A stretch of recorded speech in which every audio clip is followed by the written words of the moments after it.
Before we drift away, don't forget to like the video and subscribe for more calming sleep stories. Sweet dreams await.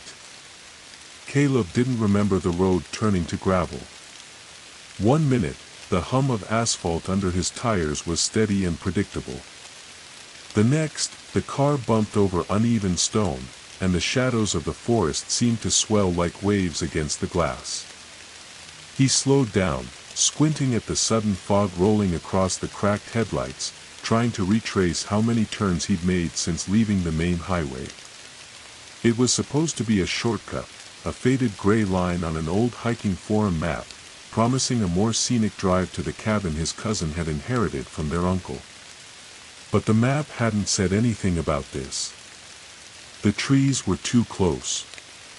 Their trunks leaned in, tall and skeletal, branches woven like ribs overhead. The mist gave them motion, as if the forest breathed. Caleb flicked on his high beams. The fog bloomed brighter and swallowed everything ahead.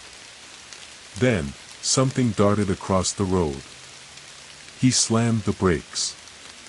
Silence followed. No impact. No movement. He sat, breathing through his teeth, one hand gripping the steering wheel, the other trembling near the ignition. The thing, it had been quick. Four-legged? No, not quite. It had been tall, hunched, like a man crawling on all fours with limbs too long for the body. Just an animal, he told himself. A deer. Maybe a bear. Except deer didn't have fingers. The fog thickened as he drove on, each foot gained along the gravel feeling heavier. He passed a wooden marker with no words on it, just a crooked post split down the middle. The forest got darker. No birds. No wind. Just the rhythmic slap of wipers dragging mist across the windshield, and the occasional crunch of a branch under the tires. When he finally reached the clearing, the GPS had long lost signal. The cabin stood at the far end of a slope, barely visible behind a curtain of pine needles and tangled brambles. It looked exactly like the pictures, one story, cedar shingled, the porch sagging under years of weather. But the clearing was wrong. It was too quiet. Caleb stepped out. The gravel cracked under his boots.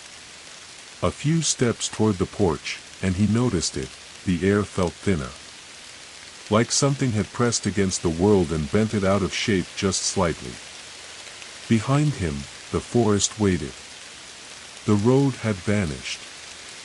Not in a metaphorical way, it was literally gone. Where the gravel had been was now a wall of trees, roots pulled from the ground, dirt churned like something had swallowed the path whole.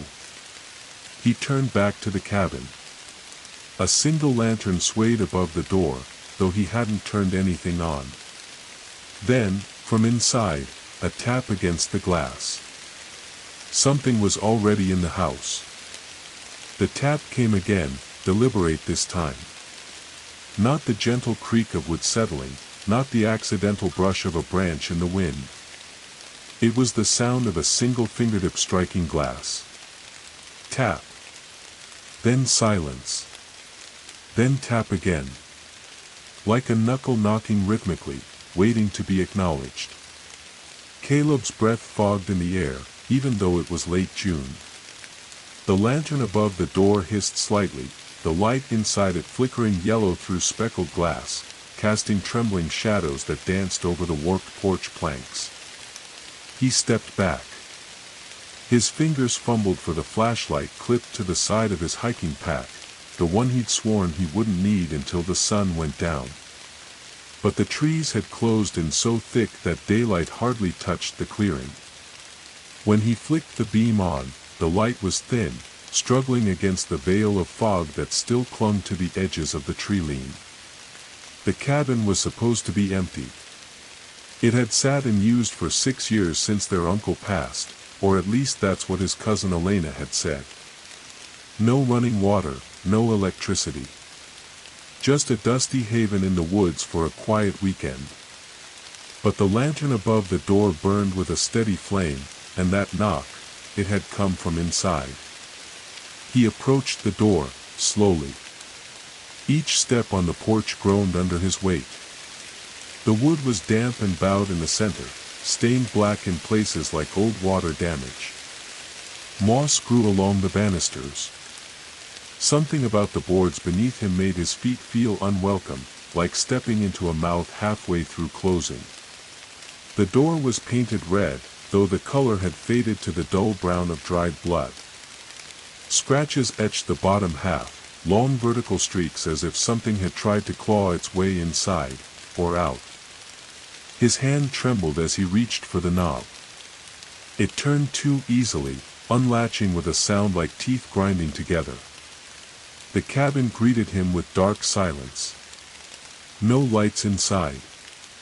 No sound of scurrying mice, no groan of settling timber. Just a soft, almost inaudible creak, the kind that made your body instinctively tense without knowing why. He stepped in. The smell hit him first, musty and earthy, like soil after a flood. Mold clung to the air, thick enough to taste. The interior was small and mostly bare, a rotting couch against one wall, an empty fireplace, and a wooden table that sagged in the middle as though something heavy had once sat on it for too long. Dust clung to everything, except the window beside the door. That pane was spotless. A perfect oval smear cut across the glass where the tapping had come from.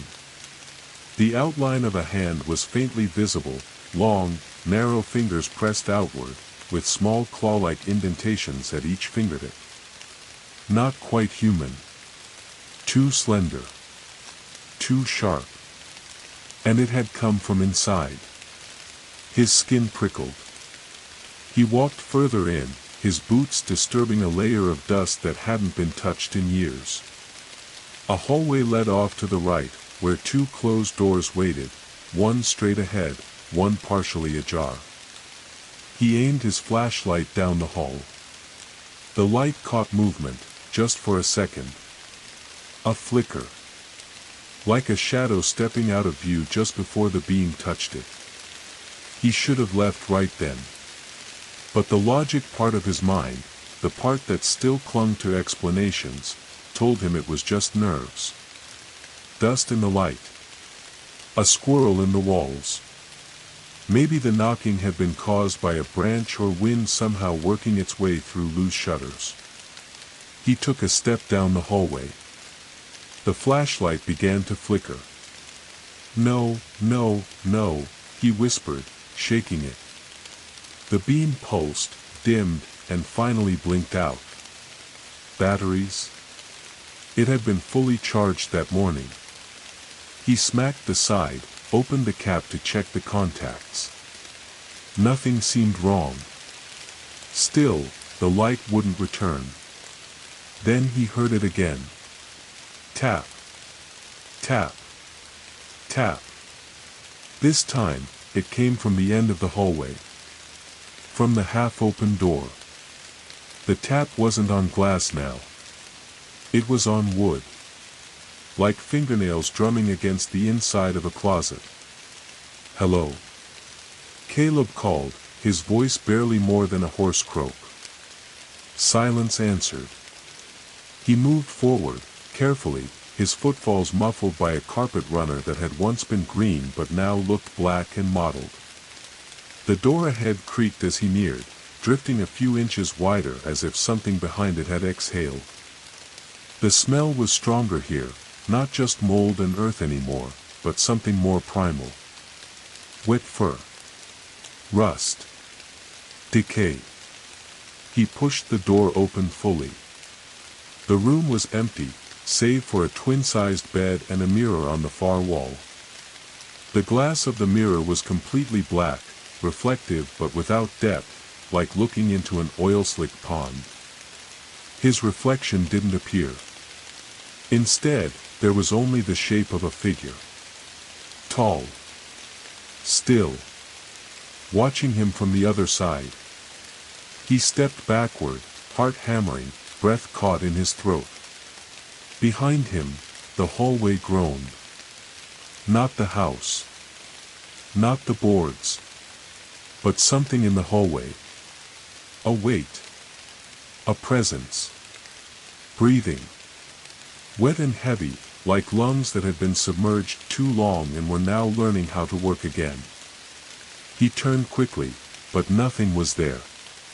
Just the long hallway stretching back to the front room, the red door now slightly ajar, the fog pressing thick against the glass. The handprint was gone. In the mirror, the figure had moved. It was closer. Now, just behind him. And the tapping started again. Only now, it was coming from inside the walls. The sound was unmistakable now, tapping, scratching, movement, crawling through the walls like veins beneath old, rotted skin. It weaved through the silence like something intelligent. Deliberate. It wasn't the random scuttling of rats. This had intention. Caleb backed away from the mirror, never taking his eyes off the blackened glass. The figure behind it was gone now, or had moved beyond the boundaries of the frame.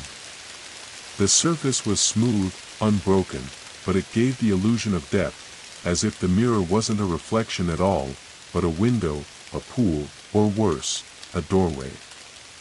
He fumbled for his phone. Still no signal. The screen's blue glow lit the room, casting hard shadows against the walls. Dust swirled in the beam of light like ash. He switched to the camera, hoping the flash might offer better illumination. The moment he raised it to the mirror, the app froze, screen locked, then glitched, then shut off entirely. Black.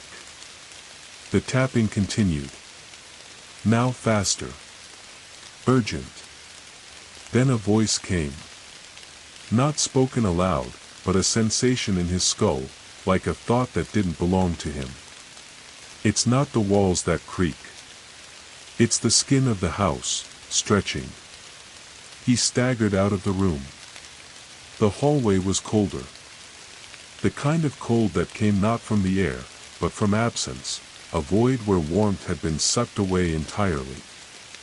His breath emerged in pale plumes, drifting upward and vanishing near the ceiling, which looked lower now, as if the cabin itself had begun to lean down to listen. Then he saw it. Scratches. Not the old ones on the porch door, but fresh ones, long, jagged gouges torn down the wallpaper of the hallway.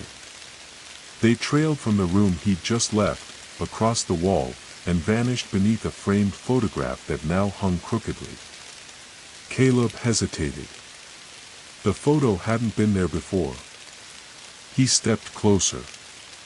It was a black and white picture of the cabin, but older. Much older. The porch looked new, the surrounding forest thinner. And standing in front of the cabin were two figures, a man and a child, both with blurred faces. Smudged beyond recognition. The man's hands rested on the child's shoulders. But what struck him hardest was the eyes, or where the eyes should have been. Each had been scratched out. Deeply. Not just in the photo, but through the glass. Suddenly, a thud shook the wall beside him. Something heavy, inside the wall. A dragging noise followed. A slow, wet pull, like something moving through viscera.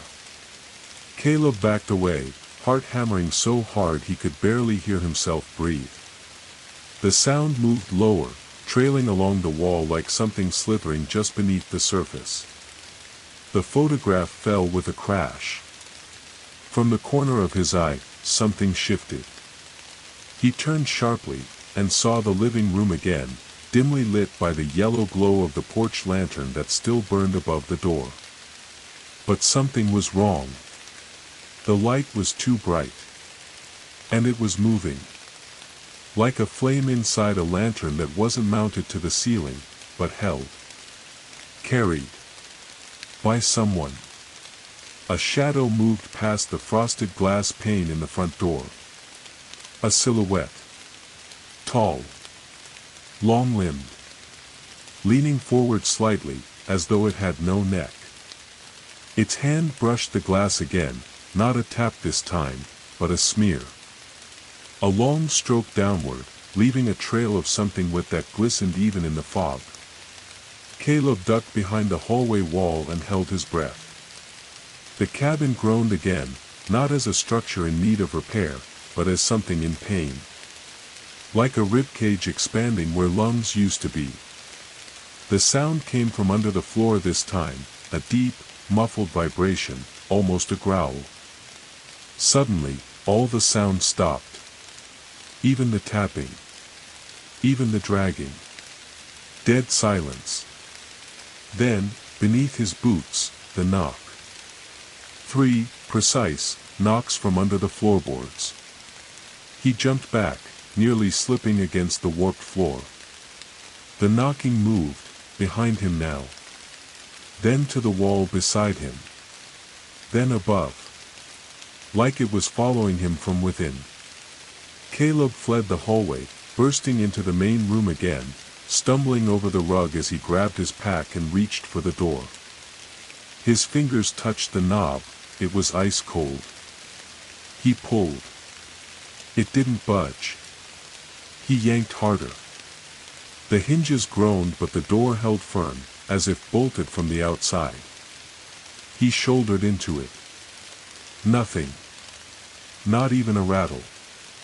Then he noticed something, just beneath the doorframe, where the bottom of the door met the warped porch wood. Roots. Thin, gnarled roots had grown up along the threshold.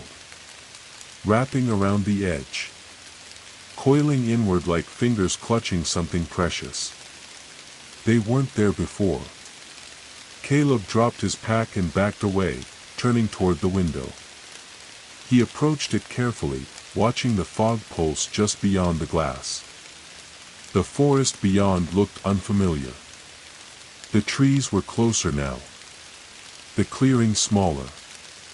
Had the woods moved? He wiped the condensation from the window with the sleeve of his jacket. And there, in the tree lean, barely visible through the fog, a shape. Not moving.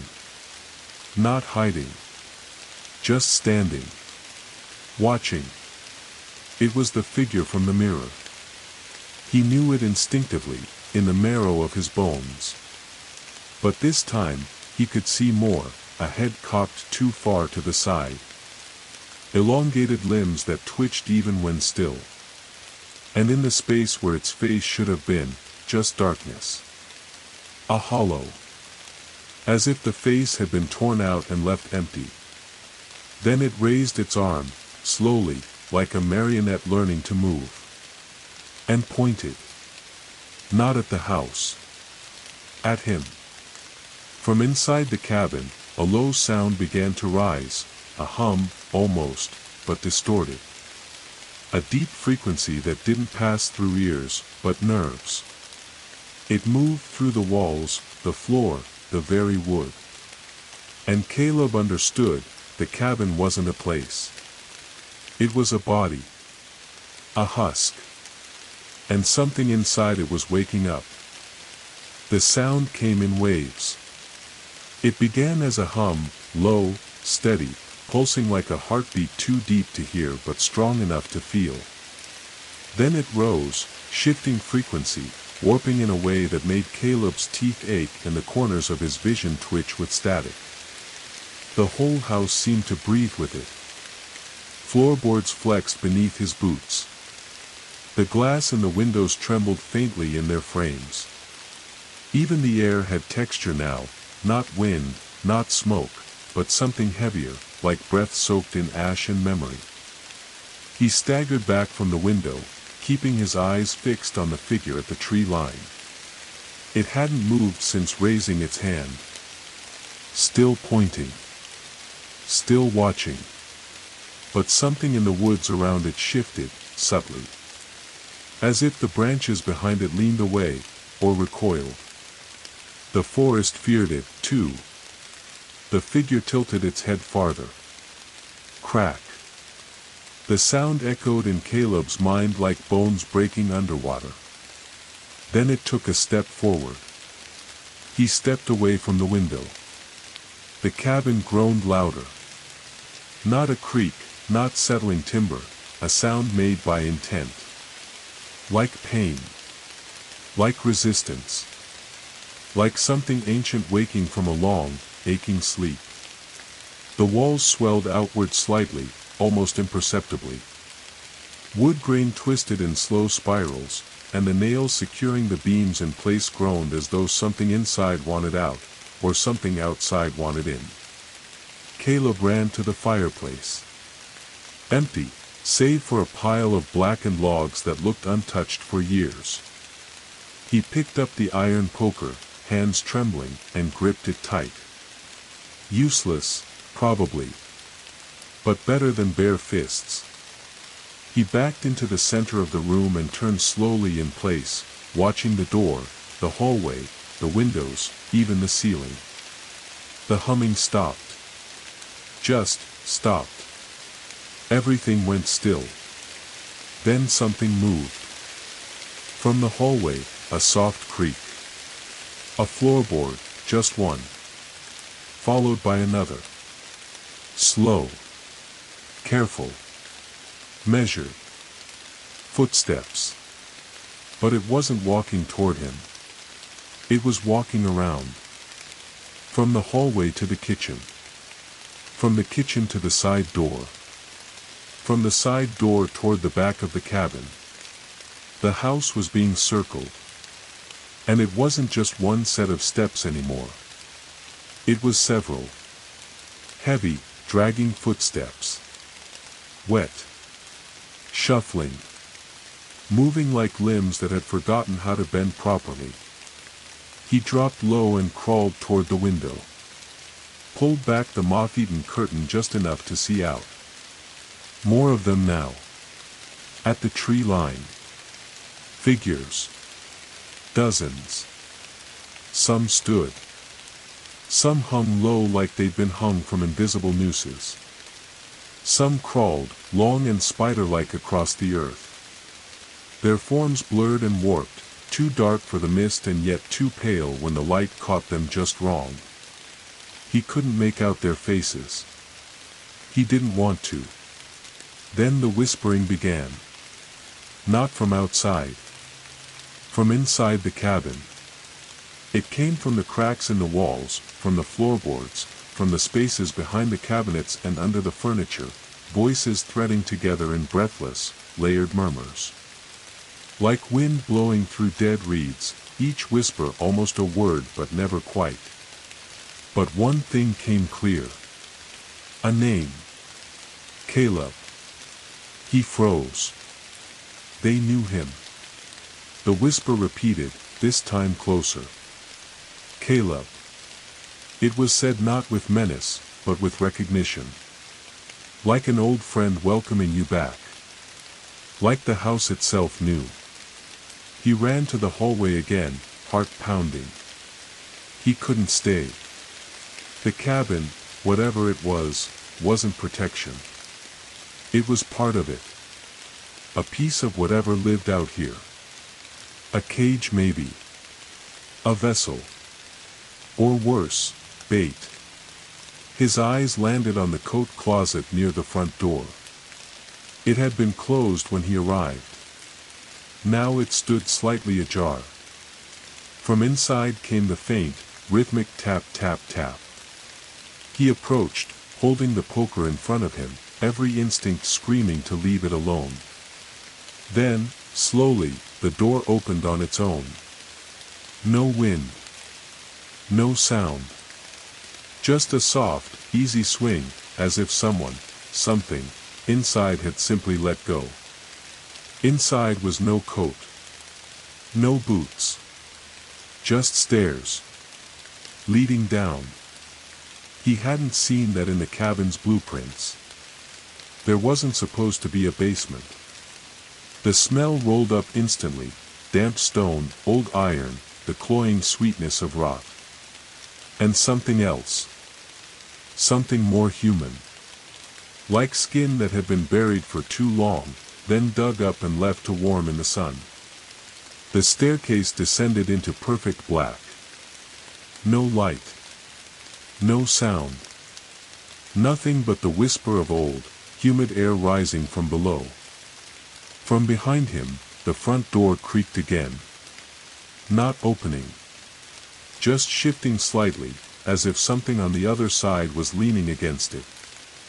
Then, a knock. 3 precise beats. Knuckles. Or claws. The whispering behind the walls grew louder, overlapping until it became almost music. Dissonant and maddening. A chorus of lost voices. He had 2 choices. Up, to the door, toward the figures in the fog, their heads twitching in the darkness, their fingers still pointing. Or down, into the bowels of the cabin, into the rot and cold and secrets older than the trees. He stepped into the closet. The stair groaned under his weight. Another step. The door closed behind him with a soft, final click. And the light from above disappeared. Each step into the darkness beneath the cabin felt longer than the last, like the stairs were subtly stretching behind Caleb, elongating in the dark, not a staircase built by human hands, but one grown, or perhaps shaped from something long buried. The deeper he descended, the more the air changed. It was not simply colder, it was older. Thick and syrupy with moisture, rich with the smell of loam and decay and something faintly sweet, like old fruit left to rot beneath wet leaves. The walls around him no longer felt wooden, but earthen, packed soil and damp stone pressed together in heavy silence. His flashlight still refused to work, its beam lost to flickering darkness, and the only light now came from the faintest bioluminescence, faint veins of pale green along the walls, pulsing dimly like veins beneath bruised skin. He should have been panicking. But he wasn't. Not in the usual sense. There was fear, yes, but deeper now was something colder. A feeling of recognition. Like his body had been here before. Like his bones knew these tunnels, even if his mind screamed otherwise. As if something in his blood called it home. The stairs ended at a corridor, tight and slightly slanted, carved crudely through earth and stone. The walls bore scratches, long and uneven, as though something with claws had dug its way through. In some places, the walls weren't stone at all, but flesh-colored root systems, twisting together like petrified tendons. They pulsed slightly when he passed. Alive. He moved carefully, keeping one hand on the rough wall to guide him. The corridor curved gradually downward, like a funnel. The whispering had faded above, but here, there was a new sound. Breathing. Not his. It was distant but distinct. Slow. Wet. As if lungs were learning how to inflate after a century of silence. He stopped moving and held his own breath. The sound continued, steady, heavy, echoing faintly through the walls like a heartbeat deep beneath the skin of the forest. He turned a corner and stopped. A chamber opened before him, maybe 10 feet across, walls draped in moss and roots. In the center was a pool of still, black water. Above it, hanging from twisted vines that extended from the ceiling like umbilical cords, was an object that should not have been there. A chair. An old wooden chair. Worn, crooked, dangling over the pool by thick vines that wrapped around its legs and seat like fingers. Beneath it, the water shimmered, not reflecting his face, but something else. Something that watched back. He stepped closer, against all instinct. The smell of the water was overwhelming now, coppery and raw. And in the surface, he saw it. A face. Not his own. Not exactly. It looked like him, but older. Hollowed. Black veins beneath the skin. Eyes missing, sockets deep and dark, filled with the same shadow stuff that had bloomed across the mirror upstairs. And when he moved, the face in the water did not. It smiled. The chair above the pool creaked. The vines tightened around it, not hanging it in place but holding it down, as though it had tried to float away and the roots refused to let go. From the shadows behind him came a sound. Snap. A single footstep. He turned sharply. Nothing. Just the passage twisting back into blackness. Then another sound. This one not from behind, but above. A slow trickle of moisture, not water. Something thicker. Drip. Drip. It landed on his shoulder. He looked up. There was no ceiling anymore. Just a gaping hole, a tunnel straight up into endless dark. And just beyond that, emerging slowly, limb by limb, something descending. A hand. Thin. Elongated. Skin like old paper stretched over wood. The arm followed, jointed wrong, as if dislocated for too long. Then came a second hand. Then shoulders. It didn't move with grace. It moved with memory, like it was following an instinct so old it had forgotten why it moved at all. The head came next, bulbous, hairless, with no eyes.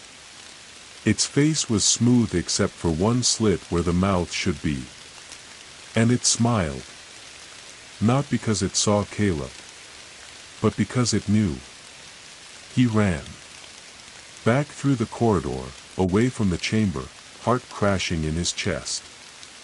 The breathing behind him quickened. Not heavy. Just constant. Steady. Relentless. Like it didn't need to chase him, it only needed him to keep going. The passageway bent again and opened into another chamber. Smaller. Circular. Walls covered with drawings, symbols carved crudely into the dirt and stone. Spirals. Eyes. Trees upside down. Human figures without faces, kneeling beneath something larger. Towering. At the center of the room stood a pedestal. And upon it, a book. No dust. No mold. Just clean leather, bound tight, a strip of bark used as a bookmark. The cover bore a symbol, a circle filled with teeth. His hand moved on its own, fingers curling around the spine, lifting the book without thought. The moment he touched it, the room shuddered. The breathing stopped. Everything stopped. The silence was complete, crushing. Then a whisper. Not in his ear. In his head. You found it. You woke it. Now feed it. He opened the book. The pages writhed. Symbols that moved, twisting and pulsing as if ink were still wet. They looked like language but made no sense. Yet he understood them. Not as words, but as intentions. Instructions. His name was on the third page. Written in the same hand as the rest. But beneath his name, a drawing. Of the cabin. Roots growing out of its foundation like veins. And underneath, a dark shape curled tightly around the base of the house. A sleeping thing. Something without eyes. Without shape. Just hunger. The walls of the chamber began to pulse. The roots shifted. From the tunnel behind him, a low sound rose again, not breathing this time. A growl. No, not a growl. Laughter. Something was awake now. And it was coming. Caleb ran. Not because he thought he could outrun it, whatever it was, but because movement was the only thing keeping his mind from splintering into panic. The growl that had risen from the passage behind him had become laughter, thick and reverberating, echoing in a way that didn't follow the usual laws of space. It sounded like it came from every direction at once, the walls, the air, the marrow in his bones. Worse still, it wasn't just mocking. It was welcoming. Like a father chuckling at the return of a lost child. The book throbbed in his hand. He gripped it tighter, unsure why he hadn't dropped it, burned it, flung it into the pit where it belonged. But something about it needed to be carried. As if it wanted to go with him. As if it had been waiting for someone to take it home. He reached a fork in the corridor, one path sloping sharply downward into the deep gut of the earth, the other crawling upward, narrower, roots choking its edges like a throat trying to close.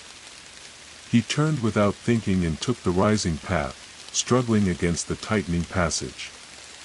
Each step dragged his feet through cold mud. The walls squeezed inward, growing so tight in places that he had to turn sideways and push through like an animal forcing its way out of a burrow. His shoulders scraped against root and stone, and the sounds behind him continued, slapping, dragging, giggling in a way that made his skin feel too tight. He emerged into another chamber, smaller this time. No more than 10 feet across. But what arrested him was the light. It was flickering from something in the center of the room, a lantern. Old, brass, the kind that burned whale oil 100 years ago. It stood on a pedestal made of bones, antlers, femurs, jawbones all twisted into a crude shape like a throne flipped on its head. The light inside flickered not yellow, but green. Sickly. Alive. And on the walls around the lantern, carved deep into the stone, were faces. Dozens. No, hundreds. Human faces. Some screaming, some smiling, some with eyes wide in endless shock. All frozen in half-relief as if caught in the instant of some ancient horror.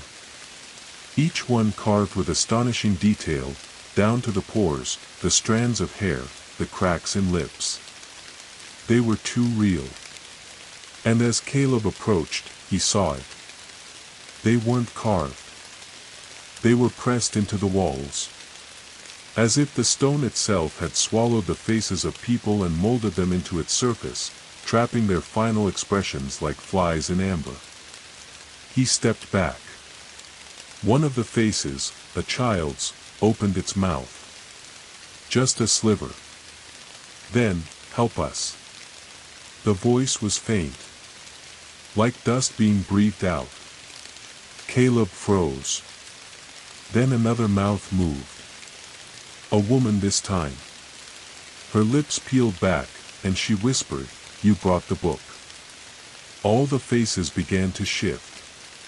Just slightly. Eyelids twitching. Mouths trembling. They were still in the walls, still fused in stone, but now, they were aware. Feed it. The root sleeps, but not for long.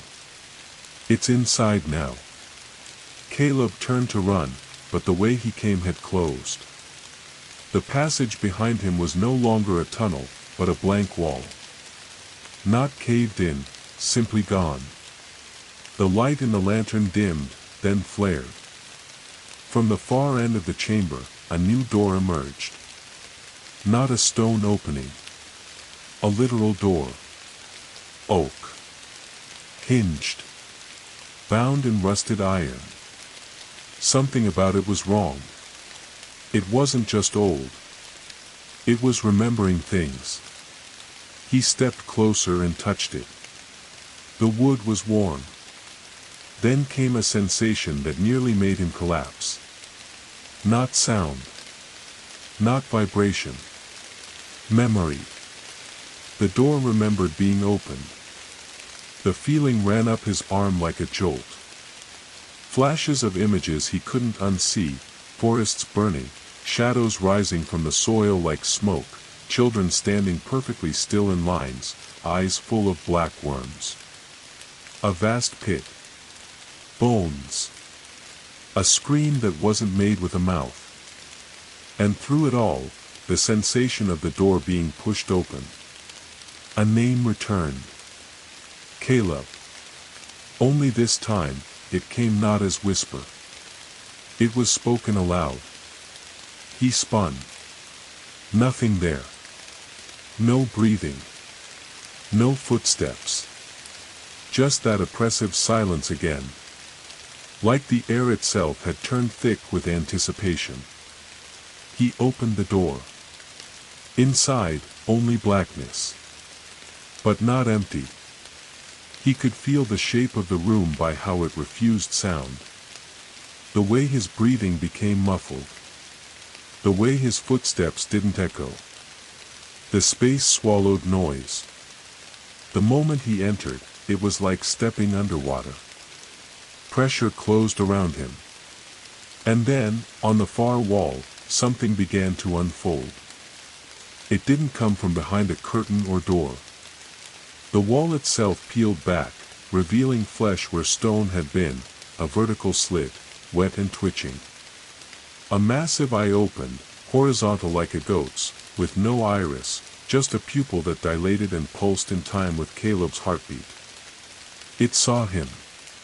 And when it saw him, Caleb fell.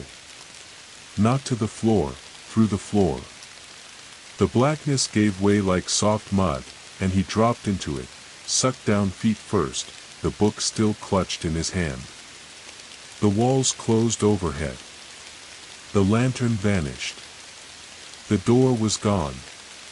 The last thing he heard before complete silence returned was a single phrase, spoken not with malice, but with joy. The house is open again. The sensation of falling was wrong. It didn't rush. It didn't pull with gravity's usual hunger. It was slow, syrupy, as if the air itself had thickened into molasses, dragging Caleb downward inch by inch. There was no wind, no scream, no gut-lurching drop. Only pressure. And blackness. And breath, not his, but something else's. Something vast. Then, suddenly, the descent stopped. There was no impact. No thud. He simply arrived. His feet touched something soft and wet, not earth, not stone, not even flesh, but a substance like rotted velvet. Spongy. Yielding. Breathing beneath him. Caleb's lungs burned. It took a second to realize he'd been holding his breath the entire time. He exhaled shakily and opened his eyes, expecting to see nothing, but the place glowed. A faint, bioluminescent pulse shimmered along the edges of the darkness. Not light, not exactly. More like the suggestion of light, how a dream might imagine illumination. The ceiling arched high overhead, impossibly high for something beneath a cabin, curving like a cathedral made of root and bone.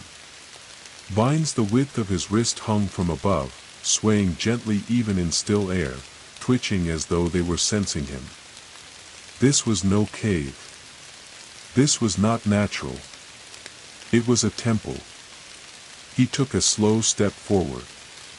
The ground squished beneath his boots.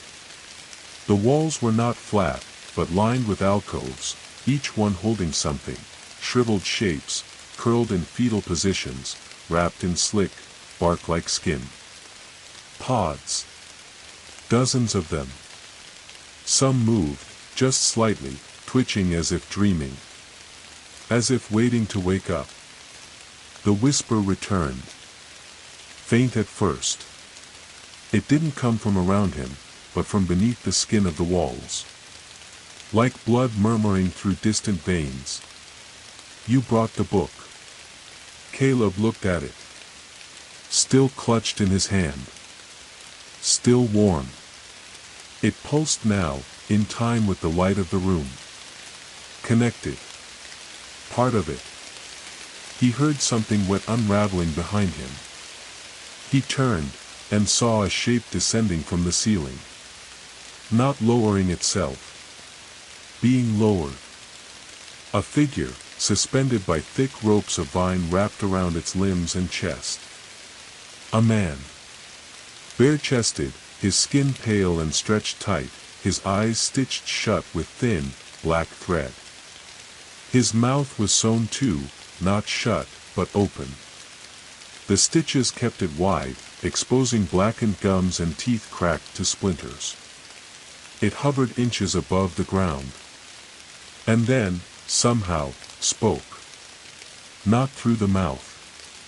But from everywhere. You must remember. Caleb took a step back. What are you? The figure's head twitched slightly. The sound of the vines creaking above echoed like rope straining under tension. I was the last one who heard it speak. The whisper beneath the floor quickened. The pods along the walls trembled. Caleb gripped the book harder. Speak, he asked. Who? The voice came again, stronger now, deeper. The root that sleeps. The hollow below. The room seemed to lean closer, the walls bowing inward subtly, like lungs taking breath before a scream. The figure descended the final inch and its bare feet touched the ground. It didn't collapse, didn't crumble like a corpse. It stood, head cocked slightly, as if listening to something Caleb could not hear. It raised one arm, stiff and trembling, and pointed to the far end of the temple. There, a tunnel waited. Darker than the rest. Almost angry in its stillness. It dreams, the man said. And its dreams are turning toward you. The moment he spoke those words, the stitches over his eyes burst. Blood trickled down his cheeks like tears, thick and black, more like ink than fluid. He didn't scream. He didn't move. He simply stood, trembling, face turned toward something only he could see. Caleb ran. Past him. Down the tunnel. Into the heart of the temple. Each step echoed wetly. The tunnel narrowed, then widened, then twisted in ways that should not be possible, upward and downward at once, looping in a spiral that made his stomach churn. The walls were smoother here. Too smooth. Like they had been carved from inside by something large, slow, and patient. The whispers quieted. The light faded. Then, at last, an opening. He emerged into a massive circular chamber, perfectly round. The center of the floor dipped slightly, forming a shallow basin filled with a thick, dark liquid. Blood. Sap. Oil. It shifted as if alive, forming faint ripples even though no wind stirred. But what dominated the space was what hung above the pool. A heart. Suspended in air. Enormous. Beating. It wasn't connected to anything. It simply hovered, slow and pulsing, covered in bark, veins, rot. As if it had once been human, then tree, then something else entirely. And below it, coiled tightly like a serpent, was a shape too large to comprehend. A mass of roots. Or limbs. Or tendrils. Twisting in on itself like a creature wrapped in its own bones. And within that mass, faces. Dozens. Hundreds. All still. All watching. One of them was Caleb's. He dropped the book. The moment it hit the floor, the chamber shuddered. The heart above pulsed once, violently. The roots below twitched, uncoiling just an inch. A breath of wind swept through the chamber, sour and warm and alive. Behind him, the stitched man's voice returned. Now it knows your shape. The pool of black liquid began to rise. Not like water flooding a room, but like a tide reaching out toward him. The faces in the root mass opened their eyes. And they smiled. Caleb stumbled backward. The pool of black liquid swelled with grotesque purpose, cresting the edge of the stone basin, not spilling, not sloshing, simply rising. It climbed like a serpent lifting its head, defying the rules of liquid and gravity alike. And at its center, a ripple widened into a hole, circular, yawning, impossibly deep. The scent that rose from it was unbearable. Mold and meat. Copper and resin. Something like sugarcane left to ferment under a corpse. The faces inside the root mass uncoiled from the slumber of centuries, their eyes opening all at once, blank, milky, some burned out completely. They moved slowly, sluggishly, as if blinking for the first time since the dirt drank them down. But their expressions were not confused. They were delighted. Caleb's name still echoed in the chamber, not from mouths but from roots, from walls, from the very breath of the place. Each repetition of it came warped, whispered in voices he'd never heard but felt he should recognize. His mother's. His cousin's. His own, layered over itself like the sound of a broken tape being played backward. The book he had dropped still sat at the center of the room, its cover now writhing slightly, the leather breathing in short, quick bursts. A long black thread had unspooled from it and was creeping across the stone like a worm made of hair, inching toward his boots.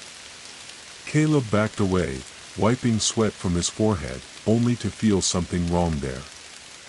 His skin was damp, yes, but not just with sweat, with something thicker. He pulled his hand away. Sap. Thick, amber black. Sticky. And warm. He looked up at the great heart suspended in the air. It was pulsing faster now. With every beat, the vines hanging from the ceiling quivered and twitched like antennae. The heart seemed to know it was being watched, no, not just watched. Recognized. He wasn't supposed to be here. And yet, something in him was meant for this.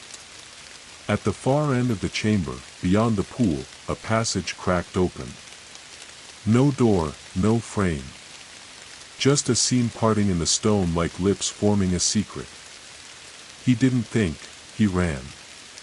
Past the twitching mass of roots, past the pool, past the dozens of dead smiling faces. The ground beneath him squirmed, the very stone seemed to shift as he moved. The whispering grew angry now, desperate. The book snapped shut behind him with a thud, its threads flailing like severed nerves. He fled into the seam. The walls pressed close around him. This was no tunnel of architecture or carving, this was dug, torn through earth like a wormhole. The texture was wrong. Fleshy. Every few feet, he passed a knot or bulge that twitched beneath his hand. Once, he placed his palm on a wall to steady himself and felt a heartbeat. Still, he pushed forward. The passage narrowed. He crouched, scrambled, hands and knees. His breath came fast and shallow. The air tasted of iron and mushrooms. The deeper he went, the more the whispering behind him faded, not in volume, but in urgency. Like whatever was behind him no longer needed to chase. Because he was going exactly where it wanted. He emerged into a side chamber. Smaller. Dome-shaped. The ceiling curved in tight. The ground here was dry. Cracked. Like something had once lived here and fled, leaving only husk. In the center of the room stood a figure. Not moving. Not breathing. A man. Dressed in modern hiking gear, caked with layers of dust and sap. His beard had grown wild, tangled with moss. His fingernails were torn and black. His eyes were open, wide, but filmed over. In one hand, he clutched a broken compass. In the other, something that made Caleb's stomach drop. A photograph. Of Caleb. A candid shot, taken from behind, him standing outside the cabin just hours ago. The edges of the photo were curled with moisture, but the ink was fresh. Caleb stepped closer. The man's head turned slightly. Snap. The sound of tendons breaking. The eyes focused. Then the mouth opened, wide and wet, and expelled a breath so cold that frost shimmered in the air. You took too long.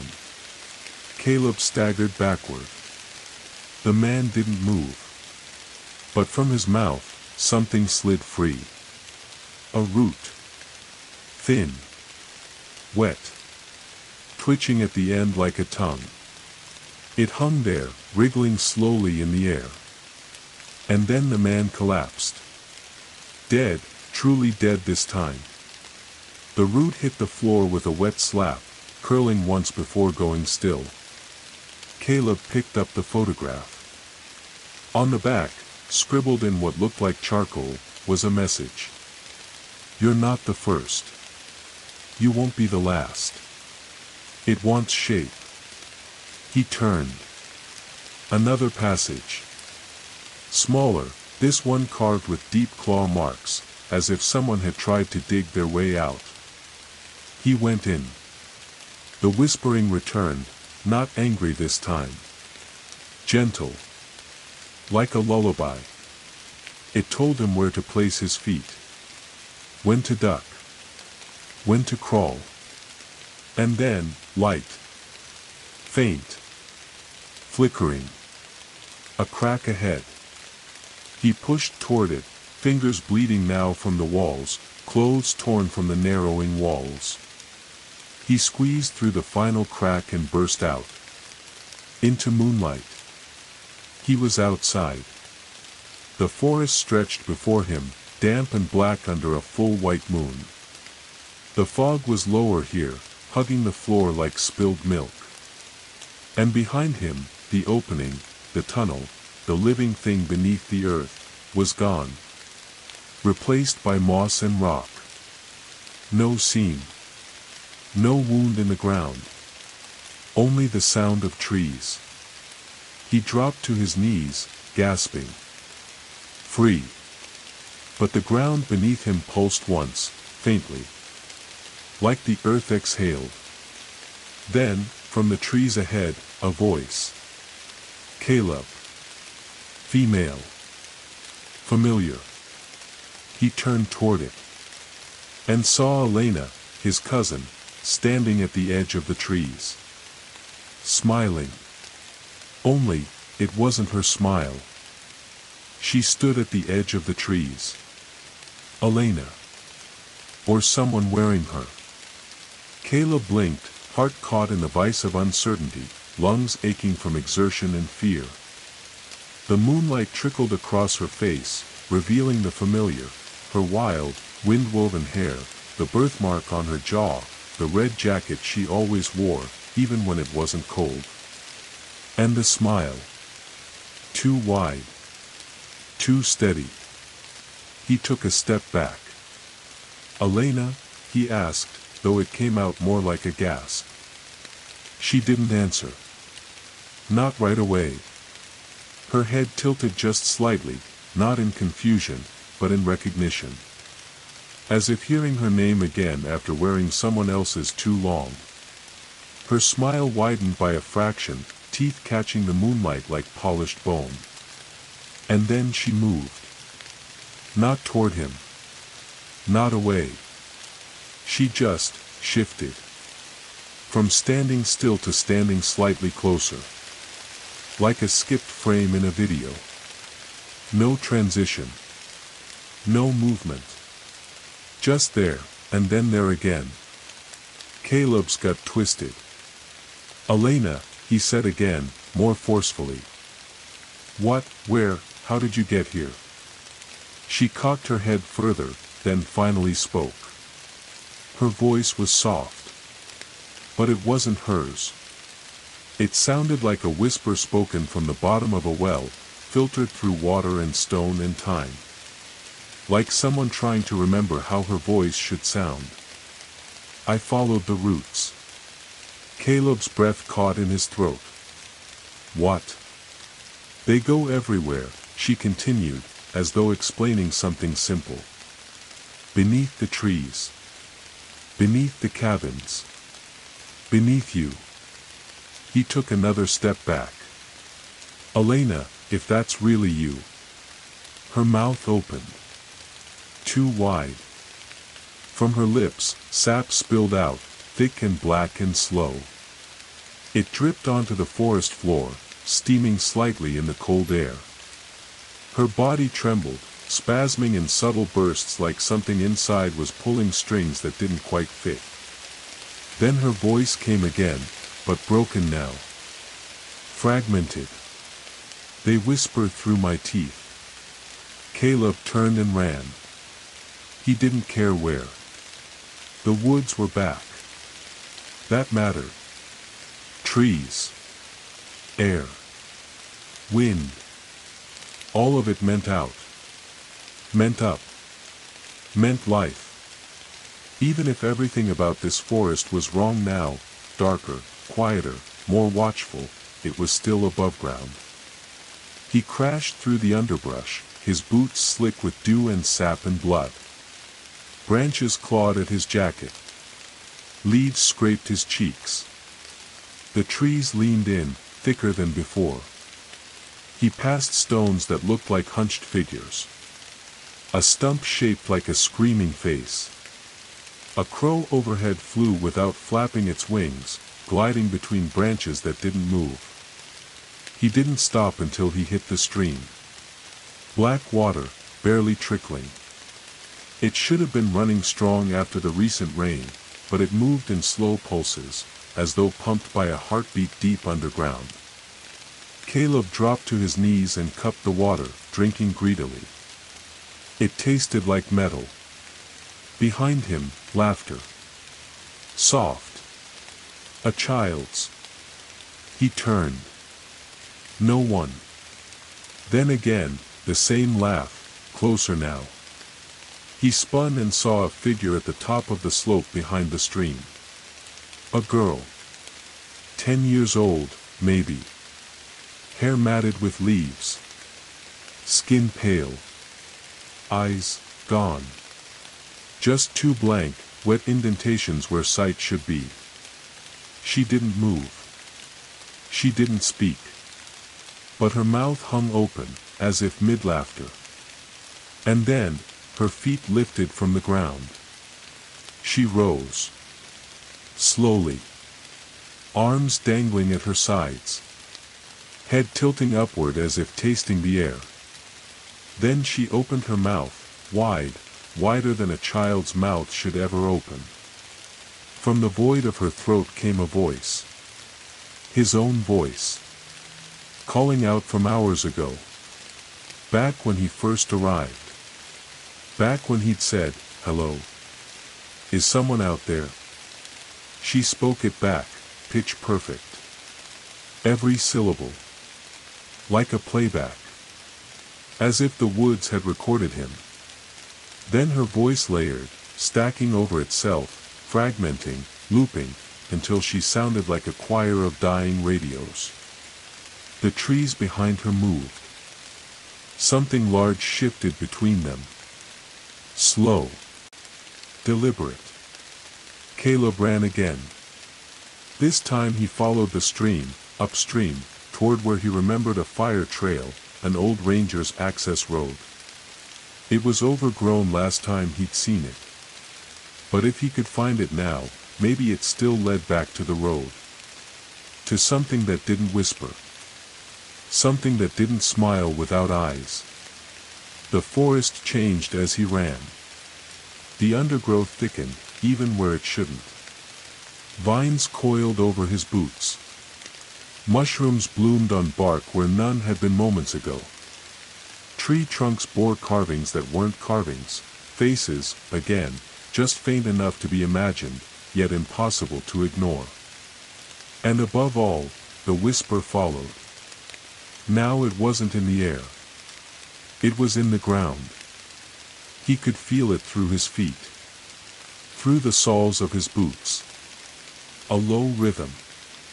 A pulse. The forest was humming with it, like it was listening. He found the trailhead just as dawn threatened the edge of the sky. A pale smear of gray over black trees. The trail was worse than he remembered, nearly gone. But it was there. A line. A possibility. Caleb pushed forward. And then, something new. A cabin. Not his. Another one. Squat. Sunken. Covered in moss. The windows dark. The porch half collapsed. A wooden sign hung from the gable, crooked and soaked with rot. Letters barely visible beneath mold and vines. Ranger Station 14. His heart leapt. This could be salvation. He stepped onto the porch. The wood groaned under his weight. A smell hit him immediately, mold, yes, and something worse. Wet fur. Decay. Cold, still air. He opened the door. Inside, the darkness was thicker than it should be. He clicked his flashlight.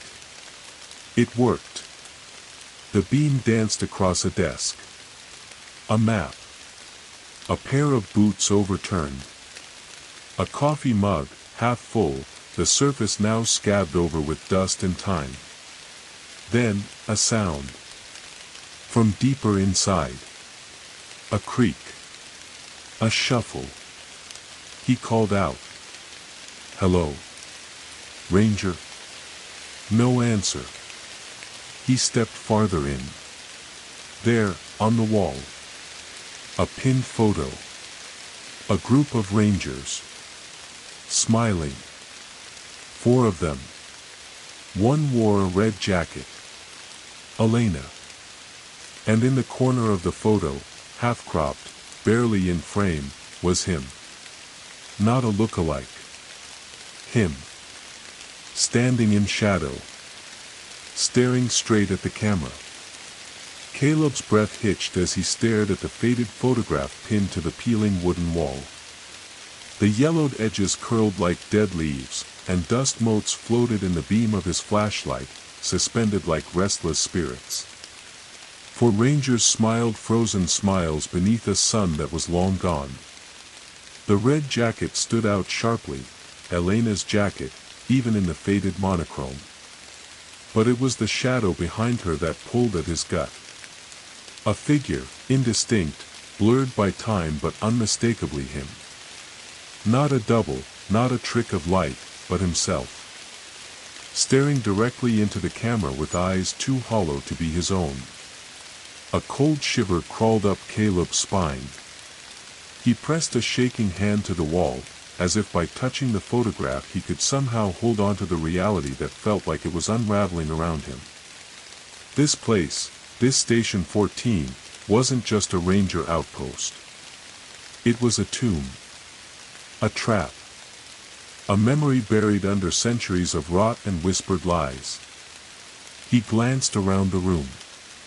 The air was thick with the smell of wet earth and rust, a metallic tang that reminded him of blood or old iron tools long forgotten. The desk was cluttered with yellowing papers, maps, logs, and handwritten notes scrawled in rushed script. Caleb's eyes scanned the topmost journal. It was dated July 13, 1976. The entries detailed patrols, wildlife sightings, and weather reports, banal things that grounded the place in normalcy, until a different kind of note began to appear. Found strange markings near the east ridge. They looked like claw marks but arranged in spirals, almost ritualistic. The locals are uneasy, whispering about the old roots that sleep beneath the forest. Strange lights spotted in the fog last night.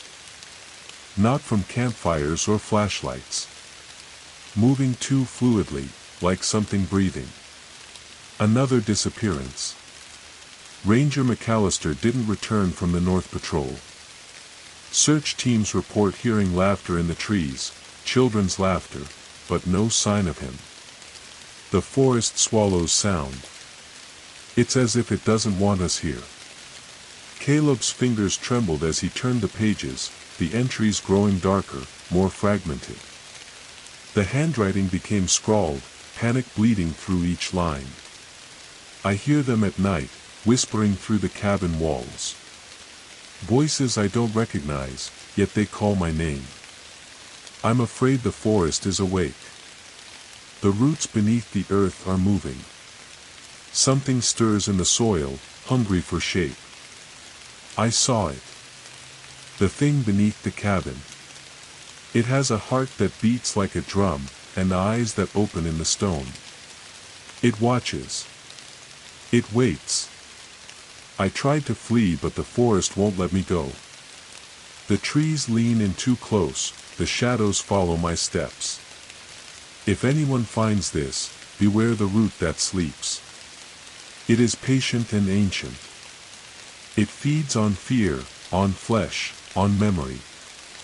It is the forest itself, and the forest is not kind. Caleb swallowed hard. This was no accident.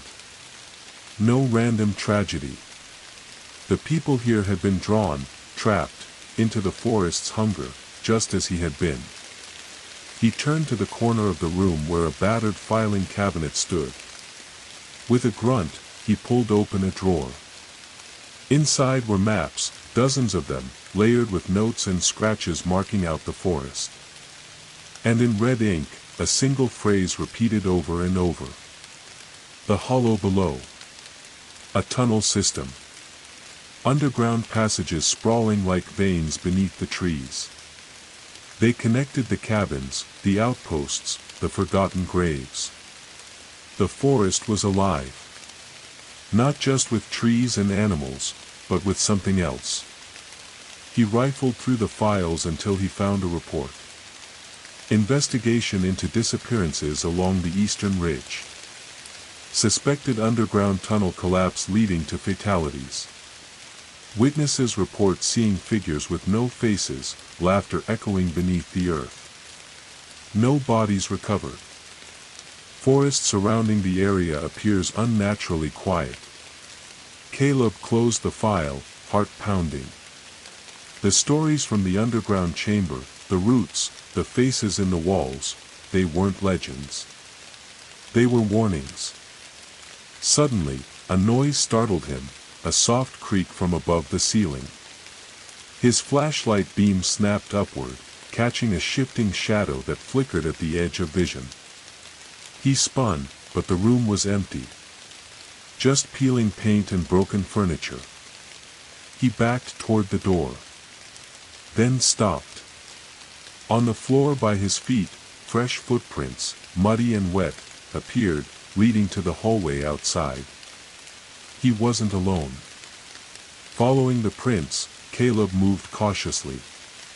The corridor stretched long and narrow, walls lined with more photographs and rusted tools. The air grew colder. The forest seemed to creep closer inside, vines curling over the doorway ahead, leaves scattered like forgotten whispers. And then he heard it. A voice. Soft.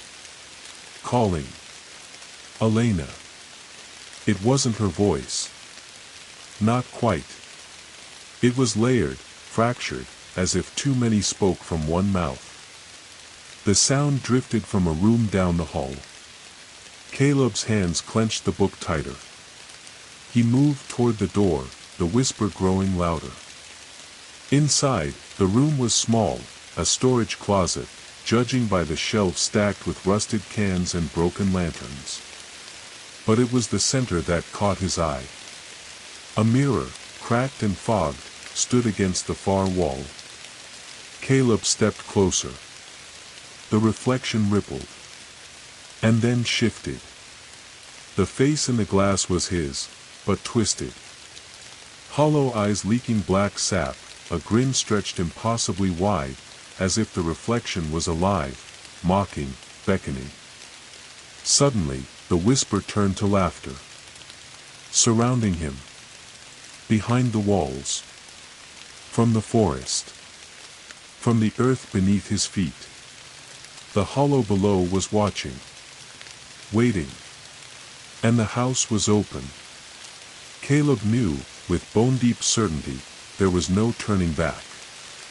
Caleb stood frozen before the cracked mirror, the flickering beam of his flashlight casting fractured shadows across the peeling paint and rotting wood of Station 14's forsaken storage room.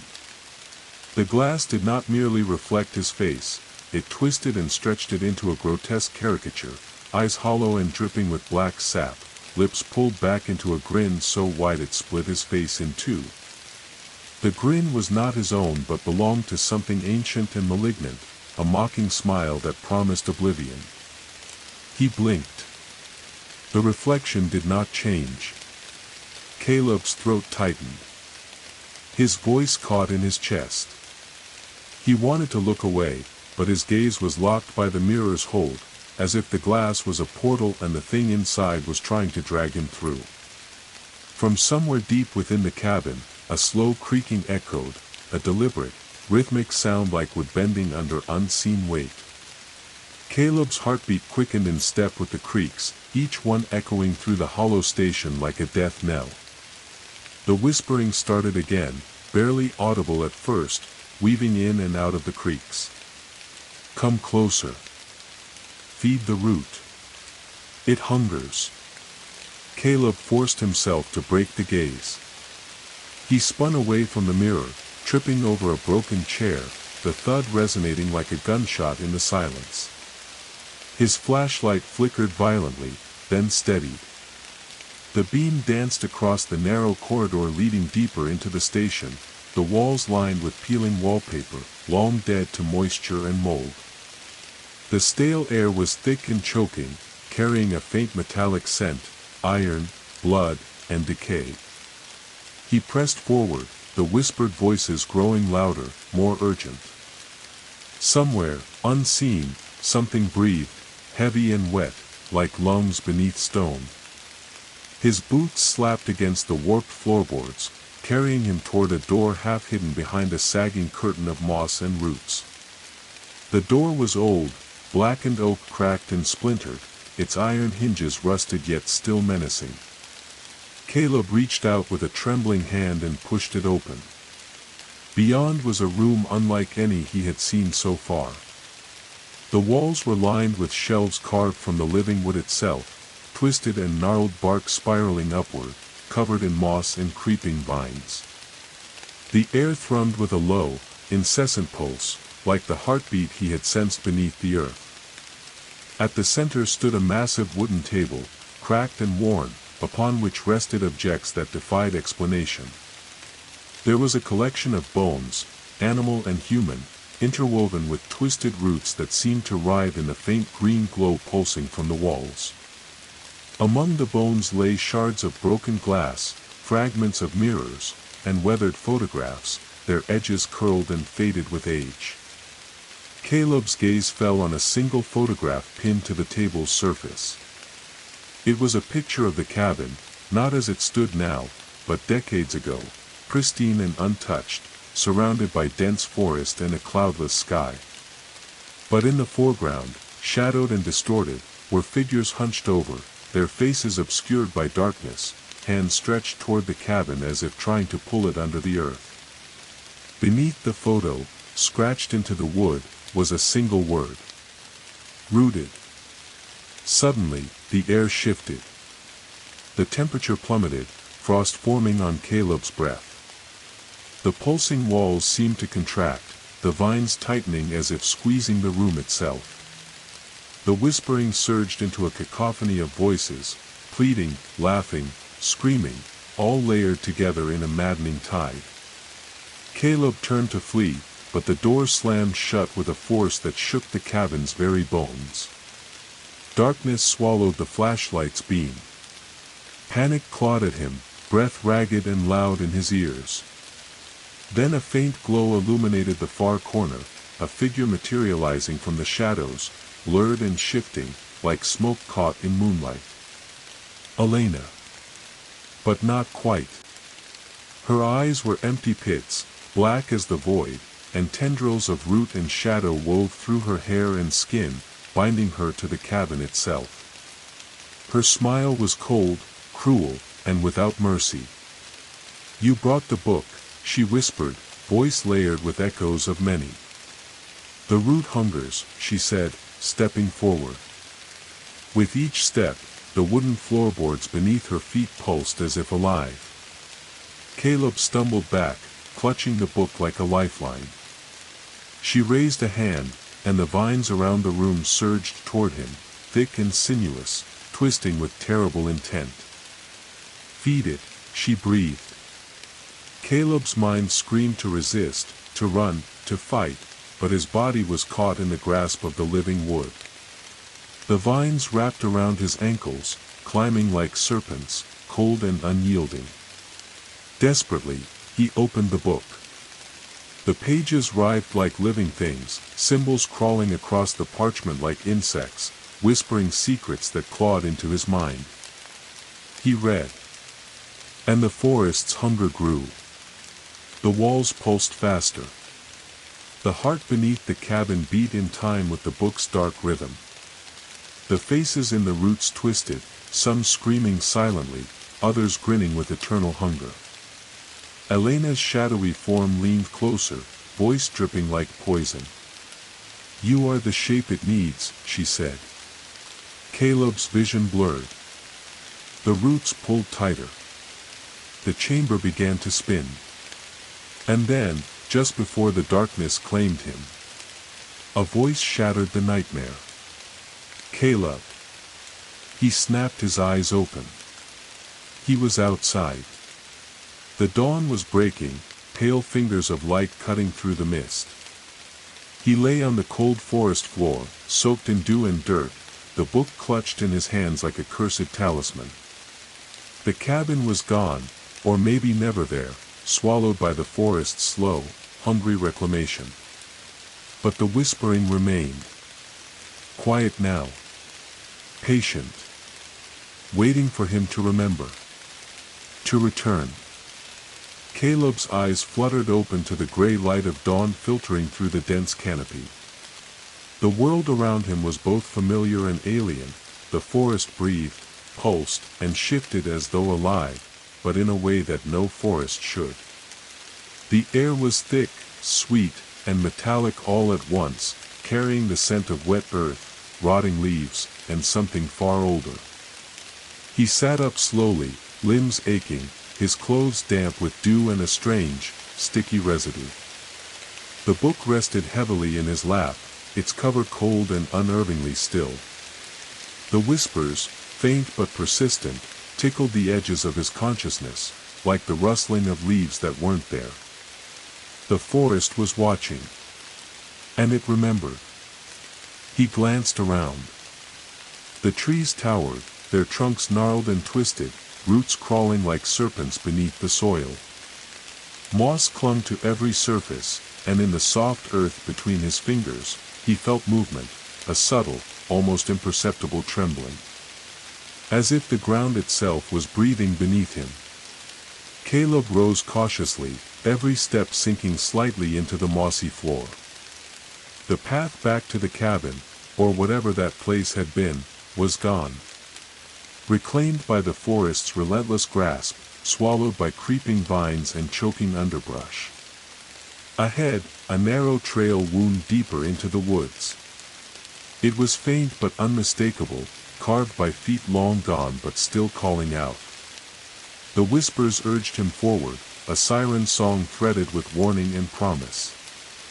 As he walked, shadows shifted at the edge of his vision, figures draped in bark and leaf, faces half seen between branches, eyes glinting like stars in the dim light. They did not move, did not speak, but their presence was undeniable. silent watchers in a forest that no longer belonged to the living. The canopy above thickened, blotting out the sky, turning day into twilight. The air grew cooler, heavier, and Caleb's breath came in ragged gasps. He felt the pulse beneath his feet intensify, a slow, rhythmic beating that synced with his own heart. Then the ground trembled. A fissure split the earth ahead, jagged and wide enough to swallow a man. From its depths rose a scent, earthy and sweet, with a hint of decay, that made Caleb's stomach churn. He peered into the darkness below. Roots, thick and twisted, writhed like serpents. Faces pressed against the earthen walls, mouths open in silent screams, eyes pleading for release. The whispers surged, swelling into a chorus of voices that echoed inside his skull. Join us. Feed the root. Be the shape. Caleb swallowed hard, forcing himself to step back. But the forest was not done with him. From the shadows emerged a figure, a woman, her skin mottled with bark, hair woven with leaves and tendrils of moss. Her eyes glowed faintly, pale and unblinking. She moved with a grace that was both human and something else, fluid, deliberate, and impossibly slow. You carry the book, she said, voice like the rustling of dry leaves. Caleb nodded, clutching the tome tighter. The root stirs, she whispered, stepping closer. It hungers for form, for flesh, for memory. You are its vessel. Fear clenched his heart, but he met her gaze. Why me? He asked. She smiled, an expression both beautiful and terrifying. Because you listen. Because you remember what the forest forgets. She reached out, and Caleb felt a shiver as her fingers brushed his skin, cold and rough like bark. The whispers flooded his mind, visions unfurling like dark petals, ancient trees collapsing into the earth, roots twisting through forgotten graves, faces swallowed whole by the soil. He saw the cabin, the tunnels beneath, the heart pulsing in the darkness. And he saw himself, no longer running, but standing at the center of it all, the root's chosen shape. Will you let it take you? She asked. Caleb's breath caught. The forest waited. The root pulsed beneath his feet, growing stronger, reaching up like hands to pull him down. But in that moment, a new sound broke through the whispers, a steady, rhythmic pounding, like a drumbeat calling through the woods. Voices. Not the forest's. Human. Faint at first, then growing louder. Help. The forest's breath held. And Caleb faced a choice, succumb to the root's hunger, or fight to reclaim the shape stolen from him. The pounding grew louder, sharper, cutting through the thick, suffocating silence of the forest like a beacon. Caleb's heart mirrored the rhythm, a frantic drumbeat hammering in his chest, demanding action, survival. The whispers recoiled, twisting into frantic, dissonant voices, as if the forest itself recoiled from the sound. The roots beneath his feet quivered, tendrils curling and uncurling with an almost desperate urgency. Help, the voices called out again, but now clear, human. Not the warped echoes of the root, but something alive. Caleb turned toward the source, pushing through the underbrush, branches tearing at his jacket, thorns biting his skin. The forest canopy above was an impenetrable shroud, blotting out the sky and leaving only the eerie greenish-gray twilight. His breaths came hard and ragged, every step sank slightly into moss and wet earth, but he pushed on, drawn by the pulse of life amid the creeping decay. Ahead, between the twisted trunks of ancient trees, flickering lights appeared, dim, but unmistakable. Lanterns, swinging gently on ropes, held by figures moving cautiously, their faces marked by dirt and fear. They were a small group, no more than 6, armed with flashlights, axes, and old rifles. They moved with purpose, but their eyes darted nervously at the shadows. "Over here," Caleb called, voice hoarse but urgent. He stepped into a small clearing, the moonlight breaking through the canopy in thin, wavering beams. The group stopped, startled. "Who's there?" a man demanded, stepping forward, his rifle raised. "Caleb. Caleb Morgan. I've been trapped. The forest, it's alive. It's hunting me." His words spilled out, breathless and desperate. The woman holding the largest lantern stepped forward, eyes narrowing. "We've been tracking you," she said softly. "We know what's happening. Station 14. The tunnels beneath. The route." Caleb's throat tightened. "You know." A tall man with graying hair nodded grimly. "We call ourselves the Watchers. We've been guarding this forest for decades, trying to keep the root from spreading beyond its borders. But it's changing, growing stronger. It's not just below anymore. It's in the trees, the soil, even the air." The whispers surged again, a low, insistent hum that seemed to seep from the ground itself. The Watchers stiffened, eyes darting to the dark woods beyond the clearing. "They're coming," the woman said. "The rooted. Those who've been claimed by the forest. They never truly died. They're bound to the root now, part of it. And they want you." Caleb swallowed hard. "Why me?" The man with the rifle stepped closer, voice heavy with regret. "Because the root needs a shape. A vessel. Someone to carry its will above the soil. Someone who remembers the old ways." Caleb looked down at the book clutched in his hands. Its cover was still cold, the black threads writhing faintly as if alive. He felt the weight of it, not just in his hands but in his soul. "The root whispers to me," he said quietly. "It shows me things. Faces in the walls, tunnels beneath the earth. The heart that beats beneath the cabin." The woman nodded. "It's been calling you, preparing you. But you don't have to answer. You can fight." A sudden rustling from the tree leaves snapped all attention to the shadows. The rooted were coming. Emerging from the dark undergrowth, figures stepped into the clearing, limbs twisted like branches, skin mottled with bark and moss, eyes glowing faintly with unnatural light. They moved with an eerie, jerking grace, mouths opening in silent screams or wide grins filled with splintered teeth. The air around them pulsed with a sickly sweet rot. Caleb's blood ran cold. The Watchers raised their weapons, forming a protective circle. "Hold the line," the man shouted. Caleb stepped back, heart pounding as the rooted advanced. The earth beneath their feet shifted, and from the cracks, writhing roots erupted, grasping and twisting like living snakes. One rooted reached for Caleb, tendrils curling around his ankle. He kicked hard, breaking free just in time to see the others engage the Watchers in a fierce, desperate battle. The woods echoed with the clash of steel and the wet, sickening sounds of flesh tearing.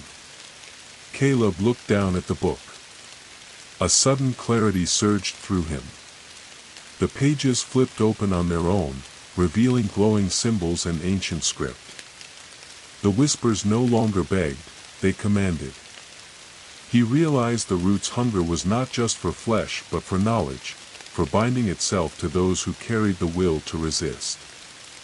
Summoning every ounce of courage, Caleb began to read aloud from the book.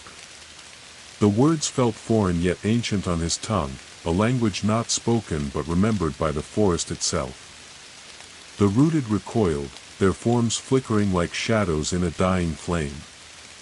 The Watchers pressed their attack, hacking at the advancing horrors. Caleb's voice grew stronger, the book's light illuminating the clearing like dawn breaking through storm clouds. The root shrieked, an otherworldly sound that tore through the night, a terrible cry of loss and rage. The rooted staggered and fell, roots retracting into the earth, disappearing as the forest fell silent. The watchers lowered their weapons, breathing heavily but victorious, for now. The woman with the lantern approached Caleb, placing a hand on his shoulder. "You're one of us now," she said solemnly. "The root will keep calling, but together, we fight. Together, we remember." Caleb looked around at the forest, the ancient trees, the whispering shadows, the lingering echoes of the battle. The fight was far from over. The root was patient. And it was still hungry. Dawn crept slowly over the horizon, staining the sky with bruised purples and cold pinks as Caleb sat beside the dwindling embers of a campfire. The forest around him was heavy with silence, the kind that pressed in on your ears until even your own heartbeat sounded like thunder. The watchers moved quietly among the trees, shadows slipping between ancient trunks like ghosts tethered to the land. The woman who had placed her hand on his shoulder earlier, Mara, she had said her name was, sat across from him. Her eyes were fierce, burning with a knowledge born of decades spent fighting the slow, relentless spread of the root. Around them, the others maintained their vigil, weapons resting but ready, faces etched with exhaustion and wary determination. Caleb's hands trembled slightly as he traced the strange symbols that glowed faintly on the pages of the book. The ink was dark and oily, the script curling like vines curling around his fingers. Each word he had spoken earlier had felt like a key turning in a lock, awakening something deep in the forest's marrow. The root had screamed in response, a sound that still echoed in his ears, but it had receded, slithering back beneath the earth. "Tell me," Caleb said quietly, breaking the stillness. "What exactly are we fighting? What is this root?" Mara's eyes settled on him, reflecting the flickering flames. "It's older than the oldest tree in these woods," she began. "Older than the mountains, the rivers. The root is the forest's memory and its curse. It's a living entity, part plant, part spirit, part something else we don't understand. It feeds on life, yes, but also on time, on memory, on the essence of those it claims. When it finds a vessel, someone like you, it tries to rewrite the shape of reality through them." Caleb swallowed hard, the weight of her words sinking in. "The faces I saw, the voices, the tunnels, it's all connected to this root?" She nodded. "The tunnels beneath Station 14 are its veins. The faces trapped in the walls, those are souls caught in its grasp, people who tried to fight but became part of the forest's endless hunger. The root doesn't just consume bodies, it consumes stories, histories, identities. It wants to grow, to spread beyond these woods." A chill passed over Caleb. "But why me? Why did it choose me?" Mara's gaze was steady, unflinching. "Because you remember. Because you resisted longer than most. The root needs a vessel to carry its will into the world above the soil. Someone with a connection to the past, to the stories the forest wants to bury. You're a thread it can weave into its fabric." Caleb's eyes dropped to the book. "And if I refuse?" Mara's smile was small but resolute. "Then you fight. We fight. Together." The forest around them seemed to listen, the shadows flickering in response as a cool wind whispered through the leaves. Suddenly, a rustle shattered the fragile calm. Heads snapped up, weapons raised. From the edge of the clearing emerged a man, ragged, gaunt, eyes wild with desperation.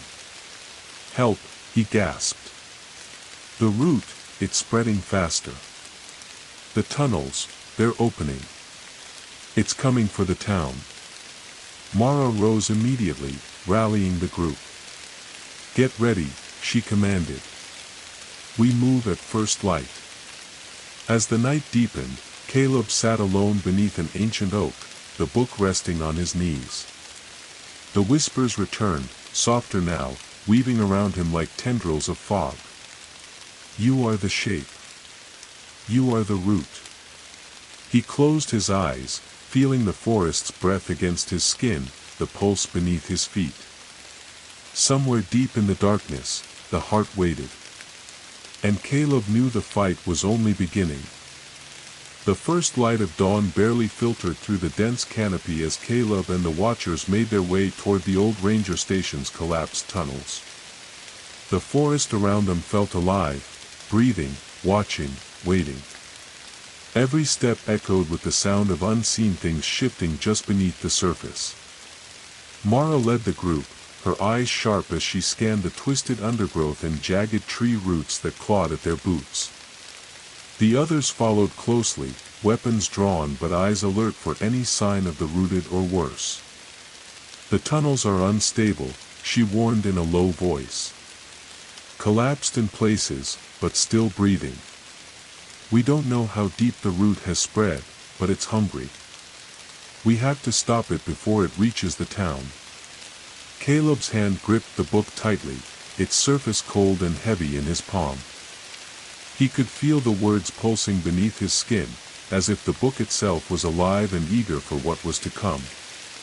They reached the entrance to the tunnel system, a jagged maw in the earth partially hidden beneath moss and fallen branches.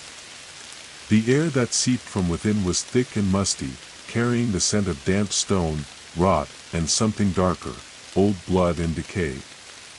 One of the watchers, a wiry man named Jacob, lit a lantern. The flickering light cast long shadows on the uneven walls, revealing ancient carvings etched into the stone, twisting roots, faces contorted in silent screams, and strange symbols that glowed faintly under the lantern's glow. "This is where the root grows strongest," Jacob said, voice barely a whisper.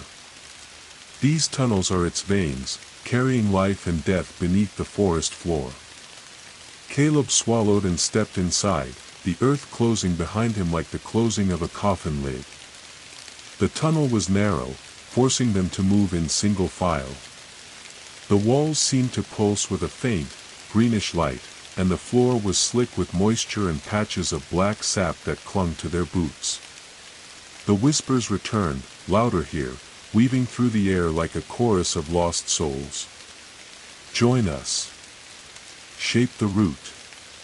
Become one." Caleb's heart hammered in his chest as he raised the book. The symbols inside glowed faintly, casting eerie shadows on the tunnel walls. He began to recite the incantations he had learned, words that felt foreign yet ancient, words that seemed to bind the forest and the root together. The tunnel trembled beneath their feet. From the darkness ahead, a low growl rumbled, followed by the sound of scraping claws on stone. The rooted emerged from the shadows, twisted, half-human creatures with bark-like skin and glowing eyes. Their limbs were gnarled branches, their mouths filled with broken teeth and sap-dripping tongues. They moved silently but with deadly intent, blocking the path forward. The watchers raised their weapons, axes gleaming and rifles steady. The fight was brutal, metal against wood and flesh, echoes of screams and snarls filling the confined space. Caleb's voice rose above the chaos, chanting the ancient words, the book's light flaring brighter with each phrase. The rooted faltered, shrieking as the light burned against their corrupted forms. Roots writhed and cracked, splintering under the power of Caleb's incantation. But the root was relentless. More creatures poured from side tunnels, their numbers swelling like a tide of darkness. Caleb felt a sharp pain in his chest, as if the root was clawing at his very soul. He gasped, stumbling back against the damp stone wall. Mara's voice cut through the chaos. "Hold the line. Don't let them reach the heart." Caleb realized, the heart beneath the cabin, the pulsing center of the root's power, was connected to these tunnels. Destroying it meant cutting off the root's lifeblood. But the way forward was blocked. The Watchers fought with desperate fury, but exhaustion was setting in. Caleb closed his eyes and focused on the book, the symbols glowing brighter than ever. The whispers changed, no longer pleading or commanding, but warning. You must become the shape. A sudden burst of clarity struck him. The root wasn't just an enemy, it was a part of the forest's soul, ancient and hungry, yes, but also necessary. To destroy it outright might mean destroying the forest itself. He opened his eyes and shouted to the Watchers, "We don't destroy the root. We shape it. We bind it. The book, it's the key." Mara looked at him, doubt flickering in her eyes. "We don't have time for this," she shouted. "The rooted are breaking through." Caleb nodded grimly. "If we can channel the book's power, we can control the root's growth. Shape it so it stops feeding on the living." With trembling hands, Caleb stepped forward into the tunnel's center, raising the book high.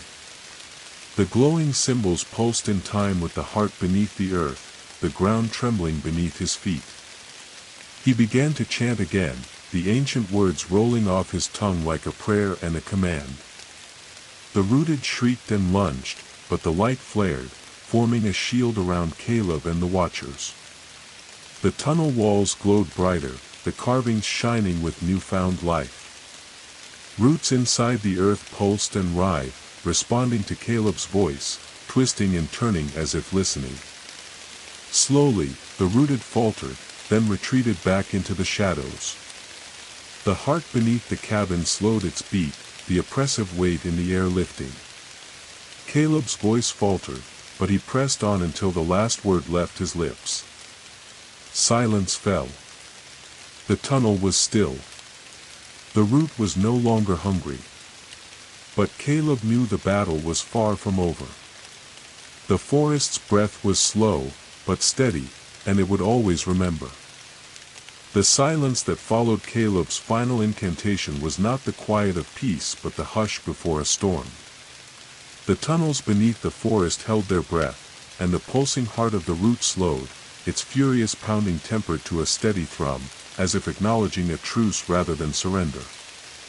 Caleb knelt in the damp earth, the book resting heavy in his lap. His fingers traced the glowing symbols, feeling the faint warmth seep into his skin, as if the forest itself was breathing through the pages.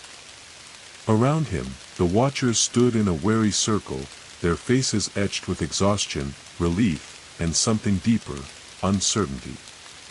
Mara stepped forward, breaking the stillness. "It's not destroyed," she said softly. "It's changed." Caleb nodded. "It remembers. The root is the forest's memory, pain, loss, and the life it holds. We didn't kill it, we rewrote its song." The walls of the tunnel seemed to shimmer, and suddenly the carvings on the stone began to shift and move like living things.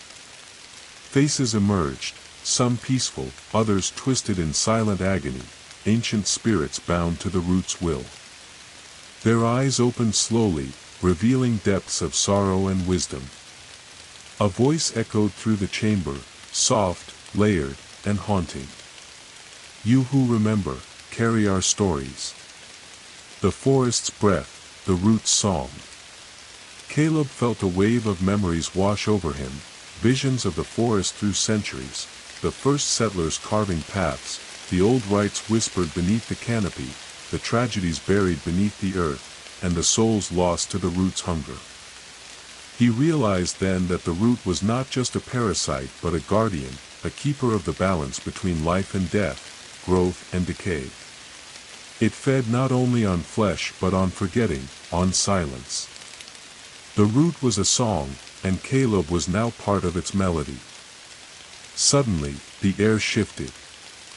From the shadows emerged a figure, older than time, with skin like bark and eyes like molten gold. the ancient guardian of the forest. You have heard the roots call, the figure said, voice like wind through dry leaves. You have shaped its song. But the forest still waits. Caleb rose, feeling the weight of destiny settle on his shoulders. What does it want? To live in balance, the guardian replied. To protect and be protected. But the hunger remains, for those who forget, for those who deny. The watchers exchanged glances. The battle was won, but the war was far from over. Caleb looked down at the book, now glowing faintly with a gentle light. I will carry the story, he said. I will remember. The guardian smiled, the forest around them pulsing with new life. The root's memory had found a new voice. And the forest breathed on. The forest around Caleb was no longer merely a collection of trees and shadows, it had become a living entity, a sentient presence whose breath he could feel in every rustling leaf and every shivering root beneath his feet. The ancient guardian's words echoed in his mind like a chant, a reminder that balance was fragile, and the root's hunger never fully satiated. The watchers had made camp at the edge of a clearing suffused with an otherworldly green glow. The air was thick with the scent of moss and wet earth, but beneath it lingered something more elusive, a faint metallic tang, a whisper of forgotten sorrow. The forest was alive with the echoes of stories long buried, and Caleb felt those tales weaving into his own heartbeat. Around the fire, the watchers spoke in low voices, their faces illuminated by flickering flames. Mara traced patterns in the dirt, the lines glowing faintly as if alive. Jacob cleaned his rifle mechanically, but his eyes never left the shadows beyond the camp's fragile light. Caleb sat apart, the book open on his lap, the ancient script flickering with quiet luminescence. The root's song hummed softly beneath his skin, a low vibration that grew stronger with each passing moment. He realized that the forest had become a veil, a thin boundary between worlds, between the living and the lost, the past and the present. Do you feel it? Mara's voice was a whisper, drawing Caleb's attention. The forest breathes around us, but it's more than just life. It's a threshold. Caleb nodded slowly. The root's memory is tied to that veil. It remembers those who have crossed it, those claimed by the forest, and those who walk its edge. From the darkness, a figure emerged, a young girl, no older than 12, her eyes wide with fear and wonder. Her clothes were tattered, and vines seemed to grow from her skin, intertwining with her hair like living threads. I'm Lila, she said softly, stepping into the firelight. I've been lost in the forest for days. Mara's eyes narrowed. You should not be here. The root does not let go easily. Lila looked down, her voice trembling. I heard the whispers. They called me. I followed the light, but the forest changed. Caleb's heart ached. The root had claimed another, binding her to the forest's song. He reached out gently, placing a hand on her shoulder. You're safe now. We'll help you. But Lila's gaze drifted to the trees, her eyes distant. The veil is thin. I've seen them, shadows that don't belong, faces in the bark, voices beneath the wind. The camp fell silent, the firelight flickering as a cold breeze swept through the clearing. Jacob gripped his rifle tighter. The rooted are restless. They're drawn to the veil. Caleb closed the book, feeling the pulse of the root quicken. The forest was shifting again, the boundary between worlds weakening. We need to reinforce the veil, he said. Before the rooted crossed through. Mara nodded. There's an old site, a circle of stones deep in the heart of the forest. It was once a place of power, a barrier between this world and the next.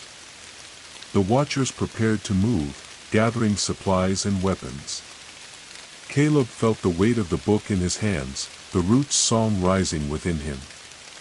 As they ventured deeper into the forest, the air grew heavier, the shadows thicker. Strange sounds echoed, distant laughter, the snap of branches, and the ever-present whispering. At the circle of stones, the air shimmered like heat haze, the veil thin and trembling. Caleb stepped forward, raising the book. He began to chant the ancient words, his voice steady despite the cold gnawing at his bones. The stones pulsed with light, roots weaving between them, sealing the veil with a living barrier. But in the distance, a scream pierced the night, a sound not entirely human, a cry of rage and sorrow. The forest was awakening. And the veil was holding, for now. The scream shattered the fragile calm of the night, ripping through the dense forest like a blade. It was a sound that carried no warmth, no hope, only raw, agonized rage and despair. The watchers froze, their breaths caught in their throats as the echoes bounced between twisted trunks and vanished into the thick canopy above. Caleb's heart pounded like a drum, the roots pulse quickening beneath his skin. The veil he had helped seal at the circle of stones was holding, but barely. The forest was restless, a beast stirred from a long slumber, and now it clawed at the edges of reality. Mara's eyes narrowed, the lines of exhaustion deepening on her face. "That scream," she whispered, "it's not just the rooted anymore. Something older, something more desperate." The watchers gathered quickly, extinguishing the fire and drawing their weapons as shadows swallowed the clearing. Caleb clutched the book tightly, the symbols glowing faintly in the darkness, casting eerie light on the faces around him. "Stay close," Mara commanded. We moved toward the source. They stepped into the forest's embrace, the air thick with damp earth and decay. The trees loomed like silent sentinels, their branches twisting toward the sky like skeletal fingers. The whispering returned, louder now, a cacophony of voices overlapping in a maddening chorus. The group moved cautiously, guided by the flickering lanterns and Caleb's glowing book. The forest seemed to shift around them, paths disappearing, new trails opening like wounds in the earth. The rooted lurked in the shadows, their hollow eyes reflecting the dim light as they watched, waiting. Suddenly, the ground trembled beneath their feet. From the darkness ahead, a low rumble rose, growing louder, shaking the very roots of the forest. Ahead, the earth cracked open, a jagged chasm tearing through the undergrowth. From its depths rose a figure, massive, twisted, and ancient. Its body was a grotesque fusion of bark, bone, and sinew, tendrils of root writhing like serpents around it. Its eyes glowed with molten fury, and its maw opened to unleash a howl that shook the night. "The heart root," Mara breathed, fear threading her voice. "The forest's ancient guardian, or its curse." The creature moved with terrifying grace, its limbs crashing through the trees, roots twisting and tearing at the earth. The watchers formed a defensive circle, weapons raised, while Caleb stepped forward, the book blazing with radiant light. He began to chant, the ancient language flowing from his lips, weaving a spell of binding and protection. The ground pulsed with energy as the root's power surged, responding to Caleb's voice. The heart root howled again, a sound of rage and sorrow, and charged. The battle was fierce and chaotic. The watchers fought desperately, axes and rifles striking at the creature's massive limbs, but the heartroot's bark-like skin was nearly impenetrable. Roots lashed out, ensnaring limbs and pulling warriors to the earth. Caleb focused on the book, pouring every ounce of will into the incantation. The glowing symbols wrapped around the heartroot like chains of light, slowing its advance. But the creature was relentless. With a roar, it broke free, shaking off the bindings and lunging toward Caleb. The book slipped from his grasp, falling to the forest floor as the Hartrot's massive hand slammed down. Darkness swallowed Caleb. When he opened his eyes, he was beneath the earth, surrounded by roots and faces frozen in silent torment. The whispers were deafening, voices of the lost souls bound to the root's will. "You carry the root's song," a voice echoed inside his mind. "You are the shape it needs." Caleb struggled against the darkness, fighting the pull of the root that sought to claim him. Above, the watchers battled on, their voices rising in defiance, but Caleb knew the true battle was within. He closed his eyes, reaching deep into the memories the root carried, the pain, the loss, the ancient sorrow. And he remembered. Darkness wrapped around Caleb like a suffocating shroud, pressing in from all sides with an unyielding weight. The tangled roots that encased him were not merely wood and earth, they pulsed with life, cold and ancient, and seemed to bind not just his body but his very soul. Faces, twisted in silent screams and sorrow, pressed against the bark, their hollow eyes locked on him, pleading and accusing in equal measure. The whispers filled his mind, a relentless torrent of voices overlapping in maddening chorus. They spoke in a language older than time itself, a language of loss and longing, of forgotten pain and buried secrets. "Remember, remember, remember." Caleb's breath came in ragged gasps. He fought against the root's crushing grip, but the more he struggled, the tighter they clung. It was as if the forest itself sought to pull him into its ancient heart, to make him part of its endless memory. But somewhere deep inside, a spark of defiance burned. He focused on that spark, on the stories the root wanted him to remember, the tragedies hidden beneath the soil, the lives lost to the forest's hunger, and the rituals once performed to keep the balance. The root was not merely a parasite, it was a guardian of forgotten history, a living archive of the forest's soul. As he surrendered to the flood of memories, visions unfolded before his mind's eye, a village long consumed by the forest's encroaching roots, fires burning beneath the canopy, chants echoing in the night air, and faces of those who had fought to protect the land from the growing darkness. Among the visions, one stood out, a figure cloaked in shadow, standing at the edge of the village with a book much like the one Caleb now held. That figure reached out, hands glowing with a light that seemed to weave into the very roots themselves. Caleb realized with a shiver, he was not the first to carry this burden. There had been others, guardians bound by fate to the root's memory, tasked with weaving its song to preserve the forest's balance. The roots around him began to pulse in time with the visions, their grip loosening ever so slightly. He opened his eyes and saw the faces pressed against the bark change, no longer accusing but peaceful, as if recognizing him as one of their own. A voice echoed softly, not in his ears but inside his mind. "You remember. You carry the shape. You are the root's song." Caleb understood now that his fate was intertwined with the forest's, that to fight the root was to fight himself, and to embrace it was to carry the weight of 1,000 lost souls. He reached out with his mind, touching the core of the root's memory. Images flooded him, the ancient rites, the sacrifices, the delicate balance between growth and decay, life and death. With a surge of will, he began to sing the root's song, his voice rising above the whispers, weaving a melody of remembrance and hope. The roots released their hold, and Caleb found himself rising from the depths of memory, gasping as he broke through the earth into the dim light of the forest above. The watchers surrounded him, their faces a mix of relief and awe. Mara stepped forward, eyes shining with a fierce pride. "You have faced the root's memory and returned. The forest will listen now." Caleb looked at the book in his hands, its glow now steady and warm. "The root's song is not just hunger," he said softly. "It's a story. And I'm its keeper."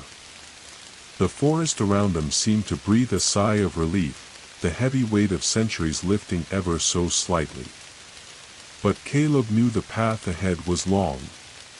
The root's hunger was patient, and the forest's breath was eternal. He was bound to both. The forest seemed to exhale around them, a deep, slow breath that stirred the leaves and rippled through the moss-covered ground like a living pulse. The heavy tension that had gripped Caleb's chest since his descent into the root's memory loosened slightly, replaced by a somber reverence.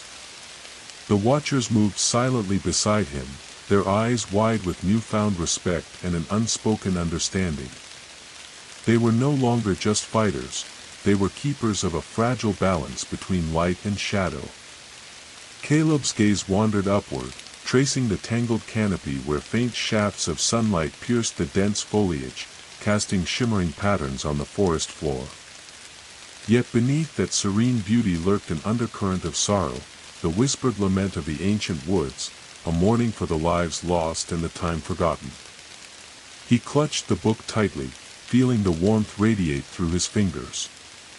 The glowing script pulsed gently, alive with stories woven into its very fibers, stories of love and loss, of sacrifices made to protect this land from the insatiable hunger of the root.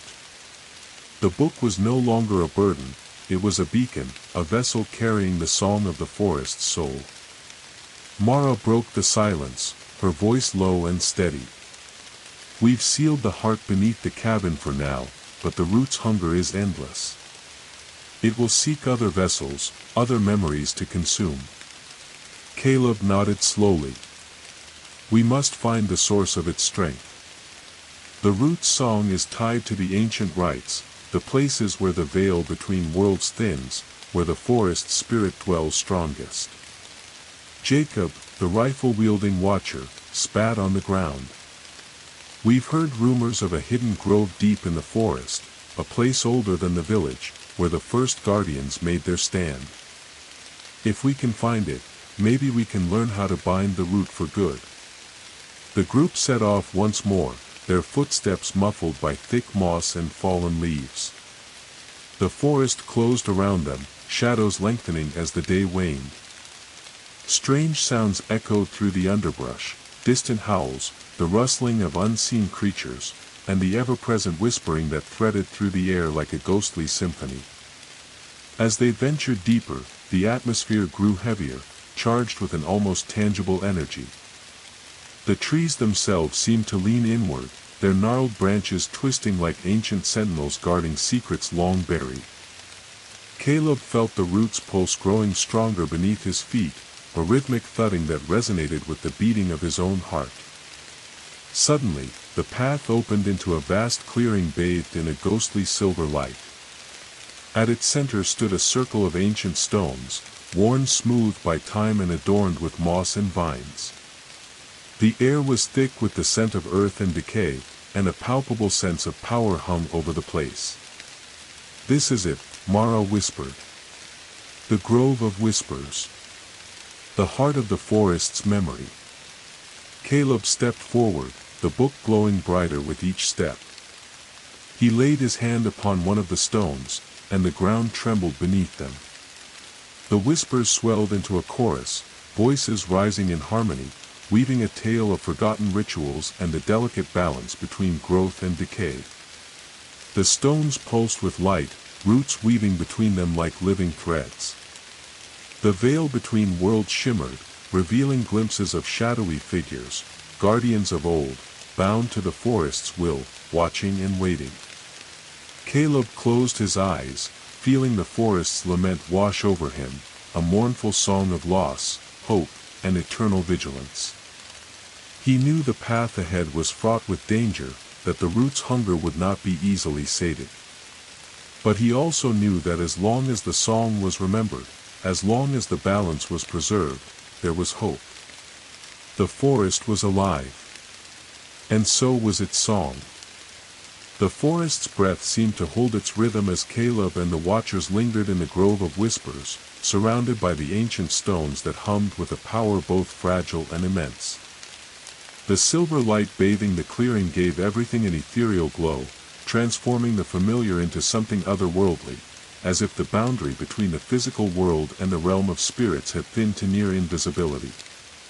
Caleb's fingers traced the moss-covered edges of one of the stones, feeling the rough texture beneath his skin, and the pulsing warmth beneath it. The book in his lap vibrated in sync with the subtle heartbeat of the grove, its glowing symbols casting soft light across the faces of the watchers, who watched him with a mix of awe and trepidation. "The grove is the forest's memory bank," Mara said quietly, breaking the stillness. "Every story, every loss, every sacrifice is woven into these stones. The root draws its strength from the memories it consumes. To bind it, we must feed it something else, something pure." Jacob nodded grimly. "The root's hunger isn't just physical. It craves stories, memories, and meaning. If we starve it of those, it weakens." Caleb's mind raced. He realized the battle wasn't just against the creeping tendrils or the twisted rooted, it was a war over memory, history, and identity itself. The whispers around them intensified, voices overlapping in an eerie chorus. Caleb closed his eyes, opening his heart to the flood of voices, allowing the tales of the lost souls to wash over him. He saw visions of the past, settlers carving out the land, ancient rituals performed beneath the full moon, sacrifices made to appease the forest spirit, and the roots' slow, creeping corruption spreading beneath their feet. He saw faces of those who had resisted, their memories etched into the stones as warnings and prayers. Suddenly, the ground trembled beneath their feet, a deep rumbling that sent shockwaves through the clearing. The silver light flickered, casting twisted shadows across the ancient stones. From the darkness beyond the grove, a figure emerged, tall and gaunt, cloaked in bark and moss, eyes glowing with unnatural light. It moved with a predatory grace, limbs twisting like gnarled branches. "The elder root," Mara whispered, her voice heavy with dread. "The oldest and most powerful of the forest's guardians, and its fiercest protector." The elder root's gaze fixed on Caleb, recognizing the bearer of the book. It stepped forward, roots writhing and extending like snakes, its presence radiating a power that seemed to shake the very ground. Caleb rose slowly, the book's glow intensifying. He knew this confrontation was inevitable, a test of wills, a battle for the soul of the forest itself. The elder root spoke without words, its voice a chorus of rustling leaves and creaking wood inside Caleb's mind. "You carry the root's song, but do you understand its true meaning? To shape the forest, you must embrace its darkness as well as its light." Caleb's heart thundered, but he stood firm. "I carry the stories, the pain, the loss, the hope. The forest's breath is both life and death. I will honor both."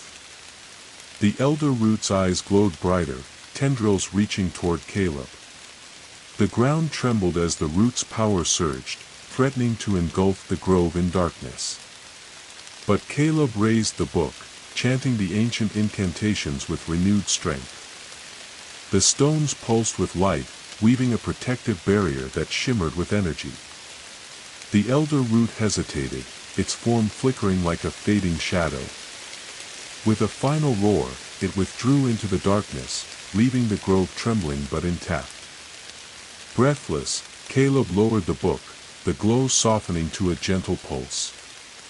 Mara stepped forward, placing a hand on his shoulder. "You have passed the trial. The root listens." Caleb looked around the grove, feeling the weight of the forest's history pressing upon him. The battle was far from over, but hope lingered in the ancient stones. The forest whispered its thanks. And Caleb knew his journey had only just begun. The night had settled thick and heavy around the grove of whispers, wrapping the ancient stones in shadows that danced beneath the silver glow of a waning moon. The air was cool and damp, filled with the scent of moss, earth, and the lingering trace of smoke from the campfire the watchers had hastily doused. Every sound, the creak of a branch, the whisper of the wind, seemed magnified in the stillness, as if the forest itself was holding its breath. Caleb stood in the center of the circle, the book now closed but warm against his chest. The ritual had ended, yet the weight of what had transpired pressed upon him like a physical force. The grove had accepted him, or at least, tolerated his presence, and the elder root had retreated, but the battle between memory and oblivion was far from over. Around him, the watchers spoke in hushed tones, eyes flickering toward the encroaching darkness that pressed against the boundaries of the clearing. Mara's voice cut through the quiet like a blade. The elder root's withdrawal is temporary. Its hunger is patient. It will return, and with greater fury. Caleb nodded, a chill creeping up his spine. We need to act before it does. The root's power is tied to the forest's veins, those tunnels beneath Station 14. If we can sever the connection, we might cripple its influence. Jacob, ever pragmatic, spat onto the ground. Easier said than done. Those tunnels are a labyrinth, and who knows what else lurks down there. The rooted aren't the only dangers. The forest around them seemed to ripple in response, the underbrush stirring as if something unseen shifted within the shadows. The path they had taken to reach the grove was already obscured by creeping vines and twisting roots. It was as though the forest itself was rearranging, hiding its secrets behind shifting walls of bark and leaf. Caleb's gaze narrowed. The forest changes because it wants to hide its heart. We need a guide, someone who knows the old paths. Mara hesitated before speaking. There is someone. An elder from the village on the forest's edge, Silas. He's lived here all his life, knows the woods better than any of us. The mention of Silas stirred memories in Caleb, a man rumored to have vanished into the forest years ago, whispered about in fearful tones. Some said he had been claimed by the root, others that he had become one with the trees themselves. We find him, Caleb said firmly. He's our best chance. The watchers agreed, and under the cloak of night, they set off toward the village that lay just beyond the forest's grasp. The journey was tense, every crack of twig and distant howl a reminder of the dangers lurking in the dark. As they reached the village, Caleb's eyes scanned the familiar yet changed faces, weathered by hardship, haunted by secrets. The air was thick with unease, the villagers wary of outsiders, especially those who spoke of the forest's dark heart. In the dim light of a small cottage at the village's edge, they found Silas, a wiry man with deep-set eyes that gleamed with knowledge and something older, a weariness born of watching the forest's slow encroachment. I've been waiting for you, Silas said quietly, voice rough like gravel. The forest has been restless. The root's hunger grows. Caleb stepped forward, showing him the book. We need your guidance. The root's power is tied to the tunnels beneath Station 14. We have to sever its reach. Silas's eyes flickered to the glowing book. That book is a key, yes. But the forest's heart is deeper than tunnels or roots. It's woven into the land, the air, the very soul of these woods. To fight it, you must understand the balance it demands. The night deepened as Silas shared stories of the old rites, ceremonies to honor the forest spirit, to keep the root's hunger in check, and warnings of what happens when balance is lost. He spoke of paths hidden beneath moss and stone, of gateways between worlds that shifted with the seasons, and of sacrifices made to protect the living from the dead. Caleb listened intently, the weight of his task growing heavier but clearer. When dawn broke, the forest awaited them, a living maze of shifting shadows and whispered promises. With Silas as their guide, the watchers and Caleb prepared to delve once more into the labyrinth beneath Station 14, determined to face the root's heart and reclaim the soul of the forest. The first pale light of dawn seeped hesitantly through the dense canopy as Caleb, Mara, Jacob, Silas, and the remaining watchers gathered at the edge of Station 14. The old ranger station lay in ruins, half swallowed by the relentless forest, vines strangling its skeleton as moss crept over shattered windows and rotting beams. The air was thick with the scent of damp earth and decay, mingled with an eerie stillness that seemed to hold its breath, waiting. Silas paused at the entrance, his weathered face shadowed with a mixture of reverence and dread. Beneath this place lies the labyrinth, the veins of the root that stretch far beyond what most realize. The tunnels are older than any map, older than the forest itself, carved by forgotten hands and nourished by ancient magic. Caleb tightened his grip on the book, its faint glow casting dancing patterns on the cracked concrete. "We have to find the heart," Caleb said, voice steady but tinged with urgency. "Cut it off from the forest above." Silas gave a grim nod. "The root's heart lies deep, protected by more than just tangled roots. There are guardians, things that were once human, now twisted beyond recognition. They patrol the labyrinth, bound to the root's will." Mara unslung her axe, her jaw clenched. "Then we move quickly. The longer we wait, the stronger the root grows." The group descended into the crumbling entrance of the ranger station, stepping carefully over broken glass and debris before the earth swallowed them whole. The tunnel mouth was narrow, the air stale and heavy, carrying the faintest whisper of rot and sorrow. As they ventured deeper, the glow from Caleb's book illuminated the winding paths, revealing walls slick with black sap and gnarled roots that pulsated faintly like veins. The labyrinth twisted and turned, its corridors fracturing into dead ends and hidden chambers. The whispers returned, louder and more insistent here, filling the tunnels with voices of the lost, prayers, curses, cries of despair. At one bend, they encountered their first guardian, a towering figure woven from bark and bone, its eyes glowing with a cold, malevolent light. It moved silently but with unstoppable purpose, its limbs creaking as it advanced toward them. The watchers formed a protective line, weapons drawn. The fight was brutal, metal clashed against the creature's bark-like skin, the air filled with grunts, snarls, and the sickening crack of splintering wood. Caleb focused on the book, chanting the ancient incantations he had learned.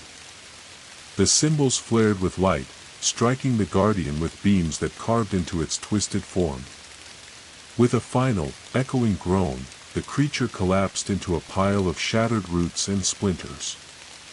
The group pressed onward, weary but determined. Hours passed, the labyrinth shifting and changing around them. Sometimes the tunnels seemed endless, stretching into darkness that defied comprehension. Other times, strange pockets of life blossomed within, tiny glowing fungi, crystal-clear pools reflecting stars unseen in the sky above, and ancient carvings hinting at rites long forgotten. Silas led the way with unerring certainty, his eyes scanning the shadows for traps and illusions. At last, they reached a vast chamber, the heart of the labyrinth. It was a cathedral of roots and stone, the air thrumming with raw power. At its center pulsed a massive knot of intertwining roots, glowing with an eerie green light that seemed to pulse like a heartbeat. The root's heart. Caleb stepped forward, the book's glow intensifying. He began the incantation, weaving the root's song with every fiber of his being. But the heart shuddered and pulsed violently, sending tendrils lashing outward. From the shadows emerged a figure cloaked in darkness, its form shifting and writhing like smoke, an embodiment of the root's hunger itself. The final battle had begun. The chamber pulsed with an unnatural energy, the twisted heart of the root throbbing like a living thing, its eerie green glow casting long, writhing shadows against the stone walls. The very air seemed thick with power, charged and volatile, as if the forest itself had exhaled a breath of ancient fury.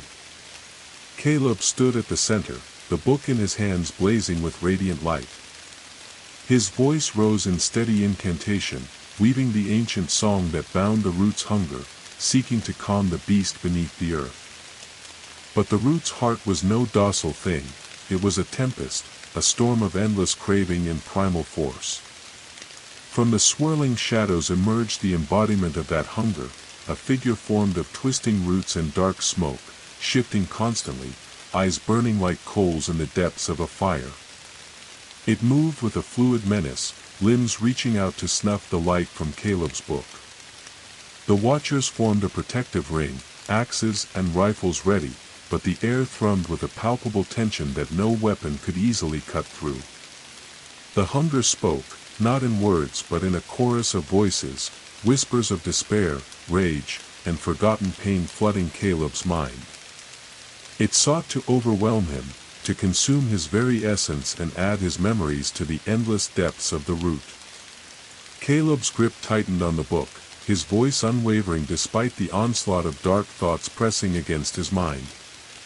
The glowing script flared brighter, weaving a shield of light around him, pushing back the tendrils of shadow.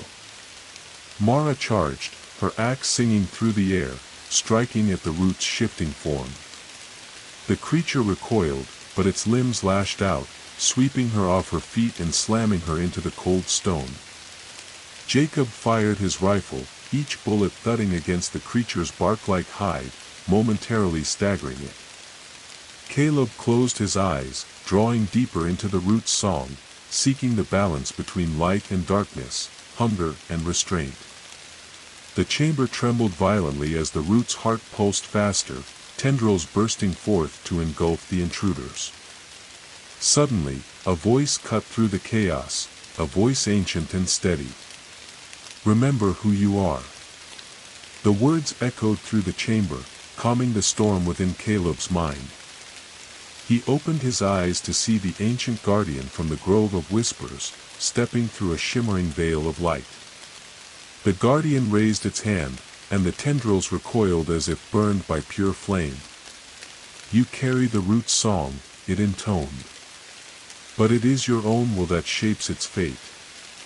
Together, Caleb and the guardian channeled their power, the book and the ancient magic weaving together, binding the root's heart in chains of light and memory. The hunger howled, a sound of rage and despair, but gradually it slowed, the shadows retreating back into the earth. The chamber stilled, the green glow dimming to a gentle pulse. Mara groaned, struggling to her feet, while Jacob wiped sweat and dirt from his brow. Caleb looked at the bound root's heart, feeling the immense weight of what had just transpired. The forest was still alive, but for now, the hunger was sated. The root's song continued, a melody of balance, memory, and eternal vigilance. The chamber lay silent, the heavy breath of the forest retreating into a fragile calm. Caleb stood at the heart of the labyrinth, the ancient book warm in his hands, its glow now steady and soft like a fading ember. Around him, the watchers caught their breath, bodies bruised and hearts heavy with the weight of the battle just endured. Outside, the forest pressed against the edges of the ranger station ruins, its dark canopy a living sea of shadows and secrets. Yet for the first time in what felt like an eternity, that darkness seemed less oppressive, as if the forest itself had accepted the fragile peace Caleb and his companions had fought to forge. Caleb's eyes scanned the bound root's heart, the massive tangle of veins and sinew pulsing gently, no longer a tempest of hunger but a rhythm in tune with the forest's breath. "The root isn't gone," Mara said, her voice rough but steady. "It's changed." Jacob sheathed his rifle, nodding. "We didn't kill it. We contained it. For now." Caleb closed the book, feeling the profound responsibility settle over him like a mantle. The root's song was no longer a curse alone, it was a story, a living memory that needed tending. Silas, standing quietly beside Caleb, spoke with quiet conviction. "Balance is fragile. The root will hunger again. The forest will test us. But you've shown it another way, a way that honors both life and death, light and shadow. The group gathered their belongings, preparing to leave the labyrinth's depths. As they ascended toward the surface, the forest around them seemed to shift subtly, the air clearer, the shadows less oppressive, the whispers gentler, like the sigh of a mother calming her child. Outside, the dawn was breaking, painting the sky in hues of pink and gold. Birds sang softly, a choir greeting the new day. Caleb breathed deeply, the forest scent filling his lungs, grounding him.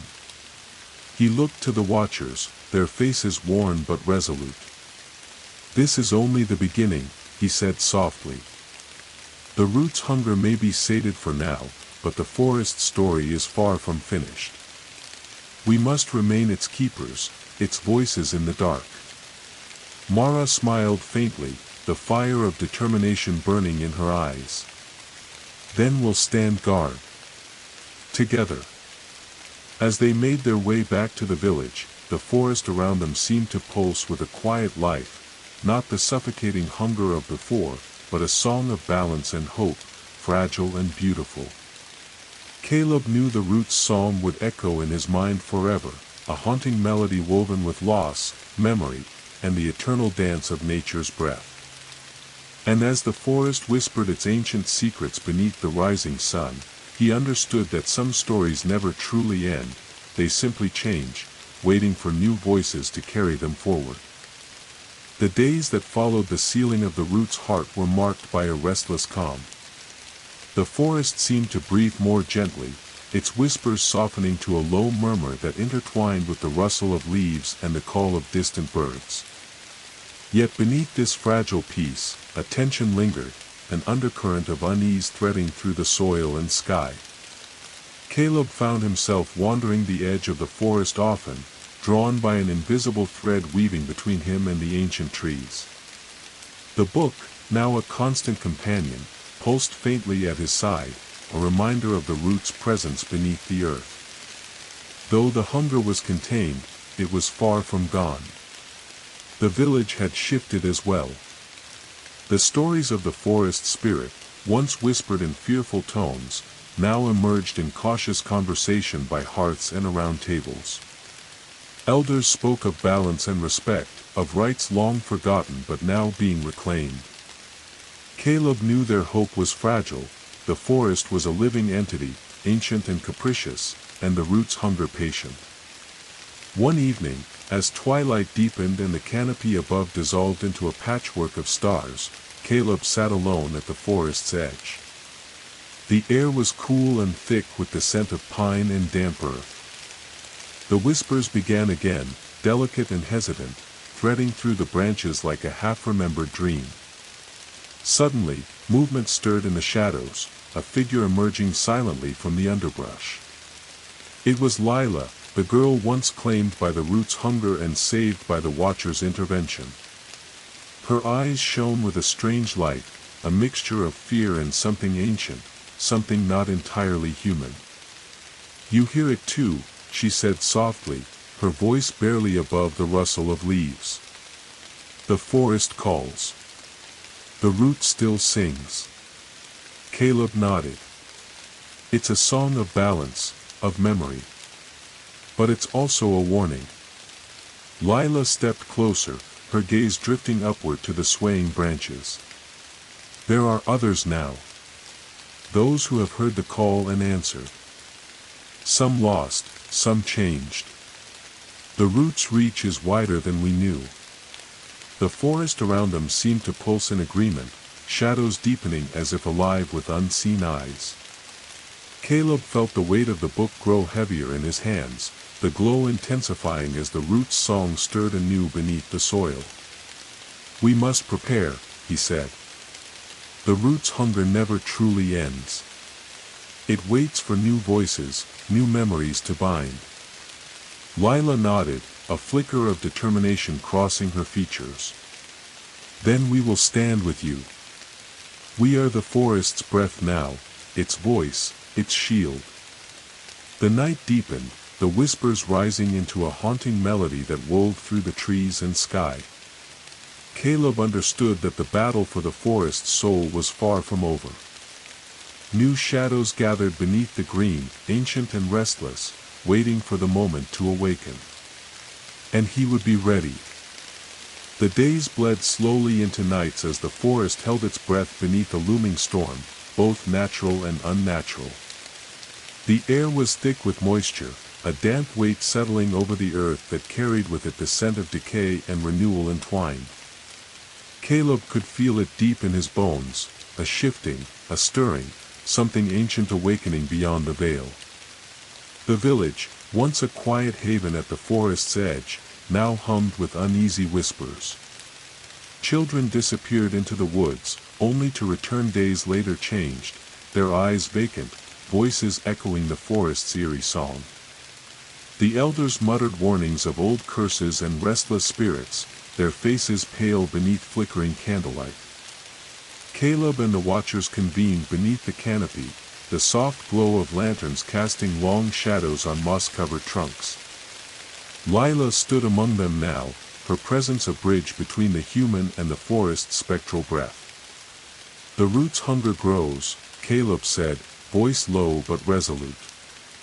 "The binding was temporary. It feeds on more than just memory. It feeds on fear, on loss, on the silence we leave behind." Mara tightened her grip on her axe. "Then we need to find the source of this new hunger. What has awakened the root's deeper hunger?" Silas's gaze was distant, eyes clouded with memories. "The forest remembers all wounds. There was a time when the villagers betrayed the old ways, cutting sacred trees, desecrating the grove of whispers. The root's hunger is a response to that betrayal. The balance is broken." The watchers fell silent, the weight of Silas's words settling like a stone. "We need to restore the balance," Caleb said. "But the path will not be easy. The forest is no longer just a place of trees, it's a living force, a restless spirit that demands respect and sacrifice." As the night deepened, strange sounds echoed from the depths, guttural growls, whispers in languages long lost, and the unmistakable snap of breaking branches. The forest was alive with movement, shadows shifting like a tide. Caleb felt the root's song thrumming through the earth, a low vibration that resonated with his heartbeat. He closed his eyes, opening his mind to the voices, lost souls, ancient guardians, and restless spirits bound to the root's will. Suddenly, a chilling wind swept through the clearing, extinguishing the lanterns and plunging them into darkness. From the blackness, figures emerged, tall, slender forms draped in tattered leaves and bark, their eyes glowing with spectral light. The forest's guardians had awakened. The watchers raised their weapons, tension crackling in the air like electricity. But Caleb stepped forward, voice steady despite the fear. "We come with respect. We seek to heal the wound, to restore the balance." The spectral guardians paused, their glowing eyes watching him with an inscrutable gaze. In that moment, the forest seemed to pulse, a heartbeat shared between all living things. The gathering storm was upon them. And the forest's reckoning had begun. The spectral guardians circled slowly, their ethereal forms shifting with the faint rustle of leaves and the creak of ancient wood. Their eyes, orbs of pale light, flickered with unreadable emotion as they regarded Caleb and the watchers. The cold air between them was thick with tension, the silence broken only by the distant rumble of thunder and the soft drip of condensation from the leaves above. Caleb stood rooted, heart steady but mind racing. He could feel the weight of their gazes probing the very essence of his being, as if the forest itself was judging whether he was friend or foe. The book in his hands pulsed gently, as though responding to the presence of these ancient sentinels, guardians who existed between the worlds of the living and the dead. Mara's fingers tightened around her axe handle, muscles tense, ready for the slightest sign of hostility. Jacob's eyes darted through the darkness, searching for threats beyond the circle of light cast by their flickering lanterns. Silas whispered an old prayer, his voice trembling but resolute. The leader of the guardians, taller, more radiant than the others, stepped forward.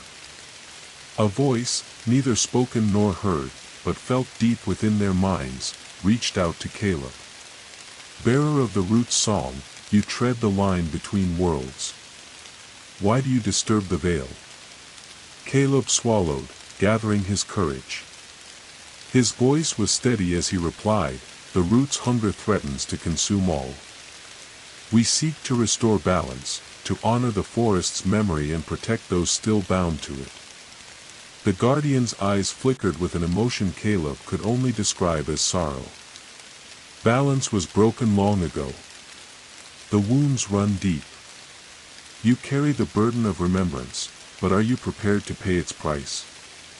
A sudden gust swept through the clearing, carrying with it the scent of rain and earth. The lantern flames wavered, casting dancing shadows that seemed to blur the boundaries of reality. Caleb felt the veil thin, the forest's breath mingling with the pulse of unseen realms.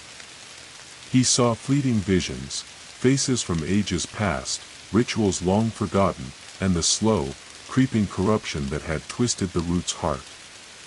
He knew the price would be high. With a nod, he answered, I am. The guardians relaxed their stance, the oppressive tension easing as the leader extended a hand. A shimmering light erupted between their palms, and Caleb felt the surge of ancient magic intertwining with the book's glow. The veil between worlds parted briefly, revealing glimpses of a forest untouched by time, vibrant, alive, and pure. It was a vision of hope, a glimpse of what could be reclaimed. But shadows flickered at the edges, a reminder of the darkness still lurking. The guardians spoke once more, their voices a chorus of wind and leaf. To heal the forest, you must walk its paths unseen, listen to its silent cries, and carry the weight of its sorrow. Only then will the root's hunger be tamed. Caleb felt the enormity of the task settle over him like a shroud. The journey ahead was one of sacrifice and understanding, a pilgrimage through the forest's heart and soul. As the rain began to fall softly, mingling with the whispered song of the root, Caleb and the watchers prepared to step deeper into the forest's embrace, where the veil was thinnest, and the true battle awaited.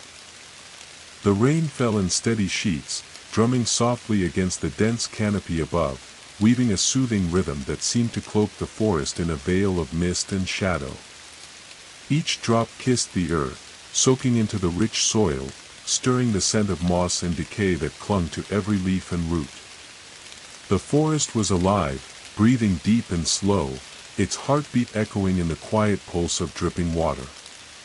Caleb and the watchers moved cautiously beneath the whispering canopy, the glow from Caleb's book casting a pale light that danced across gnarled bark and twisted vines.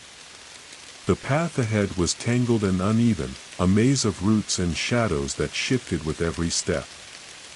Here, the veil between worlds was thinnest, a place where reality and memory intertwined, where the forest's ancient song whispered truths long buried beneath time and earth. Silas walked ahead, his eyes sharp despite the years etched into his weathered face.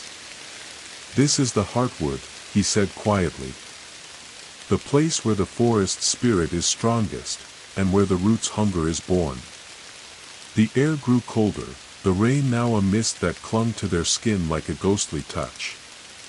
The whispers intensified, voices weaving through the leaves, stories half-spoken, memories caught between worlds. Caleb felt the weight of countless souls pressing in around him, their stories aching to be heard. As they pressed deeper, the forest seemed to shift beneath their feet. Shadows lengthened and twisted, forming shapes that flickered just beyond the edge of vision, fleeting glimpses of figures both human and otherworldly.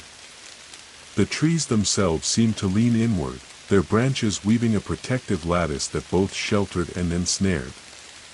Suddenly, the ground trembled, a low rumble that rolled through the roots beneath them. From the earth burst a mass of writhing tendrils, thick and black, pulsing with an eerie green light. The root's hunger was awakening once more, furious and desperate. Mara raised her axe, the blade catching the faint light as she stepped forward, ready to strike. Jacob took aim with his rifle, steady and unwavering despite the shifting shadows. Caleb raised the book, chanting the ancient incantations with a voice strong and clear. The glowing script flared, weaving a shield of light that pushed back the tendrils, slowing their advance. But the root's hunger was relentless, its reach stretching further than before, seeking to pull them into the depths of the earth. From the mist emerged figures, lost souls trapped between worlds, their faces pale and eyes hollow, drawn to the root's call. They reached out with trembling hands, voices a chorus of sorrow and longing. Caleb felt the ache of their memories flooding his mind, the pain of betrayal, the sting of abandonment, the desperate hope for release. He knew then that the root's hunger was not just for life but for remembrance, for the stories that gave meaning to existence. With a surge of will, Caleb began to sing the root's song anew, his voice weaving through the whispers, soothing the lost souls and binding their pain into the forest's eternal memory. The tendrils recoiled, the glowing light softening into a gentle pulse. The lost souls found peace, their forms dissolving into shimmering motes of light that drifted upward, joining the canopy's glow. The forest sighed, the tension easing as the heartwood settled into quietude. Caleb looked to the watchers, exhaustion and relief mingling in their eyes. "The root hungers," he said softly. "But we can give it what it needs without losing ourselves. Balance is fragile, but it's not impossible." Silas nodded. "The forest's breath is eternal. So too must be our vigilance." As the rain softened to a whisper, the group set camp beneath the sheltering boughs, the book resting between them like a beacon. The forest's song continued, a haunting melody of loss, hope, and the eternal dance of shadow and light. And Caleb understood, this was their charge now, to be the forest's keepers, its voice beneath the whispering canopy. The dawn broke slowly over the forest, its light filtered through a thick veil of mist that clung to the trees like a shroud. The air was cool and damp, carrying the scent of pine needles and wet earth. The forest, vast and ancient, seemed to hold its breath, waiting, watching.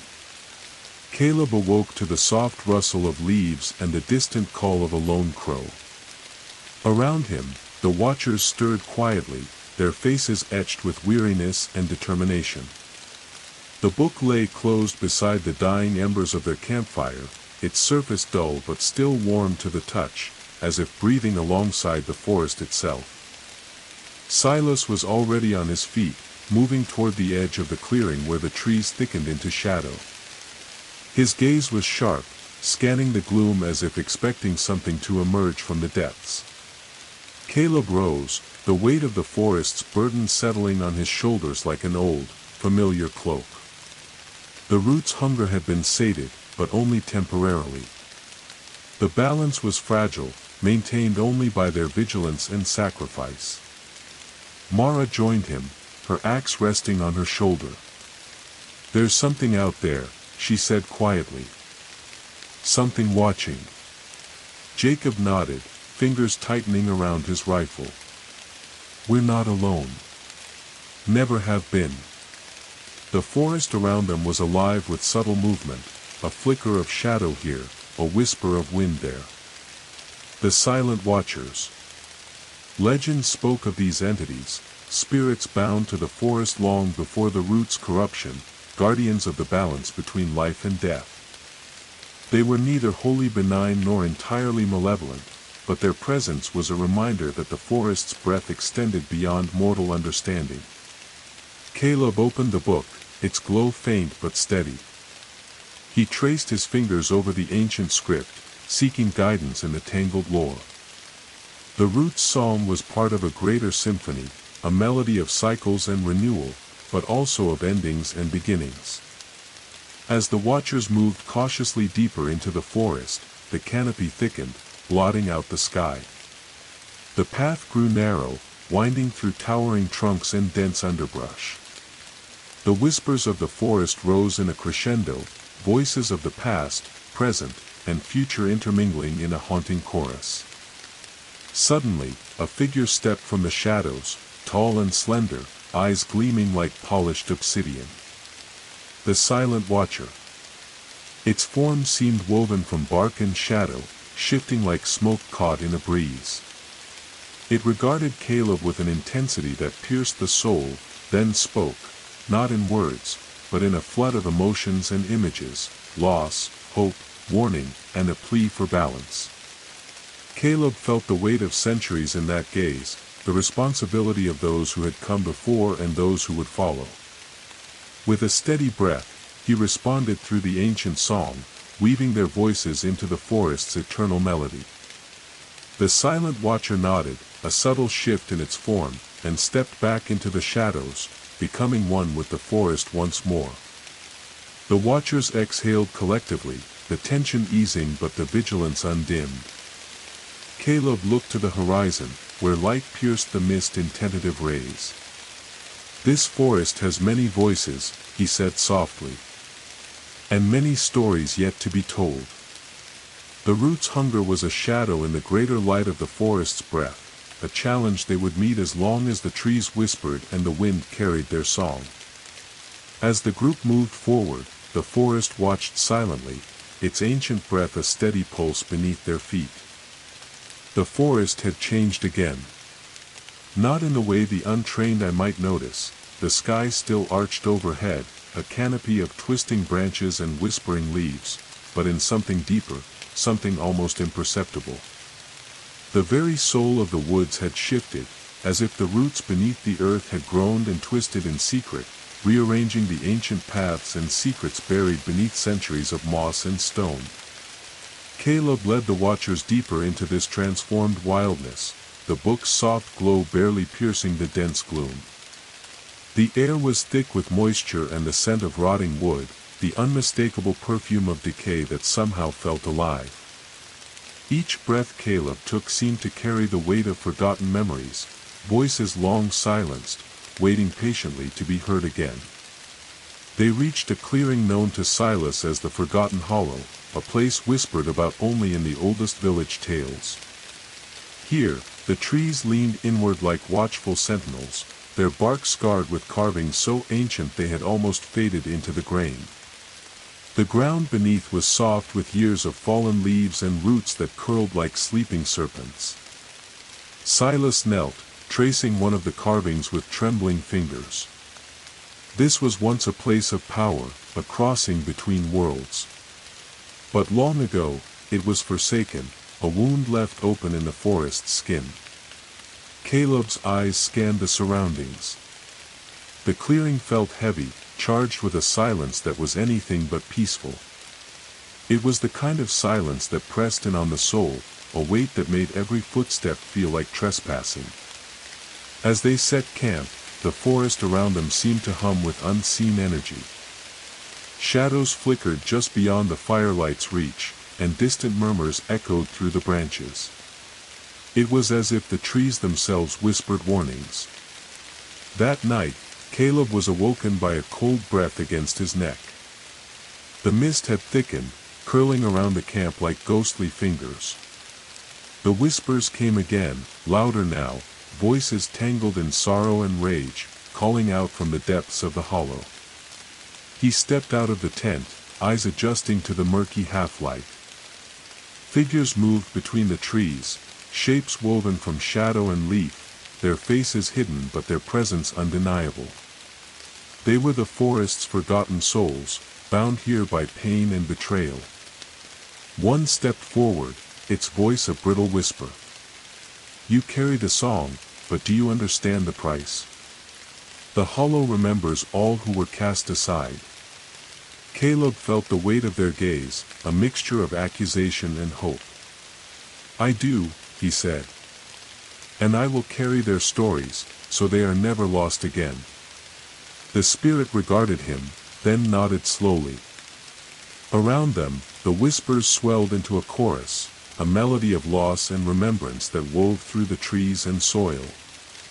As the night deepened, Caleb felt the roots beneath the hollow pulse softly, a heartbeat syncing with his own. The forest's breath was vast and complex, a tapestry of light and shadow, life and death. The next morning, the clearing seemed changed, a little lighter, the shadows receding as if the forest itself had accepted their vow. But Caleb knew the journey was far from over. The forgotten hollow was a wound healed for now, but the forest held many more secrets, dark places where the root's hunger still lurked, waiting for new voices to sing its song. He closed the book, feeling its warmth pulse steady in his hands. "We walk a path with no end," he said softly to the watchers. "But we walk it together."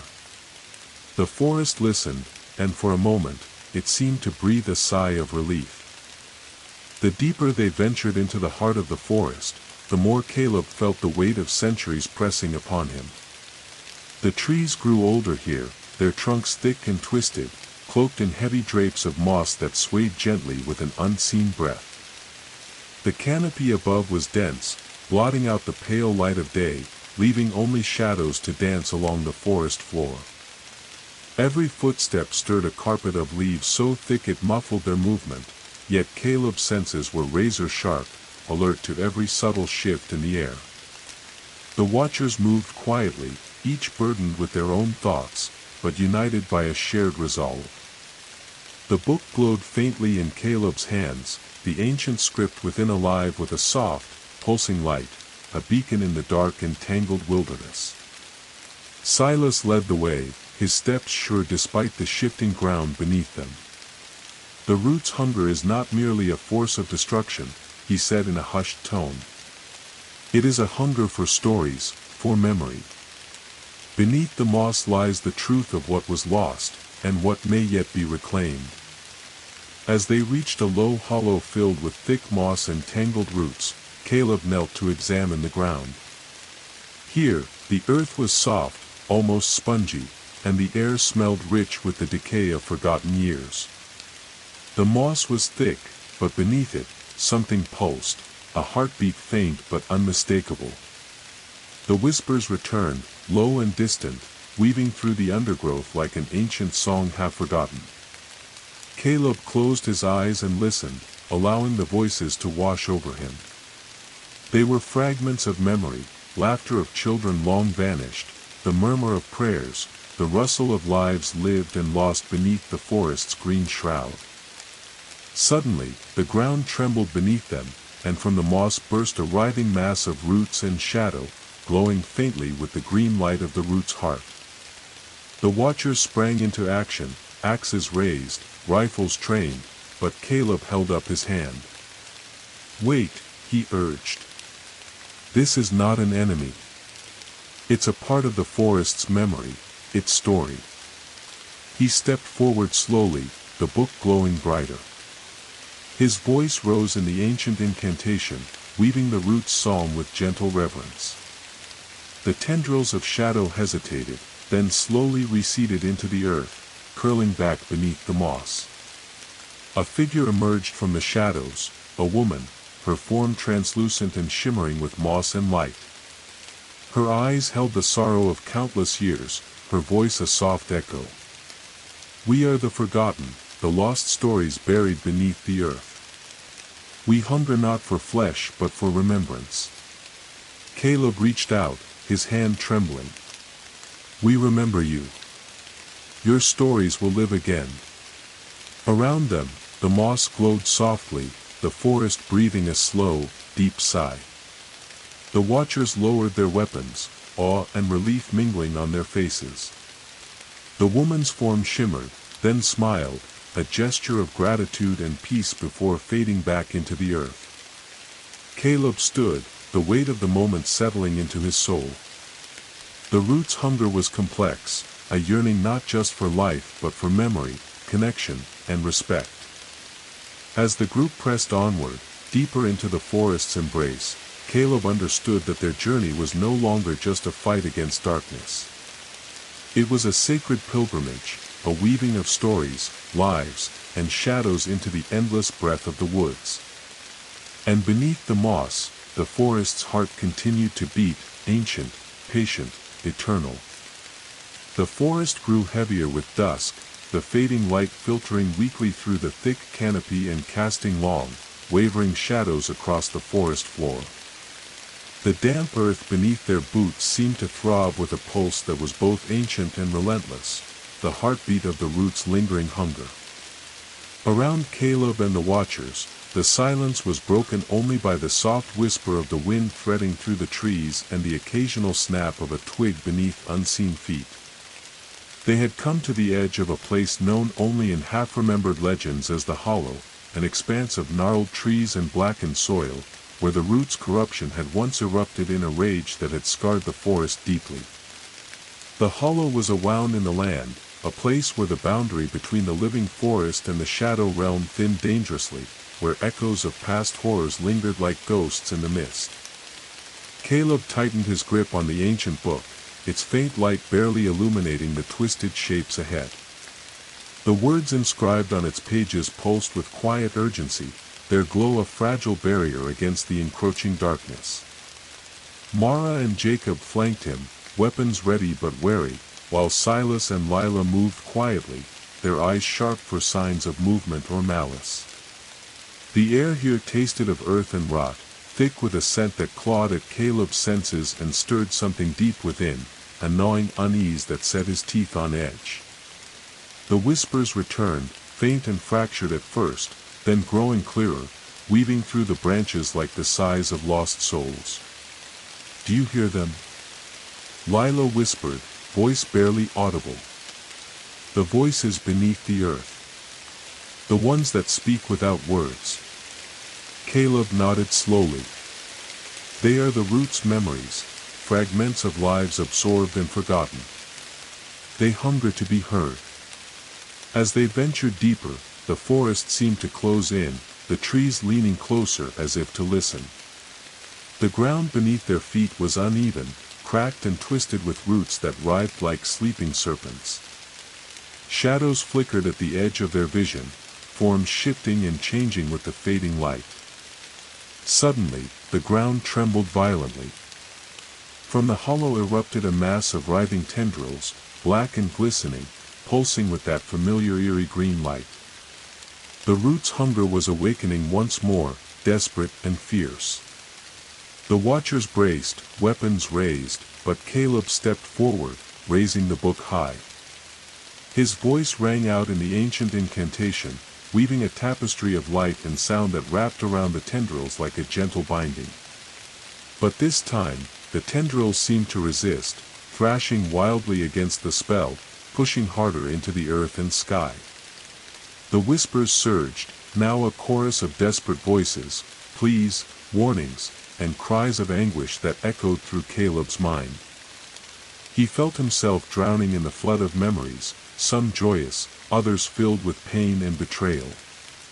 Among the voices, one stood out, a sorrowful lament from a woman whose name had been lost to time but whose story was etched deep into the root song. "Remember us," she pleaded. "Do not let us fade into silence." Caleb's heart clenched. With every fiber of his being, he sang the roots' song anew, infusing it with the pain and hope carried by the lost souls. The glow from the book intensified, weaving a cocoon of light that wrapped around the hollow. Gradually, the tendrils stilled, retreating into the earth as the whispers softened to a peaceful hum. The hollow seemed to breathe again, its wounds slowly knitting closed beneath the watchful gaze of the forest. The watchers lowered their weapons, their faces etched with exhaustion and awe. Caleb closed the book, its warmth a gentle reminder of the fragile balance they maintained. "We carry their voices," he said softly. "Their stories are part of the forest now. As long as we listen, the roots' hunger can be tempered." Silas nodded, his eyes distant but hopeful. "The forest is a living storybook, bound by memory and song. Our duty is to be its keepers."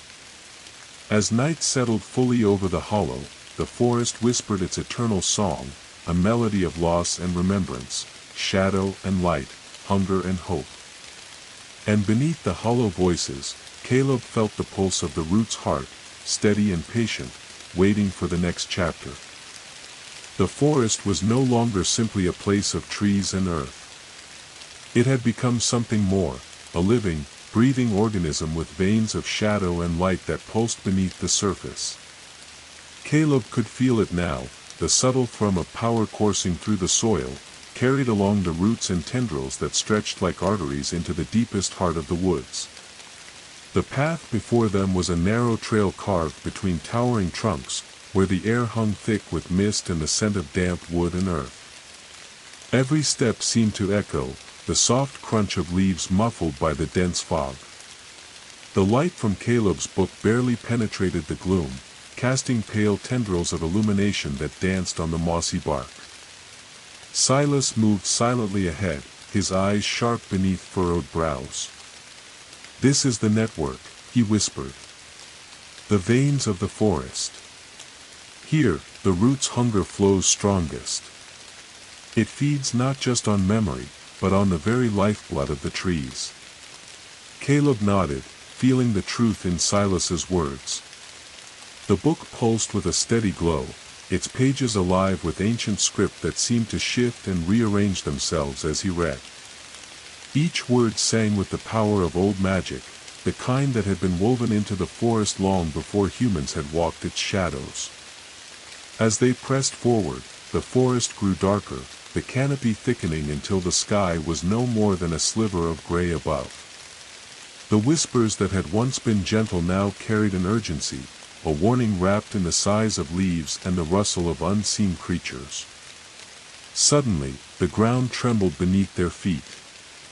From the shadows, thick tendrils erupted, dark, slick with moisture, and glowing faintly with the eerie green light that Caleb had come to dread. The root's hunger was waking once more, fierce and unrelenting. Mara raised her axe with a determined cry, striking at the tendrils that reached toward them. Jacob fired into the dark, bullets thudding against the shifting bark of the tendrils. But Caleb held up his hand, voice rising in a chant that wove the ancient song of binding and release. The glow from the book flared brightly, wrapping the tendrils in bands of shimmering light.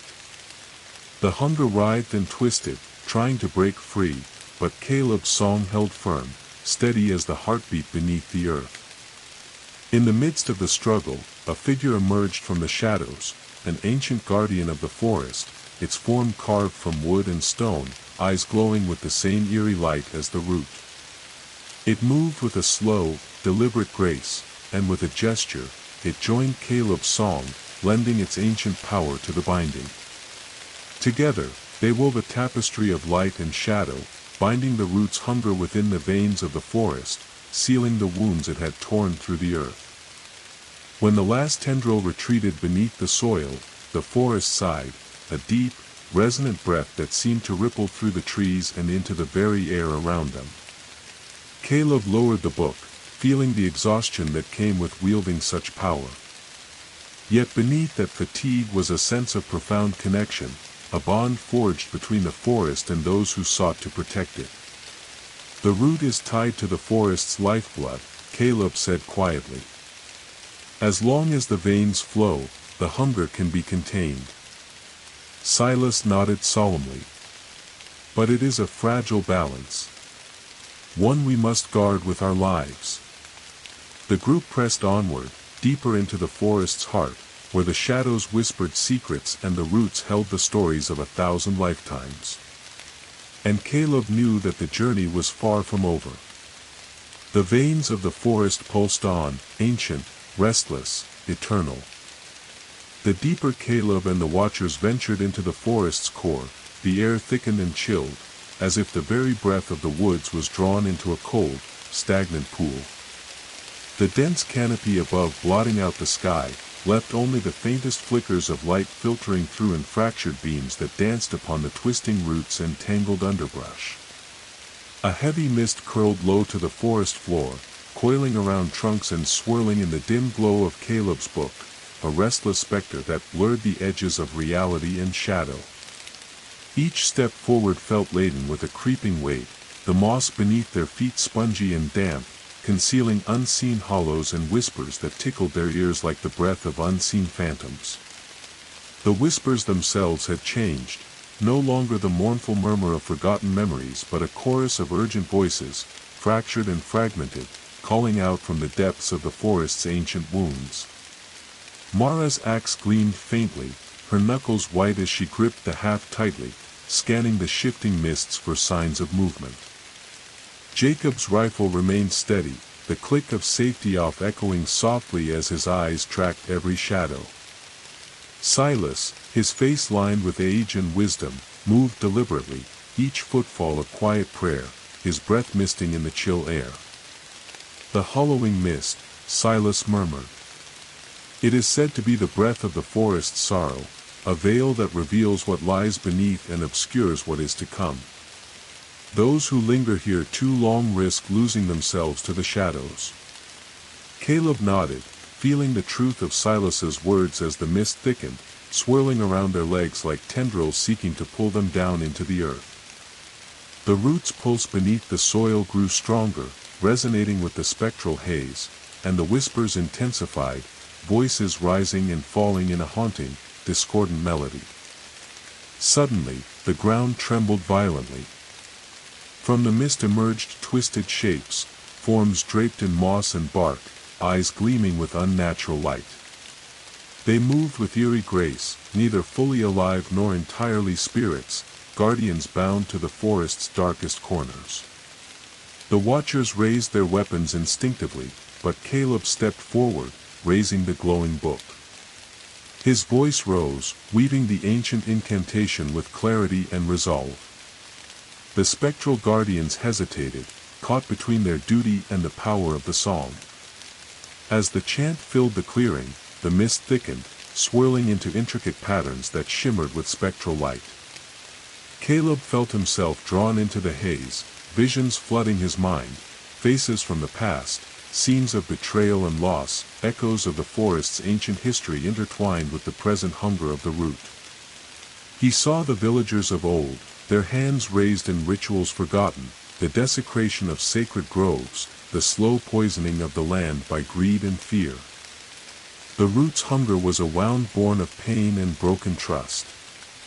With each word of the song, Caleb reached out to the lost spirits entwined in the mist, weaving their sorrow into a tapestry of remembrance and healing. The spectral guardians' eyes softened, their forms dissolving into the mist like morning dew under the sun's first light. The mist began to lift, the forest breathing a long, shuddering sigh. The weight that had pressed down on Caleb's soul lifted slightly, replaced by a fragile hope. But the root's pulse still beat beneath the earth, a reminder that the forest's hunger was eternal, a slow-burning ember waiting to flare again. As the watchers regrouped, Caleb looked to the rising sun breaking through the thinning canopy. "We have touched the sorrow," he said softly. "But the forest story is far from finished." The hollowing mist receded, but its echoes remained, a haunting reminder that healing was a journey, not a destination. And beneath the ever-watchful trees, the root's song continued, a melody of shadow and light, memory and hunger, life and death. The forest seemed to hold its breath as Caleb and the watchers pushed forward, leaving behind the dissipating hollowing mist. The air grew colder, the dampness replaced by a dry, brittle chill that clung to their bones and whispered through the skeletal branches overhead. Here, the trees stood gaunt and twisted, their bark pale and cracked like ancient bones bleached by time. This was the Bone Grove, a place rarely spoken of, even in the oldest tales whispered around village fires. A place where the forest's pulse slowed, and death's cold hand seemed to grasp tighter, binding the earth and sky in a silent grip. The ground was littered with fragments, broken twigs that looked like splintered ribs, stones that resembled jagged teeth, and fallen leaves that crunched like brittle bones beneath their feet. Caleb felt a shiver that had little to do with the cold. The root's hunger here was different, quieter, more insidious. It seeped not from the living root beneath the soil but from the very bones of the forest itself, a slow decay that whispered of endings and forgotten pain. The book pulsed faintly, its glow dimmer in this somber place. Caleb traced his fingers over the ancient script, seeking answers in the shifting words.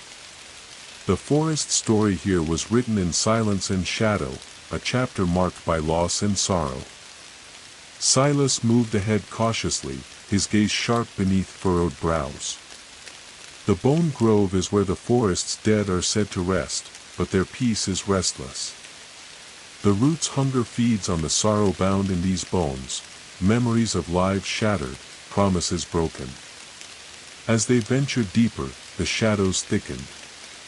The trees seemed to lean inward, their branches intertwining to form a vaulted cathedral of wood and shadow. From the darkness came faint echoes, a soft, mournful sound like the rustle of silk or the sigh of a distant lament. Suddenly, the ground beneath them trembled. From the earth erupted spectral figures, ghosts woven from pale bark and bone, their eyes hollow but filled with ancient grief. They moved with slow, mournful grace, their voices a haunting chorus of forgotten sorrow. Mara raised her axe, but Caleb held up his hand. The book glowed brighter as he began to chant the root's song, weaving a melody of remembrance and release. The spectral figures wavered, their forms flickering like candle flames in the wind. The lost spirits reached out with translucent hands, seeking solace and recognition. Caleb felt their sorrow seep into his heart, the pain of forgotten stories, the yearning for peace. With each verse, he wove their memories into the forest's breath, binding their sorrow with light. The spirits' forms softened, their eyes brightening as they found release in the song. As the last note faded, the Bone Grove seemed to sigh, a long, shuddering exhale that stirred the brittle leaves and scattered the shadows. Caleb turned to the watchers, his voice steady despite the weight of the encounter. The root's hunger feeds on what we forget, the pain, the loss, the stories we refuse to carry. Silas nodded slowly. Then we must remember. For as long as the forest breathes, so too must its stories. The forest around them seemed to respond, a subtle shifting in the air like a breath drawn deep and slow. The journey ahead was uncertain, the root's hunger still a shadow lurking in the green. But Caleb and the watchers pressed onward, bearers of memory, voices of the forest's eternal song. The deeper Caleb and the watchers ventured into the heart of the forest, the trees seemed to grow taller, their branches intertwining overhead like the ribs of some great, slumbering beast. The air was thick with the scent of damp earth and old wood, and a soft mist clung to the underbrush, curling around roots and rocks like fingers reaching from the past. The forest whispered, a low, mournful sound that felt almost like a chant, a dirge for things lost and forgotten. Before them lay the shattered hollow, a vast clearing scarred by time and sorrow. Where once stood proud ancient trees, now there were only jagged stumps and shattered roots that clawed at the sky like broken bones. The ground was cracked and dry, littered with splintered branches and the remnants of fallen leaves long turned to dust. Caleb's heart weighed heavy as he stepped forward, the glow from the book casting long shadows on the ruined earth. This place, Silas said in a voice thick with reverence and grief, is where the forest's wounds are most raw. The root's hunger tore through here in its frenzy, leaving nothing but emptiness. The watchers exchanged wary glances. Mara's grip tightened on her axe, her eyes scanning the tree-line. Jacob's rifle was ready, fingers tense.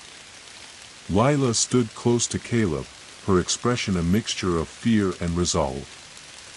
As they moved through the hollow, the whispers grew louder, swelling into a chorus of sorrowful voices that echoed from every broken branch and shattered root. The air pulsed with a restless energy, a mix of grief and rage that clawed at their minds. Suddenly, the ground beneath them trembled violently. From the cracked earth burst a writhing mass of dark tendrils, slick and glistening, pulsing with the eerie green light of the root's heart. The root's hunger was awakening once more, furious and desperate to reclaim what had been lost. The watchers sprang into action. Mara swung her axe with fierce determination, striking the tendrils that lashed out like serpents. Jacob fired into the mass, each bullet thudding against the writhing darkness. Silas and Lila chanted softly, weaving protective wards that shimmered in the dim light. Caleb raised the book, his voice rising in the ancient incantation. The glowing script flared brightly, casting beams of light that cut through the shadows, binding the tendrils with ribbons of radiant energy. The struggle was fierce and relentless. The roots' hunger twisted and roared, seeking to overwhelm their defenses. Caleb could feel the strain in his limbs, the weight of the forest's ancient pain pressing down on him. But amid the chaos, a figure stepped from the shadows, tall and majestic, woven from bark and leaves, eyes glowing with fierce determination. The guardian of the hollow, awakened by their courage and song. With a sweep of its arm, the guardian joined Caleb's chant, its voice a deep, resonant melody that echoed through the clearing. The tendrils recoiled, shrinking back into the earth as the light grew stronger. Slowly, the shattered hollow began to heal. The cracked earth mended, and the jagged stumps softened, their wounds knitting together with green shoots of new life. The whispers softened to gentle sighs, and the restless energy settled into a calm, steady heartbeat. Caleb lowered the book, exhaustion and relief mingling in his chest. The root's hunger is still strong, he said softly, but together, we can hold it at bay. Silas nodded, a faint smile breaking through his weathered face. The forest breathes through us, its past, present, and future intertwined. As the sun dipped below the horizon, casting long shadows across the hollow, Caleb and the watchers prepared to rest, knowing the journey was far from over. The forest's song was eternal, a melody of shadow and light, loss and renewal, hunger and hope. And they would be its keepers. The forest around them had shifted again. The tangled web of branches now clawed the sky like jagged fingers, knotted with thorny vines that writhed like serpents in the fading light. The air was thick with a metallic tang, as if the very breath of the woods had turned sharp and bitter. Shadows pooled deep within the undergrowth, swirling with a restless energy that seemed to watch and wait. Caleb and the watchers moved cautiously, every step careful and deliberate. The ground beneath them was uneven, covered with thorn-covered brambles that snagged their clothes and tore at skin. The book in Caleb's hands pulsed softly, its glow a steady beacon in the growing darkness. "This is the Vale of Thorns," Silas said in a low, grave voice. "A place where the forest's hunger wears a sharper face. The thorns here are not mere plants, they are extensions of the root's will, guarding secrets the forest once buried."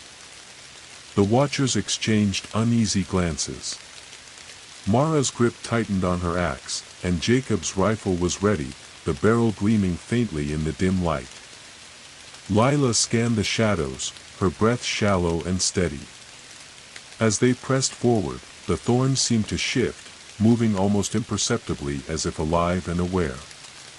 The whispers returned, now harsher, edged with warning and menace. Voices that once spoke of sorrow now hissed with malice, weaving through the brambles like poisonous serpents. Suddenly, the thorns erupted with movement. Tendrils shot out like barbed lashes, seeking to ensnare and wound. Mara swung her axe in wide arcs, cutting through the attacking brambles, but they regenerated faster than she could strike. Caleb stepped forward, raising the book. His voice rang out, weaving the ancient incantation with fierce determination.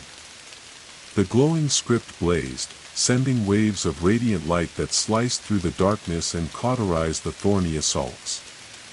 But the veil of thorns was relentless. The ground shook as a massive root, gnarled and twisted like a serpent, emerged from the earth. It lashed out, its bark sharp as knives, threatening to crush and tear. The watchers fought back with coordinated precision. Jacob's shots rang true, each bullet striking the root's thick hide. Silas and Lila chanted in unison, weaving protective wards that shimmered with ethereal power. Caleb's song grew stronger, a fierce crescendo that wove light and shadow into a shield around them. The root hissed and recoiled under the onslaught, but the hunger behind it pulsed with undiminished fury. From the depths of the veil, a figure emerged, a guardian shaped from twisted thorns and shadow, its eyes glowing with cold fire. It moved with eerie grace, striking with barbed limbs that left wounds burning with unnatural pain. Caleb met the guardian's gaze, feeling the weight of ancient defiance and sorrow. With a steady breath, he extended the book toward it, his voice softer now, weaving a song of remembrance and release. The guardian faltered, the fire in its eyes dimming as the song touched its core. Slowly, it retreated into the brambles, dissolving into thorn and shadow. The veil of thorns stilled, the harsh whispers fading to a wary silence. The forest exhaled, a long, shuddering breath that rippled through the leaves and vines. Caleb lowered the book, exhaustion heavy in his limbs but his spirit resolute. The root's hunger wears many faces, he said quietly. But beneath them all is the same need, to be heard, to be remembered.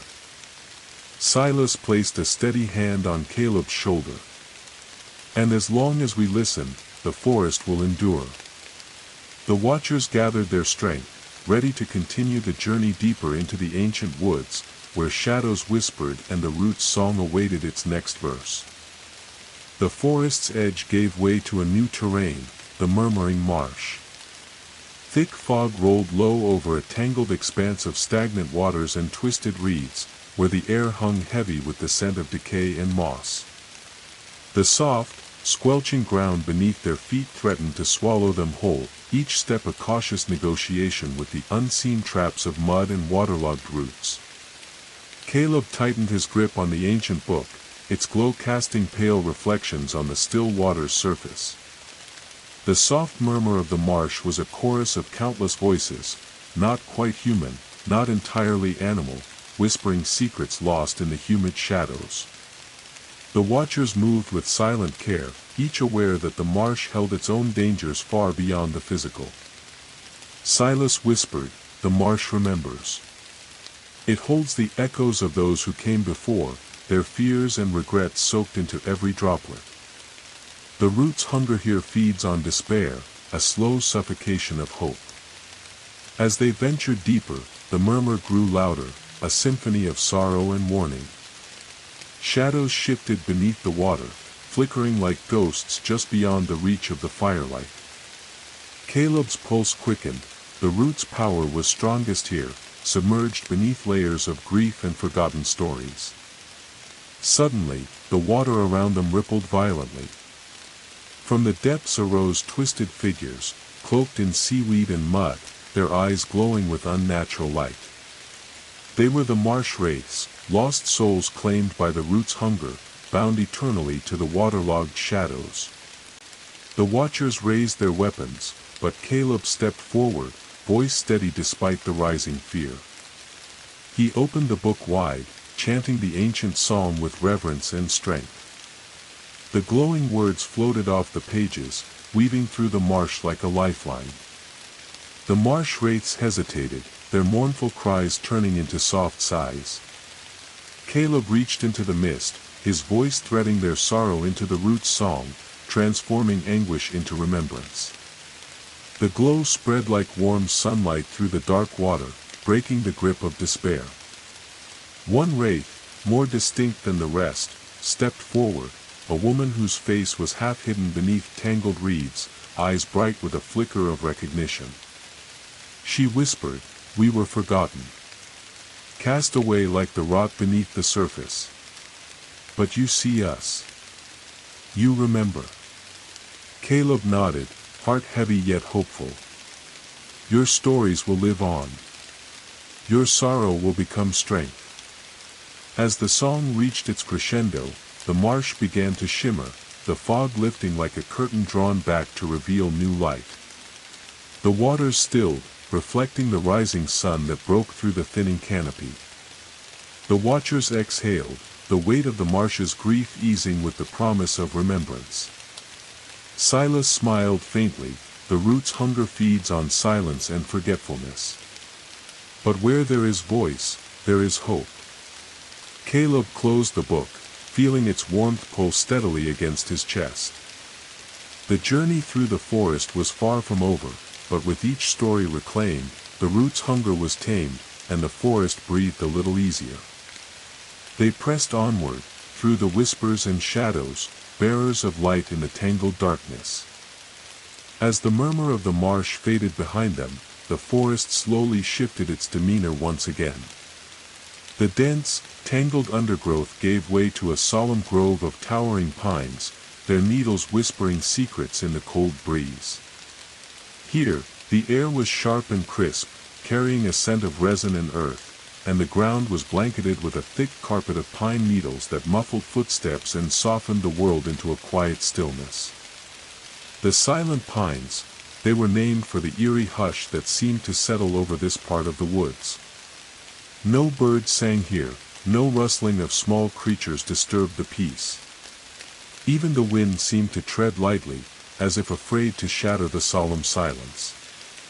It was a sacred place, and yet it held a weight far heavier than the other parts of the forest Caleb and the watchers had traveled through.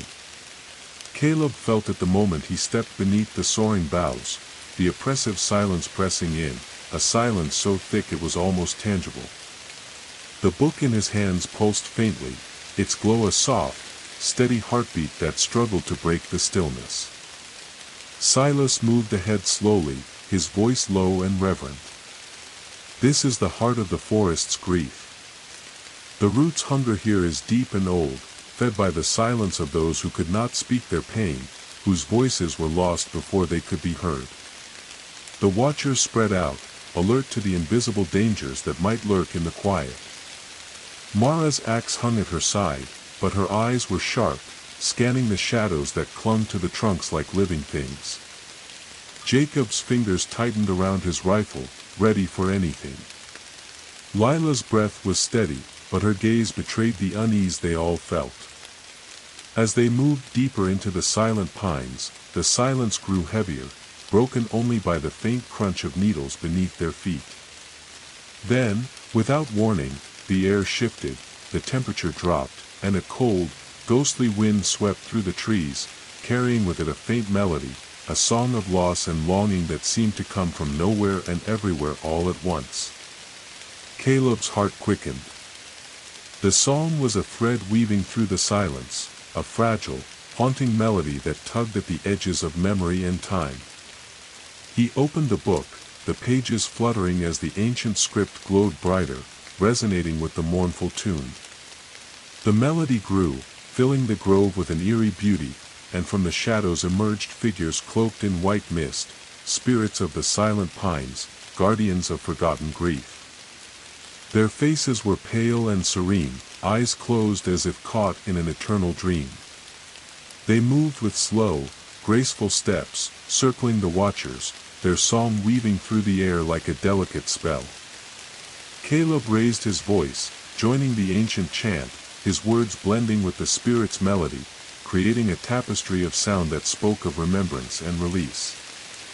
As the song reached its peak, the spirits opened their eyes, deep pools of sorrow and peace. They reached out, their translucent hands touching Caleb and the watchers, sharing memories of love lost and pain endured, of voices silenced and stories never told. Caleb felt the weight of their sorrow settle within him, but also a fierce hope, a promise that even the deepest silence could be broken by the power of remembering. The spirits began to fade, their song lingering like a gentle breeze as they dissolved into the mist, leaving the grove bathed in a soft, golden light. Silas exhaled, his voice thick with emotion. The silent pines hold the forest's deepest grief, but also its greatest hope. The root's hunger is tempered not just by remembrance, but by the courage to speak even when silence seems easier. Caleb closed the book, feeling its warmth spread through him like a comforting embrace. The forest around them seemed lighter now, the oppressive silence lifted, replaced by a quiet strength that whispered of healing and renewal. The watchers gathered together, their resolve renewed. The journey was far from over, but each step brought them closer to understanding, to peace. And beneath the towering pines, the forest's song continued, a melody of shadow and light, sorrow and hope, hunger and healing. The air grew thick with anticipation as Caleb and the watchers left the silent refuge of the pine grove. Before them sprawled the heartwood labyrinth, an ancient tangle of towering oaks and intertwining roots that wove together like veins pulsing with unseen life. The labyrinth was said to be the very core of the forest's spirit, a place where reality blurred, and the whispers of the past echoed in every shadow. Mist clung low to the ground, swirling between the colossal trunks as if alive, twisting and curling like serpents seeking to ensnare the unwary.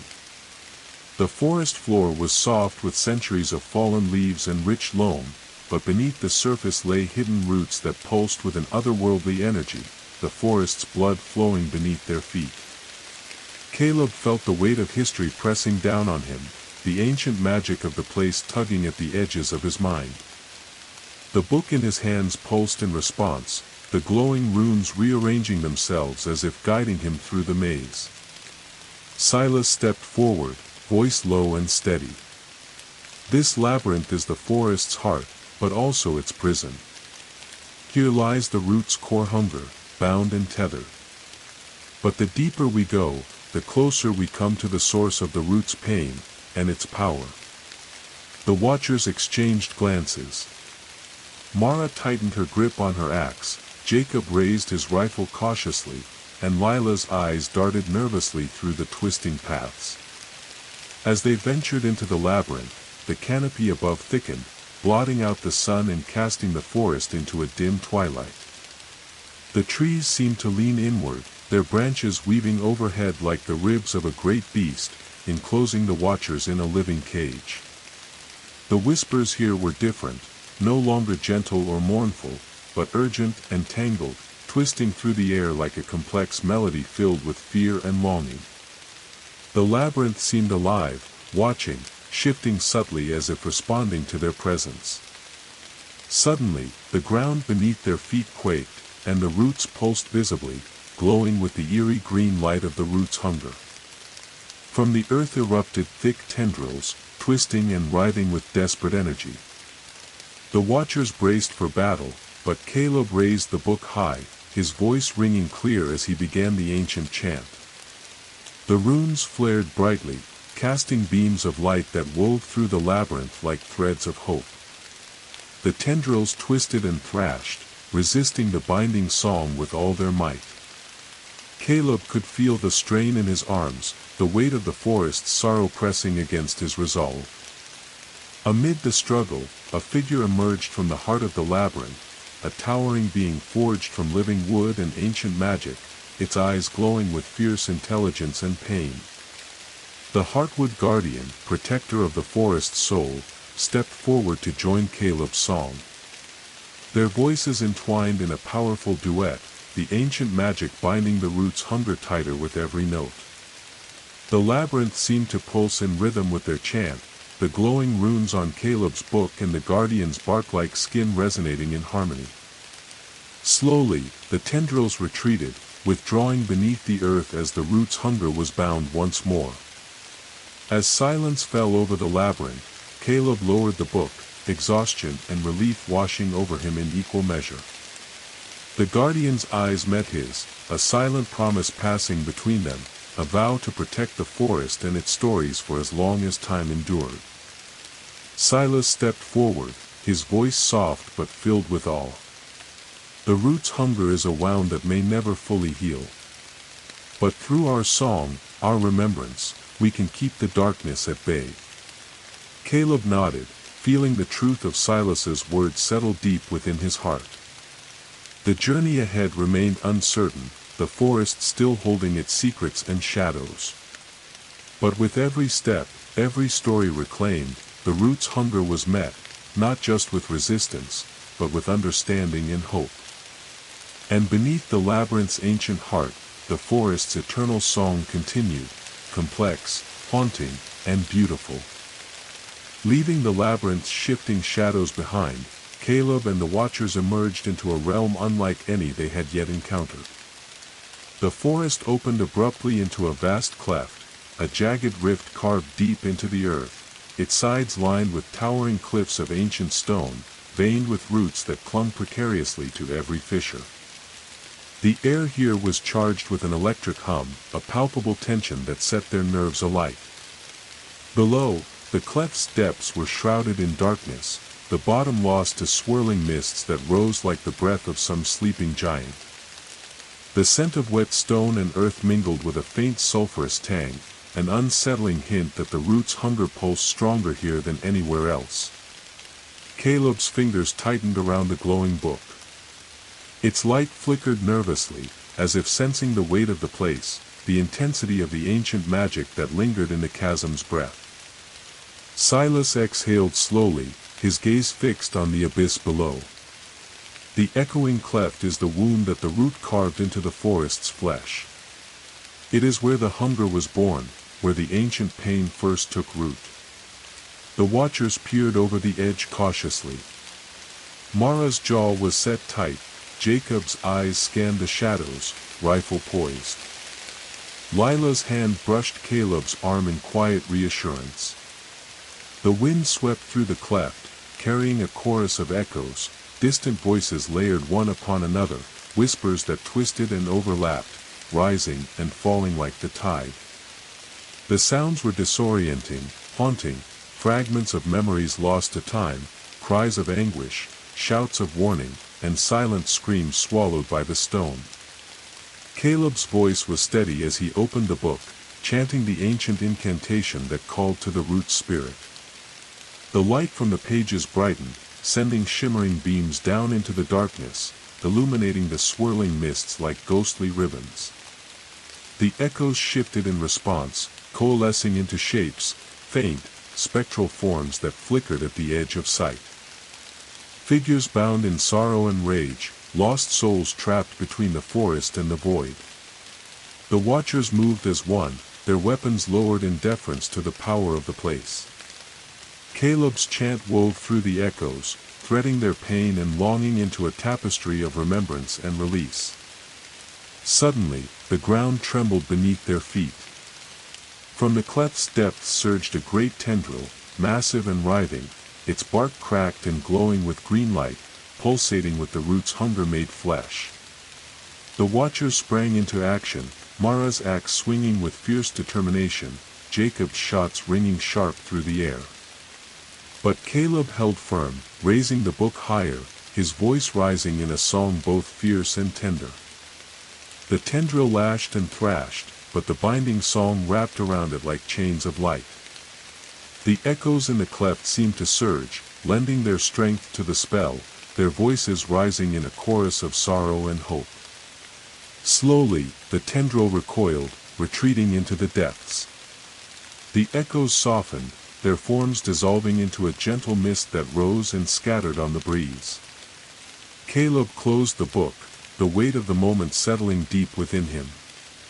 The cleft remained, a scar on the forest's soul, but the hunger had been bound once more, held in check by the power of remembrance and song. Silas rested a hand on Caleb's shoulder. The root's hunger is old, but not invincible. As long as we remember, it cannot consume all. Caleb nodded, eyes fixed on the dark abyss, knowing that the forest story was far from over. The echoing cleft whispered still, a reminder that the past was never truly gone, and that healing came from facing even the deepest wounds. With renewed resolve, the Watchers prepared to journey onward, deeper into the heart of the forest's mystery and shadow. Beyond the shadowed cliffs of the echoing cleft, the forest twisted into an eerie stillness unlike any Caleb and the Watchers had yet encountered. The towering trees gave way to a wide, circular hollow, its edges lined with ancient stones, weathered and cracked by time, etched with faded runes and sigils that pulsed faintly beneath a veil of moss. This was the Hollow of Forgotten Dreams, a place where time itself seemed suspended, and the past bled into the present like a fading specter. The air was thick and heavy with the scent of damp earth and decayed leaves. A thin mist clung low to the ground, curling around the stones and drifting between the roots like ghostly fingers. It was a place carved out of silence and memory, a sanctuary for dreams long lost and voices never heard. Caleb felt the familiar pull of the ancient book in his hands. Its glow was soft yet insistent, humming with a quiet urgency that mirrored the pulse of the forest itself. The words on the pages shifted and shimmered, revealing new fragments of the forest's ancient language, runes that spoke of forgotten hope and buried sorrow. Silas stepped forward, his voice low and reverent. The hollow is where dreams go to wither when forgotten, where hopes once held close are left to fade into shadow. The root's hunger feeds on these forgotten fragments, the dreams we discard and the memories we bury too deep. Mara scanned the edges of the hollow warily, her axe at the ready. Jacob's rifle was raised, eyes narrowing as he scanned the surrounding shadows. Lila's gaze was distant yet focused, as if reaching out to touch the intangible threads woven through the air.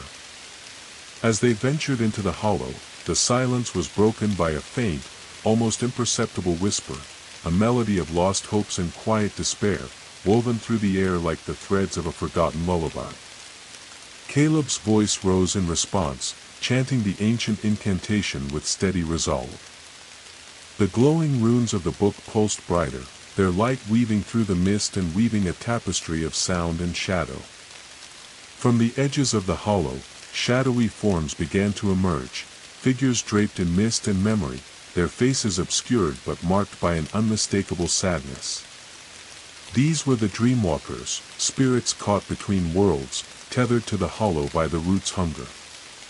They moved silently, drifting closer, their presence both haunting and mournful. Caleb reached out with his voice, threading the song through the Dreamwalkers' sorrow, weaving their forgotten dreams back into the fabric of the forest spirit. The glow from the book brightened, casting shimmering light that chased back the mist and revealed glimpses of the Dreamwalker stories, echoes of laughter lost to time, hopes crushed beneath the weight of despair, and fragile moments of joy now fading like mist at dawn. The Dreamwalkers reached out, their translucent hands brushing against Caleb and the Watchers, sharing shards of dreams and memories. The air hummed with the fragile beauty of remembrance, the power of forgotten hope rekindled in the light of the ancient song. As the final notes of the chant echoed through the hollow, the Dreamwalkers slowly dissolved into shafts of golden light, their sorrow eased and their dreams restored to the forest's breath. Caleb lowered the book, exhaustion and awe mingling within him. The root's hunger feeds on what we abandon, he said softly, but we have the power to reclaim even the faintest light. Silas nodded, a faint smile breaking through his solemn expression. The forest story is one of loss and renewal, and we are its keepers. The hollow of forgotten dreams grew still once more, bathed in the soft glow of dawn filtering through the canopy above. The forest seemed to breathe a little easier, its ancient song swelling with renewed hope. The journey was far from over. The root's hunger still pulsed in the shadows, but with every story reclaimed, every dream remembered, the Watchers wove a thread of light into the forest's eternal tapestry. And beneath the ancient stones of the hollow, the whispers of forgotten dreams sang on, a timeless melody of shadow and light, sorrow and hope. After the lingering quiet of the hollow of forgotten dreams, the forest shifted once again, growing darker, more oppressive as Caleb and the Watchers pushed forward.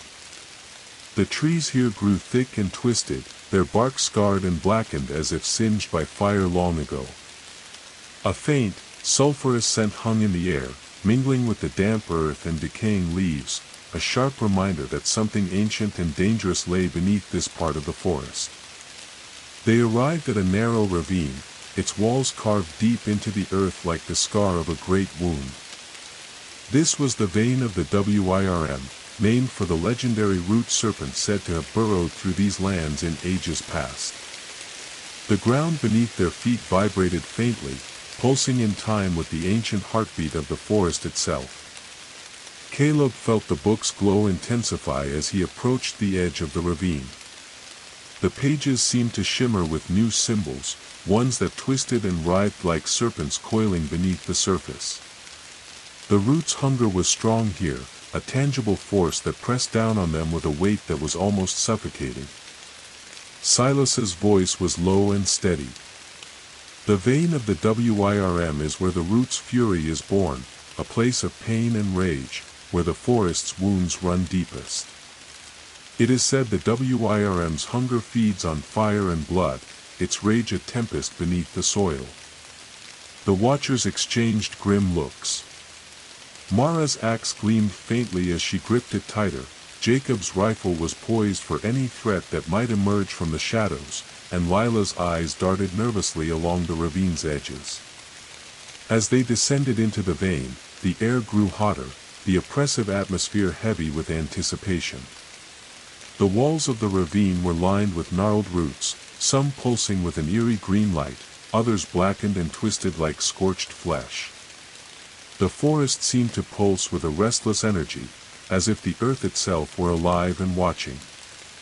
Suddenly, the ground trembled violently. From the depths emerged a colossal serpent of root and earth, its scales rough bark and moss, eyes glowing with fierce green fire. The Wirm, awakened by their presence, hissed and coiled, its massive body weaving through the ravine like a living tempest. The watchers sprang into action. Mara swung her axe with fierce determination, striking at the Wirm's glowing eyes. Jacob fired steady shots into its thick hide, each bullet sparking harmlessly against the natural armor. Silas and Lila chanted in unison, weaving powerful words of protection and binding. Caleb raised the ancient book, his voice rising in a desperate chant. The glowing runes flared brilliantly, sending waves of light that cut through the darkness and seared the Wirm's furious form. The serpent writhed and roared, its hunger and rage clashing against the binding song. Amid the chaos, Caleb's voice grew stronger, weaving a melody that spoke of sorrow and healing, of wounds not just to the flesh but to the spirit. The Wirm's thrashing slowed, its glowing eyes dimming as the ancient magic took hold. The forest itself seemed to pulse in rhythm with Caleb's chant, the roots and earth vibrating with a deep, resonant hum. Slowly, the Wirm curled into itself, sinking back into the soil with a final hiss that echoed through the ravine. As silence settled once more, Caleb lowered the book, sweat dripping from his brow.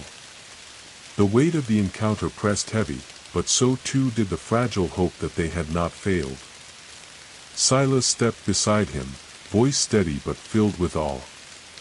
The root's hunger is a tempest, fierce and relentless. But even the fiercest storm can be calmed by the song of remembrance and the strength of those who stand against it. Caleb nodded, feeling the truth of Silas's words settle deep within him. The journey through the forest was far from over, but with every battle, every story reclaimed, the root's hunger was met not just with resistance, but with understanding, and a growing light. The vein of the Wirm pulsed softly beneath their feet, a reminder that even in the darkest places, the forest's song endured. Emerging from the fiery shadows of the vein of the Wirm, Caleb and the watchers found themselves in a startlingly different part of the forest, a wide glade bathed in dappled sunlight, where wildflowers swayed gently in a soft breeze, and the scent of honey and fresh earth filled the air. It was a momentary reprieve from the oppressive darkness they had faced so far, a fragile breath of peace in a forest burdened by ancient hunger. Yet, beneath the surface of this serene glade lurked a subtle tension, a quiet undercurrent that prickled at their senses. The trees lining the clearing were ancient, their bark etched with strange symbols that seemed to shimmer faintly in the light. The glade was alive with whispers, soft and elusive, carried on the breeze like secrets shared in confidence. Caleb felt the ancient book pulse warmly in his hands, its glow steady and inviting. The script on its pages shifted, revealing new passages, songs of hope intertwined with cautionary tales of those who had come before and succumbed to the forest's subtle snares. Silas stepped forward, voice hushed but earnest. "This is the Whispering Glade. It is said that here, the forest speaks not with roars or screams, but with whispers, tempting, enticing, weaving illusions that can ensnare the mind and heart."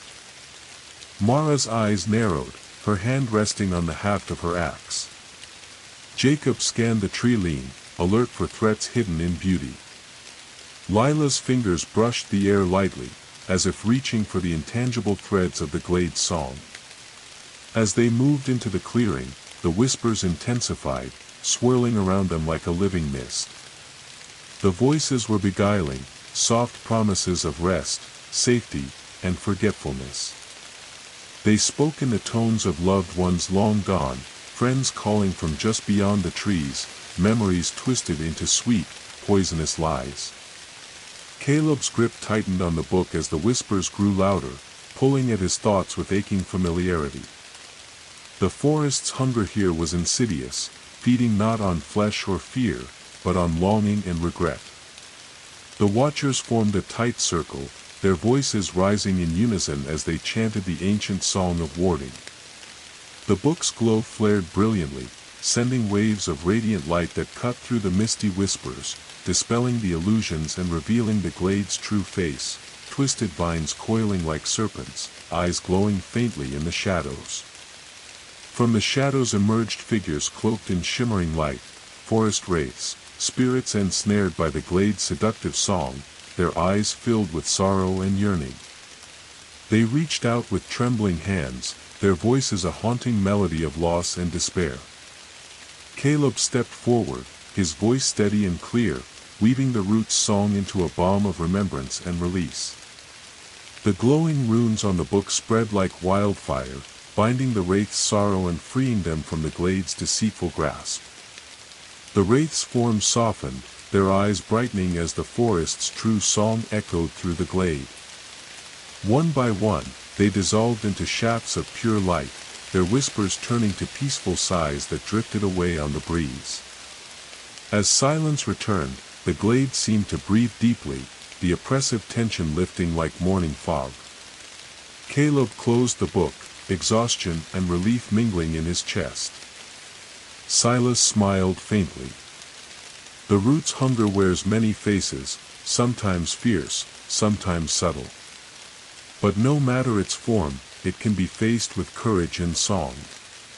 The watchers gathered their strength, ready to continue the journey deeper into the forest's mysteries, their resolve strengthened by the glade's lessons. And beneath the canopy of ancient trees, the forest's eternal song played on, a melody woven from shadows and light, sorrow and hope, hunger and healing. Leaving the deceptive serenity of the whispering glade behind, Caleb and the watchers ventured deeper into the forest's embrace, where the trees grew tighter and darker, their limbs twisted into unnatural shapes as though writhing in eternal torment. The air here was thick with the heavy scent of rot and decay, and an unnatural chill seeped into their bones despite the humid summer air. Before them lay the cursed grove, a place shunned by even the forest's own denizens. The ground was littered with withered leaves and broken branches, and the trees bore dark scars, their bark blackened and cracked as if seared by some long-forgotten flame. The silence here was oppressive, punctuated only by the distant drip of water from unseen leaves and the occasional rustle of something moving just beyond sight. Caleb felt the ancient books glow dim slightly, the runes flickering as if wary of the grove's sinister presence. Silas's voice was a whisper, heavy with caution. "The cursed grove is where the root's hunger festers in its darkest form, where pain and rage have corrupted the very soul of the forest. The watchers tightened their formation. Mara's axe gleamed cold in the weak light, Jacob's rifle was poised, and Lila's eyes darted nervously around the twisted trees. As they entered the grove, the oppressive atmosphere seemed to press in from all sides. Shadows twisted unnaturally, forming grotesque shapes that flitted just beyond the edge of vision. The ground beneath their feet felt unstable, soft and spongy as though hiding unseen voids. Suddenly, the earth trembled, and from the twisted roots emerged hideous creatures, twisted amalgamations of wood and flesh, their eyes glowing with malevolent fire. These were the blighted, forest spirits corrupted by the roots' darkest hunger, driven mad by pain and anger. The watchers braced for battle. Mara swung her axe with precision, cleaving through bark and bone, while Jacob fired into the writhing mass of blighted. Silas and Lila chanted protective words, their voices weaving spells of light and shield. Caleb raised the ancient book, chanting with fierce determination. The glowing runes sent tendrils of light curling through the grove, seeking to bind the blighted and soothe their tortured spirits. The creatures shrieked and writhed, but the power of the song began to take hold. The forest's ancient magic pulsed through the grove, cleansing the corruption that had taken root. Slowly, the blighted began to dissolve, their angry howls giving way to mournful sighs as their forms crumbled into ash and dust. As silence fell once more, Caleb lowered the book, sweat beading on his brow. The cursed grove remained, scarred but cleansed, its twisted trees slowly shedding their shadows. Silas placed a steady hand on Caleb's shoulder. Even the deepest corruption can be healed, but only with courage and compassion. The watchers exhaled, their resolve strengthened by the grove's grim lesson. The root's hunger was relentless, but so too was the light that fought against it. With heavy hearts but hopeful spirits, they pressed onward, deeper into the forest's ever-shifting heart, where darkness and light danced in eternal conflict. And beneath the twisted canopy, the forest's song continued, a haunting melody of pain and healing, loss and redemption, hunger and hope. Emerging from the shadowed depths of the cursed grove, Caleb and the watchers found themselves stepping into a realm that seemed almost untouched by time, a vast expanse of ancient trees whose leaves cascaded in an endless, gentle fall, forming a shimmering veil of gold, red, and amber that danced like living fire in the soft breeze. The forest floor was hidden beneath a thick carpet of leaves, soft and silent underfoot, muffling their every step in a hushed reverence. The veil of falling leaves stretched endlessly in all directions, a breathtaking labyrinth of color and light. The branches above swayed and rustled, whispering songs of seasons long past and forgotten memories. Yet beneath this serene beauty lurked a fragile tension, a delicate balance between life and decay, memory and oblivion. Caleb felt the ancient book's glow pulse gently in his hands, the runes flowing like liquid gold across the pages, revealing new verses that spoke of cycles and change, of endings that were also beginnings. Silas's voice was quiet but filled with awe. This is the Vale of Falling Leaves, a place where the forest remembers all its cycles, where every leaf that falls carries a story, a fragment of the past carried gently into the earth. The watchers moved cautiously, their senses alert despite the soothing atmosphere. Mara's eyes scanned the veil of leaves, Jacob's rifle was lowered but ready, and Lila's gaze flickered thoughtfully as she reached out to touch the drifting foliage. As they journeyed deeper into the veil, the whispers began again, soft, melancholy murmurs carried on the wind, voices woven from the memories of the leaves themselves. The forest spoke in a language of rustling and sighs, telling tales of growth and loss, of seasons turning like pages in an ancient book. Suddenly, the leaves around them stirred violently, swirling upward in a whirlwind of color and light. From the heart of the veil emerged ethereal figures, leaf spirits, their forms delicate and translucent, shimmering with the hues of autumn. Their eyes glowed with a warm, melancholic light, and their voices wove a haunting melody that echoed through the trees. Caleb opened the book wide, his voice rising in response, chanting the ancient incantation that called to the root's hunger and the forest's eternal song. The runes blazed brilliantly, weaving a tapestry of light and sound that intertwined with the leaf spirit's melody. The spirits danced around them, their song both mournful and hopeful, a reminder that even in decay, there is beauty and renewal. Caleb's chant bound their sorrow and joy into the forest's breath, healing wounds unseen and forgotten. The leaves settled gently to the ground, and the spirits faded like morning mist, their whispers lingering like a soft benediction. Silas exhaled deeply, a faint smile on his lips. The forest's cycles are eternal. Even in death, there is the promise of rebirth. Caleb closed the book, feeling its warmth spread through him, a comforting reminder of the forest's resilience. The watchers gathered their strength, ready to face the challenges still ahead, knowing that the forest's song was far from over. And beneath the cascade of falling leaves, the ancient song played on, a melody of life and death, loss and renewal, hunger and healing. The veil of falling leaves gradually thinned as Caleb and the watchers pressed onward, the vibrant cascade giving way to a sparser woodland cloaked in an unnatural twilight. Here, the forest seemed wounded, its branches bare and brittle, fractured like cracked glass, as if some unseen force had shattered its delicate balance. The air was heavy with the scent of ash and cold stone, and an eerie stillness hung over the land, an oppressive silence that swallowed even the faintest sound. Caleb's grip tightened on the ancient book. The glowing runes flickered uncertainly, as if disturbed by the broken forest around them. The weight of the root's hunger pressed down with renewed intensity here, its pulse a slow, relentless thrum beneath the earth. Silas's voice was cautious, almost reverent. This is the shattered veil, a place where the forest spirit has fractured, torn between light and shadow. It is said that the root's hunger thrives in brokenness, feeding on despair and disconnection. The watchers exchanged uneasy glances. Mara's axe gleamed faintly in the dim light, her stance defensive. Jacob's eyes scanned the shattered branches above, rifle poised for threats lurking in the gloom. Lila's hands trembled slightly as she reached out, feeling the fractures in the forest's magic. As they stepped deeper into the shattered veil, the ground beneath their feet became uneven, jagged roots jutting up like broken bones.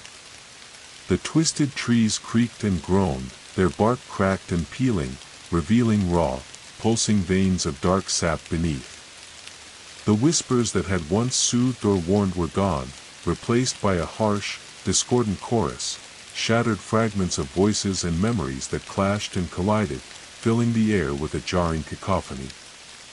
Suddenly, from the fractured canopy above, shards of glowing crystal rained down like deadly rain, each fragment humming with chaotic energy. The watchers dove for cover, dodging the falling shards that left smoldering scars where they struck. Amid the chaos, shadowy figures emerged, fractured wraiths, remnants of spirits torn apart by the root's hunger, their forms jagged and unstable, flickering between existence and oblivion. Their eyes burned with a desperate hunger, and their voices were fractured whispers of pain and rage. The watchers rallied, Mara cleaving through the wraith's unstable forms, Jacob's shots echoing sharply as Lila and Silas wove protective wards, their voices steady against the storm of broken magic. Caleb raised the ancient book, chanting with fierce determination. The runes flared brilliantly, casting beams of healing light that sought to mend the fractures and soothe the shattered spirits. The fractured wraiths shrieked and writhed, their forms flickering wildly as the binding song wrapped around them like chains of pure light. Slowly, the chaotic energy subsided, and the wraiths' forms softened, their anguished cries giving way to peaceful sighs as they dissolved into shimmering dust. As silence returned, the shattered veil seemed to breathe more gently, the broken branches knitting themselves slowly, and the ground beneath their feet settling into a fragile calm.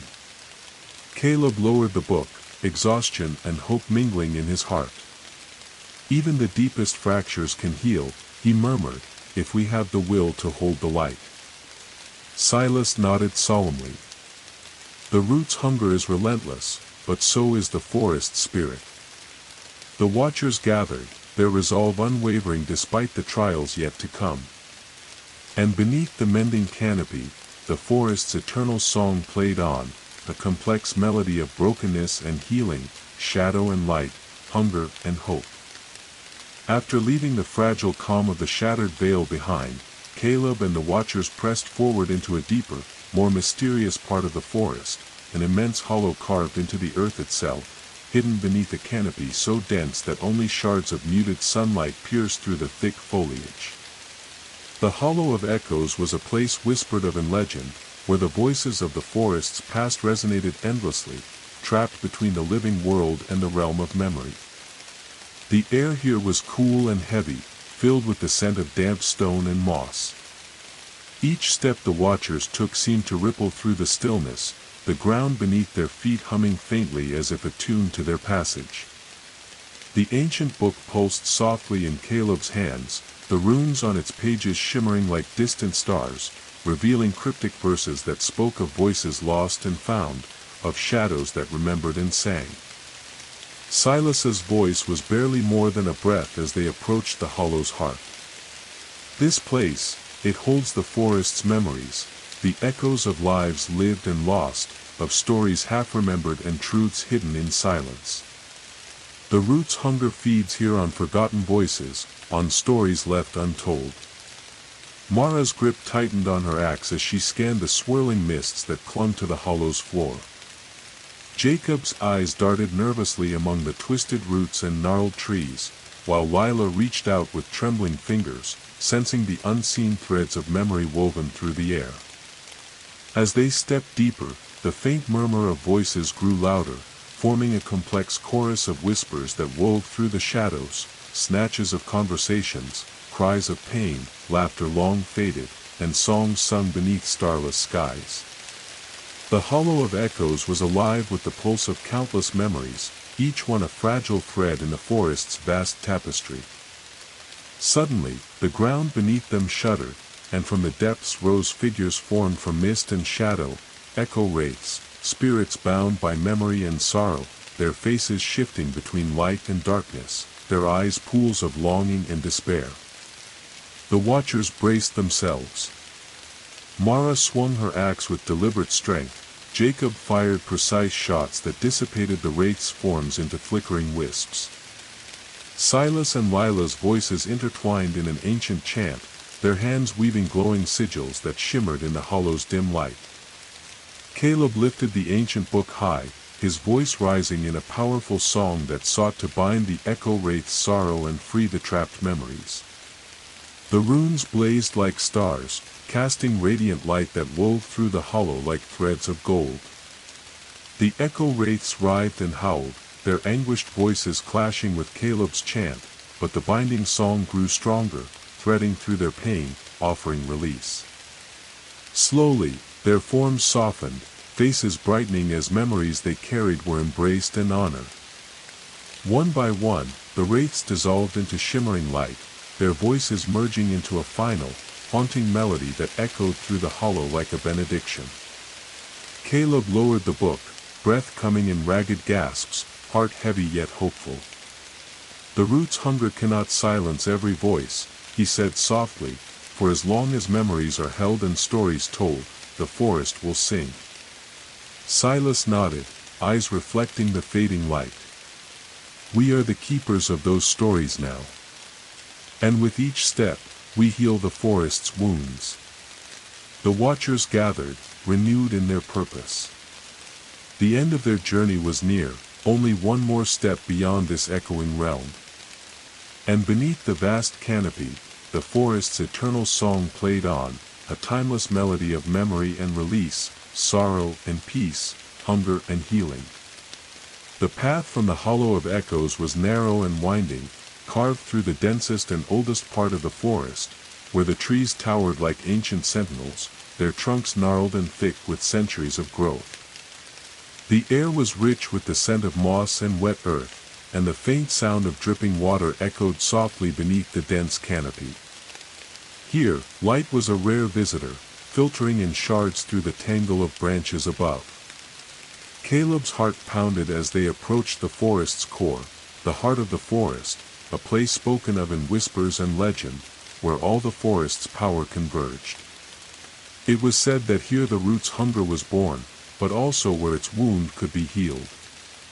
The ancient book pulsed in Caleb's hands, warm and steady now, the runes glowing with a steady golden light that seemed to resonate with the forest itself. Each step forward felt like a step into the very soul of the woods. Silas's voice was calm but filled with gravity. This is the place where the forest spirit dwells, where the roots reach deepest and the ancient magic is strongest. If the root's hunger is to be truly ended, it must be faced here. The watchers exchanged solemn nods.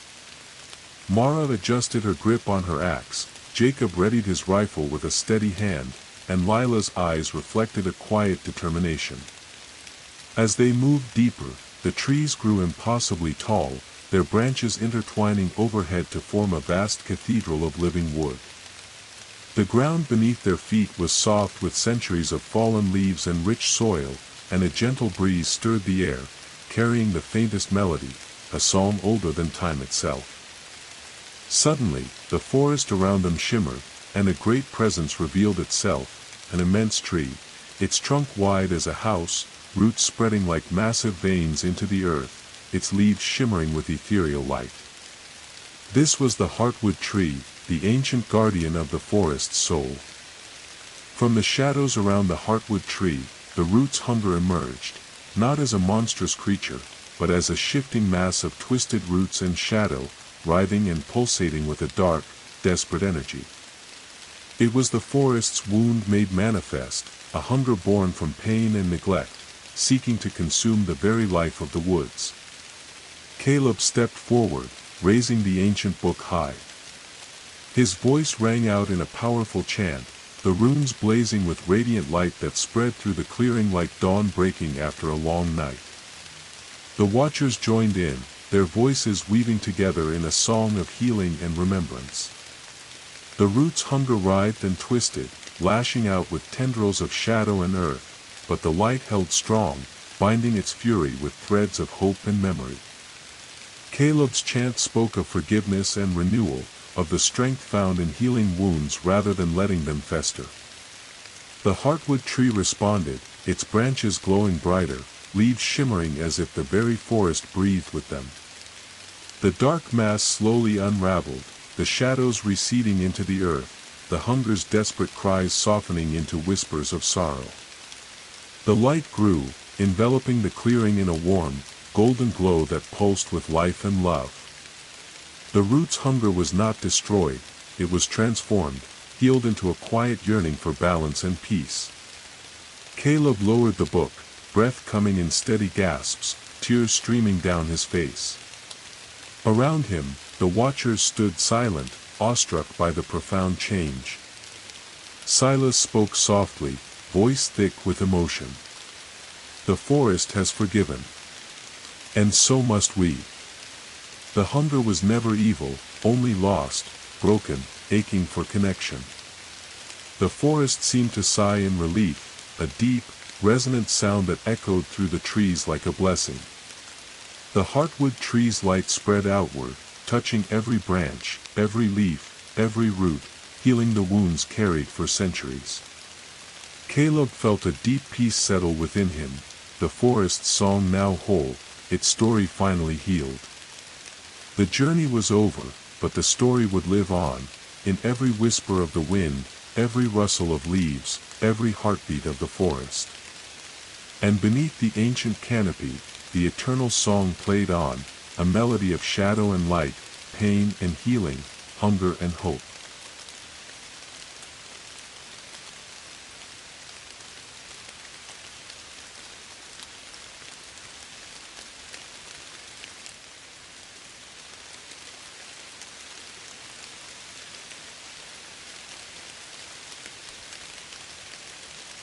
The rain had been falling all morning, tapping like nervous fingers on the attic skylight as I rummaged through the dusty old trunk.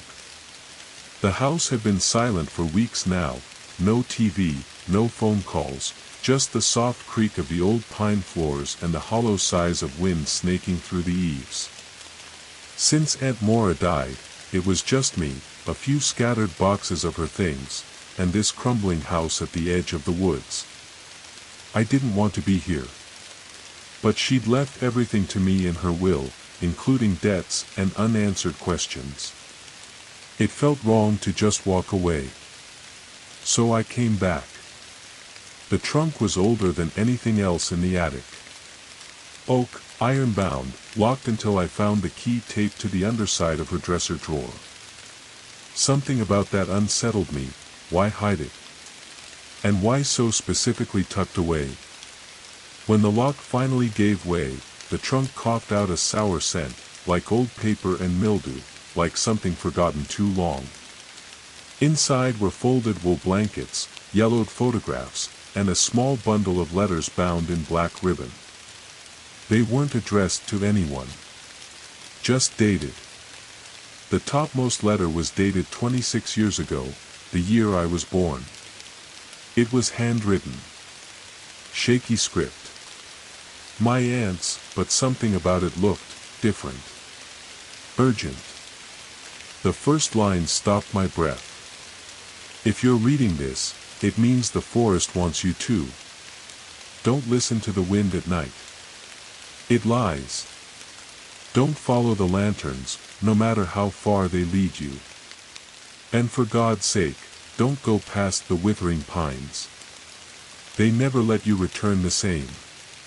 Below the signature, something had been scrawled in pencil. He waits beneath the roots. I dropped the letter back into the trunk and shut it hard. A sudden gust of wind howled down the chimney, rattling the fireplace grate below me like something clawing to get out. I stood frozen, listening. The wind died, but in the silence that followed, I could have sworn I heard a voice whisper my name from the forest outside. By the time I dared to look out the window, there was nothing but rain and the dark smear of trees beyond the field. No footsteps. No lanterns. Nothing. That night, I barely slept. The next morning, I walked the perimeter of the property, boots squelching in the saturated grass. The woods loomed just past the overgrown back field, a thick wall of pine and ash, branches heavy with wet moss. The withering pines. I remembered the name. Locals used it when I was a kid, like it was some old joke. But no one ever went in. Not without coming out different. I didn't plan to go near them. I just needed to clean the house, finalize some paperwork, and then I'd be gone. But the more I walked, the more it felt like something had changed. Like the woods were closer than before. As if the line between forest and field had shifted in the night. By the old well house, I found footprints in the mud. Not mine. Not fresh. But deliberate, deep heel marks, dragging at the toes. Leading out from the tree line. Then, ending. No return tracks. Just a piece of something half buried in the mud, a torn scrap of fabric, dark red, like the color of rotted apples. I picked it up and felt my stomach twist. It was from a raincoat. I recognized the pattern. I hadn't seen it since I was 8 years old, my cousin Lila's coat. The one she was wearing the day she disappeared in these very woods. I never saw her again. I didn't even know the coat had been found. The wind picked up again, whispering through the pines like a low chant. My name again. Too clear to be imagined. I went inside. Locked the doors. Turned every light on. And I made a decision. Tomorrow, I'd burn the letter. I'd call the realtor. I'd leave this place and never come back. But that night, I woke to the smell of wet pine needles and smoke, and the sound of someone knocking, gently, on the attic window. And when I looked up through the glass, someone, or something, was staring in at me. Its eyes were blacker than the sky. It didn't move. The figure beyond the attic window stood perfectly still, face pressed against the rain-slicked glass, breath leaving no fog, no warmth. Just two eyes, bottomless and wet as ancient earth, staring straight through me as if it had always known where I would be, and exactly when. Its outline was hazy in the stormlight, the shoulders wrong somehow, too narrow, too sloped, like something that had put on a man's shape and didn't quite know how to wear it. I didn't scream. I couldn't. My body froze, not out of fear but something deeper. A paralysis that trickled up from my toes, as if the floorboards had latched onto my feet and were whispering to my bones to hold still, to stay, to listen. The knock came again. Tap. Tap. Tap. Not loud. Not insistent. Just, waiting. My breath returned in short, ragged gasps. I forced myself to move, just an inch, just enough to break the spell, and reached for the curtain cord. The flashlight on the floor was out of reach. I had no weapon. No plan. But I yanked the curtain down in one sweep, blocking out the window, the thing behind it swallowed in heavy brown fabric in silence. I stepped back. My pulse throbbed behind my eyes. When I turned to go back downstairs, I caught a glimpse in the mirror by the attic stairs, just a flash, too fast to process. But it wasn't me. Not fully. My reflection was paused, 1 second behind my movement, mouth slightly open, eyes too wide. And it was still staring at the covered window. I bolted. Down the attic steps, bare feet thudding across the warped boards of the upper hallway. I didn't stop until I reached the kitchen, where the overhead bulb flickered weakly above the rusted sink. The old gas heater ticked faintly beside the back door, struggling against the rising damp. Rain slapped against the windows in bursts. Branches clawed at the glass. I made tea. Don't ask me why, it was instinct.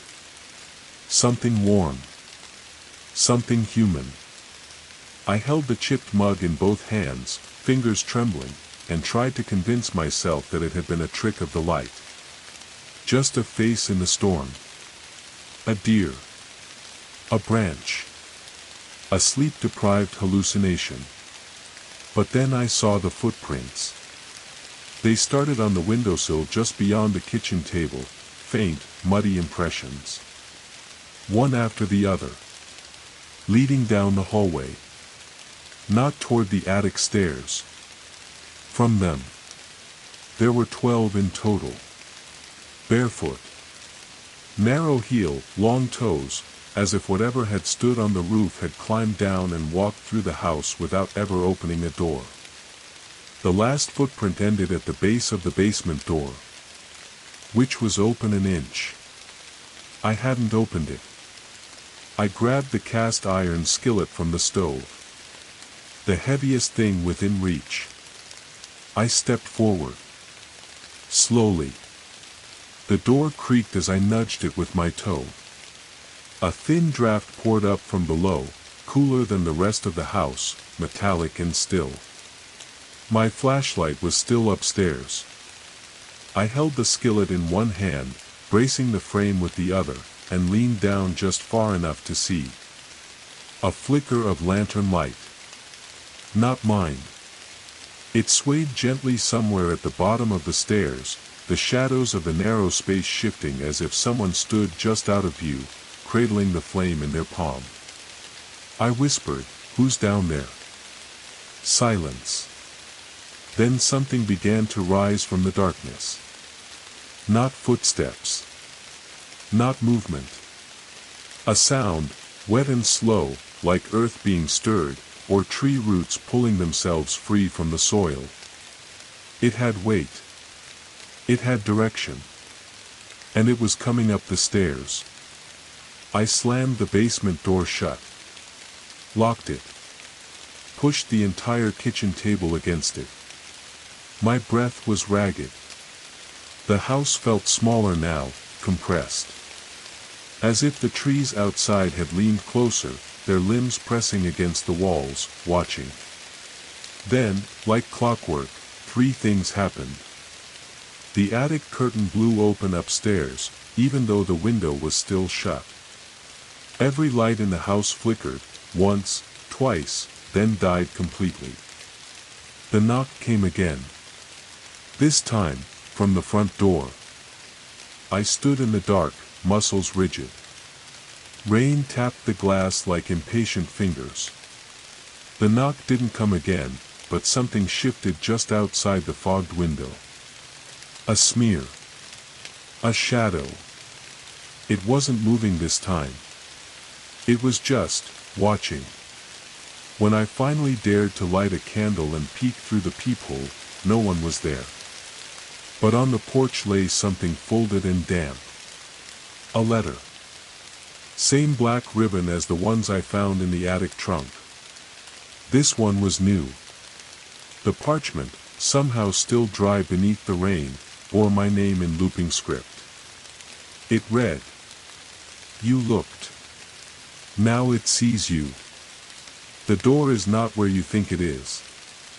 He is already inside." The candle guttered in my hand. I felt cold fingers brush the back of my neck. And the voice whispered again, this time directly into my ear. "Down." I didn't turn around. I couldn't. That voice had not come from a dream, not from memory or madness. It had spoken directly behind me, wet breath against my neck, a whisper that stirred the hairs on my skin as if something were close enough to touch me. I stood frozen in the hallway, candle flickering wildly in my hand, the pale wax dripping hot onto my fingers, and I felt the house around me change. Not in shape. In silence. A deeper hush had fallen, one that didn't feel like emptiness but expectation, like the walls were holding their breath. The kind of silence that comes when a predator enters the clearing, and everything that knows better goes still. The letter in my other hand was cold. Not damp, cold, like it had been pulled from ice. And that ribbon, the black one that had bound it, was no longer on the floor. It had vanished in the second since I'd untied it. Or been taken. I turned, slowly, and saw nothing behind me. Just the hallway stretching back toward the kitchen. The basement door still barricaded by the table. The windows fogged with condensation. But the shadow that had been watching from the yard. It was no longer outside. The front door remained locked. But the air inside the house had shifted. Heavy. Tasting faintly of soil and smoke. I whispered aloud to the empty hallway, "Who are you?" There was no answer. But from the floorboards below my feet, I felt something, a vibration. Not noise. Not movement. Just the subtle hum of something massive and ancient below the house, waiting. I backed away from the door, candle still clutched tight, and stepped over the footprints in the hallway, those dozen muddy imprints still fresh despite the dry floor. I followed them again to the basement door. Something inside me screamed not to go further. But something else, a pull I couldn't explain, urged me on. I moved the table aside, unlocked the deadbolt, and opened the door. The candlelight didn't reach far. The basement stairs were steep, older than the rest of the house. Unpainted wood, gray with age. The air that flowed up from below was too cold. Wrong for a basement. And behind it, that same deep smell, moss, iron, wet stone, decay. I whispered again, softer this time. Hello. Nothing. Just that low, constant vibration underfoot, like the whole house was balanced atop a deep, buried chest, and something inside was stirring. I took the first step. Then another. At the sixth stair, the candle guttered violently and blew out. No wind. No draft. Just gone. And in the dark, something began to breathe. Not me. Not an animal. Big. Slow. Wet. I turned, ready to run, ready to bolt up the steps back into the safety of firelight and locked doors, but behind me, the stairwell was gone. The way back had vanished. Only stone surrounded me now. Damp, smooth, cold. Not walls built by human hands. This wasn't the basement. This wasn't even beneath the house anymore. Somehow, I had gone deeper. The air changed. Denser. More humid. A dim orange glow appeared far ahead, faint, swaying, as if from a lantern held at waist level. My eyes adjusted, and slowly, shapes began to take form around me. Roots. Walls of them. Coiled and twisted like veins. They pressed through the dirt and stone, thick as branches, some with split ends like fingers frozen mid-curl. The tunnel stretched on, curving gently. And behind me, from somewhere in that black corridor I'd come through but could no longer see, I heard the soft crunch of footsteps. I turned back toward the orange glow. Toward whatever was waiting. The tunnel led into a larger space, a cavern of sorts. The ceiling pressed low in places but rose into a vault at the center, where the glow intensified. Dozens of lanterns. Not electric. Old oil lamps, rusted and green with age, each hung from hooks made of bone. And in the center of the room sat a chair. An old rocking chair, its wood worn smooth. And seated in it, back facing me, was a woman with long, matted hair the color of dead leaves. Her hands hung at her sides. Palms up. Skin pale. Fingers bent. The rocking chair creaked slowly, not backward and forward, but side to side. Like something had broken its natural motion. My voice cracked as I spoke. "Ma'am." The chair stopped. The woman did not turn. Instead, a voice echoed, not from her, but from all around. From the roots, the ceiling, the floor beneath my feet. "You were invited," it said. She left the door open. As she always does. "Who?" A pause. "Then, the one who wore your name before you." I tried to step backward but found my foot stuck. I looked down. The roots had begun to grow around my ankles, not fast, not violent. Just slow and sure, like ivy tightening its grasp over time. Already I could feel them tickling my skin. "Let me go," I whispered. "I don't belong here. You came. That's enough." The woman in the chair tilted her head ever so slightly. And from the shadows, something else began to emerge. Not human. Tall. Wrong. Dripping with moss.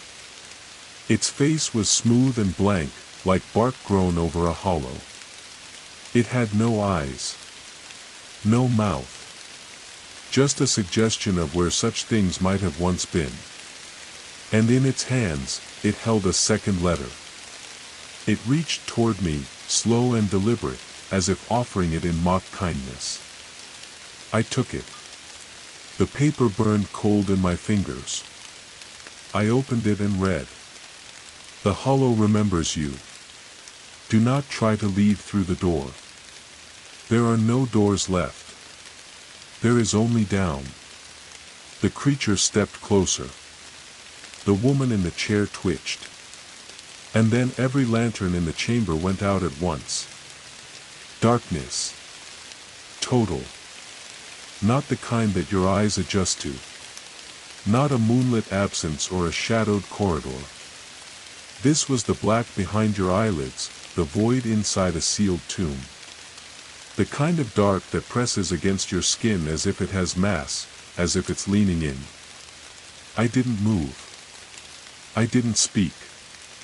The paper in my hands crumbled under the weight of my tightening grip, cold, fibrous, brittle like shed bark. The words were gone now, but they had already taken root somewhere inside me.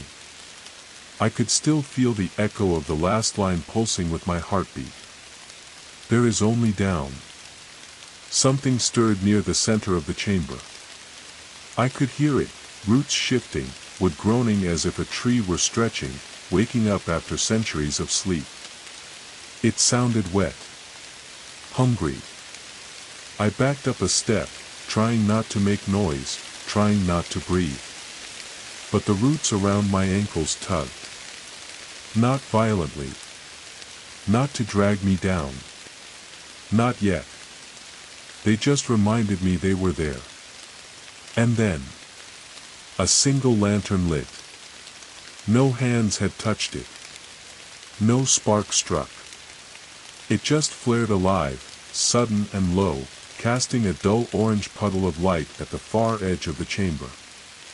Just enough to illuminate a narrow opening in the wall, half obscured by thick roots. A tunnel. One that hadn't been there before. The message was clear: follow. Or stay.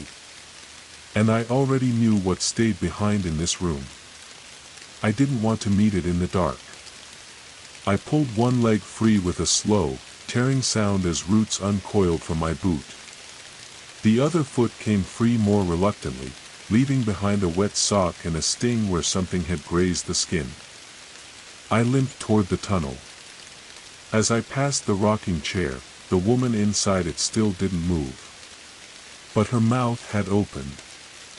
And from it came the sound of scraping claws on wood, and the smell of smoke. I stepped into the tunnel. The roots pulled closed behind me. The lantern didn't move on its own. It was hanging from a post, half buried in the wall. I reached for it, surprised when my hand didn't pass through some illusion but actually grasped the iron loop of its handle. Warm. Solid. Real. A rare gift, down here. The tunnel ahead was tight. Earthen walls pressed in close, glistening with moisture. Fungi sprouted from the ceiling in sickly yellow fans. Tiny insect legs vanished into cracks as the light passed. It smelled like rot and copper. I couldn't tell how deep I was anymore. No stairs. No sense of incline. And yet, down. Always down. As I walked, I noticed something etched into the walls. Marks. Symbols. Words. Some old. Some fresh. Scratched into the dirt with fingernails, some carved in deep with stone or bone or God knows what. And names. Dozens of names, half legible. I ran my fingers across them as I passed. James A.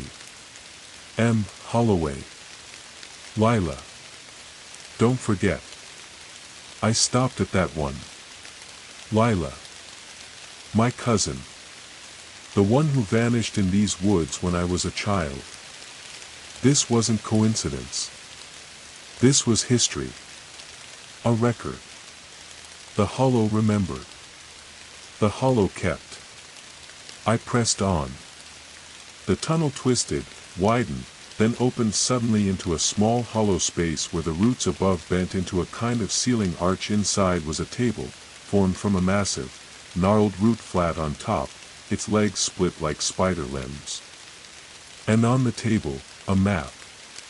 Drawn in soot and old wax, barely legible. A crude outline of a forest, a cabin, a circle where the hollow should be. I scanned it for landmarks. And at the bottom, in a shaking hand, "Burn the path before you. That is the only way he sleeps." I heard something then. Breathing. Not from behind. From within the lantern. I looked down. The flame swirled. Inside the glass, I saw something twitch, a coil, or a tongue, or a blackened root curling in the fire. It watched me. Not with eyes. Just with awareness. A flame with memory. And it whispered, "Do not look behind you." Of course, I did. I always do. And I wish I hadn't. Because standing in the tunnel, where I had just walked, where no sound of footsteps had followed, was a girl. Soaked to the bone. Face pale. Hair tangled and black. Her arms hung limp at her sides. And her face. Her face was mine. Not exactly. Not fully. But close enough. A wrong echo. Like something had tried to make me and hadn't gotten it quite right. It smiled. That smile that pulls too far up the cheeks. And then it opened its mouth and whispered in a voice too many-pitched, like children speaking from a deep cave. "You forgot me." The lantern flared violently in my hand, and in that burst of heat and light, the girl was gone. The tunnel was empty. I was alone. Except for the sound of knocking. Far away. Soft. But not from above. Not a door. This knock was from below. 3 slow, deliberate thuds. As if the earth beneath my feet was a door itself, and someone was waiting underneath it. I didn't want to move anymore. But the lantern pulled. Its heat surged toward the next tunnel bend. The map had shown more, a winding path, a descent that ended in something marked only as the cradle. The place where he slept. Where he waited. Where everyone eventually went. I walked. The walls narrowed again. The ground grew wetter. And up ahead, I saw the first bones. Half buried in the walls. Long, yellowed. Fingers too long. Jaws too small. Not human. Not animal. Something between. Something that used to watch. They lined the path like guardians. Or warnings. And still I walked. Because behind me, I could hear footsteps again. And the sound of my own voice, softly mimicking. "You forgot me." The tunnel narrowed until the air pressed against my ribs with every step. The roots had grown denser, now forming ribs in the ceiling above, arching, curving like the hollow carcass of something long buried. The lantern's flickering flame glowed a sickly orange, no longer comforting, no longer warm. It seemed to cast light only where it pleased, and left the corners darker than before. There were sounds now. Constant. In the walls. Creaking. Breathing. Whispers. I had the sense that I wasn't walking on soil anymore. The floor beneath me had become flesh-like, soft and spongy underfoot, damp with cold fluid that soaked through my remaining sock and into the skin. Each step made a faint squelching noise. I stopped once, lifted my foot, and found that the ground had pulsed gently under the pressure, responding, as though it could feel me. And then came the heartbeat. It started low, subtle. Like distant thunder behind the roots. But it didn't fade. It grew more present. Not just a sound, but a feeling. In my teeth. In the bones of my arms. A slow and rhythmic thump that matched nothing I knew, too slow, too deep. I whispered, "Where am I?" But even the sound of my own voice felt borrowed now, swallowed instantly by the damp breath of the tunnel. There was a bend ahead, a sharp turn into what looked like a wider space. I held the lantern up. On the wall just before the bend, scratched deeply into bark-covered stone, were words. Newer than the others. Fresh enough to glisten. "You've come too far. Let him sleep.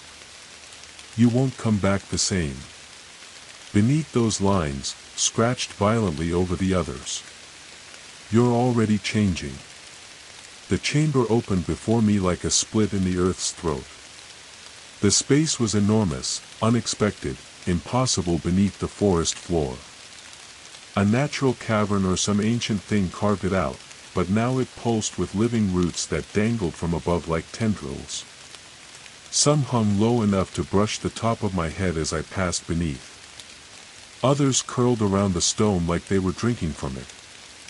And at the center was the cradle. It looked like an altar at first, stone steps surrounding a low pit, overgrown with moss and veins of pulsing red. But no one had carved this. No mason had ever touched it. The stone had formed itself, bent under pressure or grown from something living. The pit was shallow, and inside it, a cocoon. Enormous. Tall as a man, wider than a coffin, woven from roots and sinew and blackened bark. It pulsed in time with the heartbeat in the walls. A shape lay curled inside it, indistinct, as if wrapped in too many layers. I could only make out the suggestion of limbs. And something else, a mask. Made from bone. Set over the face. The lantern in my hand dimmed. I stepped closer, pulled forward by something not my own will. The air around the cradle was colder. Still, despite the pulsing. No breath, no movement. Just the dull sense of being watched. I knelt beside it. And there, half buried beneath the roots at the edge of the cradle's rim, was another letter.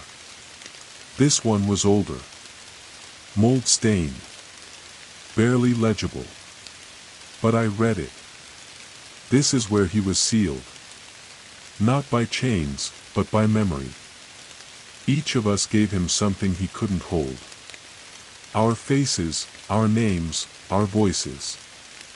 As long as we are forgotten, he sleeps. I read that last line again. As long as we are forgotten, he sleeps. And suddenly, I understood. The names on the wall. The girl who looked like me. The whispers. The letters.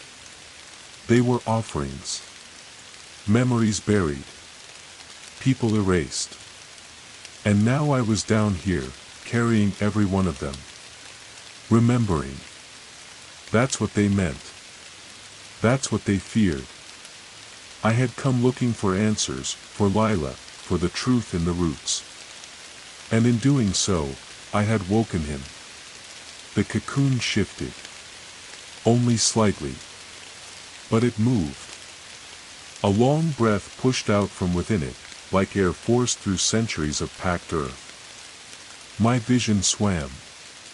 The heartbeat in the stone doubled, became irregular. The roots above began to quiver. I staggered backward. And then, from behind the cocoon, something rose. Not human. Her.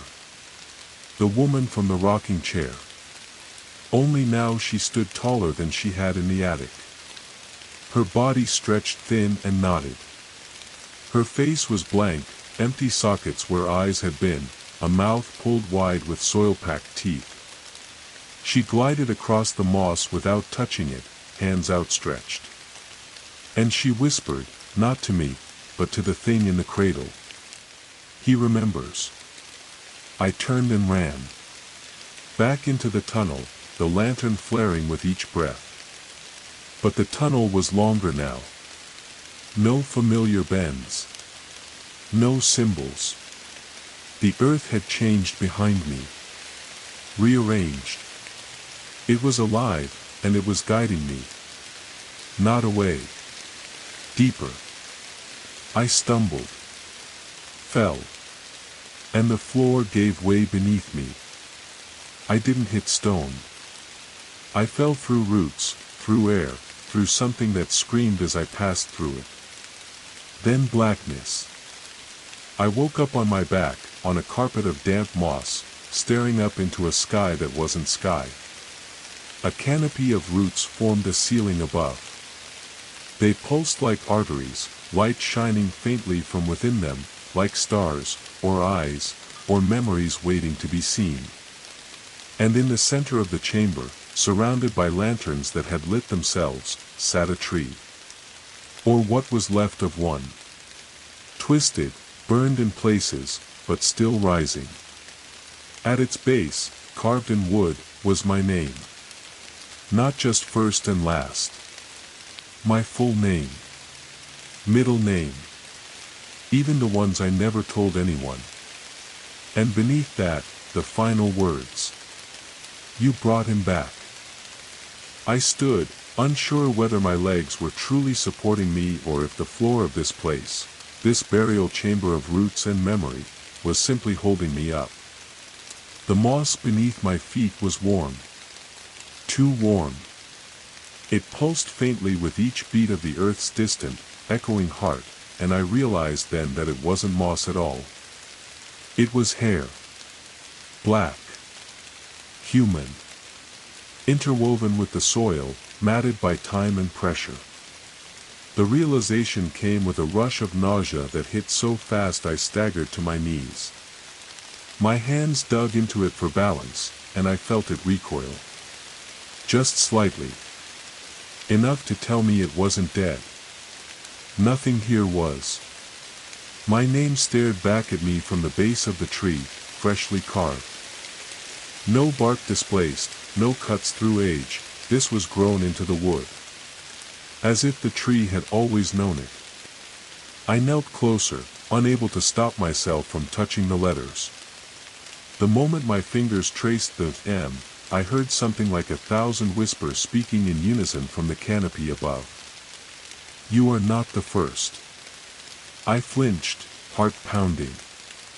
The air around the tree had grown thicker, charged with the scent of petrichor, burnt oil, and something deeper, like scorched bone. The lanterns circling the base flared to life, one after another, until the whole glade was lit in a ghastly, flickering halo. And the tree moved. Just a breath. Its branches shifted slightly, not from wind, there was no wind down here, but from something deeper. Its trunk straightened as if in recognition. The carved name began to split, bark tearing outward from the letters. And from within the wound, a face began to push through. Mine. Or close to mine. Twisted, pale, and wooden. Eyes closed. Lips just barely parting as though mid-scream. It didn't speak. It didn't need to. I knew what it was. A replacement. An offering. A vessel. Because I wasn't supposed to leave. That wasn't the point of this place. No one leaves Ash Hollow unchanged. My breath caught in my throat as roots around the edge of the glade began to twitch. Not violently. Not yet. They rose gently from the soil, curling through the hanging lantern light like feelers, like question marks. And then I saw them. The others. Figures. Half-formed, half-remembered. Emerging from the far walls of the chamber, through small tunnels hidden behind curtains of roots. First 1, then 3, then 7. They stepped in slowly, awkwardly, some crawling, some walking with stiff movements like marionettes cut from old cloth and dream fragments. I recognized none of them. And all of them. They each bore part of someone I had known. My aunt. My cousin. An old teacher. The girl I'd seen on the road as a child who vanished before my parents pulled the car over. Their eyes were distant, white-veined and empty. But they stared at me. One figure stepped forward. A man, tall, thin, face too long.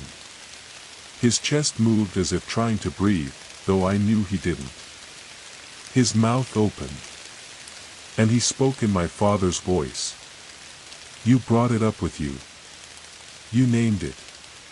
Now it knows your shape." I whispered, "What is it?" But the figure didn't answer. None of them did. They began to circle the tree instead, moving in slow, solemn steps, a procession of forgotten people. Of failed memories. Of souls whose names had been written, spoken, and carried back here. Their march was not rhythmic.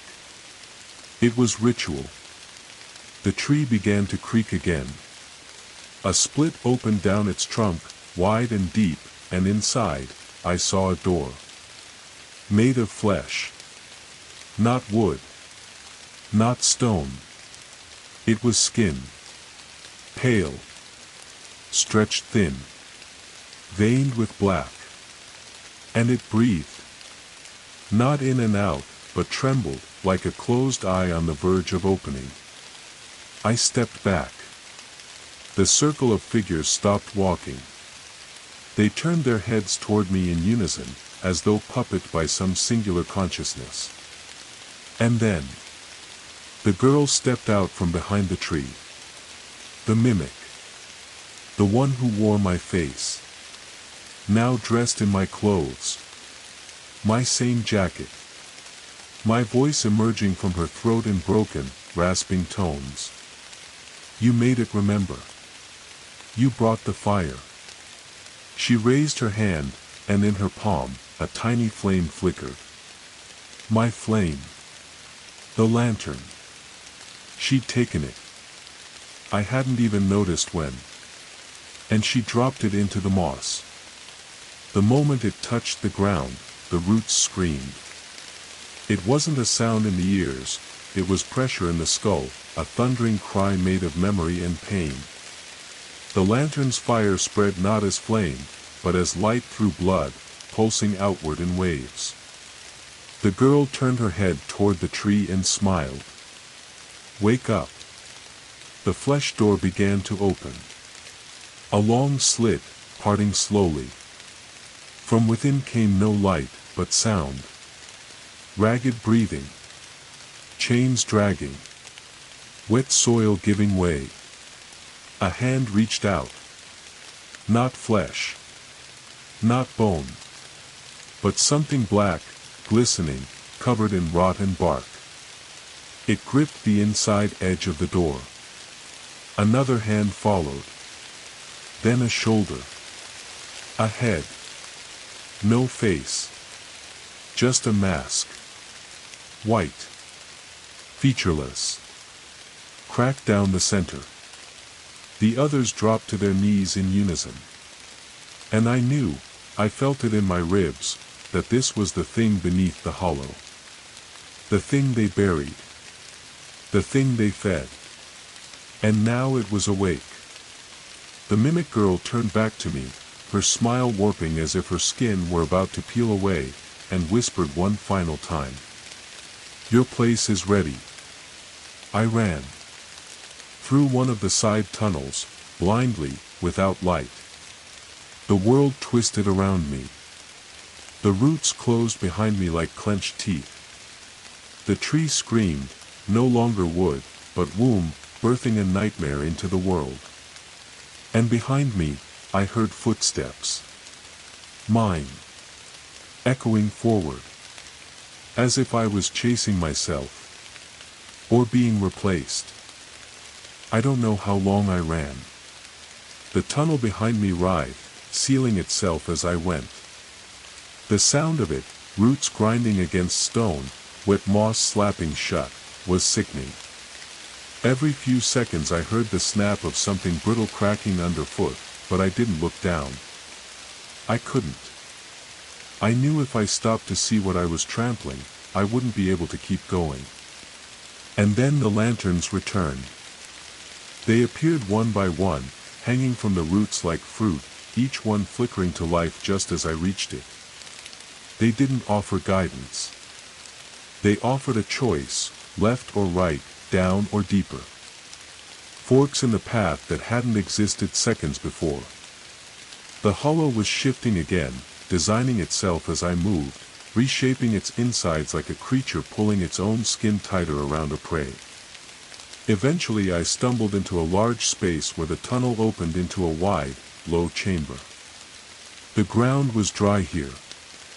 Dry and cracked, like an old drought-exposed riverbed.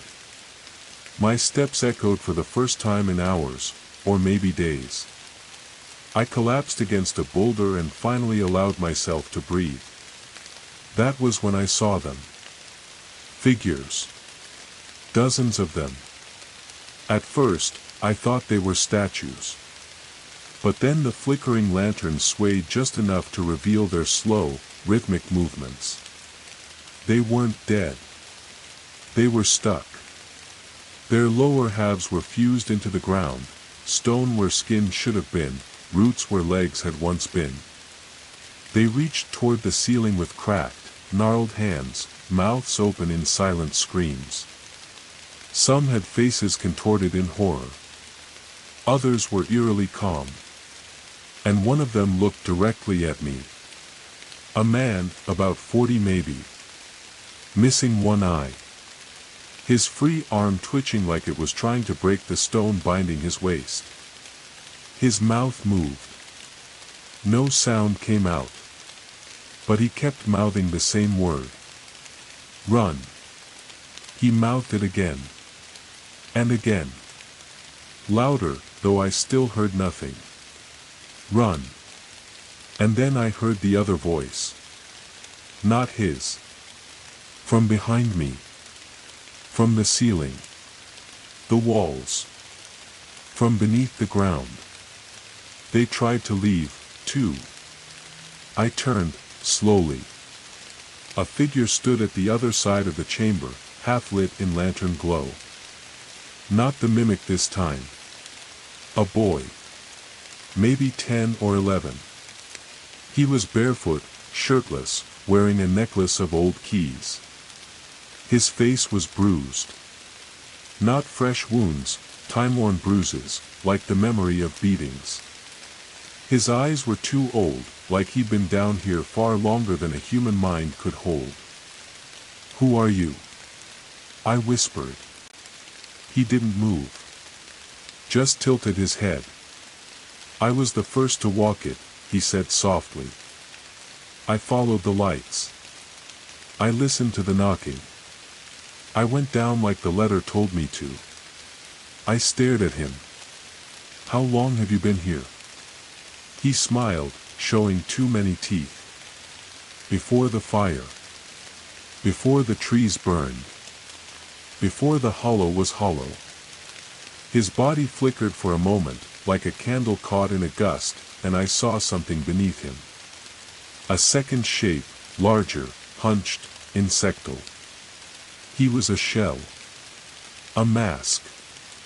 A thing worn like clothing by something older. Then it was gone, and he was just a boy again. He walked toward one of the rooted statues and touched its face. This one was my mother. She came looking for me. A pause. She almost made it out. I could feel my heartbeat thudding in my neck. You don't want to leave, he said, still stroking the woman statue's cheek. Leaving means you're remembered. And memory feeds him. It unlocks the cage. My voice trembled. But if I forget, if I am forgotten, does that mean he stays sealed? He looked up at me then, and for the first time, he looked like a child. No, he whispered. Because you already remembered too much. And you brought your flame. And you read every word.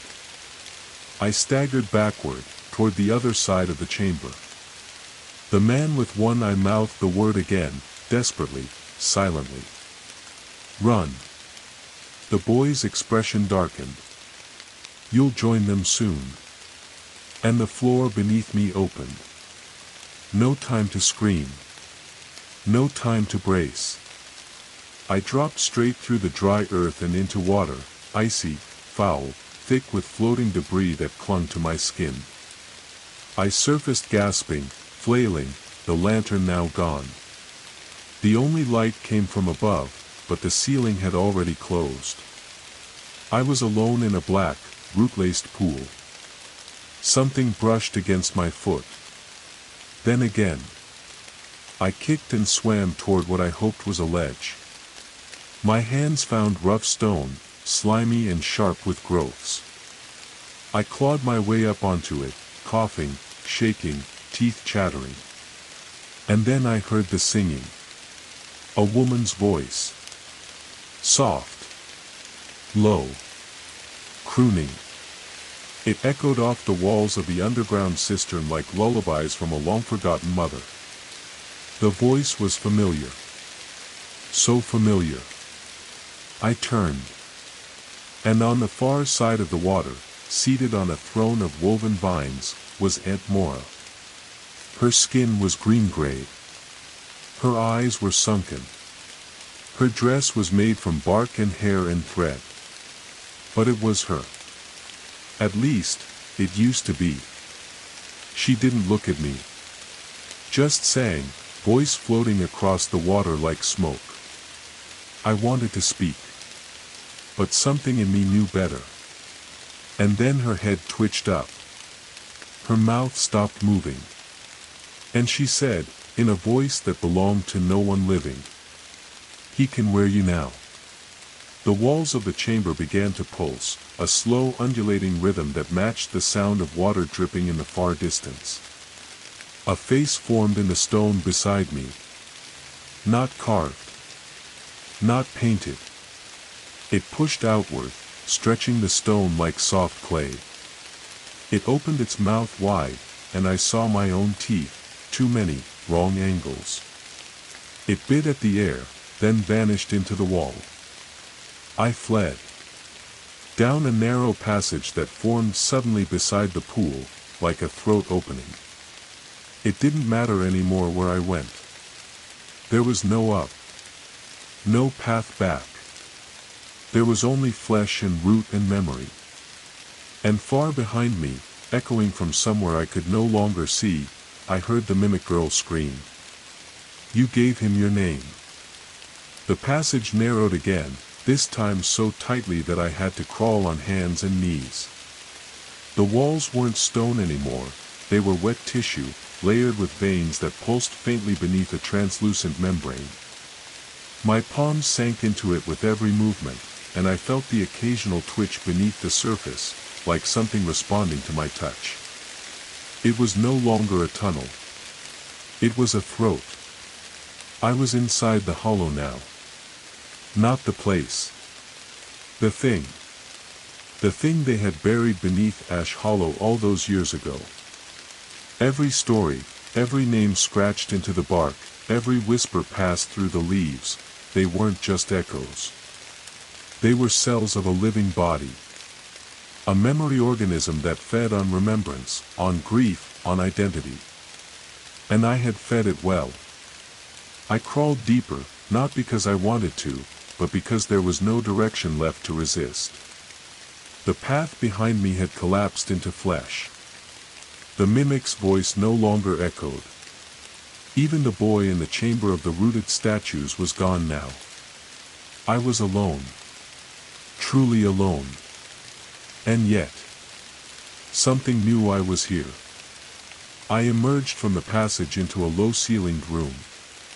The walls here were packed dirt again, but wet with some kind of dark secretion. In the center stood a crude wooden frame, like a door ripped from an old farmhouse and mounted on stilts. There was no wall around it, just the frame. Suspended in air. Its surface shimmered. Like glass. Like memory. I stepped closer. And saw my own reflection. but not the one I remember. This version of me was older, more worn. My eyes were sunken, mouth tight with silence. The version in the mirror wore the same clothes but held something in its hands, a root, twisted into the shape of a heart. I reached toward the glass. The reflection did not move. I touched it. And it opened. The moment I crossed the threshold, I was back. Not in the forest. Not in the hollow. But in my childhood bedroom. The posters on the wall. The soft hum of the fan. The half-burned nightlight still flickering in its socket. It was too perfect. That was how I knew it was wrong. I turned slowly. And there she was. Lila. Sitting on the edge of my bed. Her legs kicked slightly over the edge. She wore her raincoat, the yellow one with the muddy hem. The one she'd worn the day she vanished. Her eyes were too big for her face, and they never blinked. "You're not real," I said softly. She smiled. "Neither are you. Not anymore." I stepped back. "You were supposed to forget," she continued, her voice small, empty. "You weren't supposed to come back. We bury the names. We bury the stories." Her smile faltered. "But you dug." The world around me started to tremble, the fan whirring louder, posters peeling away from the wall. Her face cracked, just a thin fissure at first, then more, like porcelain fracturing from inside. Roots burst from her mouth, her eyes, her fingertips.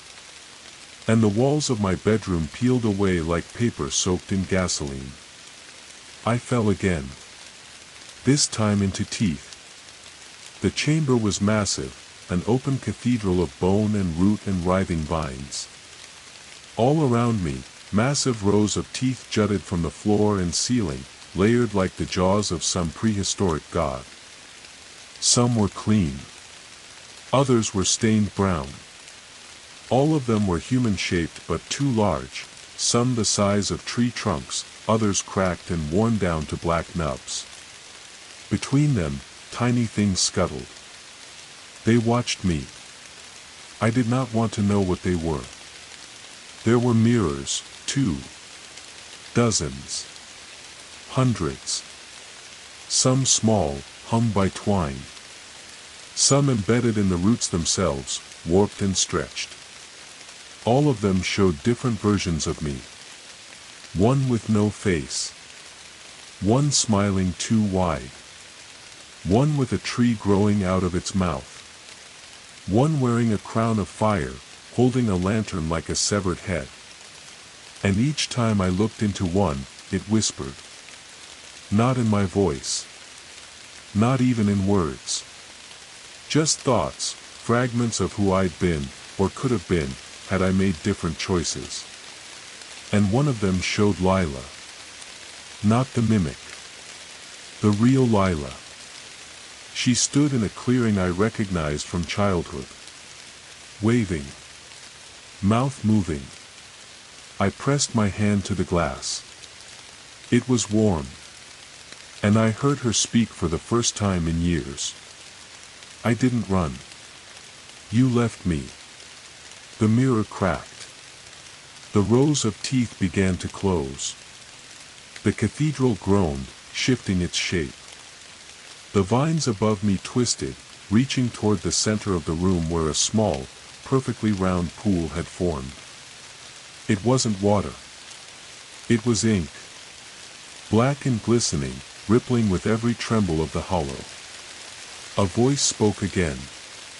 Not from around me. From inside me. This is where names go to drown. I fell to my knees beside the pool. My reflection wavered. I was changing. My skin, too pale now. My eyes, ringed in darkness. Something in me had already rooted itself. I'd been breathing this place for too long.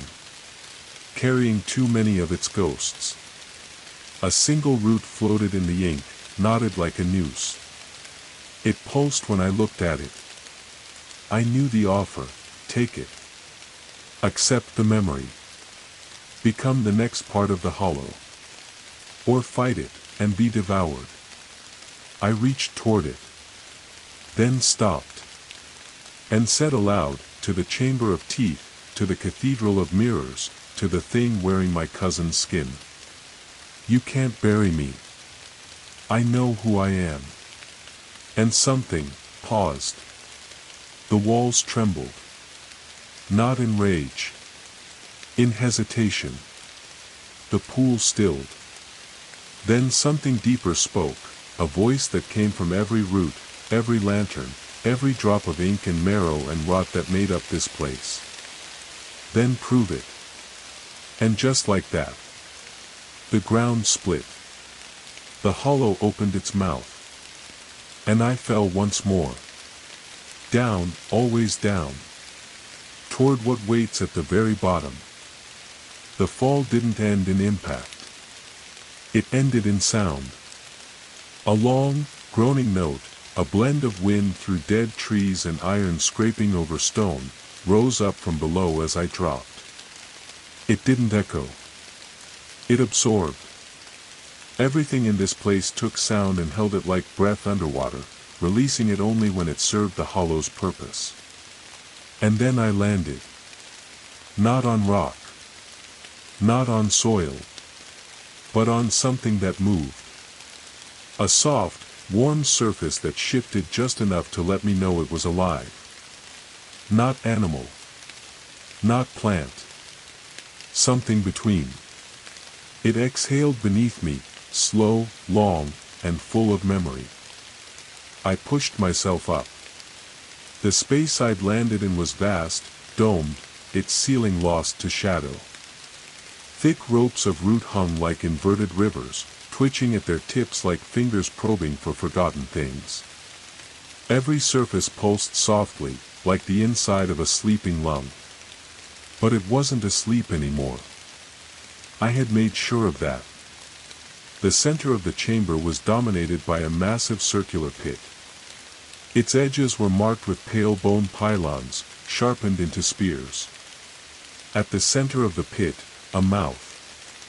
Not metaphorical. Not symbolic. A literal mouth, stitched wide into the floor of the hollow, ringed by cracked teeth of stone and horn and finger bones. It opened and closed with an aching slowness, each breath drawing in not air, but names. I heard them as I got closer, whispers pulled from the roots around me. David. Aunt Mora. Lila. You. The last one nearly knocked me backward. It was my voice. The hollow knew me now. And it wanted to speak.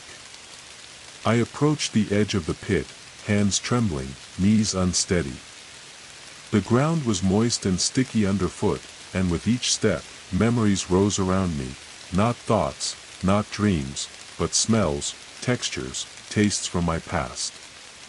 Charred marshmallows at a childhood fire. The smell of my mother's old wool coat.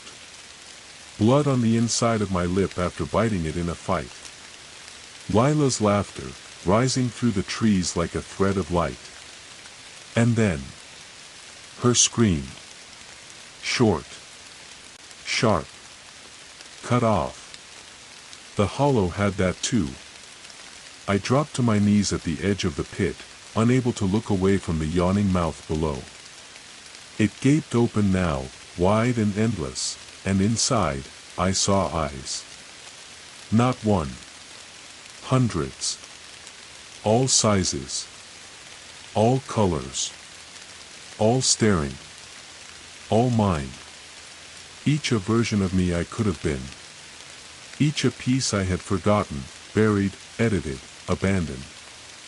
A chorus of almosts. And then the hollow spoke again.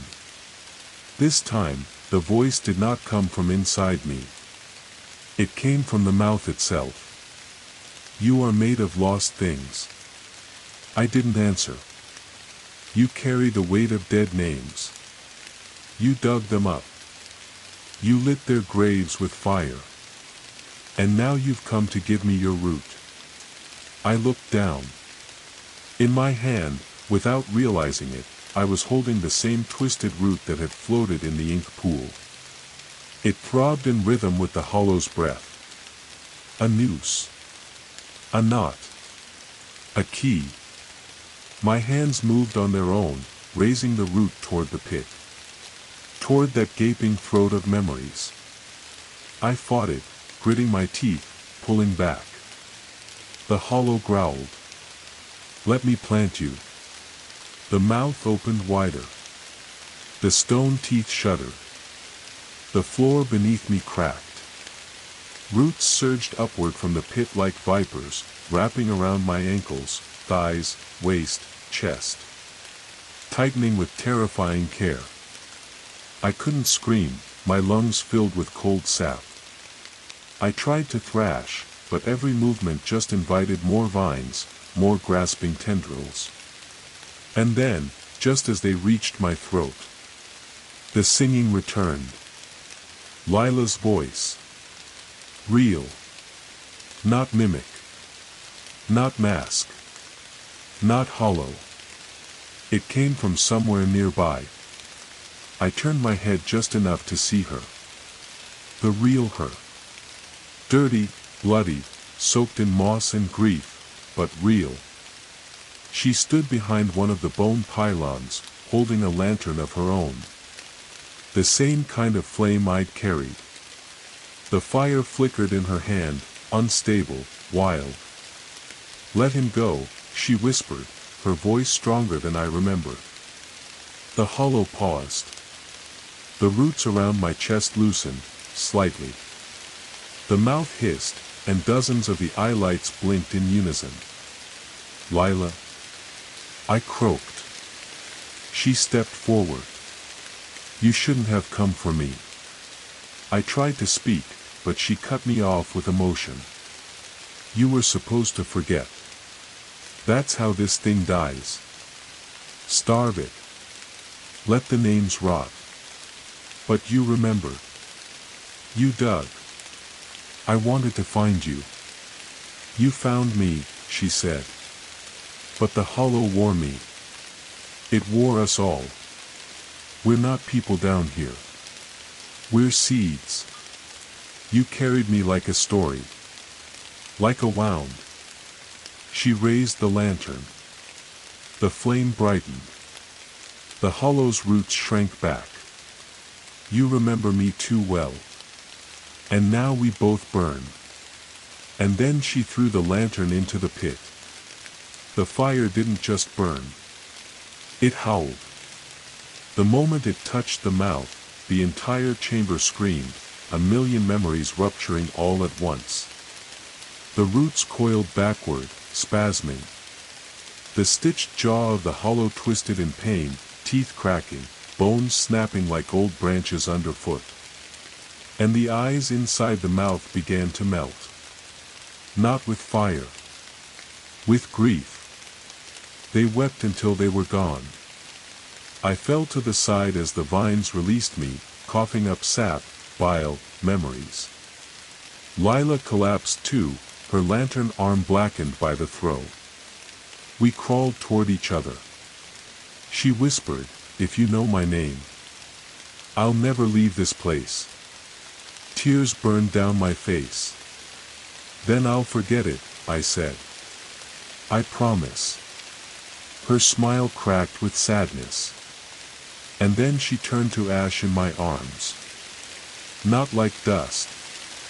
Not like flame. Like a thought finally let go. The mouth stopped moving. The pit sealed. And for the first time since I'd stepped into Ash Hollow, the air grew still. Not dead. Not silent. Free. I don't remember how I got out.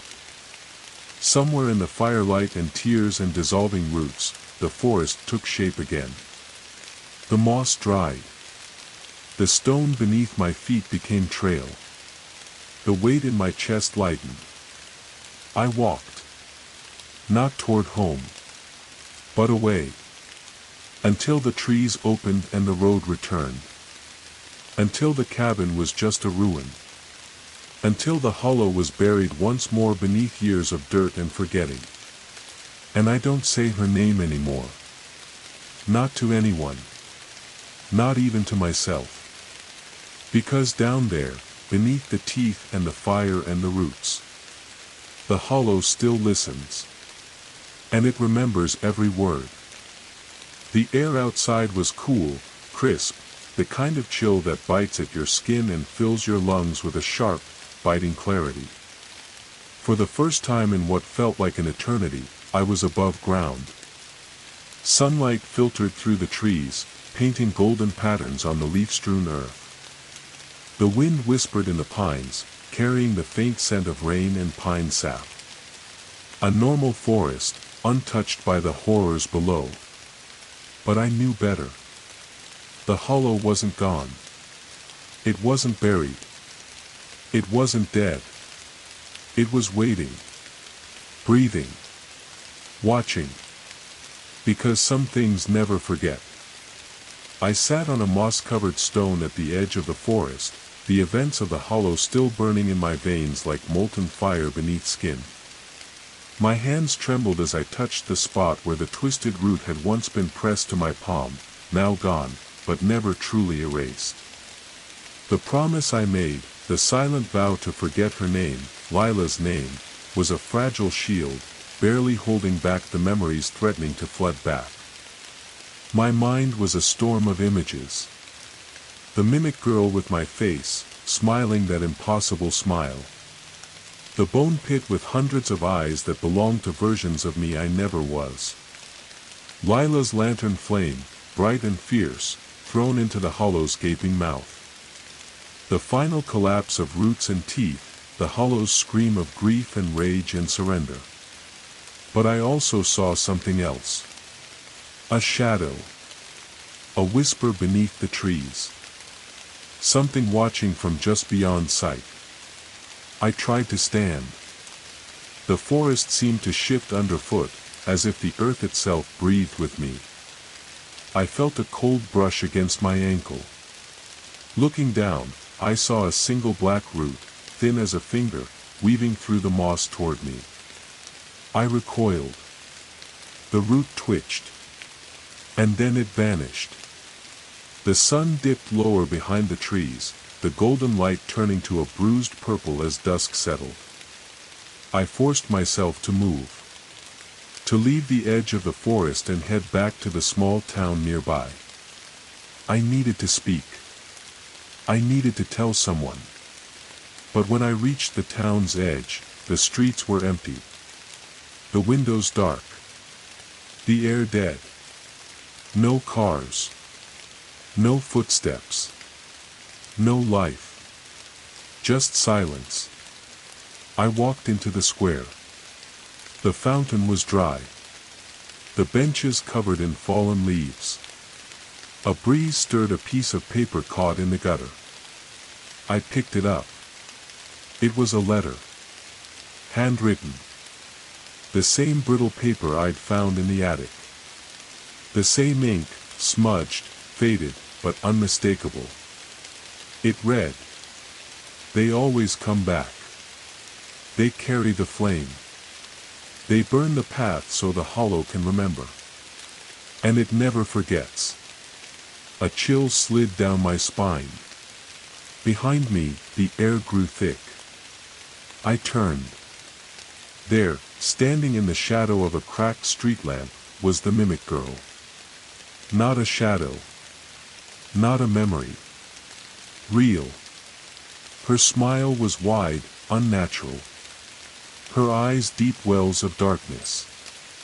She stepped forward. "You promised," she whispered. "You can't break the pact." My heart pounded. I wanted to scream. To run. But my feet were rooted. Like the hollow's roots themselves had taken hold. "Who are you?" I demanded.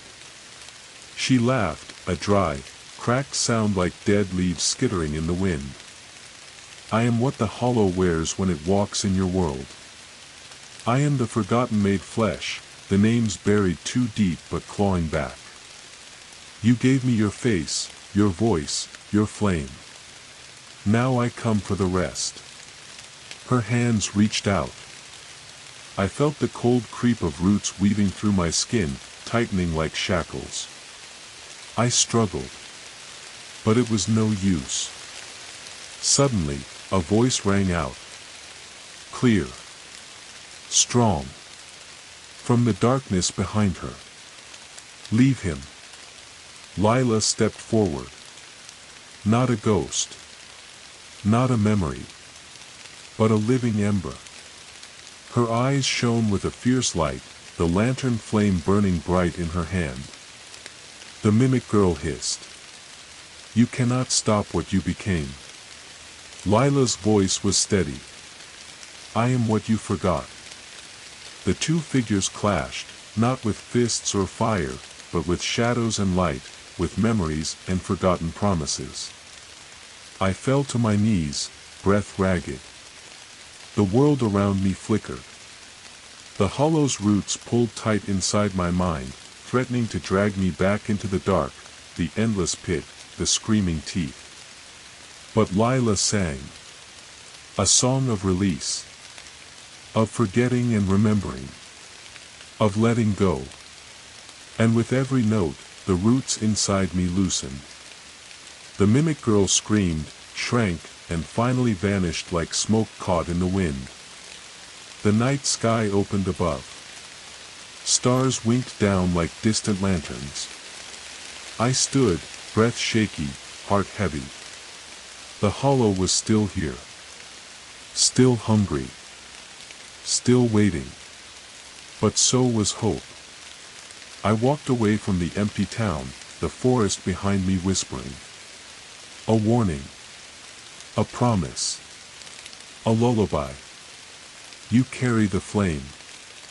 The night swallowed the town whole. The empty streets stretched before me like veins of shadow, slick and cold. Above, the stars flickered weakly, as if afraid to shine in the presence of the hollow's lingering breath. My footsteps echoed hollowly against cracked pavement, but the weight in my chest was far heavier than loneliness.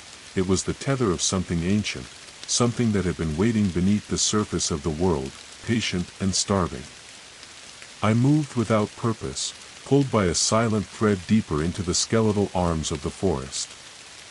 The trees themselves seemed to lean closer, their branches whispering in voices I almost recognized, the desperate voices of those who'd been swallowed by the hollow before me.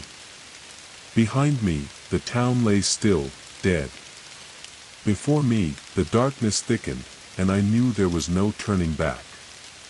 As I crossed the threshold where pavement gave way to moss and dirt, I caught the faintest flicker, like the glimmer of a dying candle flame, trembling at the edge of sight. I reached into my pocket. Empty. The lantern was gone. I had thought the flame inside me, the fire of memory and hope, was enough to light my way. But now, without the lantern, every step was a dive into deeper shadows.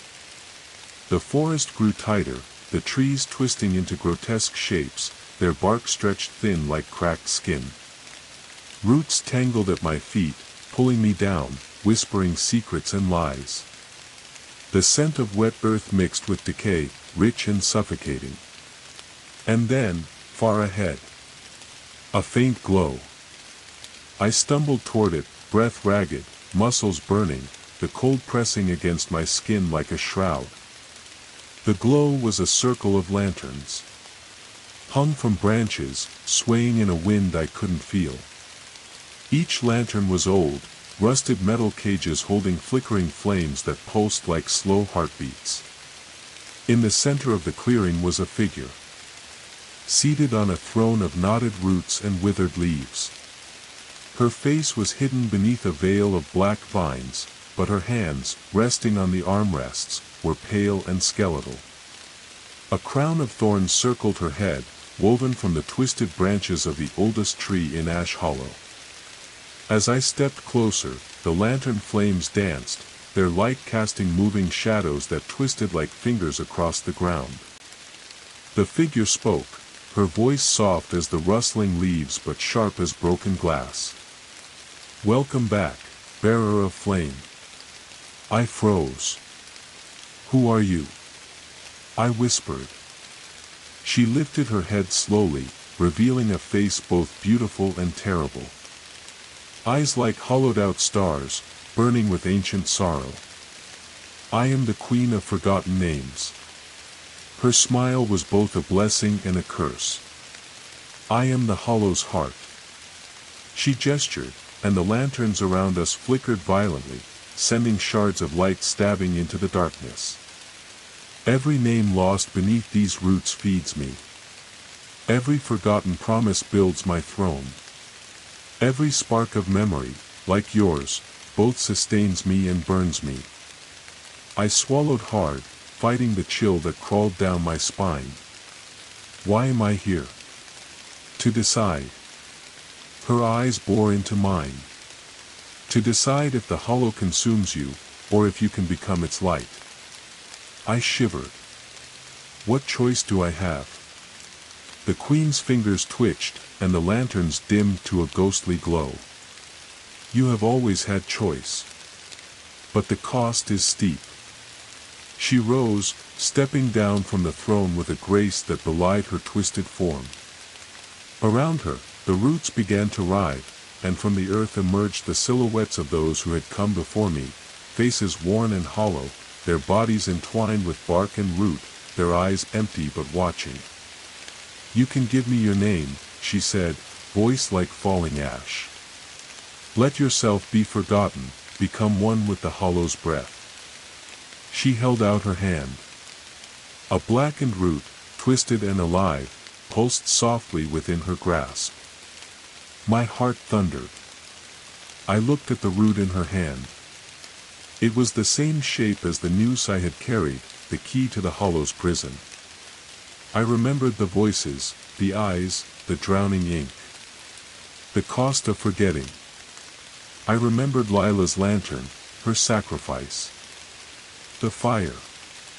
"I won't be forgotten," I said, voice shaking but firm. The Queen's smile widened, sharp as shattered glass. "So be it."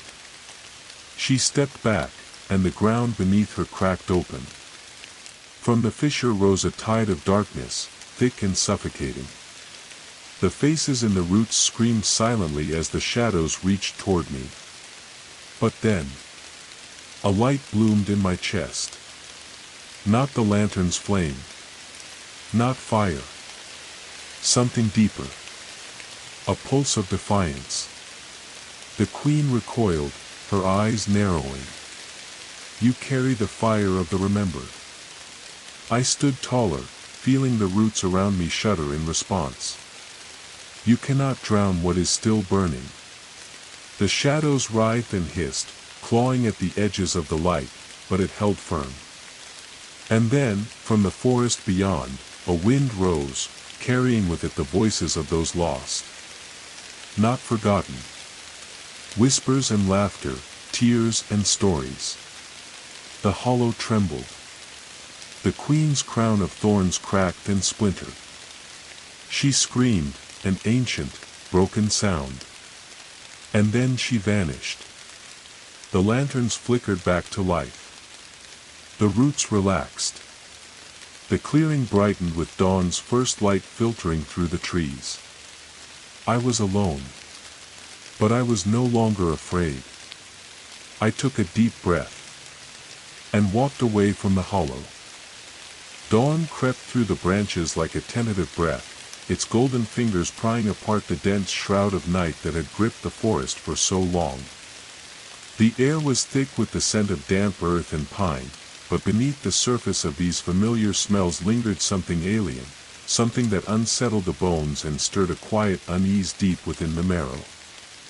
I stood alone in the clearing, the afterimage of the Queen of Forgotten Names fading like smoke in my mind. Her presence had been a wound pressed against the world itself, a living fissure in reality where shadows bled into form and memory turned to rot. But with her vanishing, a fragile stillness settled over the forest, a silence that was neither peace nor calm but the lull between storms. I took my first steps away from the hollow's heart, but each footfall seemed weighted with the residue of what I'd left behind. The twisted roots and gaping maws, the faces pressed into bark, the silent screams trapped in stone, they weren't gone. They had seeped into me, embedding themselves in the fibers of my being. As I moved through the forest, the shadows flickered at the edges of my vision. The wind whispered a language I could almost understand, a tapestry of faint voices woven with sorrow, regret, and unspoken warnings. It was as if the forest itself was alive with the memories of those it had consumed, their stories carried on the breeze, waiting for someone who could hear. Suddenly, a chill wrapped around my neck, sharp as a blade. I turned and saw a figure standing just beyond the trees. She was draped in a cloak of woven leaves and silver threads, her eyes glowing faintly like embers in the dusk. Her hair cascaded in waves of midnight, and her smile was both knowing and sorrowful. "Why do you linger, bearer of flame?" she asked, her voice a melody that both soothed and unsettled. I hesitated. "I don't know how to leave," I admitted. "The hollow, it's inside me now. The fire burns, but so does the darkness." She nodded, stepping closer until the light of the dawn touched her face. "I am Silva, the keeper of the lost. I guide those who carry the hollow's curse, those caught between memory and oblivion." Her gaze pierced mine, searching.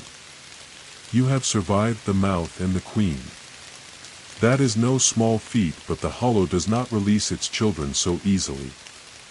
Silva reached out and touched my chest where the pulse of fire still flickered faintly beneath my skin. "The flame you carry is both your weapon and your prison. It keeps the darkness at bay, but it also draws the hollow's hunger." I clenched my fists. "What must I do?" Her eyes softened. "You must walk the path of the forgotten. Only by facing what you have buried, those names, those memories, can you hope to tame the hollow within." She turned, gesturing for me to follow. We walked deeper into the forest, where the trees grew ancient and gnarled, their bark scarred with the marks of centuries. The canopy thickened, blotting out the sun until the world was cloaked in a dim, green twilight. The air hummed with a strange energy, and the ground beneath our feet pulsed with life. Silva led me to a clearing where a circle of stones stood, each one etched with runes that glowed softly in the fading light. "Here lies the veil of names," she explained. "A threshold between this world and the realm of forgotten memories." She gestured to the center of the circle. "There you will face the echoes of your past. The faces you have tried to forget. The stories you left unfinished." I swallowed hard. The weight of what lay ahead pressed down like a shroud. Stepping into the circle, the world around me shifted. The trees faded, replaced by mist and shadows. Voices rose like a chorus, soft at first, then swelling into a tempest of whispers, cries, laughter, and pleas. Figures took shape in the fog, blurred and shifting, half-formed and haunting. They were the lost. The forgotten. The ones who had been consumed by the hollow's hunger. And among them, I saw faces I recognized, my father, his eyes hollow, my childhood friend, smiling through tears, Lila, her lantern dimmed but still glowing faintly. Each one reached toward me with hands of smoke and sorrow. I felt the flame inside me flare. It was a beacon and a shield. I opened my mouth to speak, to call out to them, but the voices surged, drowning my words. "Remember us," they cried. "Remember who we were. Forget us, and we drown." The air grew thick with their pain. Their stories spilled into my mind, lives cut short, promises broken, love lost and betrayed. I staggered, overwhelmed. But then Silva's voice cut through the chaos. Hold fast. You must weave their memories into your fire. Only then can you forge a path beyond the hollow. With trembling hands, I reached out to the figures. I touched their faces, their hands, their hearts. And with each touch, the flame inside me pulsed, absorbing their stories, their pain, their hope. The whispers grew softer, then still. The figures smiled, their forms solidifying, their faces peaceful. One by one, they faded into the light. When the last figure vanished, the mist lifted, and the forest returned. Silva stood beside me, her eyes gleaming with pride. You have taken the first step toward freedom. But the hollow still waits, I said. It's not over. No, she agreed. It never ends. But you carry the flame now, the flame of remembrance and release. She handed me a small lantern, its light steady and warm. Let this guide you through the darkness. As I stepped out of the circle, the forest seemed less oppressive. The shadows retreated. The wind carried a new song, a song of healing, of memory honored, of names reclaimed. But somewhere deep beneath the earth, the hollow stirred. Watching. Waiting. Hungry. And I knew my journey was far from over. The lantern in my hand was a fragile flame against the deepening dusk of Ash Hollow's ancient woods. Its warm glow cast dancing shadows on the gnarled roots that stretched like veins through the moss-covered ground, each step forward stirring whispers that clung to the air like cold mist. Silva's words echoed in my mind, let this guide you through the darkness. But the darkness was not just outside, it was threaded inside me, in my blood, in my bones, and in every buried fragment of memory that still pulsed beneath the surface. The forest had changed since I first stepped into it after leaving the hollow's heart. It was alive, yes, but in a way that felt both vibrant and sinister, as though the trees themselves were ancient sentinels guarding secrets too terrible to speak aloud. I had thought the flame in my hand was protection, a beacon to keep the consuming shadows at bay. But the deeper I walked, the more I realized it was a signal. A summons. The path ahead wound like a serpent between ancient oaks twisted by centuries of storm and sorrow. Each tree seemed carved with marks of forgotten names, scratches, carvings, symbols worn by time, telling stories only the forest could read. The lantern's flame flickered violently as if reacting to their presence, and the air thickened with an oppressive weight, as if the woods themselves were breathing, waiting. A sudden chill swept the clearing, and I halted, heart hammering. From the shadows, figures emerged, tall, thin, cloaked in tattered robes that seemed woven from shadow itself. Their faces were hidden beneath hoods, but their eyes, when glimpsed, were twin embers burning faintly beneath the fabric. They moved silently toward me. One stepped forward, voice a dry whisper that scraped like dead leaves. You carry the flame of the remembered, it said. But do you hold the strength to face the forgotten? Silva's presence was beside me in an instant. The forgotten ones, she murmured, eyes darkening. Souls lost to the hollow's hunger, caught between the veil, forever seeking release. The figures circled us, their voices weaving a haunting chant, an ancient lament filled with sorrow and fury. I gripped the lantern tighter, feeling the heat pulse against my palm. I am not afraid, I said, voice trembling but steady. The tallest figure lifted its hood, revealing a face pale as moonlight, eyes sunken but burning with an otherworldly fire. Bravery is a kind flame, but it can burn you alive. The figure extended a hand, and suddenly the forest around us twisted and blurred.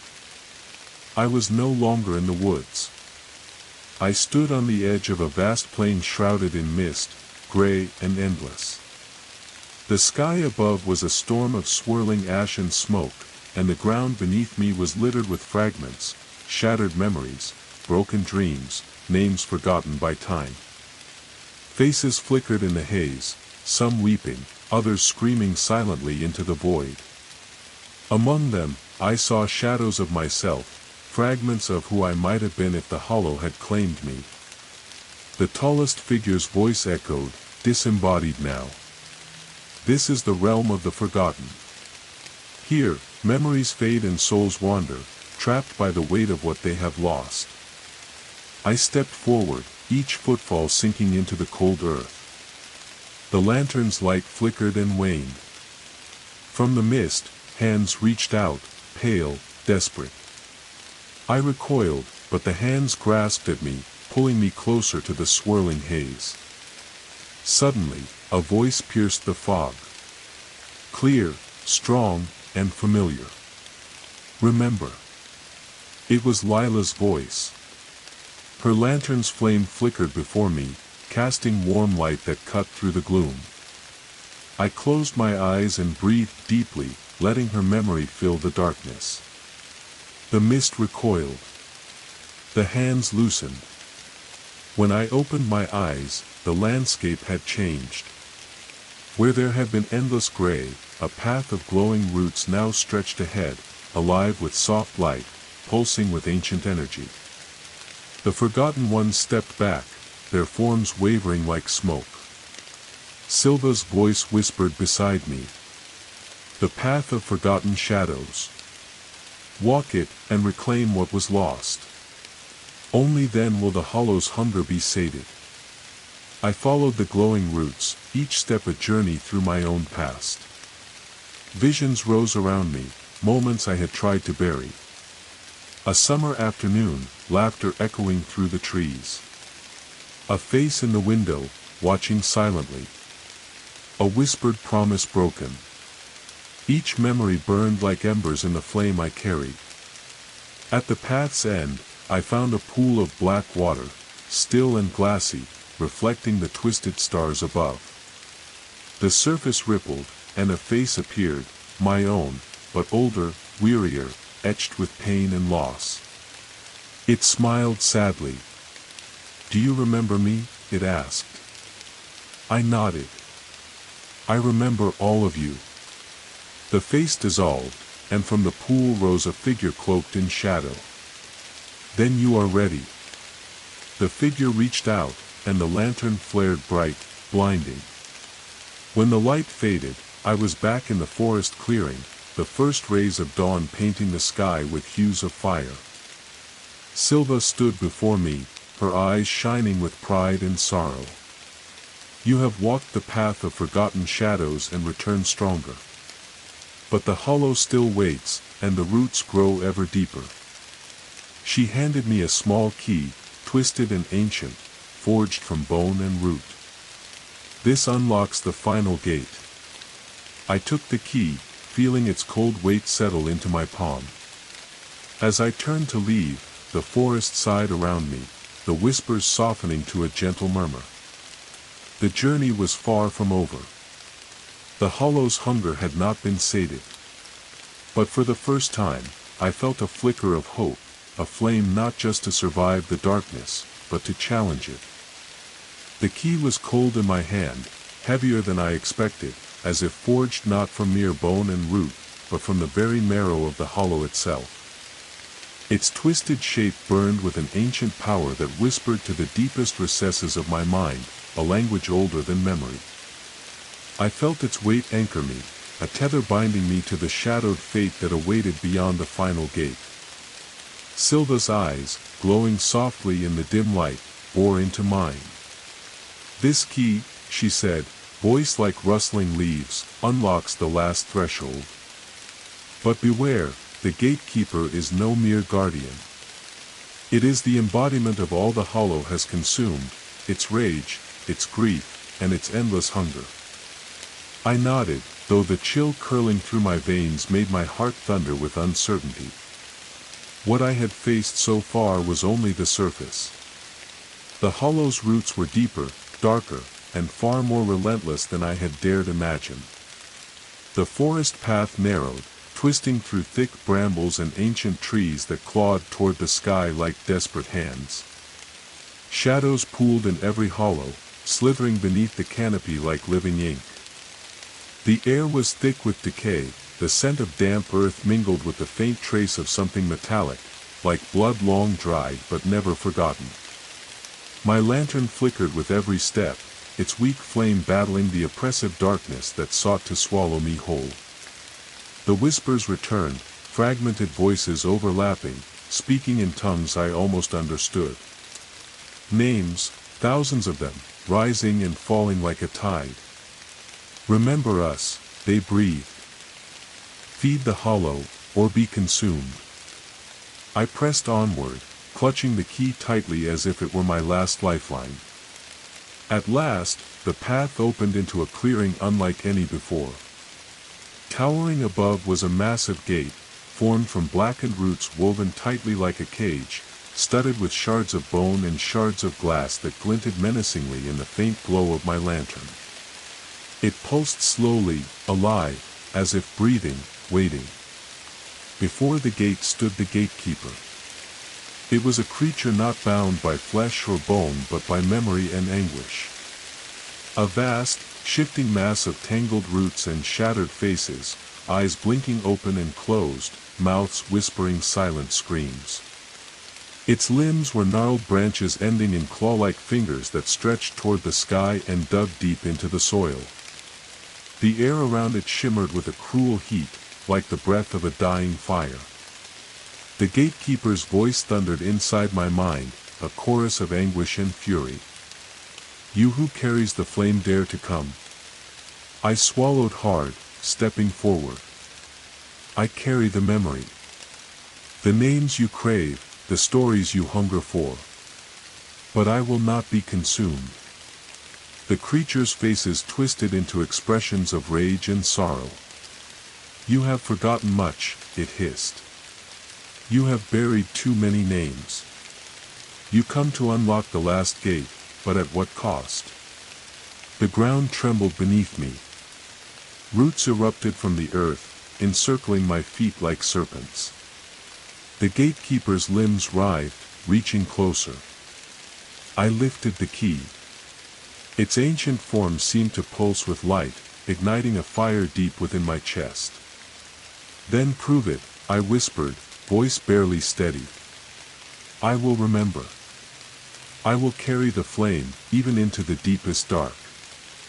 The gatekeeper roared, a sound like thunder rolling through a broken sky, and lunged. What followed was not a battle of fists or steel, but of memories and wills. The gatekeeper tore into my mind, clawing through the fragile walls I'd built around my past. Faces I'd hidden, moments I'd erased, wounds I'd tried to forget, all rose like specters, screaming for release. I fell to my knees, clutching my head as the memories battered me, my father's dying words, the cruel laughter of childhood bullies, Lila's final smile, the hollow ache of loneliness. The flame in my hand flared, feeding on the pain. I channeled every shard of sorrow and hope into the key, which burst into brilliant light, illuminating the clearing with a pure, burning radiance. The gatekeeper recoiled, its tangled form unraveling, faces dissolving into flickering shadows. Remember, I cried into the storm of voices. Remember who you were. Remember who you are. One by one, the faces in the root creature cleared, memories reclaiming them like dawn breaking the longest night. The screams turned to whispers of forgiveness and release. The gatekeeper's monstrous limbs withdrew. The gate, once a barrier of dread, shimmered and parted like a curtain of woven flame. Beyond the gate lay a final path, a narrow trail of golden light winding upward toward a sky swirling with stars and embers. Silva stepped beside me, her presence steady and warm. You have faced the hollow's heart and walked the path of forgotten shadows. Now you carry its flame, not as a prisoner, but as its bearer. She smiled softly. This is your burden and your gift. The hollow never forgets, but neither shall you. With a deep breath, I stepped onto the golden path, the flame in my hand steady and fierce. The forest whispered behind me, the roots receding, the shadows retreating, but the story was far from over. The hollow had been awakened, and so had I. The golden path stretched before me like a thread of molten metal, twisting upward through the dense canopy of Ash Hollow's ancient woods. Each step sent soft ripples of light across the undergrowth, igniting fallen leaves and brittle branches in delicate, ephemeral flames. The forest behind me had fallen silent, its shadows folding away like a long nightmare drawing to a close. But I knew better than to trust the silence. The hollow was patient, and the fire I carried was fragile, a beacon against a darkness that did not sleep. Silva walked beside me, her cloak brushing the forest floor, eyes steady as the lantern's glow. The ascent, she murmured. Not just of the path, but of the soul. Every step you take burns away the last shreds of forgetting, until nothing remains but the raw ember of truth. I gripped the lantern tighter. The flame flickered, its warmth seeping into my bones, a fragile comfort against the chill that gnawed at the edges of my mind. The path wound ever upward, narrowing until I had to press close to the gnarled trunks that guarded it like sentinels. The sky above shimmered with restless stars, and the wind carried the scent of rain and smoke, a perfume of endings and beginnings. The whispers returned, softer now, like the sigh of embers cooling, but with a new urgency. Names I recognized and those I did not tumbled through the air in a litany of memory and regret. I paused, listening. Among the murmurs, I heard a voice, not mine, not Lila's, but deeper and older. You cannot carry us all. It was the hollow speaking, or perhaps the countless souls entwined within its roots, pleading, warning, demanding. Silva's gaze hardened. The hollow's hunger is endless, she said. No one can carry every name. But some fires burn brighter than others. Yours is one of those. I swallowed hard. How do I carry what will break me? She smiled, a small, fierce curve of lips. By learning which memories to feed it, and which to set free. The path opened onto a narrow ridge, the trees thinning until I stood at the edge of a vast precipice. Below, the hollow sprawled like a dark wound across the earth, a tangled mass of roots, teeth, and shadows, pulsing with a dreadful life. Its breath was the wind that stirred the branches, its heartbeat the tremor beneath my feet. Above, the sky cracked open with the first rumble of thunder, clouds rolling in like a storm summoned from the depths of time. I raised the lantern. Its flame flared defiantly against the gathering gloom. From the darkness, a figure emerged. Not Silva. Not the gatekeeper. But a man. Tall, gaunt, his eyes shimmering with a cold, unnatural light. He wore a coat woven from the night itself, and in his hand, he carried a lantern, but its flame was black, swallowing the light around it. You carry the hollow's fire, he said, voice like ice scraping stone. But what of the shadows it casts? I met his gaze, the lantern's warmth battling the chill seeping from his presence. I carry the light to burn through the shadows. He smiled, a twisted, bitter thing. Light and shadow are bound. One cannot exist without the other. The hollow feeds on both. He stepped closer, and the wind screamed through the trees. Who are you to challenge the balance? I am the bearer, I said, voice steady despite the storm rising inside me. The man's eyes flickered with something like respect, or pity. Then you must pass my trial. He lifted the black lantern. The flame inside pulsed, growing until it swallowed the space between us. The world shifted. I was no longer on the ridge, but plunged into darkness, a void where only the black flame burned. From the depths of that darkness, faces emerged, not the forgotten, but the lost. People I had failed, moments I had abandoned, regrets too heavy to carry. They reached for me with voices of accusation and sorrow. Why did you leave us? Why did you forget? I tried to answer, but the voices pressed closer, suffocating. Then, the flame in my lantern flared, a fierce, brilliant light that cut through the void. I lifted my lantern high. I remember you. The black flame recoiled, shrieking in rage and despair. The faces softened, their anger melting into acceptance. The void trembled. The man's voice echoed, distant now. You have passed the trial.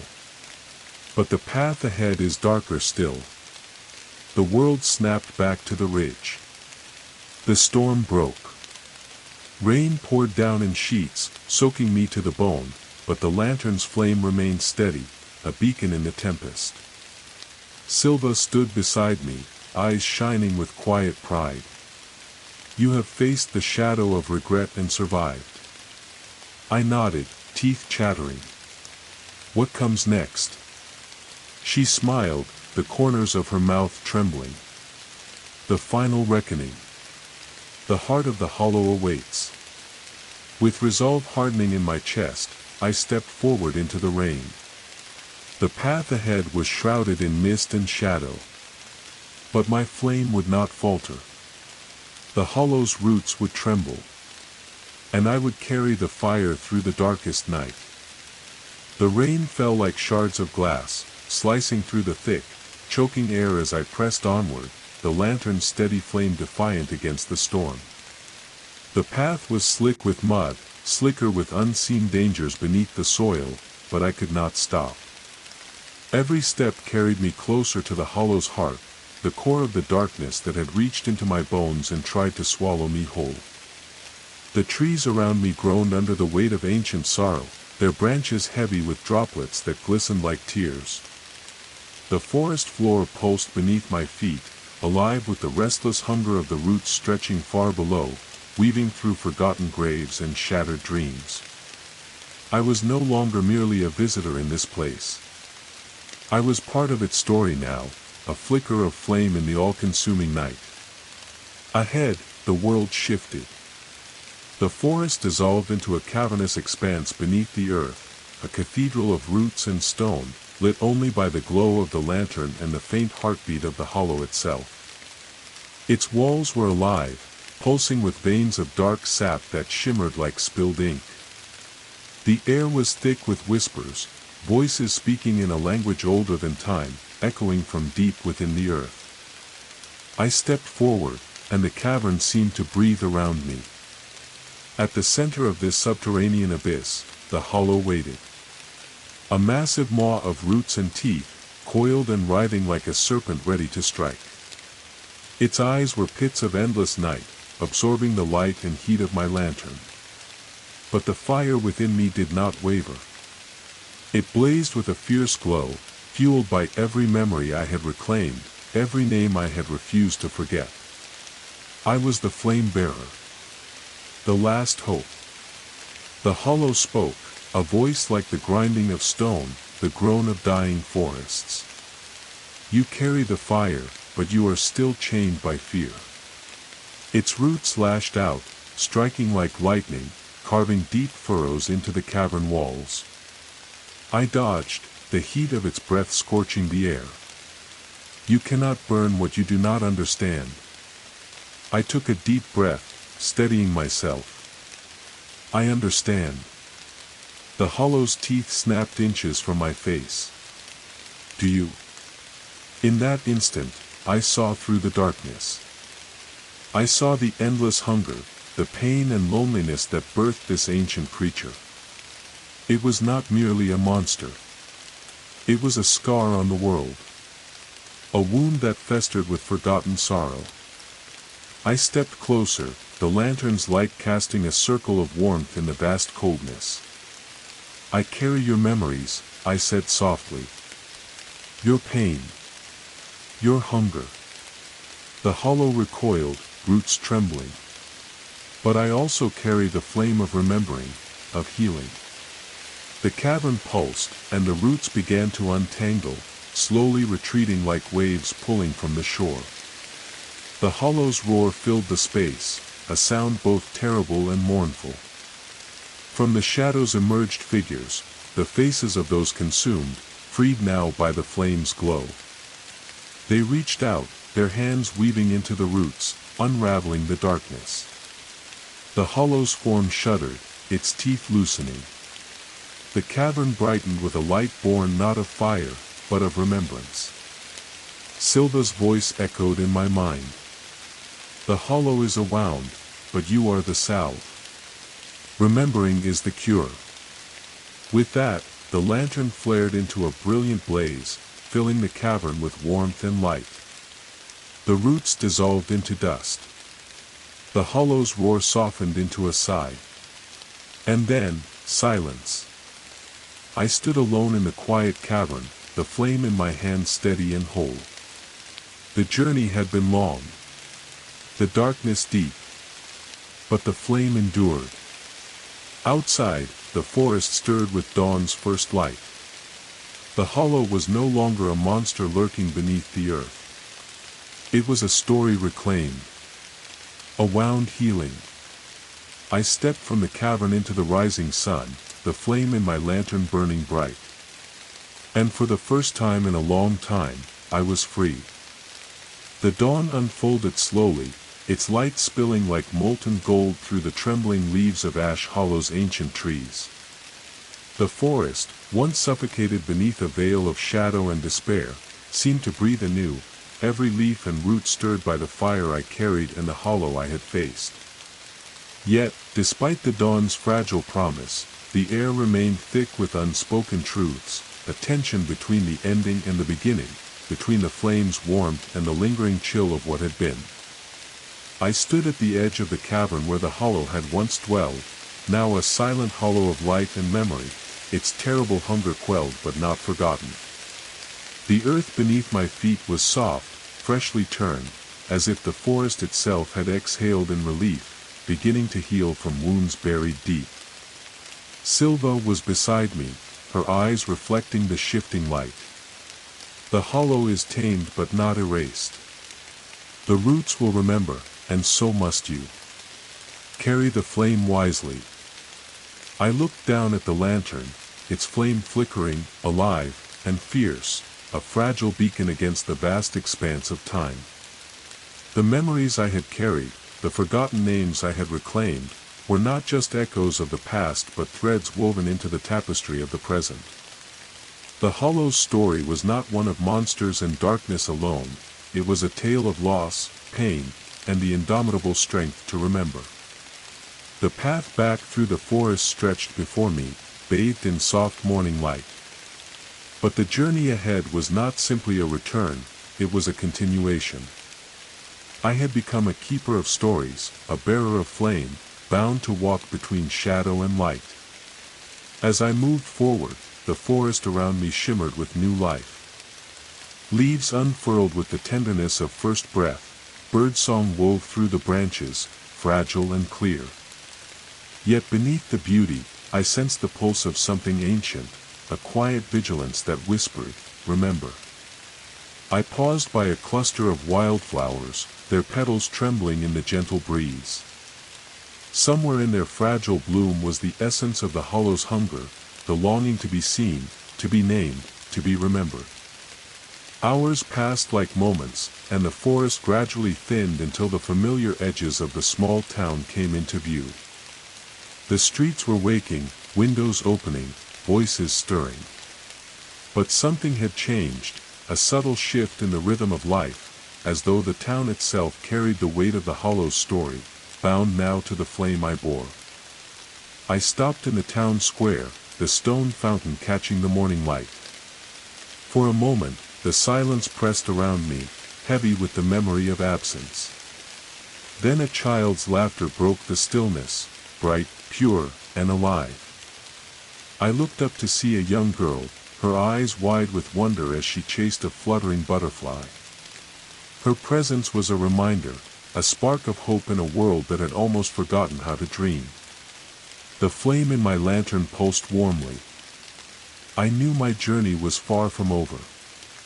The hollow's roots were still there, beneath the earth and beneath the skin of the world. But now, I carried the light of remembering, a fire to keep the darkness at bay. That night, as the stars kindled the sky, I sat beneath the ancient trees of Ash Hollow, the lantern's glow a steady heart in the gathering dark. The whispers of the forest drifted around me, not as threats, but as stories waiting to be told. I closed my eyes and let the flame burn bright. For every name forgotten, every promise broken, and every story left untold, I would carry the flame. And in the endless night, the hollow would never be forgotten again. The night had thickened once more over Ash Hollow, but it was a different night than the ones before. The darkness here no longer felt like a suffocating shroud. Instead, it stretched wide and quiet, filled with the soft pulse of the forest breathing after a long slumber. The flame in my lantern flickered gently, casting golden halos on the mossy ground and tracing the outlines of ancient bark. I wandered deeper into the woods, guided less by purpose and more by instinct. Every rustle in the underbrush, every flutter of wings, every sigh of wind seemed to speak a language I was only beginning to understand, whispers of the forest's long memory, threads woven through the canopy and roots alike. Above me, the stars had begun to twinkle through the break in the trees.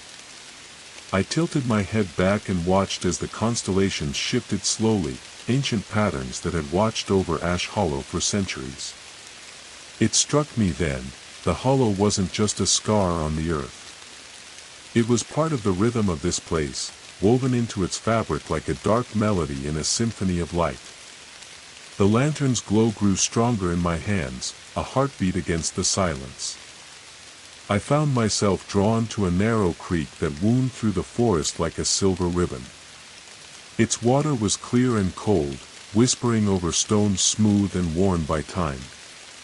I knelt at the edge and cupped the water, letting it slip through my fingers. As I gazed into the ripples, faces began to form beneath the surface, not ghosts, but memories given shape. I saw my own reflection fractured into countless fragments, each one a story, a moment, a choice. Some were bright and warm, others shadowed and sharp. A voice floated on the water's surface, soft and steady, like a lullaby. The past is never gone. It flows beneath us like water beneath ice. The words stirred something deep inside me. I understood then that the journey was not just about confronting darkness or reclaiming names.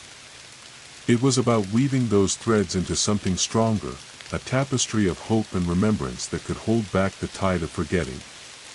The forest around me seemed to lean closer, the leaves shimmering in response. I felt a presence nearby, not threatening, but curious and watchful. From the shadows stepped a figure, cloaked in woven vines and leaves, eyes glowing with an emerald light. "I am Ira," the figure said, voice like the rustle of leaves on a calm day. "Keeper of the canopy. I watch over the life that thrives above, as you tend to the roots below." I nodded, feeling a kinship with this guardian of the forest's upper realms. "You have faced the hollow's heart," Ira continued. "But the forest's story is vast. The roots and canopy are one, and their memories intertwined." She extended a hand, and delicate tendrils of light wove around my fingers, connecting me to the living forest. Images flooded my mind, the dance of sunlight through leaves, the song of birds in the morning, the quiet strength of ancient trees standing tall through storms and seasons. But intertwined with this beauty were shadows, scars left by human hands, wounds that the hollow's hunger had once deepened. Ira's voice was a balm. Your flame has mended much, but the forest still carries pain. Healing is not a destination, but a path. I felt the weight of those words settle in my chest, a reminder that even light must sometimes pass through darkness to grow stronger. We walked together beneath the towering trees, the canopy alive with life, insects buzzing softly, the flutter of wings, the distant call of owls awakening. Every sound was a thread in the web of the forest's memory. Ira paused beside a great oak, its bark scarred but resilient. Here lies the story of a child lost and found, a promise kept against all odds. She traced a finger along the rough bark, and the image of a young girl appeared, eyes bright, laughter ringing clear as a bell, the glow of a small lantern held high. I watched, breath caught, as the memory unfolded, a tale of loss and courage, of darkness met with light. The girl's spirit lingered in the tree, a guardian of hope for those who would come after. I felt the flame in my lantern pulse warmly. Every story matters, I whispered. Every name is a light. Ira smiled, her eyes shining with quiet pride. Remember this, bearer of flame. The forest breathes through you now. Carry its stories with care. As night deepened, I sat beneath the oak, the canopy above alive with stars and the soft hum of life. The flame in my lantern steadied, a beacon in the quiet dark. I closed my eyes and listened to the forest's whispers, feeling the endless dance of memory and renewal, the eternal cycle of light and shadow intertwined. The journey was far from over, but for the first time, I felt the pulse of hope, a flame that could never be extinguished. The forest held its breath beneath a veil of mist as I followed the whispered guidance of Ira, the keeper of the canopy. The night air was thick with damp earth and the scent of pine needles, weaving a tapestry of life and decay that pulsed beneath every step I took. Above, the canopy rustled softly, the wind carrying fragments of ancient songs and forgotten names, blending with the steady rhythm of my heartbeat. Despite the lantern's unwavering flame, a creeping chill settled in my bones, not from cold but from the sense that something long buried was stirring beneath the surface. The earth beneath Ash Hollow was not just a foundation, it was a memory bank, a vault of pain and secrets that the roots fed upon and grew stronger with every passing century. Ira's voice cut softly through the night, calm but insistent. The canopy may guard the light, but the roots guard the truth. To heal the forest, one must not only look upward but also descend. I nodded, the weight of her words anchoring me in the moment. The path ahead was no longer a gentle ascent but a descent into the depths where shadows clung like wet leaves and silence swallowed sound whole. Together, we approached a hollow nestled between two towering oaks, an ancient sinkhole carved by time, its mouth yawning like a silent scream into the earth. The air grew cooler as I stepped toward the dark opening. Roots, thick and writhing, framed the descent like skeletal fingers reaching into the abyss. I hesitated, the lantern's light barely piercing the blackness beyond the threshold. "Are you ready?" Ira asked, her emerald eyes reflecting the flickering flame. I swallowed hard, the weight of the journey pressing down like the very earth above me. There is no turning back. The climb down was treacherous, slick with moss and tangled roots that threatened to twist around my ankles and pull me into the depths. The walls of the cavern we descended were slick and alive, pulsating with a subtle heartbeat that seemed to sync with my own.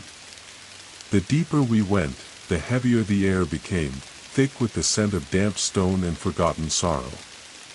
After what felt like an eternity, the darkness gave way to a vast underground chamber.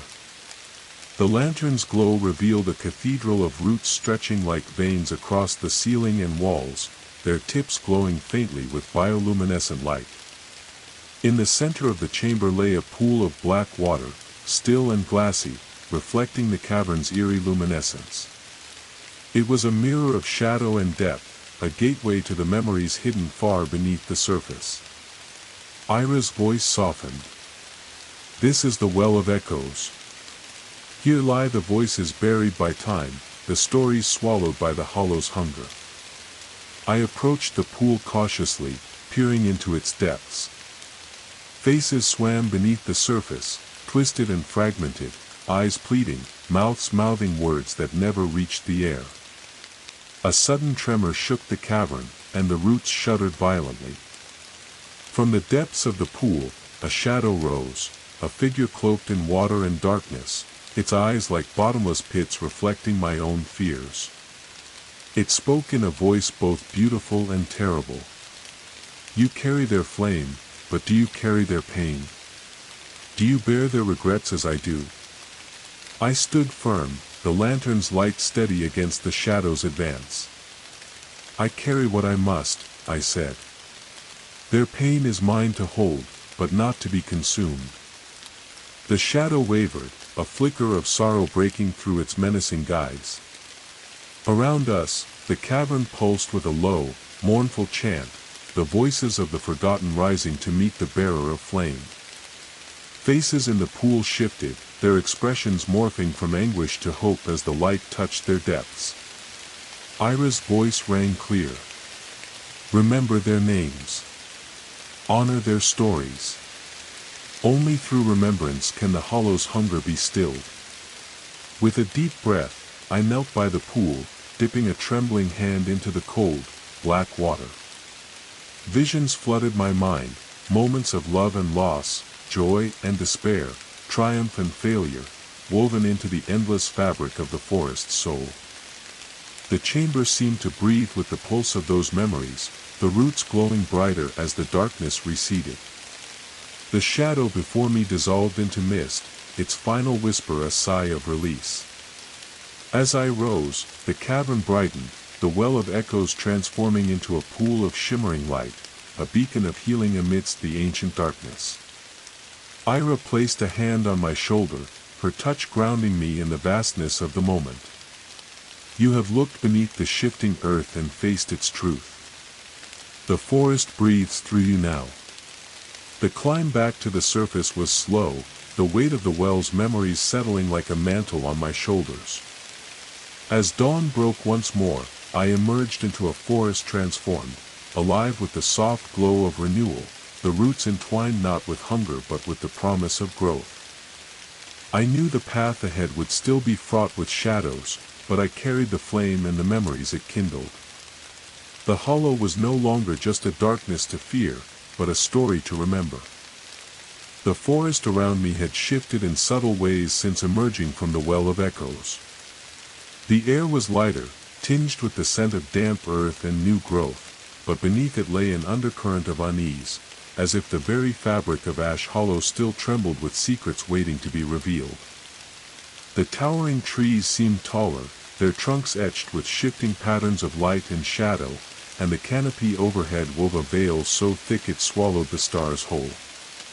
Silva's voice was a whisper in the quiet air as she appeared beside me, her eyes reflecting the twilight gloom. You carry the flame deeper now, but the forest will test your resolve. The whispering veil lies ahead, a threshold where memory and illusion entwine. I tightened my grip on the lantern.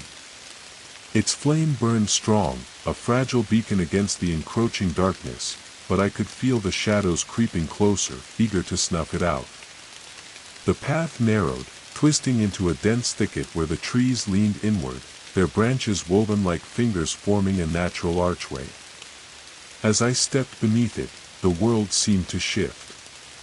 The air grew heavy and thick with murmurs, soft voices swirling around me in an endless, indistinct chorus.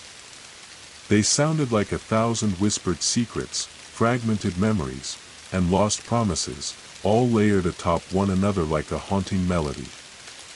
I tried to focus, but the whispers seemed to seep into my skin, filling my mind with visions, fleeting images of faces I barely recognized, places I'd never been, and emotions too raw to fully grasp. Do not trust the veil, Silva warned, her voice steady but edged with concern. It will show you what you fear most and what you desire deepest. It will try to trap you in illusions. I swallowed hard, stepping deeper into the thicket, the whispers growing louder until they were a roar inside my head. Suddenly, the lantern's flame sputtered, flickering wildly. A cold wind rose, swirling around me, carrying the voices into a maddening cacophony. The trees blurred, and the ground beneath me seemed to ripple like water.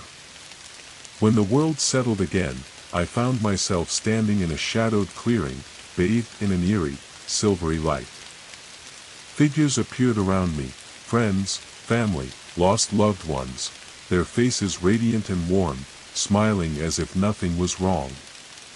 My heart clenched at the sight, memories flooding through me like a tidal wave. "Lila," I whispered, tears blurring my vision.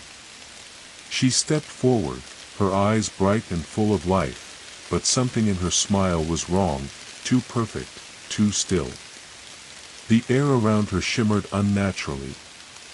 The whispering voices coalesced into a single, chilling truth: these were not memories, but illusions crafted from my longing and my fears. The whispering veil was a trap, a place where the hollow tried to bind the flame-bearer with false hope and crippling doubt. I forced myself to breathe deeply, clutching the lantern tight as its flame steadied. "No," I said firmly. "You are not real."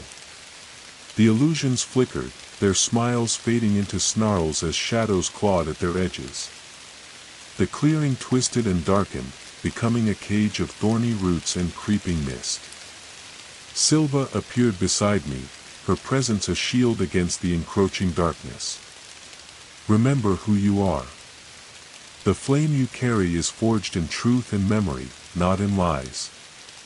I closed my eyes and reached deep inside, pulling forth the strength gathered from every name I had reclaimed, every story I had refused to forget. The lantern blazed brighter, cutting through the illusions like a beacon of pure light. The shadows shrieked, retreating into the depths as the veil tore apart, revealing the forest beyond, vast and ancient, waiting for me to continue. Exhausted but unbroken, I stepped forward, the path now clear but the weight of the whispering veil etched into my soul. Every step I took was a promise, to myself and to the countless voices carried by the forest, that I would not be fooled, that I would keep the flame burning no matter the cost. As the trees opened onto a ridge overlooking Ash Hollow, I felt the enormity of the journey ahead.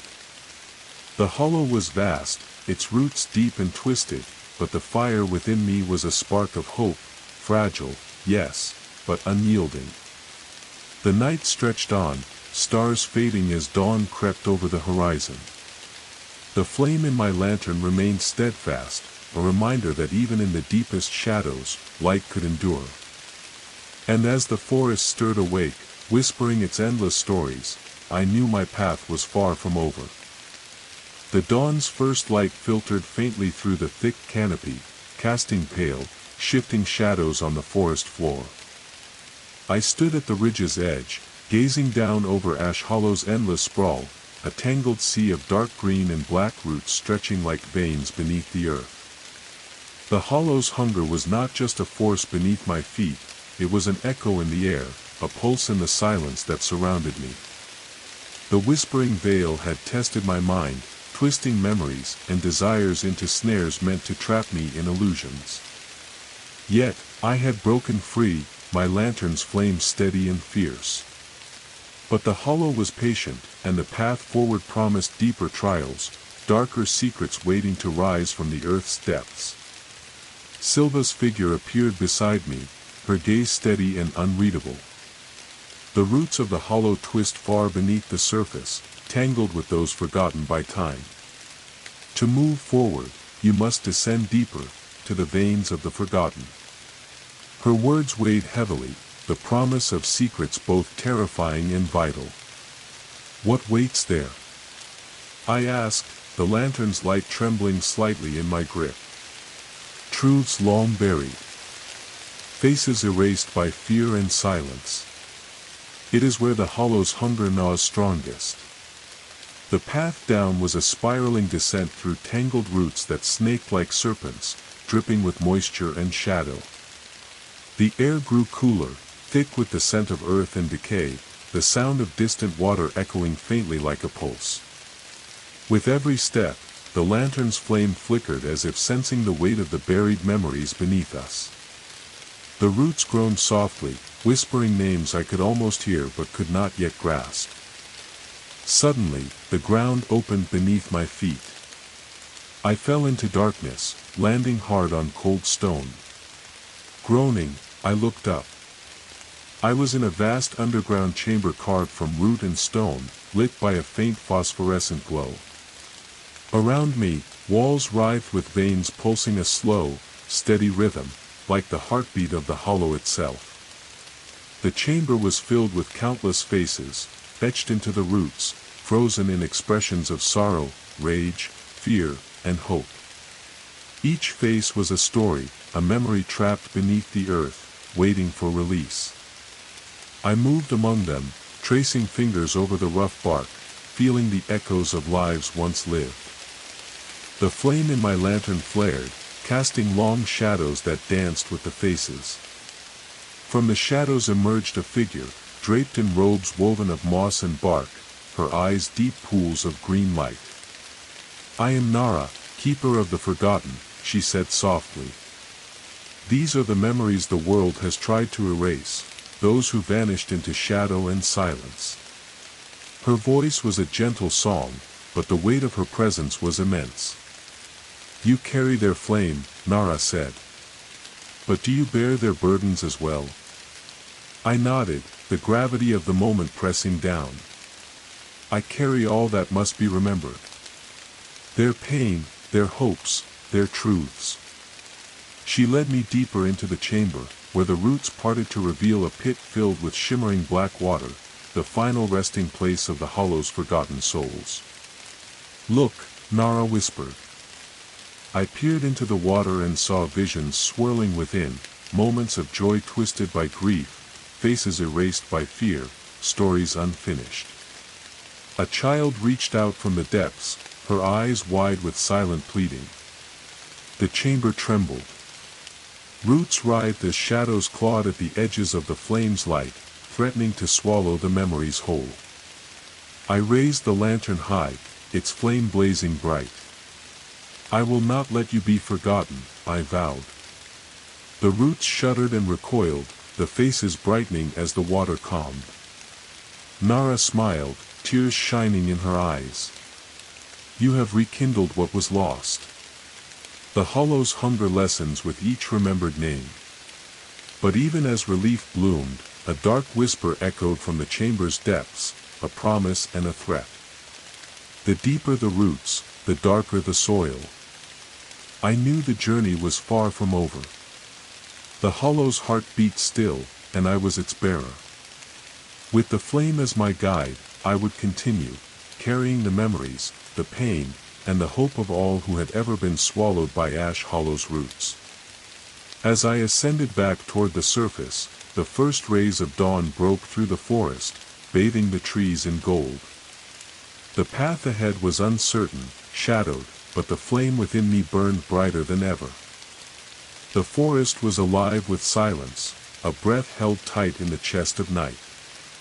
I moved through Ash Hollow with a careful step, the lantern's flame flickering like a heartbeat against the gathering dark. The sky above was a thick weave of branches, blotting out stars and moonlight, as if the forest itself had pulled a curtain across the world. Yet beneath that velvet shadow, the air pulsed with unseen life, a low, rhythmic murmur that seemed to echo through every root, every leaf. I had walked far beyond where maps and memories dared to reach, beyond the place where even Silva's steady gaze faltered. But still, the flame burned bright, the ember of countless stories and names I had carried through darkness and despair. Ahead, the path narrowed again, winding between ancient trunks so close their bark seemed to press inward, whispering secrets I could barely understand. The ground beneath was soft, almost sponge-like, as if the forest itself was inhaling and exhaling through its veins. The scent of moss and damp earth mingled with something darker, a faint trace of smoke, of something burned and unhealed.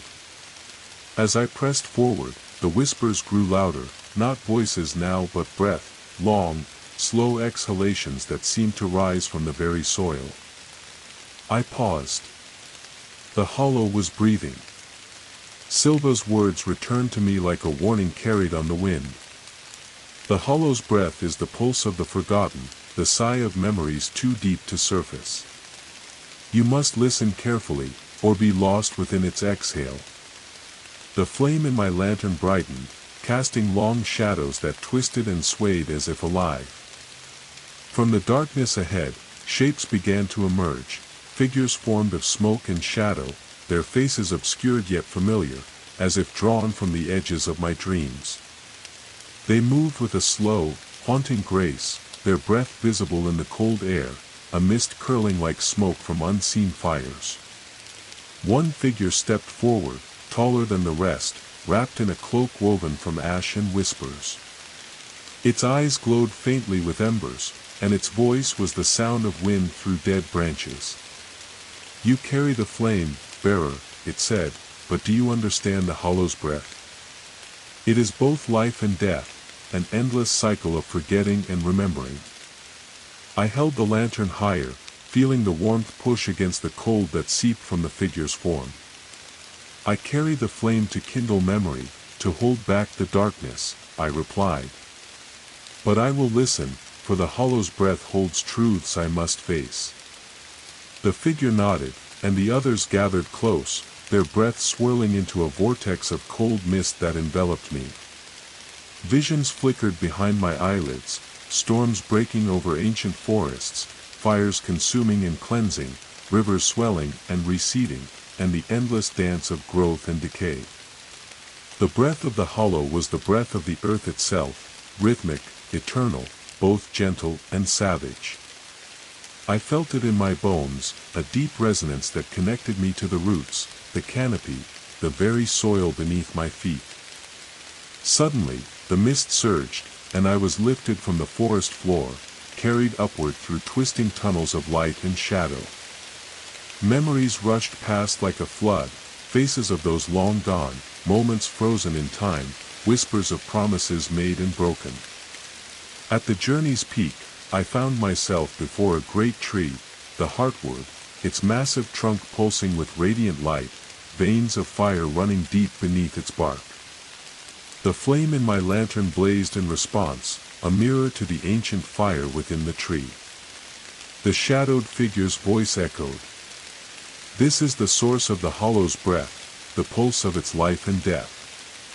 To carry the flame, you must now choose, to extinguish the fire and let the hollow die, or to nurture it and bind yourself to its eternal cycle." The choice settled over me like a weight. To end the hollow might bring peace, but at the cost of the forest's memory and life. To nurture it meant accepting the burden, the endless dance of flame and shadow, memory and forgetting. I stepped closer to the heartwood, the heat of its pulse mingling with the flame I bore. "I choose to carry the cycle," I whispered, "to hold the flame in the darkness and let memory live, no matter the cost." The heartwood's light surged, flooding the cavern with warmth and power. The breath of the hollow became a song, a hymn of renewal and remembrance. As the light faded, I found myself once more in the forest's embrace, the dawn breaking over Ash Hollow with soft gold and amber hues. The air was alive with the scent of rain and growth. Silva stood beside me, a faint smile touching her lips. "You have embraced the flame and the breath. The hollow lives within you now." The journey ahead would be long, the shadows deep and tangled, but the flame in my lantern was steady, a beacon to guide through the endless night. I took a deep breath, the pulse of the forest steady in my chest. The hollow's breath was my own, and I would carry its story into the dawn. The morning light sifted through the dense canopy in pale, trembling shafts that danced on the forest floor. Ash Hollow had awakened anew, but the heavy silence between the trees carried an unshakable weight, a reminder that the darkness I had confronted had not vanished, only retreated into the shadows, waiting to coil again. I held the lantern close, its steady flame now a part of me, a fragile heartbeat against the lingering night. Yet, with every flicker, the burden of the flame grew heavier. It was not merely light against darkness, it was a living memory, a responsibility threaded with sorrow, hope, and unyielding determination. As I moved deeper into the woods, the undergrowth thickened. Moss clung to every surface, soft and damp beneath my feet, muffling the sounds of my passage. The trees around me seemed older, their bark scarred with deep furrows like ancient wounds, the knots in their trunks pulsing faintly with a dull, inner light. The air shifted suddenly. A chill swept through the branches, and the lantern's flame fluttered wildly, casting jagged shadows that seemed to crawl along the twisted roots and rocks. A voice whispered from the dark, low and resonant, woven with the sigh of the forest itself. "You carry the flame, bearer, but what of its cost?" I froze, breath caught, heart hammering. The voice belonged to no human, it was the hollow speaking, or perhaps the forest speaking through the hollow. A presence older than time, whispering of sacrifice and consequence. I lifted the lantern higher, its glow cutting through the encroaching darkness. "The cost is mine to bear," I said quietly. "To remember is to live with the pain and the light both. I will carry it all." The shadows coalesced into a figure, tall, cloaked in woven shadows, eyes glowing like coals beneath a hood. It moved with a slow, deliberate grace, a spectre both fearsome and mournful. "I am the keeper of the burden," the figure intoned. "The flame you carry is no mere light, it is a weight upon your soul, a fire that can consume or illuminate." It stepped closer, and the lantern's warmth flared in response, casting the figure's face into sharp relief, pale, lined, eyes heavy with endless watching. "Are you prepared to be the flame's vessel? To endure its endless hunger, its relentless demand for remembrance?" I met the keeper's gaze, steady despite the cold tendrils of doubt curling in my mind. "I am," I said. "For every name forgotten, every story lost, I will be the bearer. The flame will not die while I live." The keeper nodded slowly, almost with approval. "Then come. There is more to learn, more to carry." The path wound deeper into the forest, leading to a clearing encircled by ancient stones covered in moss and runes. The air was thick with the scent of ash and earth, a sacred place that pulsed with unseen energy. In the center stood a pedestal carved from black stone, etched with countless names, some faded, some sharp, all woven into a tapestry of memory.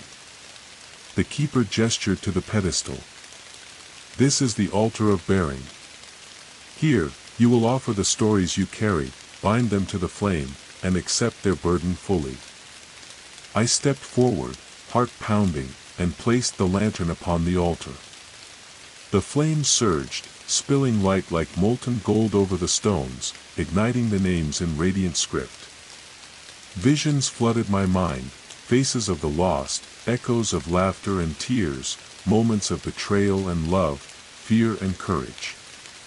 Each name I had reclaimed, each story I had carried, sang through me like a chorus of light and shadow. The keeper's voice was a whisper in the storm. To bear the flame is to be both guardian and sacrifice. The hollow will test you still, but you now hold its heart. I knelt by the altar, feeling the weight of countless memories settle over me like a mantle. The flame in the lantern burned steady, a beacon against the gathering dark. I was the bearer. The flame was mine to carry, with all its light and shadow. The forest around me seemed to exhale, the tension easing into a fragile peace. But deep in the roots of Ash Hollow, I knew the darkness still waited. And my journey was far from over. The forest was thick with mist as I rose from the altar, the flickering lantern cradled carefully in my hands like a fragile heart.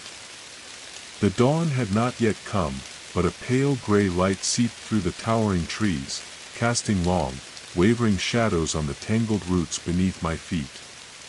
Around me, Ash Hollow held its breath, silent, watchful, and alive in ways the eye could barely perceive. The burden of the flame was no longer a distant weight, it settled deep into my bones, a living pulse of memory and pain. Every flicker was a whispered story, every spark a name reclaimed from the cold silence of oblivion. The keeper's words echoed in my mind, to bear the flame is to be both guardian and sacrifice. I felt the truth of that in every step I took. The path ahead was barely visible, a thin ribbon of earth curling away from the altar, swallowed quickly by shadows and undergrowth. The air was heavy with the scent of damp wood and decaying leaves, mingled with something sharper, a trace of smoke, of something burned and not yet healed. I moved forward, each footfall a quiet defiance against the dark. The trees seemed to close in around me, their ancient bark marked with runes I had never seen before, symbols of warding, protection, and perhaps warning. Suddenly, a cold breeze whispered through the canopy, carrying with it voices, soft, pleading, urgent. I stopped and listened. The voices were not the soft whispers of memory or the mournful echoes of the hollow. These were raw, desperate cries, those of the forest's wounded, trapped between worlds, neither living nor fully gone. A shadow flickered at the edge of my vision. I turned sharply, lantern held high, its light piercing the dim like a blade.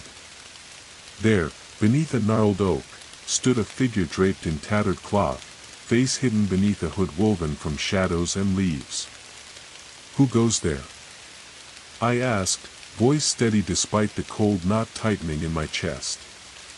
The figure stepped forward slowly, revealing eyes like molten amber, alive, flickering with a fire not their own. "I am called Mara," the figure said softly, voice like the rustle of dry leaves.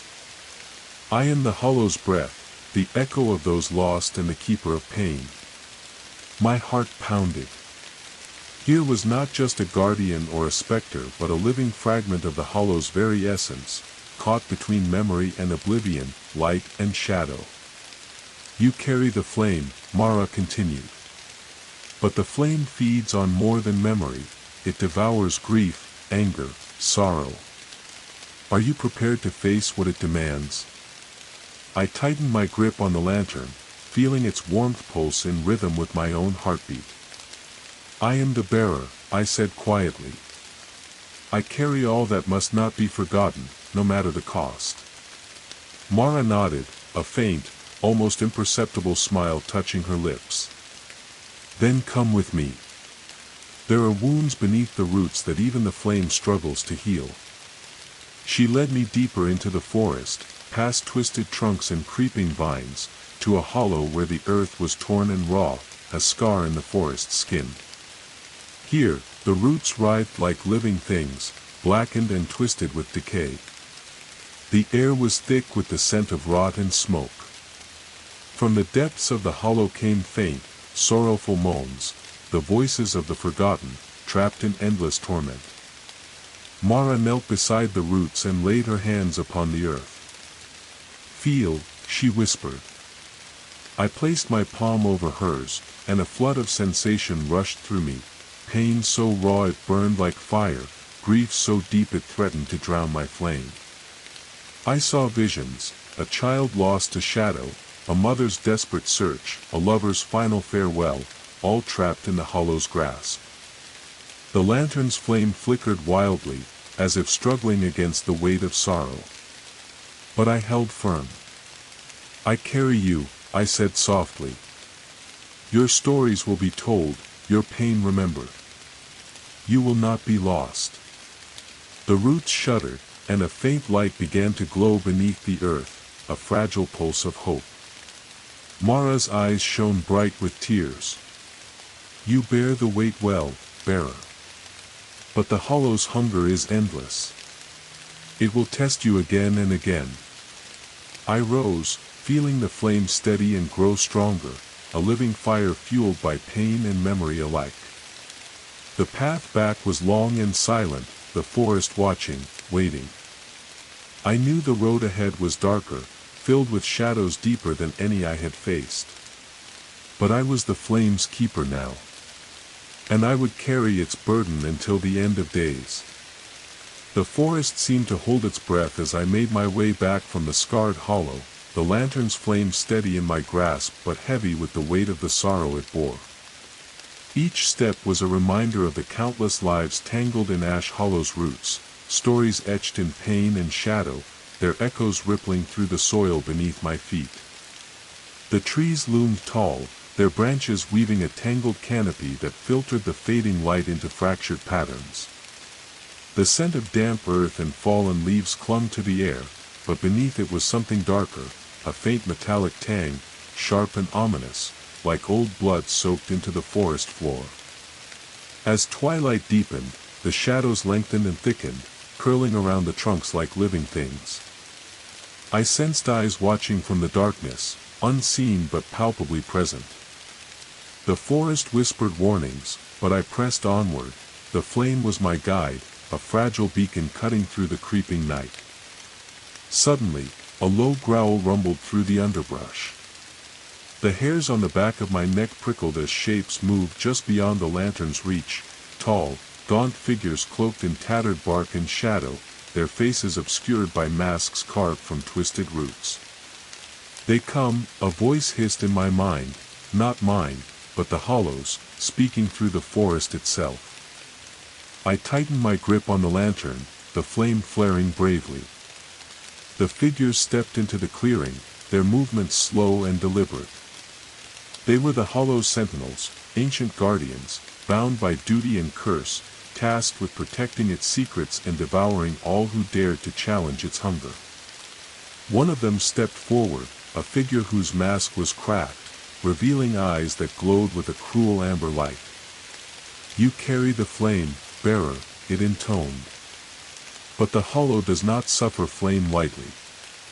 Tonight, you will face the true weight of your burden." The clearing shifted, shadows twisting and writhing until the very earth seemed to breathe and pulse with dark energy. Roots burst from the ground like serpents, coiling and snapping, while the trees themselves groaned, their branches reaching out like claws. I stood firm, the lantern's light pushing back against the encroaching darkness. "Your hunger ends here," I declared. "I bear the flame of remembrance. The forgotten will be known." The sentinel snarled, advancing with unnatural speed, and the others followed like a tide of nightmare. The battle was fierce, shadows and flame clashed in a dance of light and darkness. The sentinels struck with the fury of centuries, their movements swift and savage. But the flame in my lantern roared to life, its golden light a shield and sword, burning away the shadows and revealing the faces beneath the masks, twisted souls bound by fear and pain. With every strike, I called their names, the forgotten, the lost, the broken, and each name shattered their dark forms into wisps of smoke and ash. But the hollow's hunger was relentless, and more shadows rose to take their place, drawn by the flame's fierce light. Exhausted, I stumbled back, the lantern's flame flickering dangerously. The forest around me grew still, the sentinels momentarily retreating into the depths, their growls echoing in the distance. Breathing heavily, I realized the truth. The flame was not only a light to guide, but a beacon that summoned the darkest parts of the hollow. To bear it was to be a target, a keeper of hope and pain alike. Yet, despite the terror, a fierce determination burned within me. I was the flame's bearer, the forest's memory, the guardian of stories too precious to fade. As the first light of dawn pierced the canopy, the shadows receded, retreating beneath the earth and into the deepest roots. The forest seemed to sigh, a fragile peace settling once more. But I knew this was only the beginning. The hollow's hunger was eternal, and I was its reluctant guardian. With the lantern's flame steady in my hands, I stepped forward into the new day, ready to carry the burden and the light, no matter the cost. The morning sun broke through the canopy in thin shafts of pale light, filtering softly onto the forest floor like a tentative promise. Yet beneath this fragile illumination, Ash Hollow pulsed with a restless energy, as though the night's battle had awakened something far older and far more dangerous. My steps were slow, weighted not only by the fatigue pressing into my bones but by the heavy burden of the flame flickering defiantly in my hand. Every moment since the sentinel's assault, I'd felt the silent watching of the forest itself, ancient and patient, waiting to see if the flame-bearer would endure or falter. The flame was a light born of memory, hope, and grief, and it drew the hollow's hunger like a moth to a flickering ember. The path before me narrowed, weaving between ancient trees whose gnarled branches twisted like claws reaching for the sky. The air grew thick with the scent of damp earth and thorn, sharp, bitter, a warning embedded deep within the forest's breath. As I moved forward, I felt the first prickling of unease, the sensation of unseen eyes tracing every movement. Before long, I came to a natural arch formed by intertwined branches and brambles, thorned and alive with shifting shadows. Beyond it lay a clearing shrouded in mist, the Vale of Thorns, a place whispered about in the forest's oldest tales, where illusions wove themselves into reality, and the mind was tested beyond reason. Silva's voice echoed softly in my memory, a reminder and a warning. The Vale of Thorns will seek to unravel your resolve. It feeds on doubt and fear, twisting truth into nightmare. You must hold fast to your flame, or be lost forever in its labyrinth. I gripped the lantern tighter, feeling its warmth pulse like a steady heartbeat. The flame was fragile but fierce, a beacon in a world drowning in shadow. Steeling myself, I stepped beneath the arch. Immediately, the world shifted. The mist thickened, swirling around me like a living fog. The air was dense and heavy, laden with whispered voices that curled and twisted like smoke. Shapes flickered in the haze, faces both familiar and alien, their eyes glowing with an unnatural light. I heard laughter, soft, mocking, then screams, raw and primal. The ground beneath me felt unstable, shifting like a sea of thorns that scraped and bit at my skin. The lantern's flame danced wildly, threatening to be snuffed out by the suffocating darkness. "Remember who you are," I whispered, voice barely audible against the rising tide of chaos. "You are the bearer of flame, the keeper of stories. Hold to the light." Suddenly, the faces around me solidified, becoming a twisting mass of memories and fears. I saw my own reflection, fractured and distorted, a mirror shattered into countless jagged pieces. Shadows reached for me, whispering lies and regrets, seeking to draw me into despair. My breath caught, heart pounding fiercely. From the depths of the fog, a figure emerged, a woman cloaked in thorns and shadow, her eyes pools of black fire. Her voice was a velvet blade. "You carry the flame, yet you tremble. What are you without the stories you bear? What is light without shadow? Without doubt, without fear?" I met her gaze, the lantern's flame flickering between us like a fragile heartbeat. "I am the bearer," I said steadily. "Light and shadow both dwell within me. I carry the weight of memory, the pain and the hope alike." The woman smiled, a sharp, unsettling curve of lips. "Then prove it." She swept her hands wide, and the clearing erupted into a maelstrom of shifting visions, memories of failure, loss, and pain swirling violently around me. The ground beneath twisted into a maze of thorns, each step a new trial of will and heart. The flame wavered dangerously as I pressed forward, each breath a battle against the illusions seeking to consume me. Hours, or perhaps moments, passed in that shifting labyrinth of fear and memory. I called out names in the darkness, holding tight to the stories I carried, those lost to the hollow, those forgotten by time, those who whispered still through the roots and leaves. The flame burned brighter with each remembrance, pushing back the consuming shadows. At last, the thorned veil parted, the mist dissolving into pale dawn light. Exhausted and bruised, I stood alone in the clearing, the weight of the flame heavier than ever. The woman in thorns had vanished, but her challenge lingered, a reminder that the path of the flame-bearer was not one of certainty but of constant struggle. The forest around me stirred with cautious hope. The roots beneath hummed softly, a gentle pulse of renewal beneath the scarred earth. I knew the hollow's hunger had not been sated, only held at bay. With a steadying breath, I lifted the lantern high. The flame was a beacon in the dark, fragile, fierce, unyielding. And I was its keeper, bound forever to the roots and shadows of Ash Hollow. The air had grown colder by the time I left the veil of thorns behind, the flame in my lantern steady but flickering with the weight of exhaustion and whispered doubts. The forest around me seemed to have shifted, gone were the twisting branches and choking fog, replaced by a solemn quiet that pressed close, like a held breath waiting to be released. The trees here were older, ancient beyond reckoning, their trunks vast pillars cloaked in moss and crawling ivy. The ground beneath my boots was soft with centuries of fallen leaves, their scent a bittersweet reminder of time's endless march. This was the silent grove, a place where the forest's heartbeat slowed, and even the wind dared not speak too loudly. Silda's voice was barely a memory now, yet her counsel echoed through my mind. The silent grove is where the forest guards its deepest secrets. It holds both sanctuary and warning. Here, the flame-bearer must confront the silence within, or risk being swallowed by it. I pressed forward, the lantern's light a warm, steady pulse against the pervasive dimness.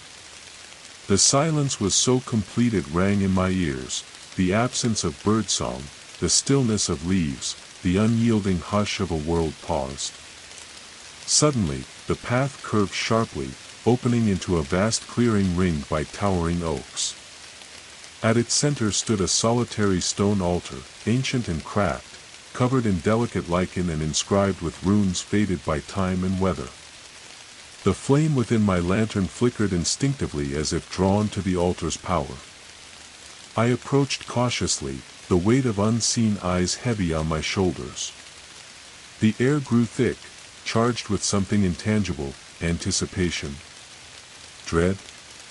The line between the two blurred as I reached out to touch the cold, rough surface of the stone. A low hum vibrated beneath my fingertips, as though the altar itself breathed with a slow, measured pulse. I knelt beside it, feeling the earth's quiet energy seep through the soles of my boots and into my bones. Closing my eyes, I listened to the silence, not empty, but full of unsaid things, stories left untold, memories buried beneath the soil, voices muted by time's passage. The flame in my lantern dimmed slightly, as if acknowledging the profound stillness surrounding me. Then, a whisper, a single word breathed into the heavy air, barely audible but infinitely powerful. Remember. The word reverberated inside me, stirring embers long thought cold. Images flashed behind closed lids, a child laughing beneath a summer sky, a lover's last embrace, a mother's whispered lullaby, fragments of lives and loves swallowed by the hollow's hunger. Tears blurred my vision, but the flame in my lantern steadied, a beacon burning through the fog of grief. Suddenly, the ground trembled beneath me.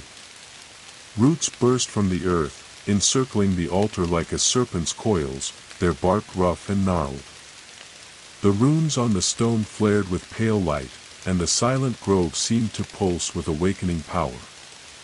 From the shadows, figures emerged, ghostly forms shimmering with spectral light, faces serene yet sorrowful.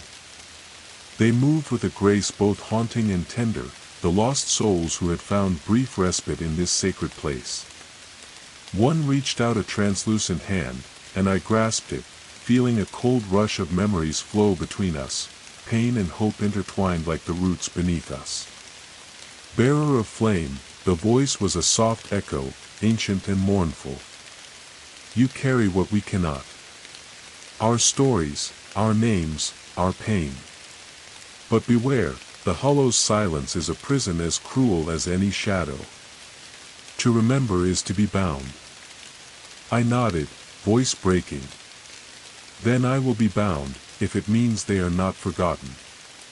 The spirits bowed their heads in quiet gratitude, the grove's silence deepening once more, a sacred vow sealed in the hush of forgotten echoes. As dawn's first light filtered through the canopy, the spirits slowly faded, their whispers blending into the rustling leaves. The altar's glow dimmed to a soft pulse, and the roots receded beneath the soil, leaving the grove serene yet charged with lingering magic. I rose, lantern held high, the flame steady despite the weight of the night's revelations. The path ahead was still long, the hollow's hunger far from sated, but I was its bearer now, a guardian of flame and memory, bound to the roots and shadows of Ash Hollow. With one last glance at the silent grove, I stepped forward, into the unknown. The forest around me seemed to hold its breath as I moved away from the silent grove, the lantern's warm glow a stark contrast against the cool, shadowed undergrowth. Each step carried me further into Ash Hollow's heart, where the trees grew thicker, their roots twisting beneath the soil like ancient serpents guarding secrets older than memory itself. The air was damp and heavy, filled with the scent of moss, earth, and something metallic, the faint trace of blood and rust that clung to the hollow's breath. Beneath the thick carpet of leaves and roots, I could feel a pulse, subtle but unmistakable, like the steady heartbeat of the forest itself. It called to me, drawing me downward into the dark, tangled veins beneath the surface. The ground softened beneath my boots, shifting to a spongy, uneven texture that threatened to swallow me whole. I followed the pulse, my lantern's flame steady against the gathering gloom. The trees leaned closer, their branches arching overhead like cathedral ribs, forming a natural vault that swallowed all but the faintest light. Suddenly, the earth gave way beneath me. I tumbled into darkness, landing hard on cold stone.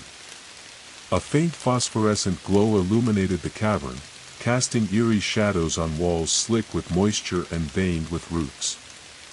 This was the underground heart of Ash Hollow, the veins of the forgotten, a labyrinth of tunnels and chambers that pulsed with the weight of countless buried memories. I rose slowly, brushing soil and leaf from my clothes, the lantern's flame steady in my grasp.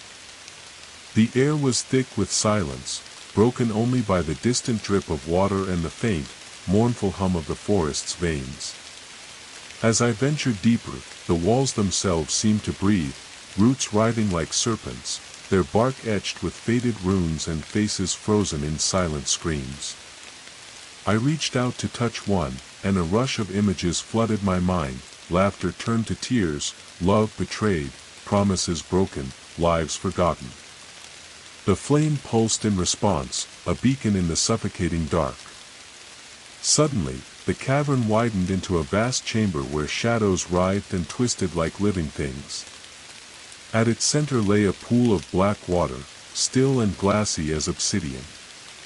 Reflected in its depths were countless faces, lost souls trapped in the hollow's grasp, their eyes pleading silently for release.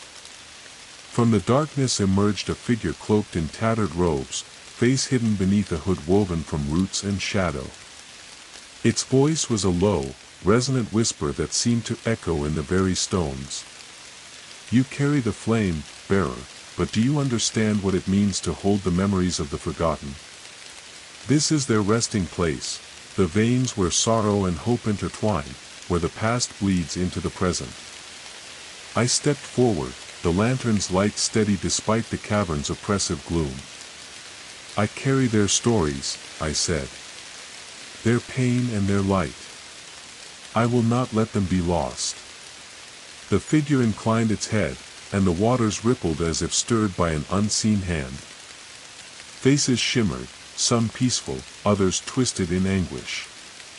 You must decide what to do with their memories. To hold them is to bear their burdens. To release them is to risk forgetting. The flame you carry burns for remembrance, but can it also bring peace? The weight of the choice settled over me like a stone. Around the pool, whispers rose, soft, mournful, tangled with hope and despair. The flame flickered, casting dancing shadows that wove through the cavern like ancient spirits. I closed my eyes, reaching deep into the flame, feeling the names and stories that pulsed within, every forgotten face, every lost word. With a steady breath, I whispered, I will carry both burden and blessing. Their memories will live in me, and through me, they will find peace. The pool glowed softly, the faces within transforming into gentle light. The cavern seemed to exhale, a wave of warmth and sorrow mingling in the darkness. The figure stepped back, fading into the shadows. You have chosen wisely, bearer. The path ahead remains treacherous, but the flame you carry will guide you through the deepest shadows. As I made my way back toward the surface, the first rays of dawn filtered through cracks in the earth, illuminating the roots above like veins of gold. The forest awaited, alive and watching. The flame burned steady in my hand, fragile, fierce, unyielding. And I was its keeper. The forest above was no less silent when I emerged, but the weight of the underground chamber clung to me like a second skin. The morning sun struggled through the heavy canopy, casting fractured light onto the mossy floor. The lantern's flame burned bright and steady, a flickering pulse of warmth in the cool dawn.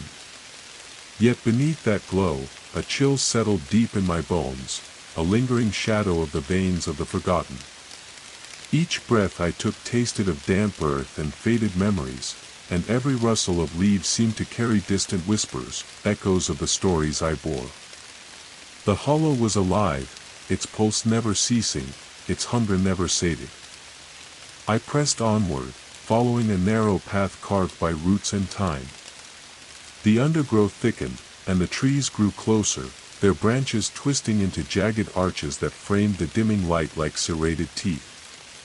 Somewhere beyond the veil of shadows, a faint murmur reached my ears, a voice like a breeze threading through dead leaves, calling my name. The lantern flickered in warning, but I moved forward, driven by a growing urgency, a whispering beckon from the forest's depths. A clearing opened abruptly, bathed in cold twilight even though the sun hung low above the horizon. At its center stood a great stone statue, weathered and cracked, cloaked in vines and moss, its features half eroded by time. It was the shape of a woman, tall and somber, her hands folded as if in prayer, eyes closed to a world she had long since abandoned. The air around her shimmered with a strange energy, thick and heavy like honey, and the whispers intensified, circling me like restless spirits. I stepped closer, the lantern's flame steady but small against the growing dusk. The whispers coalesced into words, fragments of a story half remembered, half forgotten. She was the keeper of silence, the guardian of secrets buried deep. When the hollow first opened, she offered herself to bind the darkness. But even her sacrifice could not quell the hunger. A shiver ran down my spine. The statue was more than stone, it was a memory cast in granite, a reminder of sacrifice and failure. The whispers swelled into a chorus, voices rising and falling in a haunting melody. Suddenly, the statue's eyes snapped open, glowing faintly with an eerie blue light. The stone woman stepped down from her pedestal, movements slow and fluid as if awakening from an eternal sleep. Her gaze fixed on me, piercing and ancient.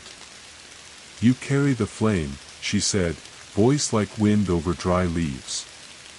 "But do you understand what it means to hold silence? To carry the weight of all that is unspoken and unseen? I swallowed hard, feeling the flame's warmth flicker uncertainly. The flame burns to remember, I answered. To give voice to the forgotten, light to the shadows. But silence is a burden I have yet to learn. The statue, now fully alive, stepped closer, the earth seeming to recoil beneath her feet. Then listen well, bearer. The hollow's hunger feeds not only on memory but on silence. The stories you carry are not all told, some are buried too deep, hidden in shadows even the flame cannot reach. She extended a hand, fingers long and pale, beckoning me forward. With a mixture of fear and resolve, I followed her deeper into the forest, where the trees grew twisted and gnarled, their branches forming cages of shadow. The air grew colder, the whispers fading into a haunting silence that pressed against my mind. At last, we reached a pit, a yawning maw in the earth surrounded by roots that writhed like serpents. From its depths rose a darkness so complete it seemed to swallow the light whole.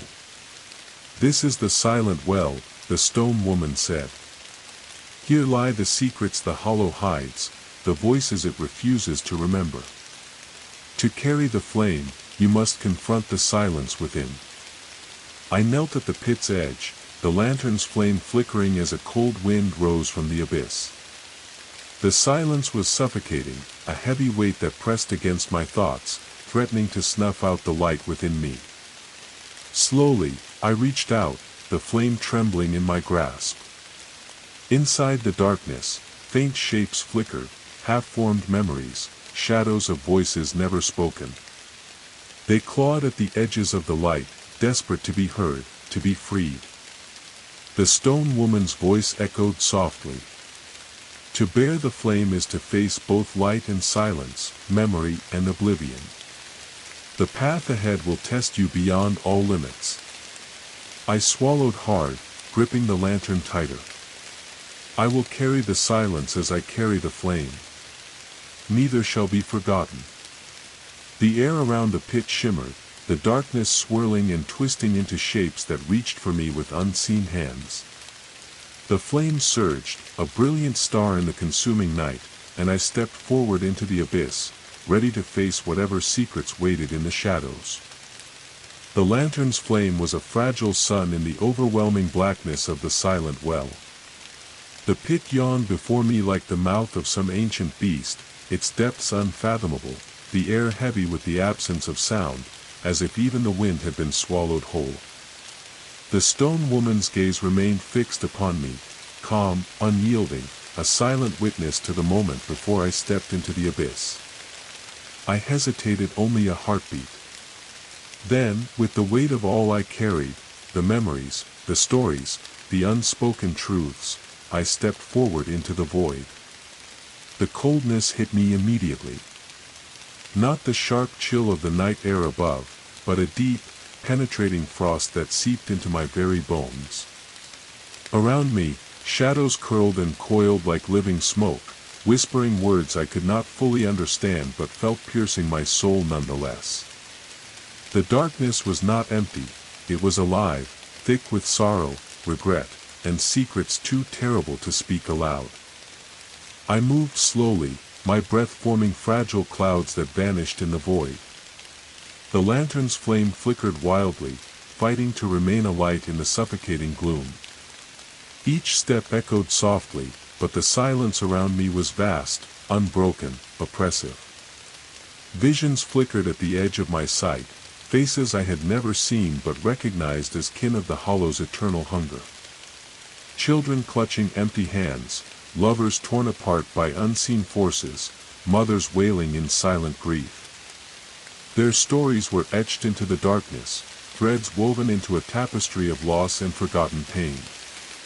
The flame pulsed in my hand, a beacon of defiance, a promise that none of this would be erased. From the blackness emerged figures, ghostly silhouettes of those lost to time, their eyes hollow yet burning with silent accusation. They drifted closer, their voices a chorus of muted laments. "You carry our stories," one whispered, voice like the rustling of dead leaves. But what of our silence? The truths we hid, the pain we buried? Will you bear them too? I nodded, heart pounding. I carry all. The flame is not just light. It is memory, pain, silence, all bound together. None shall be forgotten. The figures faded, replaced by shifting shadows that formed a winding path deeper into the well. Roots, thick and twisted, emerged from the walls like serpents, their bark rough and cold beneath my fingers. The air thickened, heavy with the scent of earth and decay, a reminder that the forest's roots ran deep, twisting through life and death alike. I followed the path, guided by the flame's steady glow. The silence pressed in, a weight that threatened to crush hope and breath alike. At the path's end lay a chamber, vast, vaulted, its walls covered with ancient carvings depicting the hollow's history, birth, destruction, sacrifice, and rebirth. The carvings pulsed faintly, illuminated by the lantern's glow, revealing faces and names long lost to memory. In the center stood a pedestal, upon which rested a small, intricately carved box. The flame pulsed fiercely, as if recognizing the importance of this relic. I approached and lifted the lid, revealing a tangle of withered leaves and brittle parchment, ink faded but words still faintly legible. These were the silent scrolls, records of the hollow's deepest secrets, stories never spoken aloud, truths hidden beneath layers of pain and fear. As I unfurled the fragile pages, the air shifted, and the chamber seemed to breathe, slow, measured, alive with unseen power. The stone woman's voice echoed softly in my mind. To carry the flame is to carry the weight of all things, spoken and unspoken. These scrolls hold the hollow's heart. Read them, and accept the full burden. Trembling, I began to read, each word searing into my soul, stories of betrayal, sacrifice, love lost, and the terrible hunger that had birthed the hollow. Hours passed, or perhaps only moments, as I drank in the truths that had been buried beneath silence for centuries. The flame in my lantern burned brighter with every revelation, a beacon fueled by sorrow and hope entwined. When at last I closed the scrolls, I felt changed, heavier, yes, but stronger. The silence was no longer empty, it was full of meaning, of lives remembered and honored. Rising, I made my way back through the winding tunnels, the flame steady, the weight of the silent well carried deep within me. The forest above awaited, its roots and shadows intertwined with my own. Ash Hollow's hunger remained vast, its darkness ever present. But I was its bearer, its guardian of flame and memory. And I would not falter. I emerged from the silent well into the chill of twilight, the lantern's flame steady yet dimmed by the weight of secrets newly born. Above me, the forest seemed transformed, the trees older, their branches bowed as if burdened by unseen grief. The air was thick with the scent of damp earth and something sharper, a bitter, metallic tang that spoke of old wounds, bleeding slowly into the roots beneath my feet. This part of Ash Hollow was known only in whispers as the Weeping Grove, a place where sorrow settled like morning mist, and the trees themselves seemed to weep for those lost long ago.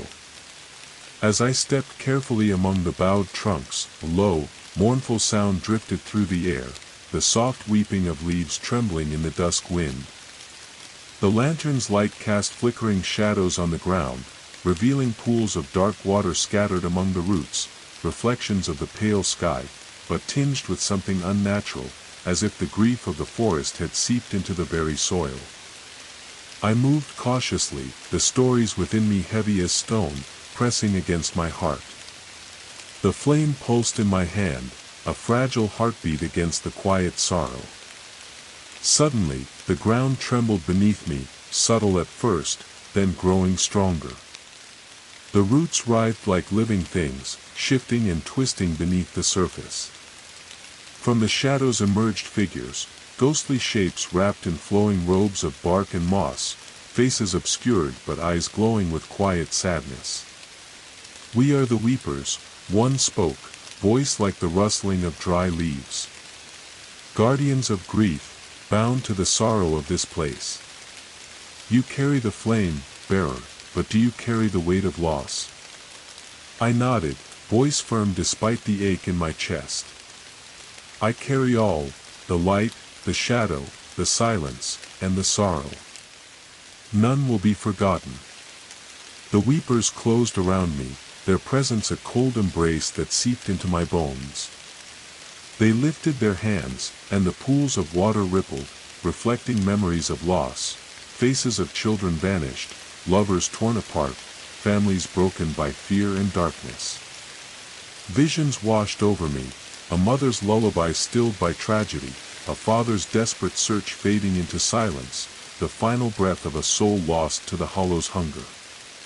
Each story seared into the flame I carried, igniting it with fierce light. The weepers bowed their heads in solemn blessing. "Then bear this grief, bearer, and let it fuel your flame. For the hollow's hunger is endless, and only remembrance can hold it at bay." As the night deepened, the weeping grew louder, the forest mourning in a chorus of rustling leaves and dripping sap. Yet beneath the sorrow was a strange hope, a fragile promise that even in loss, stories could endure. I lit the lantern brighter, the flame burning steady against the gathering dark. The road ahead was long, the hollow's shadows deep and ever-reaching. But I was its bearer now, guardian of the flame, bound to the roots and sorrow of Ash Hollow. With slow, deliberate steps, I pressed onward into the darkness, the weeping trees watching silently as the flame carried me deeper into the heart of the hollow's secrets. The air was thick, almost viscous, as I ventured deeper into the weeping grove. The trees bowed around me, their branches heavy with moisture, dripping with tears that glistened like liquid crystal in the pale light of my lantern. Each droplet's fall was a muted drumbeat in the symphony of sorrow that filled the grove, a relentless, mournful cadence that echoed in the hollow spaces of my chest. The lantern's flame wavered but never faltered, a steadfast pulse amidst the tide of despair. I could feel the weight of countless stories pressing down, settling on my shoulders like a mantle sewn from grief and memory. The ground beneath my feet was soft and damp, tangled with roots that seemed to breathe beneath the soil. At times, I could swear they moved, curling and twisting like the coils of some sleeping beast disturbed. The forest whispered all around me, voices low and urgent, as if the trees themselves yearned to tell their secrets but were bound by ancient laws of silence. A sudden chill wrapped around me, colder than the night air, and the lantern's light flickered sharply. From the shadows emerged figures draped in tattered cloaks of moss and bark, their faces obscured beneath hoods that seemed to be woven from the very mist itself. "We are the hollow's breath," one said, voice a soft rasp like dry leaves stirred by a dying wind. "We move between worlds, the last echoes of those claimed by the hollow's hunger. You carry the flame, bearer, but do you understand the cost of its breath?" Their presence was both chilling and sorrowful, as if they were the forest's final exhalation, the last vestiges of life and memory before silence. I tightened my grip on the lantern. I carry the flame to honor the breath of those lost, their pain, their hopes, their memories. None shall fade. The hollow's breath circled me, their movements fluid and hypnotic. They wove between the trees, their voices rising in a haunting chorus that filled the night. Remember us, bearer. The forgotten, the lost, the silent. Carry our breath in your flame, or we are nothing but shadows. The flame pulsed in response, its light growing stronger, cutting through the gathering darkness like a blade. Suddenly, the ground beneath the clearing trembled. Roots burst forth, writhing like serpents in a frenzy, twisting and curling toward the sky. The hollow's hunger was stirring again, restless and ravenous. From the earth rose a towering figure, draped in robes of bark and shadow, eyes glowing with an otherworldly fire. It was the ancient heart of the hollow, a being of sorrow and hunger entwined, bound to the forest's deepest secrets. "You carry the flame," it intoned, voice like the grinding of ancient stone. "But can you bear the breath of the hollow itself? Its endless hunger? The flame you hold is fragile, but the darkness you face is eternal." I lifted the lantern high, flame blazing defiantly against the monstrous shadow. "I am its bearer. The flame is memory, hope, and pain. I will carry it into the darkness and keep the hollow's hunger at bay, no matter the cost." The figure roared, a sound like thunder rolling through the canopy, and the forest responded, branches shattered, roots twisted, and shadows surged like a tidal wave. The hollow's breath swirled around me, a tempest of sorrow and rage, but the flame burned steady, a beacon in the storm. As the battle between flame and shadow raged, I called out the names of the lost, the forgotten souls whose stories fueled the fire in my hands. Their voices joined mine, rising above the chaos in a chorus of remembrance. The hollow's roar faded into a low, mournful sigh. The shadows receded, and the forest grew still once more, but the weight of the night lingered in my bones. The flame flickered softly, its light a quiet promise against the coming darkness. I was the flame's keeper, the bearer of memory and sorrow, bound forever to the roots and breath of Ash Hollow. With weary steps, I continued deeper into the forest, the hollow's breath fading behind me, but its hunger ever present. The forest around me seemed to pulse in rhythm with the flame in my hand, its breath a low whisper beneath the rustling canopy. Though the hollow's breath had receded, the echo of that terrible presence lingered, woven into the very fabric of the weeping grove's ancient roots. I moved forward, each step sinking slightly into the soft earth, the scent of damp moss and decay thick in the air. The lantern's light stretched shadows long and thin, dancing among the twisted trunks like restless spirits. Ahead, the trees gave way to a narrow path that led downward, spiraling gently beneath a natural arch of intertwining branches.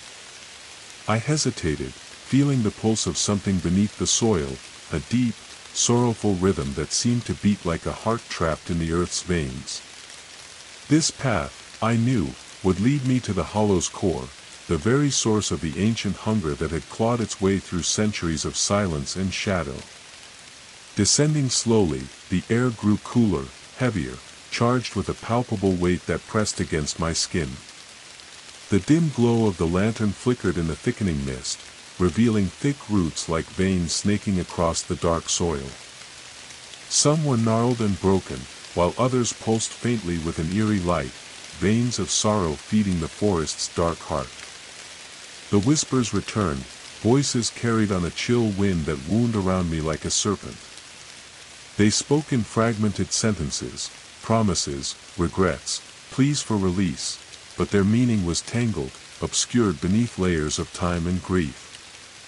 Suddenly, the ground gave way beneath me, and I tumbled into a vast cavern, the air inside thick with moisture and the metallic tang of old blood.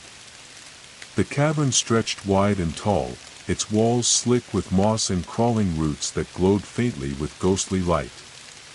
The sound of dripping water echoed through the chamber, a slow, mournful rhythm that matched the pulsing veins beneath the floor. At the center of the cavern lay a pool of black water, still and mirror-like, reflecting the faint luminescence of the roots above. From its depths rose a spectral figure, a woman draped in flowing robes of shadow and mist, her eyes shimmering with tears of starlight. "You have come far, bearer of flame," she whispered, voice like the rustling of ancient leaves. "This is the heart of the hollow, the source of its hunger and its sorrow. To walk its veins is to carry the weight of every lost soul bound by shadow and silence." I stepped forward, lantern held high, the flame steady despite the cavern's oppressive darkness. "I carry their stories," I said. "Their pain, their hope, their silence. I will bear their memory beyond the hollow's reach. The spectral woman reached out, and the surface of the pool rippled, revealing visions beneath, faces of the lost, moments of love and loss frozen in time, memories bleeding into one another like ink spilled on water. The hollow's hunger is bound to the sorrow it feeds upon, she said softly. But sorrow can also be a shield, a light that burns in the darkest night. The flame you bear can turn the hollow's hunger against itself, but only if you are willing to pay the cost. The cavern trembled, roots writhing like serpents, and the spectral woman faded into the mist, leaving me alone with the pool and the echo of her words. I knelt beside the water, the flame casting long shadows that danced with the cavern's shifting light. The stories inside me burned fiercely, a beacon against the darkness. With a trembling hand, I reached into the pool, cold as death and yet alive with ancient power. The water rippled and flowed around my fingers, pulling me into visions of the hollow's birth, its endless hunger, and the sacrifice that had bound it to the forest's roots. I saw the faces of those who had given themselves to the hollow, their voices silent but their memories seared into the earth. Rising slowly, I felt the weight of those memories settle within me, heavier than any stone, yet as vital as breath. The flame flared bright in my hand, a fierce promise amid the shadows. I knew the journey ahead would demand everything, courage, strength, and the unyielding will to carry the hollow's sorrow without being consumed by it. The forest awaited, silent and watching. The roots beneath my feet pulsed with life and death entwined. And the flame burned steady in my hand. The cavern's silence clung to me as I ascended from the depths, the lantern's flame a fragile pulse against the encroaching shadows. Above, the forest had shifted once more, the trees now gnarled and twisted, their bark rough as ancient scars. The air hung heavy with the scent of decay and earth, and the weight of countless forgotten sorrows pressed down like a shroud. The path wound onward, narrow and treacherous, flanked by roots that writhed beneath the surface like restless serpents. Every step was a cautious whisper in the forest's mournful song. The hollow was alive, breathing through the soil, whispering its laments through the leaves. As I moved deeper into the dark heart of Ash Hollow, the flame in my lantern flickered uncertainly. I could feel the sorrow rising, like a tide of unseen tears pooling beneath the soil. The forest seemed to weep in silence, the very air trembling with the grief of 1,000 lost souls. From the shadows, faint figures began to emerge, ghostly silhouettes draped in ragged cloaks of moss and bark, their eyes hollow yet burning with a quiet desperation. These were the lamenters, the restless spirits bound to the hollow's sorrow, forever mourning what was lost. Their voices rose in a haunting chorus, a lament carried on the cold wind. We are the forgotten, the lost beneath the roots. Our stories untold, our names unheard. Bear our sorrow, bearer of flame, lest we be swallowed by silence. The flame pulsed in response, a fierce light burning through the darkness. I reached out, feeling the weight of their grief settle upon me, a burden heavy yet sacred. The lamenters circled, weaving between the ancient trees, their presence a cold embrace that seeped into my bones. Their sorrow was a tangible force, a river of despair that threatened to drown the flame within me.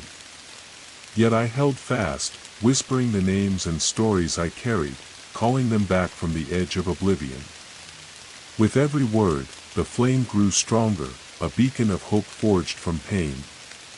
Suddenly, the ground beneath the grove trembled, roots twisting and breaking as if awakened from a long slumber. From the earth rose a monstrous figure, towering and ancient, woven from bark and shadow, its eyes glowing with a fierce, mournful light. It was the hollow's heart, the source of its endless lament. You bear the flame, it rumbled, voice like thunder rolling through the forest. But do you understand the depth of our sorrow?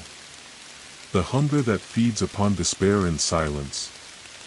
I raised the lantern high, flame blazing defiantly against the monstrous shadow.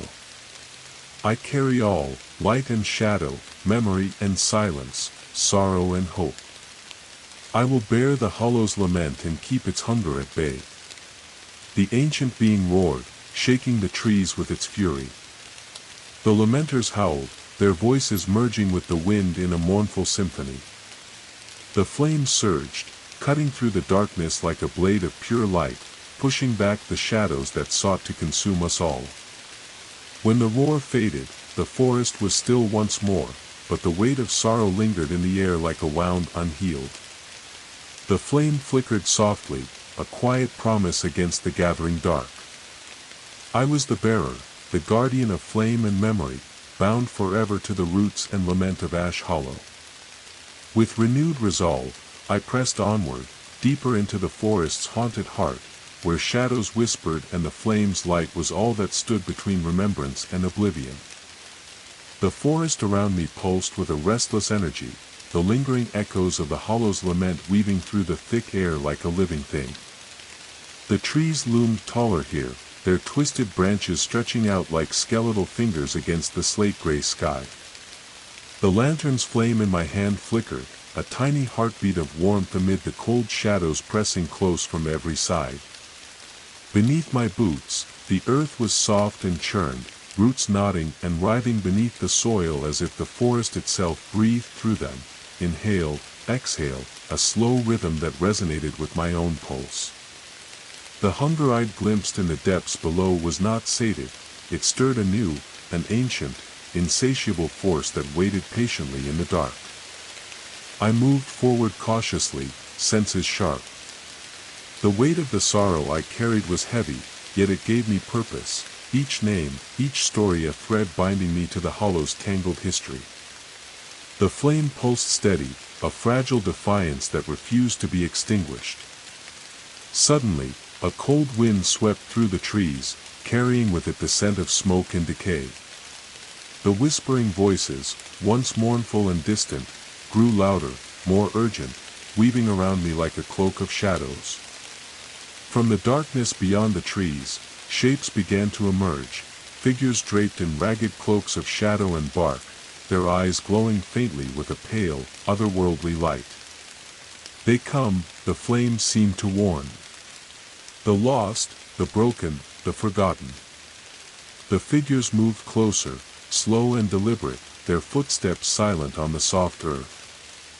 They were the hollow's shadows, the restless spirits bound to the forest's hunger, neither alive nor dead, drawn to the flame that dared to burn in their midst.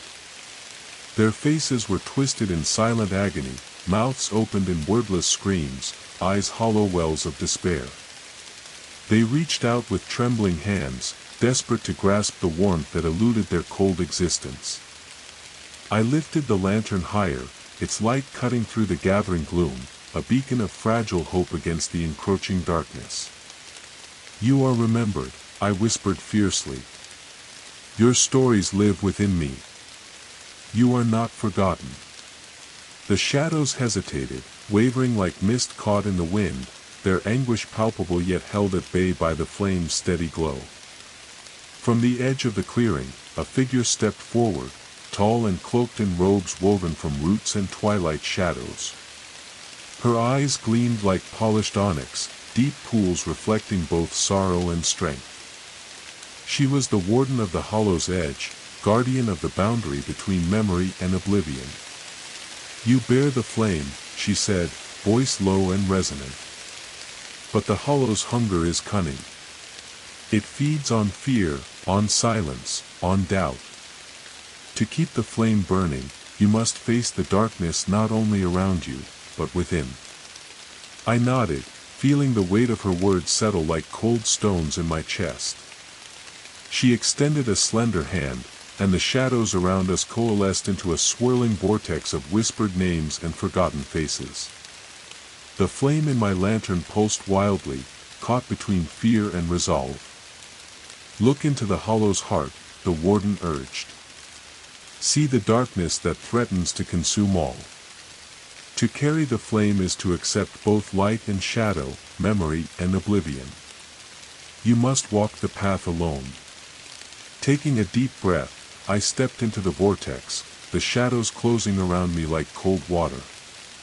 The voices rose in a crescendo, cries of pain and loss, laughter and love, whispers of lives lived and broken.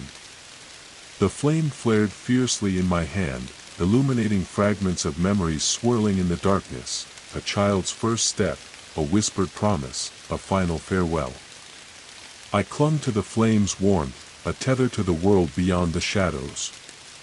The vortex spun faster, pulling me deeper into the hollow's heart. I could feel the hunger reaching for me, probing for weakness, seeking to snuff out the fragile light. But I held fast, whispering the names of the lost, weaving their stories into the flame's glow. Slowly, the shadows began to recede, the darkness thinning as the flame burned brighter, a radiant star in the consuming night.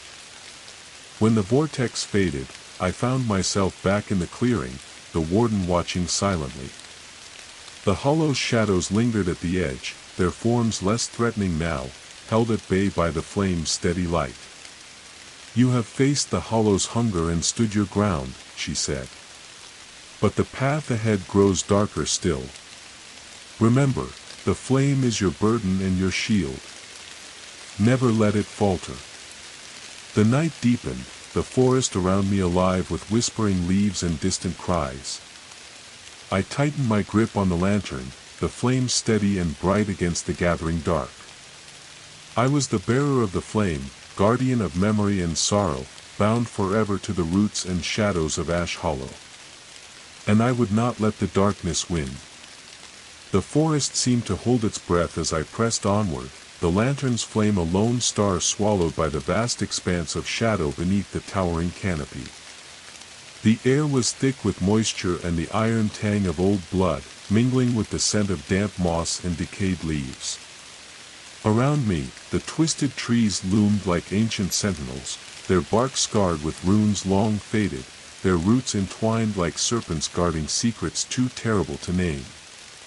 The silence was oppressive, a heavy shroud broken only by the distant drip of water and the soft rustle of unseen creatures moving just beyond the edges of my sight. I could feel the weight of the hollow's sorrow settling in my chest, each breath a struggle against the growing darkness that clawed at the edges of my mind. The path twisted downward, narrowing between roots gnarled and slick with moss. Every step was cautious, deliberate, as if the forest itself might reach out and snatch me into its depths. The lantern's flame flickered erratically, shadows dancing like restless spirits upon the ancient bark. Ahead, the ground gave way into a vast cavern, its ceiling lost in darkness, the walls alive with a faint phosphorescent glow that pulsed like a heartbeat. The air here was colder, thick with the scent of earth and something else, something sharp and metallic, like rusted chains dragged through blood-soaked soil. At the cavern's center, an altar of stone stood, carved with symbols of sacrifice and sorrow. Upon it lay a withered wreath of blackened leaves and bone-white feathers, the remnants of a ritual long forgotten but still potent with ancient power. A figure stepped from the shadows, tall, slender, cloaked in tattered robes that seemed woven from shadows and the very essence of night. Her face was hidden beneath a hood, but her presence was undeniable, a living embodiment of the hollow's deepest despair and darkest hunger. "You have come far, bearer of flame," she said, voice like the rustling of dry leaves in a dying wind. "But the hollow's reckoning is at hand. To carry the flame is to stand against the tide of oblivion, to face the darkness without faltering." I tightened my grip on the lantern, its flame steady and bright despite the chill in the air. "I will not falter. The flame is memory and hope, it burns to keep the darkness at bay." She nodded slowly, and the cavern seemed to pulse with unseen power. From the shadows emerged more figures, the lamenters, the lost, the hollowed. They gathered in a ring around the altar, their faces pale and eyes hollow, mouths moving in silent prayer or song. The air grew heavy with sorrow and anticipation, the tension so thick it pressed against my skin like water. The figure before me extended a hand, and the altar's symbols flared to life, glowing with a spectral light that bathed the cavern in an eerie glow. The blackened wreath stirred, leaves trembling as if alive. "This is the reckoning," she whispered. "The moment when the flame and the hollow must confront each other, when memory must face oblivion and decide which will endure." The lamenters raised their voices, a haunting melody that wove through the cavern like a spell. The flame in my lantern flared, a brilliant star against the gathering dark.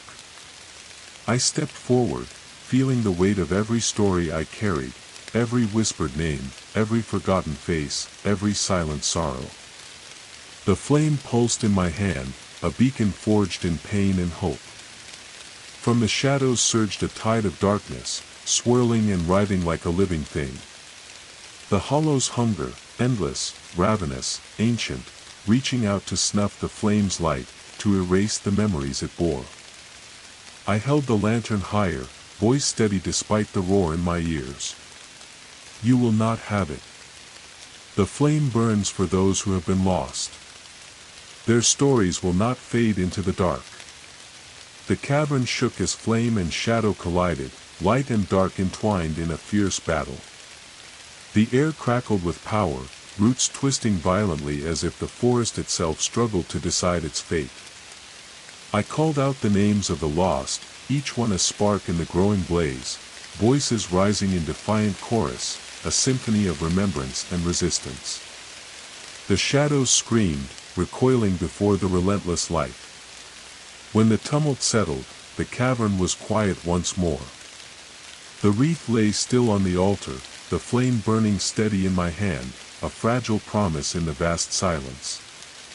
The figure bowed her head, a faint smile breaking the sorrow on her hidden face.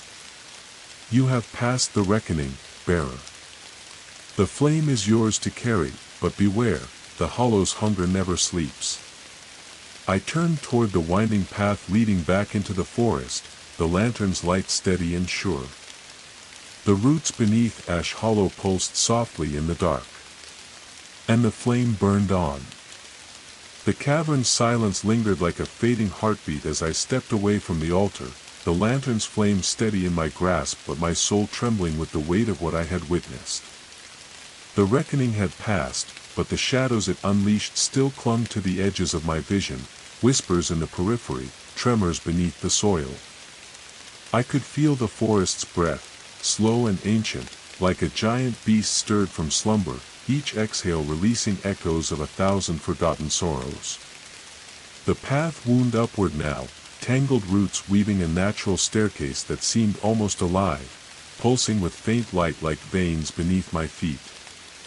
The air was cooler here, thick with the scent of moss, wet earth, and something darker, a subtle, metallic undertone that hinted at old wounds, both in the forest and within myself. As I moved, the whispers grew clearer, soft voices riding the breeze, weaving tales of love and loss, betrayal and sacrifice.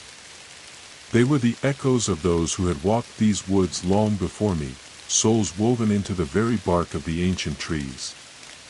A sudden rustle to my right froze me in place.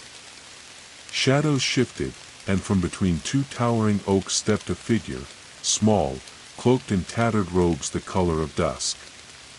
Her eyes gleamed like polished amber, sharp and knowing.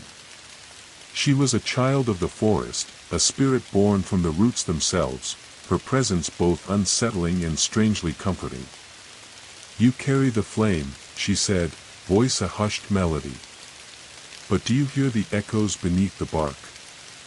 The stories that the trees dare not speak aloud?" I nodded, feeling the flame pulse in my hand, a steady heartbeat against the forest's ancient silence. "I hear them," I replied. "Their voices guide me, their memories fuel the flame. None shall be forgotten." The child's smile was bittersweet, and she reached out to brush a hand against the nearest tree. The bark rippled beneath her touch, revealing a hidden network of symbols, ancient runes glowing faintly with an ethereal light. "These runes bind the forest's memories," she explained. Each one a story, a secret, a piece of the hollow's soul. But some stories are too dark, too painful, even for the trees to hold. They twist beneath the bark, hidden from all but those who dare to look. I leaned closer, tracing the glowing symbols with trembling fingers. As I did, visions flooded my mind, fragments of lives shattered and lost, a family torn apart by jealousy and fear, a lover's final breath whispered beneath a blood-red moon, a child's laughter silenced forever by the forest's hunger. The flame flared suddenly, bright and fierce, and the child stepped back, eyes wide. "You have seen the hollow's true face," she whispered. "Its sorrow runs deep, and its hunger never ends. But the flame you bear can heal as well as burn. You must walk the line between light and shadow, memory and oblivion." The trees around us seemed to lean closer, their leaves rustling in a mournful chorus. The forest was alive with stories, each one a thread in the tangled tapestry of Ash Hollow. Suddenly, the ground trembled beneath my feet, roots twisting violently as if the forest itself groaned in pain. From the darkness between the trees emerged a massive figure, a guardian of the hollow, ancient and fierce. Its body was woven from bark and thorn, eyes glowing with a fierce green fire, limbs twisting like the very roots beneath the soil.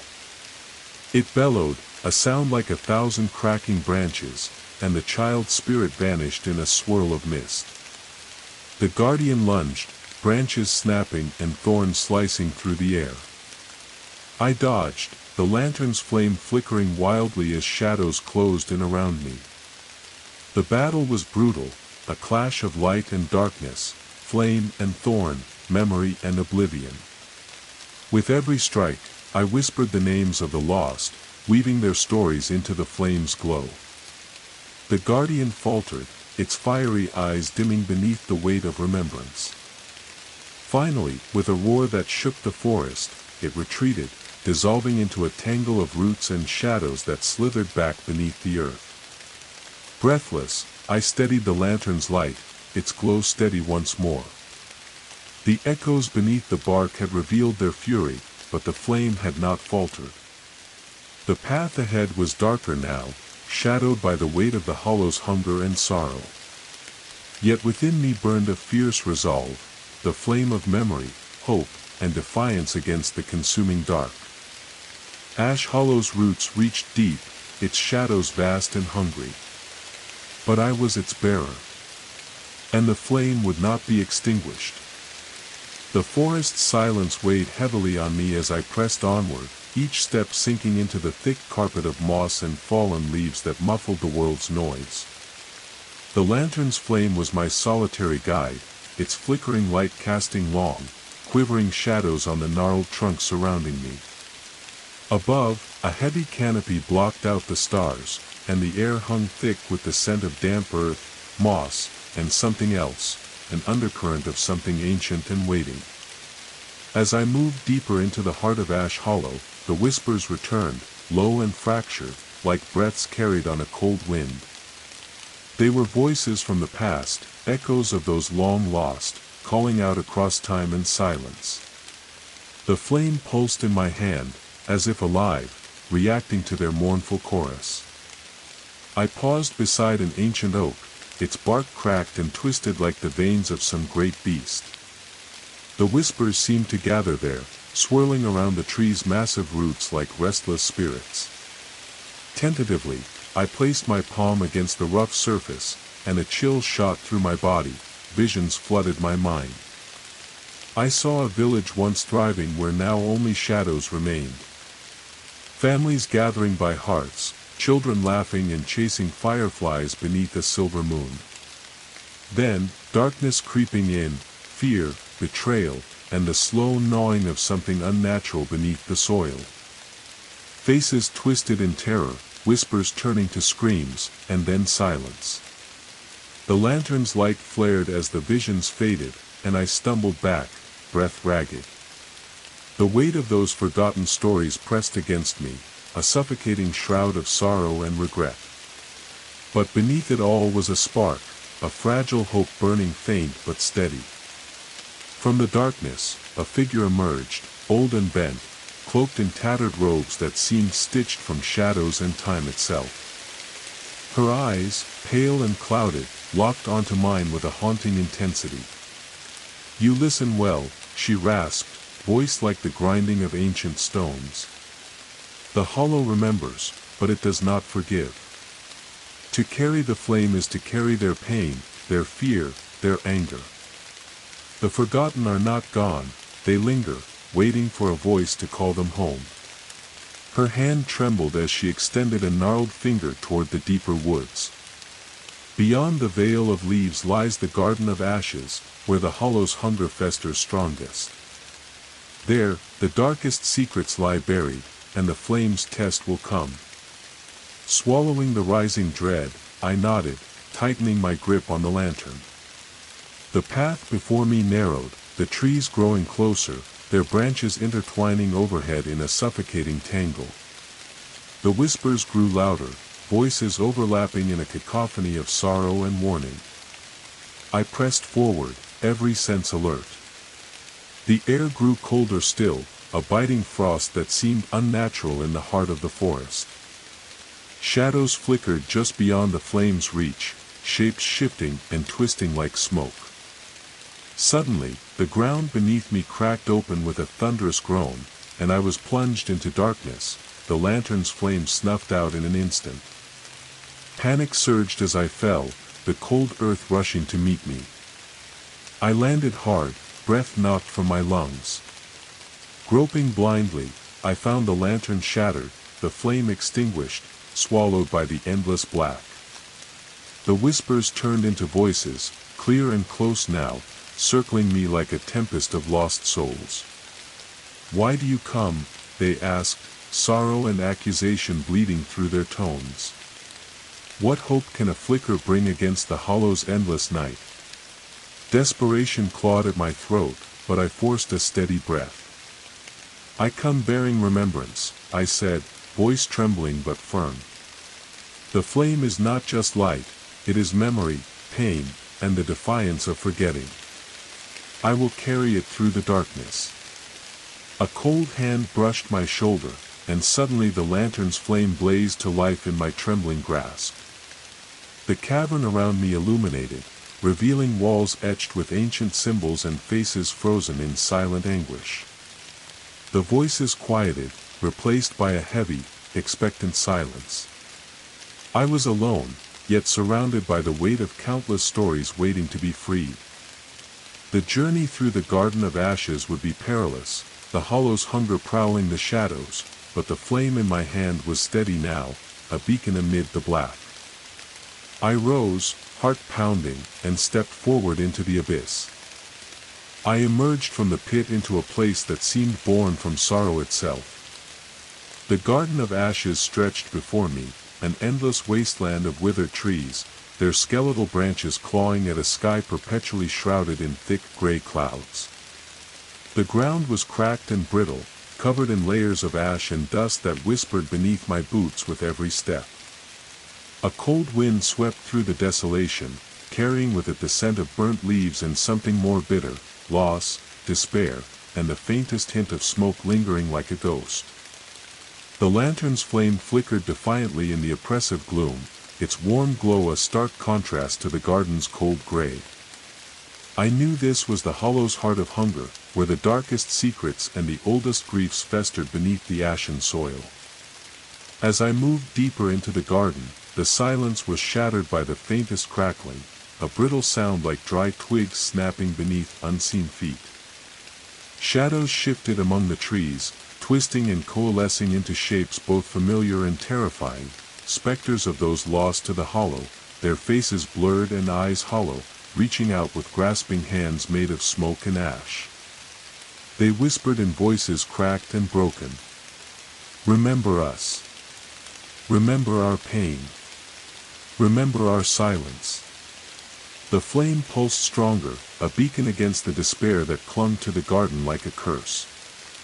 I whispered back their names, fragments of stories, half-remembered memories, names stolen by time and shadow. With every utterance, the specters wavered, their forms flickering between the realm of the living and the dead. Ahead, the ground gave way to a vast circle of charred stones, an ancient altar scorched black with the marks of ritual fire. Around it, strange symbols etched into the ash pulsed faintly with a ghostly light, and the air was heavy with the echoes of a long-forgotten sacrifice. From the shadows, a figure emerged, a woman cloaked in ashes and tattered veils of smoke. Her eyes shone like molten embers, and her voice was both a whisper and a roar, shaking the very earth beneath my feet. "I am the Ash Mother," she declared, "the keeper of the Hollow's deepest hunger and oldest sorrow. You carry the flame that burns against the void, but do you truly understand what it demands?" I lifted the lantern higher, flame flickering bravely. "The flame is memory and hope. It is the light that binds the lost to the living. I bear it to keep the Hollow's hunger from consuming all." She smiled, a cruel twist that sent shivers down my spine. "Then face the hunger within the garden, bearer. Prove that your flame can withstand the darkness that lives beneath the ash." The ground trembled, and the altar's ashes swirled upward, forming a towering figure of smoke and embers, an ancient beast born of fire and grief. Its eyes burned with a furious light, and its voice echoed like thunder through the garden. "You shall not pass," it bellowed, "the Hollow's hunger devours all who dare defy it." The battle was fierce, flame against shadow, light against ash. The beast lashed out with claws of smoke, its breath a scorching wind of despair and fire. I dodged and weaved, the lantern's flame steady as I called forth the names of the forgotten, weaving their stories into a shield of light. With each name, the beast faltered, its form flickering between destruction and renewal. Summoning every ounce of strength, I thrust the lantern's flame forward, a lance of memory piercing the creature's heart. It roared, a sound that shook the ground and scattered ash like a storm, then shattered into 1,000 sparks that drifted upward into the gray sky. The garden grew still, the oppressive weight lifting slightly as the Hollow's hunger recoiled, wounded but not defeated. Breathless and trembling, I knew the road ahead would grow darker still. But the flame in my hand burned bright, a fragile beacon in the endless night.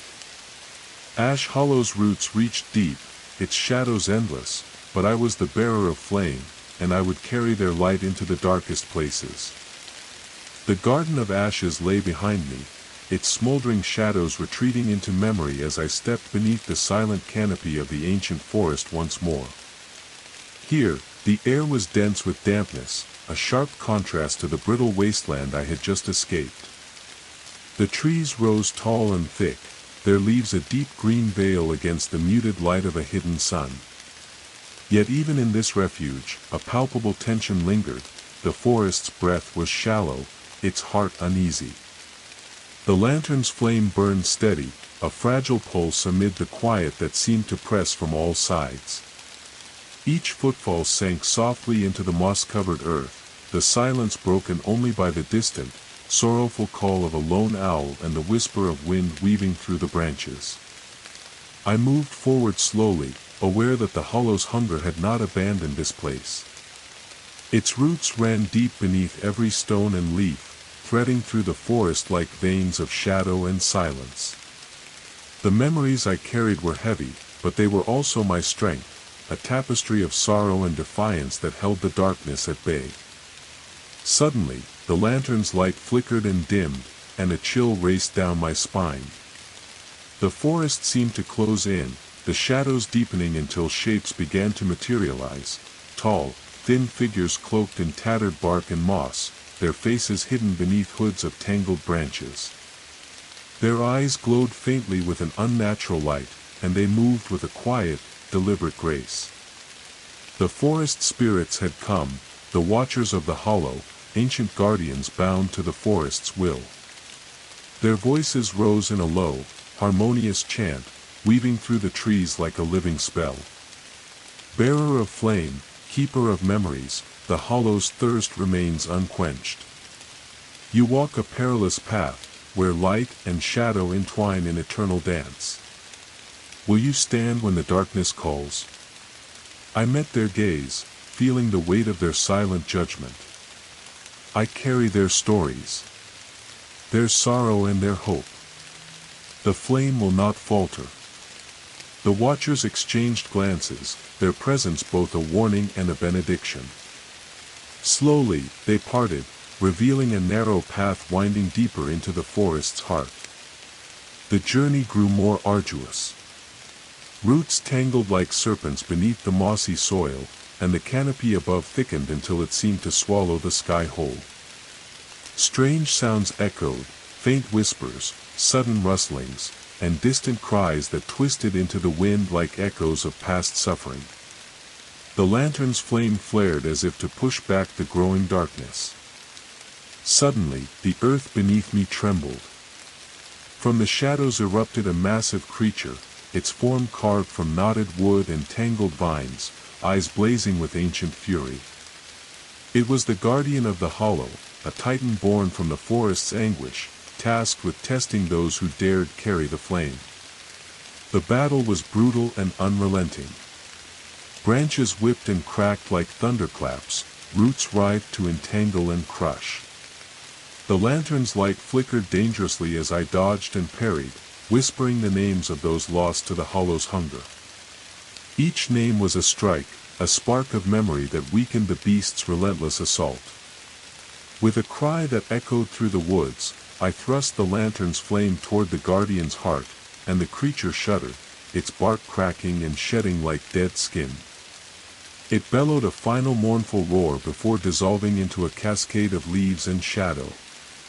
Exhausted but unbroken, I pressed onward, deeper into the forest's core where the hollow's true secret awaited. The weight of countless stories pressed around me, the flame a steadfast pulse against the eternal night. Ash Hollow was vast, its roots tangled with grief and hunger, but I was its bearer, the last hope in the suffocating dark. And the flame would burn on. The forest thickened into a near-impenetrable labyrinth, its towering trees twisting skyward like colossal hands grasping for a lost sun. Beneath the canopy, twilight reigned eternal, the light from my lantern casting a narrow path through the gloom. Every breath I drew was heavy with damp earth, moss, and an underlying scent, like smoke drifting from a forgotten fire, mingled with something sour and metallic. Each step felt like wading deeper into the hollow's veins, those ancient root networks that pulsed beneath the soil as though the forest itself were a living creature, silently breathing its sorrow and hunger into the night. The flame in my hand pulsed faintly, like a fragile heartbeat fighting against the engulfing dark. Whispers curled through the air like tendrils of mist, fragmented voices weaving together in a dissonant melody. They were memories entwined with shadows, fragments of lives lost, secrets buried beneath centuries of rot and silence. I strained to understand them, the flame flickering with each mournful tale. Suddenly, a cold, bitter wind swept through the underbrush, and the ground trembled beneath my feet. From the tangled roots ahead, a great fissure opened like the yawning maw of some colossal beast. From within it emerged a mass of darkness, writhing, twisting tendrils of shadow that slithered across the earth like living smoke. The hollow's hunger had taken form again, a formless, shifting nightmare, born from centuries of sorrow and forgotten grief. It stretched toward me with grasping tendrils, each movement pulsing with a sickly, unnatural rhythm. Its voice was a chorus of despair, a thousand lost cries melding into a single, terrible wail. You carry the flame, it hissed, but it cannot save you. We are the void beneath memory, the silence after the song. We consume all. I raised the lantern high, its flame a beacon against the suffocating dark. You consume only what is forgotten. I carry their stories. Their pain, their love, their defiance. The flame burns for them, and it will not be extinguished. The shadow mass surged forward, tendrils whipping like serpents, trying to snuff the flame and drag me into oblivion. I dodged and weaved, the earth beneath my feet trembling with the force of the encounter. Each time I called a name, each memory a spark, the shadow recoiled, flickering as if scorched by unseen fire. The battle was both physical and spiritual, a dance of light and shadow, memory and void. I could feel the flame weakening as the hollow's hunger tested me, probing for cracks in my resolve. Desperation surged within me, and I plunged the lantern into the earth beneath the fissure. The flame erupted in a brilliant burst, sending waves of radiant light pulsing outward like ripples across a still pond. The tendrils writhed and shrieked, retreating into the fissure's depths as the light consumed their darkness. The fissure sealed itself slowly, roots knitting back together as if the earth were healing. The forest grew still, the oppressive weight lifting slightly, though the scent of ash and sorrow lingered in the air. Panting, I lifted the lantern, its flame steady once more. The hollow's hunger had been driven back, but I knew this was only a reprieve. The roots beneath Ash Hollow stretched far and deep, their shadows endless and hungry. Yet, within me burned a fierce resolve. I was the bearer of flame, guardian of memory, and the last defiance against the devouring dark. With careful steps, I moved forward, deeper into the labyrinth of roots and shadows, where the flame's strength would be tested like never before. The forest seemed to breathe around me, each rustling leaf and shifting shadow a pulse in the living body of Ash Hollow. The weight of the night pressed in from every side, thick and suffocating, yet the flame in my hand burned steady, a beacon of fragile hope in the consuming dark. The scent of damp earth mixed with the faint, metallic tang of ancient blood, a reminder that this place was carved from sorrow as much as soil. Ahead, the roots twisted and knotted like the veins of some monstrous creature, pulsating softly beneath the surface as if the forest's heart beat just beyond my grasp. The path narrowed, hemmed in by towering trees whose bark was scarred with deep furrows, as if clawed by unseen hands. As I walked, the whispers returned, softer now, almost a lullaby, yet laden with the weight of forgotten grief. Names and stories floated on the wind, fragments of lives shattered long ago, tethered to the roots and shadows that defined this place. Suddenly, a chill swept through the air, and the ground beneath me trembled faintly. From the shadows ahead, a figure emerged, a man, or what had once been a man, draped in tattered clothing and cloaked in the forest's sorrow. His eyes glowed with a cold, hollow light, and his voice was a broken echo. "Bearer of the flame," he murmured, "you walk a path few dare tread. The hollow's hunger is endless. It feeds on memory, on loss, on silence. To carry the flame is to carry the weight of all who have been swallowed by the dark." I met his gaze, feeling the truth in his words. I carry their stories.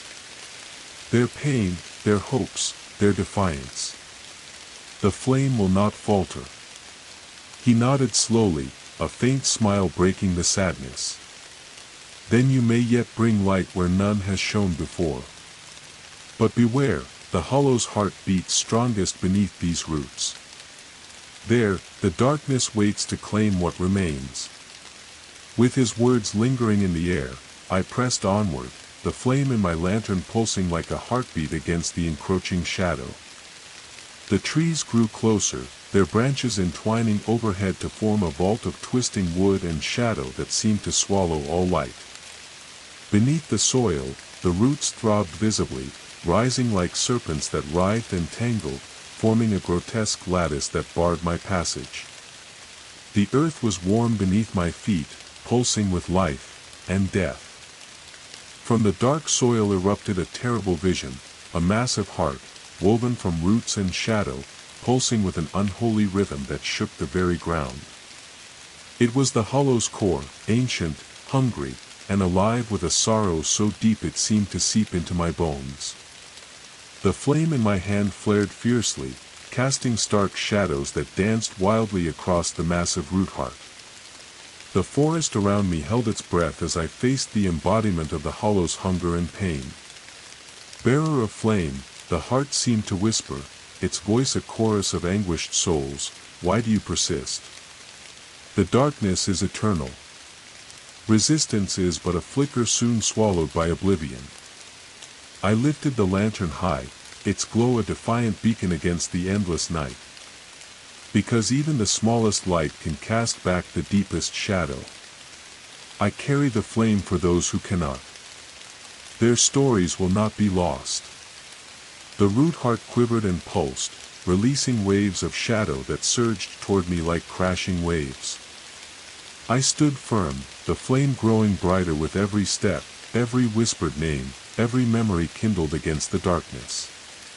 The battle was not just of flame and shadow, but of will and memory, a test of the soul itself. With a cry that shattered the silence, I thrust the lantern's flame into the root heart's core. Light exploded outward, burning through shadow and sorrow, illuminating the forest with fierce, brilliant radiance. The root heart convulsed, then shattered like glass, scattering shards of light that drifted upward into the canopy and dissolved like stars returning to the night sky. Exhausted but victorious, I sank to my knees, the lantern's light steady and warm in my trembling hands. The hollow's heartbeat had slowed, its hunger pushed back, but the roots beneath still whispered secrets, and the shadows still watched with patient hunger. I was the bearer of flame, the guardian of memory and hope. And the forest would remember. The shattered remnants of the hollow's heart shimmered faintly on the forest floor, their light dissolving into the mist that clung to the gnarled roots and twisted trunks. My breath came in ragged gasps, each inhalation sharp with cold and the lingering scent of ash and earth. The forest held a heavy silence now, a hush thick with the weight of what had passed and what was yet to come. Above, the canopy barely parted, swallowing the faintest glimmers of a pale, gray dawn. The lantern's flame flickered but did not falter, its soft glow a warm pulse against the chill that crept beneath my skin. With slow, deliberate steps, I pressed onward, knowing that the path through Ash Hollow was far from over. The hunger had been driven back, but never truly defeated. The trees here were ancient, some cracked and blackened by time, others cloaked in thick moss that dripped like silent tears.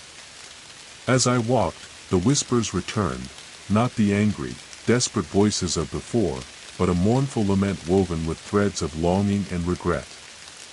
The veil between the living and the lost seemed thinner here, the air dense with memories too heavy to bear. I came to a clearing, and in its center stood a great stone archway, half swallowed by ivy and twisted roots. Its surface was carved with symbols of grief and remembrance, hands reaching skyward, faces caught in eternal sorrow, eyes that seemed to watch and mourn. I stepped through the arch, and the world shifted. The air grew colder, heavier, and a suffocating silence pressed against my ears. Before me stretched a realm of shadow, a mirrored forest where the trees were blackened, their leaves ash-gray, and the ground barren and cracked. This was the Vale of Sorrow, a place where the hollow's pain took form, where the lost wandered, trapped between memory and oblivion. From the shadows emerged figures, some human, others twisted and broken, reflections of lives shattered by fear and despair. Their eyes glowed with a faint, mournful light, and they reached toward me, their voices like distant echoes. "Remember us," they whispered, "the forgotten, the broken, the betrayed. Remember our stories, lest we fade forever." The lantern's flame burned steadily in response, its glow a bridge between worlds. I whispered the names I had gathered, voices rising in a fragile chorus of remembrance. The figures wavered, their forms shifting between shadow and light, their faces softening with recognition. One by one, they stepped closer, until I was surrounded by a sea of spectral memories, each one a fragment of the hollow's tortured past. Among them, a woman stepped forward, her face etched with sorrow and strength. She wore a wreath of wilted flowers, and her eyes held the weight of 1,000 griefs. "I am Alara," she said, voice clear and trembling. "Long ago, I was lost to the hollow's hunger. But through remembrance, I live on. Carry our stories with you, bearer of flame. Let them be a shield against the darkness." Her hand brushed mine, and a wave of warmth flooded through me, mingling with the flame's steady glow. Around us, the veil shimmered, the shadows retreating like a tide drawn back by a distant moon. The forest shifted again, and I found myself standing before a vast, ancient tree, its trunk scarred with deep furrows that pulsed with faint, golden light. This was the heartwood, the source of the hollow's strength and sorrow. The roots stretched endlessly beneath, tangled with memories and shadows. The lantern's light danced across the bark, revealing new runes, symbols of healing, protection, and remembrance. I traced them with trembling fingers, feeling the forest's heartbeat resonate with my own. But the peace was fragile. A sudden chill swept through the clearing, and from the shadows stepped a figure cloaked in black, a wraith of sorrow and vengeance, eyes burning with cold fire. "You carry stolen light," it hissed. "But the hollow's hunger never fades. Its darkness will reclaim all." I lifted the lantern high, its flame blazing like a star against the gloom. "I carry the stories of the lost," I declared. "Their pain, their hope. The flame will not be extinguished." The wraith lunged, a tempest of shadows swirling around its form. The battle that followed was a fierce clash of flame and dark, memory and oblivion. The lantern's light cut through the shadows, weaving a protective shield as I called forth the names of those who had come before. With a final, defiant cry, I drove the flame into the wraith's heart. It screamed, a sound like cracking ice and broken promises, before dissolving into mist that drifted away on the wind. The veil of sorrow lifted like morning fog, revealing the forest bathed in the gentle light of dawn.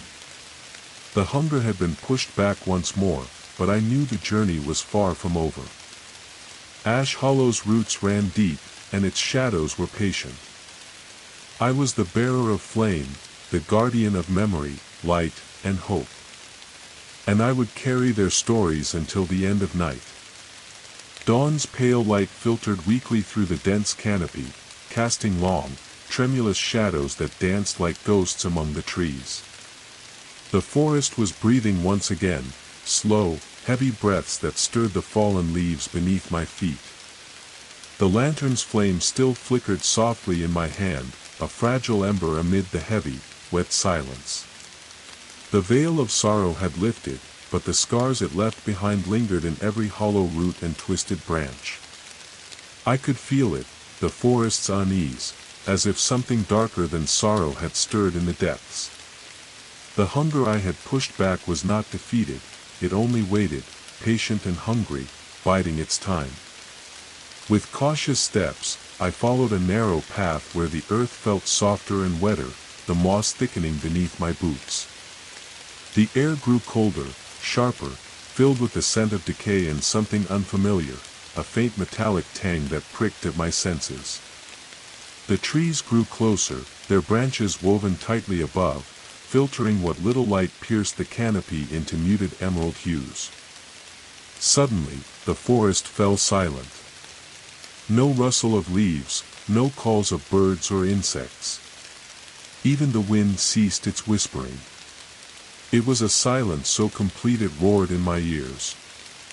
From that silence emerged a shape. A gathering of figures, dark, indistinct forms with glowing eyes that pierced the gloom. They moved as one, a slow, deliberate procession emerging from the shadows. Their bodies were draped in tattered cloaks made of moss and bark, faces obscured by hoods or twisted into rough masks of wood and bone. The Watchers, the ancient sentinels of Ash Hollow, called forth by the forest to judge those who dared to carry the flame. They encircled me silently, their eyes gleaming with a mix of sorrow, suspicion, and something like longing. The eldest among them stepped forward, a towering figure crowned with twisted branches, his voice a low rumble that seemed to shake the earth. "Bearer of flame," he intoned, "you have walked the path of memory and pain, faced the hollow's hunger and its shadows. Yet the roots of Ash Hollow run deeper than flame and light. To walk this forest is to bear its burden, the weight of stories untold and secrets better left buried." I held the lantern steady. "I bear their stories to keep the darkness at bay. The flame is hope." The watchers murmured among themselves, their voices like the rustling of dead leaves. Then the eldest nodded, his gaze sharp and unyielding. "There is one last trial," he said. "Beyond the hollow's heart lies the well of whispers, where the roots drink deep of forgotten sorrows and the darkest hunger festers. To claim your place as the flame's bearer, you must descend into the well and confront the core of the hollow's soul." The path to the well was steep and treacherous, winding through thickets of brambles and twisted roots that seemed to reach out like fingers, eager to snare and trap. The forest around me grew darker, the air thick with an oppressive weight that pressed down on my chest. Every step was a struggle, the flame in my hand flickering wildly as if battling an unseen storm. Finally, I reached the mouth of the well, a yawning pit sunk deep into the earth, its edges lined with ancient stones carved with runes of binding and protection. From its depths rose a low, mournful sound, a chorus of whispers, cries, and half-forgotten names. I took a deep breath and stepped into the well. The air inside was cold and damp, pressing close like a living thing. The walls glistened with moisture, tangled roots writhing like serpents in the darkness. The lantern's flame burned steady, a beacon that pushed back the swallowing black. Voices rose around me, layered and overlapping, a symphony of sorrow and rage, love and loss. The well was alive with memory, each whisper a thread in the tangled web of the hollow's soul. From the shadows emerged a figure cloaked in shadow and flame, eyes burning with an eternal fire. The hollow's true heart, a guardian born of grief and fury. "You carry the flame," it said, voice like crackling embers. "But can your light withstand the truth beneath the roots? Will your fire burn bright when all around you turns to ash?" I stood tall, the lantern held high, its light blazing against the darkness. "I carry the light of those forgotten. Their stories are my strength. The flame will not die." The battle was unlike any before, flame and shadow clashed in a whirlwind of fire and ash. The hollow's heart surged with fury, tendrils of darkness seeking to snuff the light. But with every strike, every name spoken, the flame grew stronger, burning through shadow and silence. In the end, the guardian faltered, its form dissolving into a shower of sparks that drifted upward like dying stars. I emerged from the well, breathless but victorious. The well's whispers softened into a gentle murmur, a lullaby of peace and remembrance. The flame in my hand burned steady, a beacon that would carry the stories of Ash Hollow into the endless night. The watchers bowed in silent respect, their eyes glowing with newfound hope. Ash Hollow's roots were deep, its shadows long, but the flame would burn on. Emerging from the well of whispers, the forest around me felt transformed yet hauntingly familiar, as if the very air had shifted, thick with ancient sorrow but tempered by a fragile hope. The lantern's flame, once flickering uncertainly, now burned with steady resolve, its golden light pushing back the gathering shadows. The watchers remained silent, their forms blending into the mist like ancient sentinels guarding a fragile peace. Yet beneath the surface of the forest's stillness, I could sense the lingering hunger, a restless undercurrent threading through the roots and earth, patient, watching, waiting. I took a slow breath and began my journey back through the dense woods, each step heavy with the weight of memories carried and battles fought. The thick moss muffled my footsteps, and the twisted branches above filtered the muted sunlight into dappled patterns that danced on the forest floor. It was a world suspended between life and decay, hope and despair. Everywhere, the forest seemed alive with whispers, not of anger or malice now, but soft, mournful sighs of souls who had found some small measure of peace, their stories woven back into the fabric of Ash Hollow. But peace in Ash Hollow was fragile. The path twisted suddenly, and before me loomed a vast clearing ringed by towering oaks, their bark blackened and scarred. At the center stood an altar of stone, ancient and worn, its surface etched with intricate runes glowing faintly with the lantern's light. This was the Heartstone, the nexus where the forest's sorrow and memory converged, the place where the hollow's hunger had first taken root. As I stepped forward, the ground trembled beneath my feet, and a cold wind swept through the clearing, carrying voices, pleading, angry, desperate. From the shadows stepped a figure cloaked in ash and flame, her eyes burning with fierce sorrow. She was the Ashen Warden, guardian of the Heartstone and keeper of the Hollow's deepest secrets. "You carry the flame," she said, voice like the crackle of burning wood, "but the Hollow's hunger is not so easily sated. It feeds on grief, on fear, on silence. To truly protect this forest, you must embrace the embers within, the ashes of what was lost, and the fire of what remains." She raised a hand, and the altar flared with fiery light, revealing visions, scenes of the past, a village swallowed by shadow, a mother's desperate plea, children lost to the night, love shattered by fear and hunger. The flame in my hand pulsed in time with the visions, and I understood. The Hollow was not just a place of darkness and despair, it was a crucible where loss and hope collided. To carry the flame was to carry both ash and ember, the pain of what was lost and the defiant light of what endured. The Ashen Warden stepped closer, her gaze intense. "Will you carry this burden? Will you bear the ashes and tend the embers, even as the Hollow's hunger seeks to consume all?" I lifted the lantern high, its flame burning bright against the encroaching shadows. "I will. For the lost, for the living, for the flame that binds us all." The warden nodded slowly, a faint smile touching her lips. "Then you are ready." With a sweeping motion, she vanished into the shadows, leaving the altar glowing softly. The forest seemed to exhale, the tension easing as if a great weight had been lifted. Yet, deep beneath the earth, I could feel the roots shift and pulse, a reminder that the Hollow's hunger still stirred, ancient and unyielding. I turned away from the Heartstone, the lantern's light steady in my grasp. The road ahead was uncertain and fraught with shadows, but the flame I bore would not falter. Ash Hollow's roots were tangled with sorrow, but its embers burned bright. And I was the bearer of flame. The forest seemed to exhale as I stepped away from the Heartstone, the lingering glow of the altar's fire dimming but never fully fading.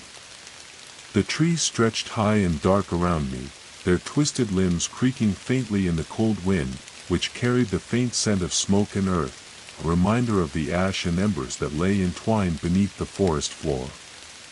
The lantern's flame was a steady pulse in my hand, a fragile beacon against the encroaching shadows, and I felt the weight of the Hollow's stories settle upon my shoulders, not just sorrow and hunger, but defiance and memory. The flame carried all of it, and I was its bearer. The path ahead was uncertain, winding deep into the oldest parts of Ash Hollow where few dared tread.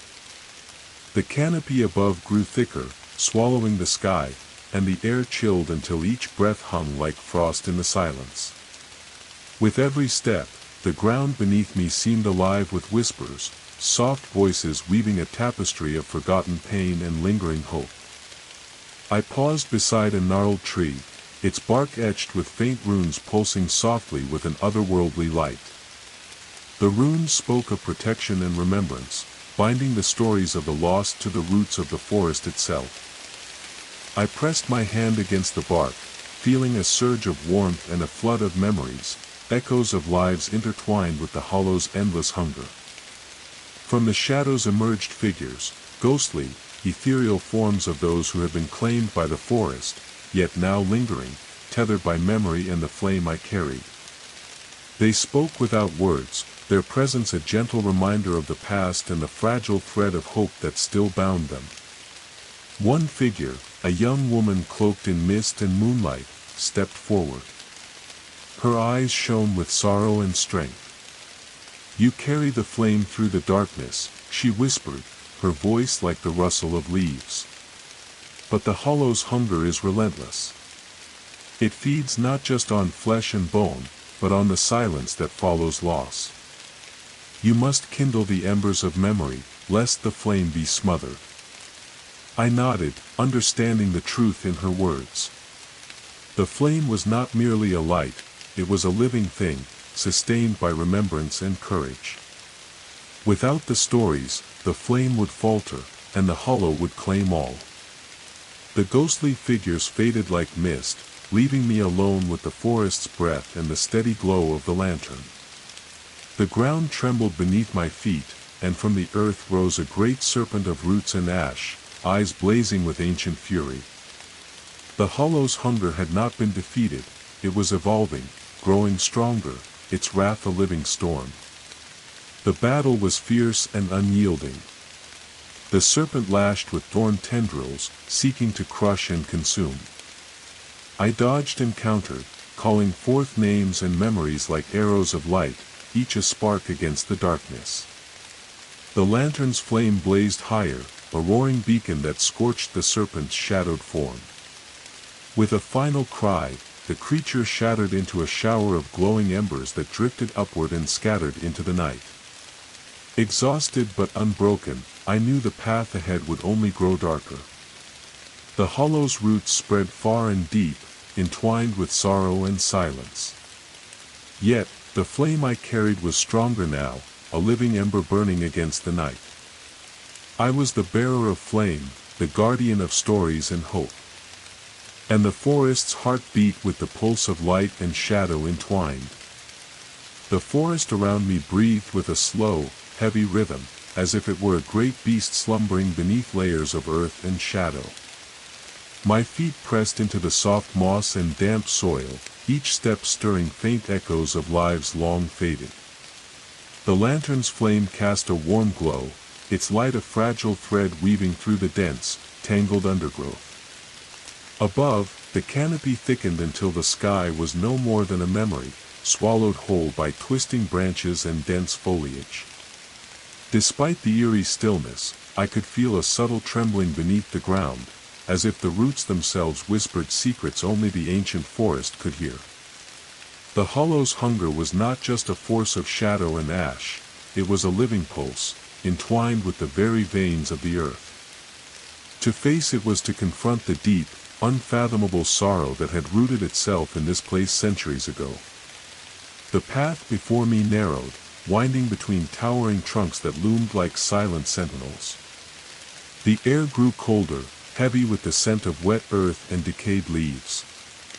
I reached a low ridge where the soil had split open, revealing a tangle of gnarled roots weaving together like the fingers of a monstrous hand.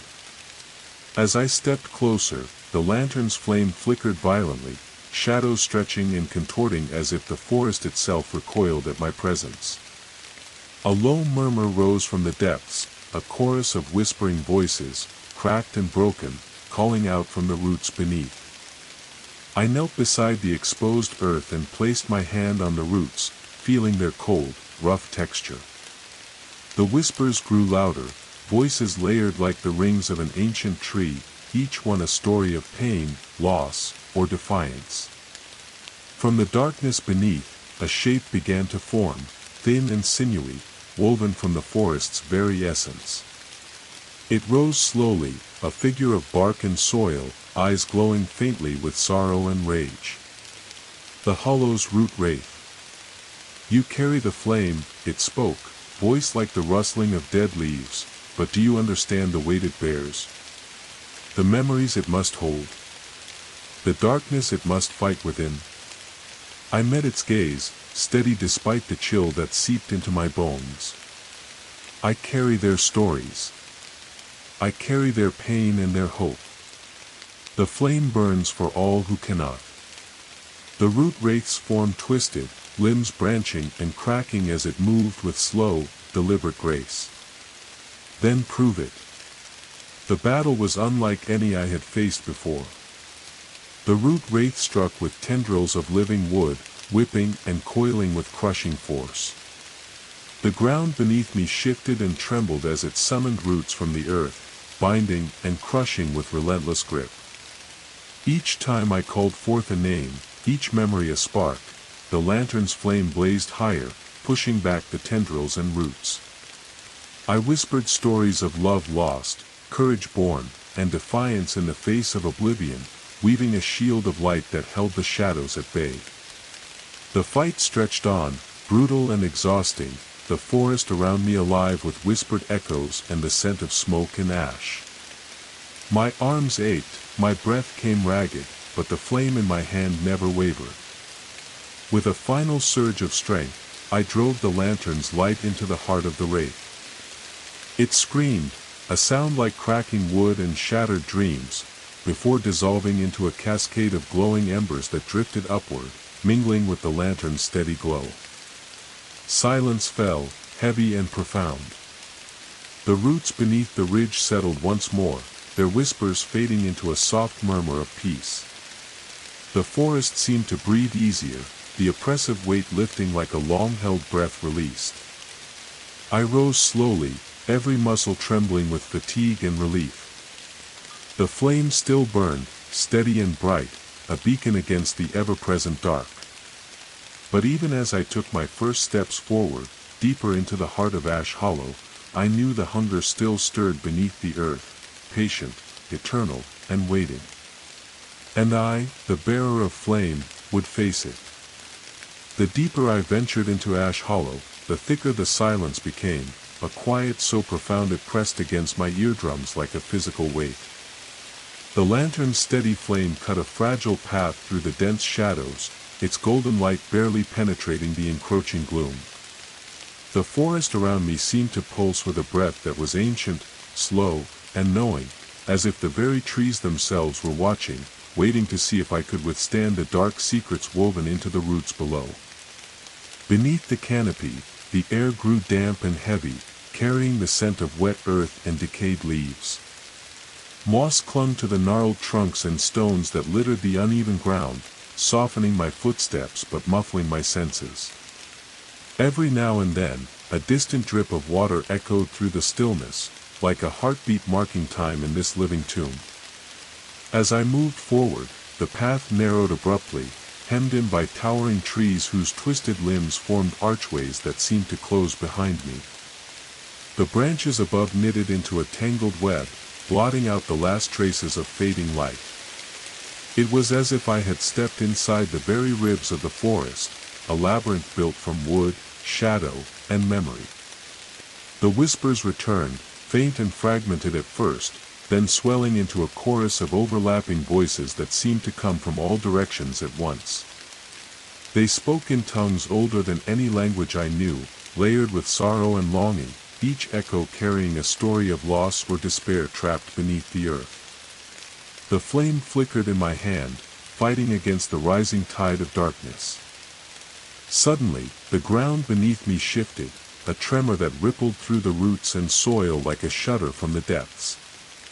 The earth cracked open along a jagged line, revealing a gaping fissure that yawned wide like the mouth of some colossal beast. From the shadows within, a cold breath rose up, carrying with it the unmistakable scent of decay and old blood. Steeling myself, I stepped closer, the lantern's light revealing the edges of ancient stones carved with cryptic symbols, runes of binding and warning. I knew this fissure was no mere crack in the earth but a gateway, a portal into the very heart of Ash Hollow's curse. Taking a deep breath, I descended into the darkness. The air grew colder with every step, thick and suffocating like a shroud woven from mist and shadow. The walls around me were slick with damp earth and crawling roots, pulsing faintly as if alive. My footsteps echoed hollowly, swallowed quickly by the oppressive silence. The lantern's flame was a solitary pulse of warmth in the overwhelming black. Within the depths, the whispers grew louder, more urgent, fragmented voices of the lost, pleading and accusing, their tones threaded with fear and ancient rage. The labyrinth stretched out before me, a twisting maze of tunnels carved by the forest's hunger, each turn threatening to trap me in a web of shadow and memory. As I navigated the twisting passages, the air shimmered, and ghostly apparitions began to coalesce, translucent figures frozen in moments of pain and despair. Some reached out with trembling hands, eyes wide with silent pleas, others stood rooted in sorrow, faces twisted by regret. The flame's glow revealed the stories etched into their forms, a child lost to darkness, a mother's desperate cry, a warrior's final stand against the encroaching void. I whispered their names, the flame pulsing stronger with each remembrance, weaving light into the oppressive shadows. The labyrinth seemed to respond, the walls shifting subtly, guiding me deeper toward the hollow's core. But the deeper I went, the heavier the burden of memory grew. The voices coalesced into a deafening roar, threatening to overwhelm my mind and spirit. Faces flickered at the edges of my vision, twisted masks of grief, rage, and endless hunger. The flame flickered dangerously as I battled the creeping despair that sought to snuff it out. In the heart of the labyrinth, I found it, a chamber carved from roots and stone, pulsing with a terrible energy. At its center lay a massive root-bound altar, dark and slick with sap, crowned by a withered crown of ash. The hollow's soul, the source of its insatiable hunger. From the shadows emerged a figure cloaked in shifting darkness, eyes burning like dying stars, the hollow's true heart, a twisted wraith born from centuries of sorrow and rage. Its voice was a terrible echo, a symphony of all the lost souls entwined within the forest. "You have come far, bearer of flame," it hissed, "but can you endure the weight of all that is lost? Will your light hold when the darkness claims even your memories?" The lantern's flame flared defiantly, casting sharp shadows against the walls. "I carry their stories. Their pain is my strength. The flame will not die." The battle that followed was fierce and unyielding, a dance of flame and shadow, memory and oblivion. The wraith lashed with tendrils of darkness, striking with the fury of centuries of grief. I countered with sparks of light and whispered names, each a blade of hope that carved through the consuming night. The altar pulsed with every strike, the air thick with ash and embers. Sweat and tears mingled as I fought not just for survival, but for the soul of the forest itself. At last, with a cry that shattered the oppressive silence, I thrust the lantern's flame deep into the altar's core. A burst of blinding light erupted, shattering the shadows and splintering the wraith into a cascade of glowing embers that drifted upward like stars returning to the sky. The labyrinth trembled and began to collapse, roots receding and earth closing the fissure as if healing a wound. I scrambled upward, the flame lighting my path back to the surface. Emerging into the pale dawn, I felt the forest breathe around me, lighter somehow, the shadows pulled back as if retreating before a new dawn. The hunger was pushed back once more, though the roots beneath whispered still, patient, eternal. I was the bearer of flame, the guardian of stories, of hope and memory. And Ash Hollow's roots would never claim me. The forest exhaled a slow, trembling breath as I emerged from the depths of the labyrinth, the dawn's fragile light filtering weakly through the thick canopy overhead. The air was cool, damp, and alive with the scent of moss and decaying leaves, a stark contrast to the oppressive darkness I had just escaped. The lantern's flame flickered steadily in my hand, a stubborn beacon against the shadows that still clung to the edges of Ash Hollow. But though the fissure had sealed and the wraith had been vanquished, the hunger was far from quelled. The roots beneath the forest throbbed with restless energy, pulsing like a wounded heart struggling against the weight of centuries. I could feel it deep in my bones. The hollow's hunger was patient, eternal, and waiting. The path before me was now overgrown and tangled, the earth soft beneath my feet, soaking with the remnants of forgotten rain. Every step was heavy with the weight of stories carried, and the flame I bore burned not only as light but as a solemn vow. A vow to hold the line between memory and oblivion. I moved slowly, eyes sharp for any sign of the lurking shadows that still hunted the forest's edges. The watchers, once silent sentinels, now appeared sporadically, their forms flickering like dying embers, their eyes reflecting a mixture of hope and lingering sorrow. One approached me, an elder with bark-like skin and branches twisted like a crown. His voice was a low rumble, thick with age and weariness. The hollow's roots reach deeper than you know, bearer of flame. The final trial lies not in battle, but in the choice you make, to carry the burden of all that was lost, or to let the flame fade and the forest reclaim its own. I met his gaze steadily. I will carry the burden. The flame is not just my own, it is theirs. The lost, the forgotten, and the living. It will burn as long as I hold it. He nodded slowly. Then come. The heart of Ash Hollow awaits. The journey to the heart was arduous, a twisting trail choked with briars and fallen branches, where the earth pulsed visibly beneath the moss.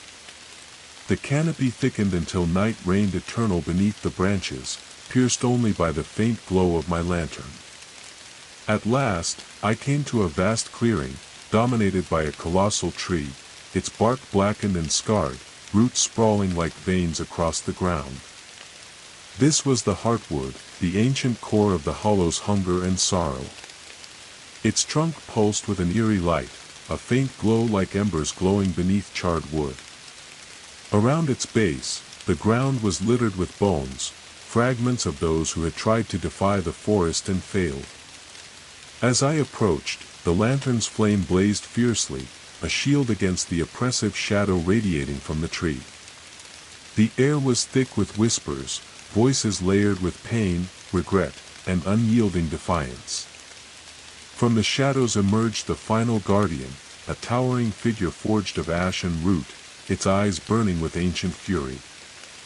Its voice was a roar that shook the forest floor. You have come far, bearer of flame, but the hollow's hunger is eternal. To hold the flame is to hold the sorrow of countless souls. Will you bear it, or will you let the darkness consume all? I raised the lantern high, its light casting long shadows that danced wildly across the twisted bark. I will bear it. The flame will not die.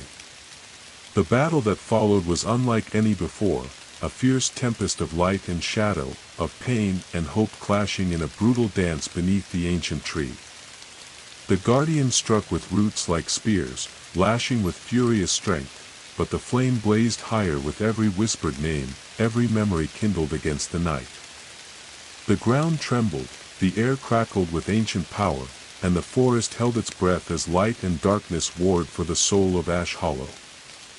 Finally, with a cry that shattered the oppressive silence, I plunged the lantern's flame into the heartwood's core. A surge of brilliant light exploded outward, bathing the clearing in golden radiance that pierced the shadows and illuminated the twisted roots. The guardian screamed, its form dissolving into a shower of glowing embers that drifted upward and scattered like stars returning to the night sky.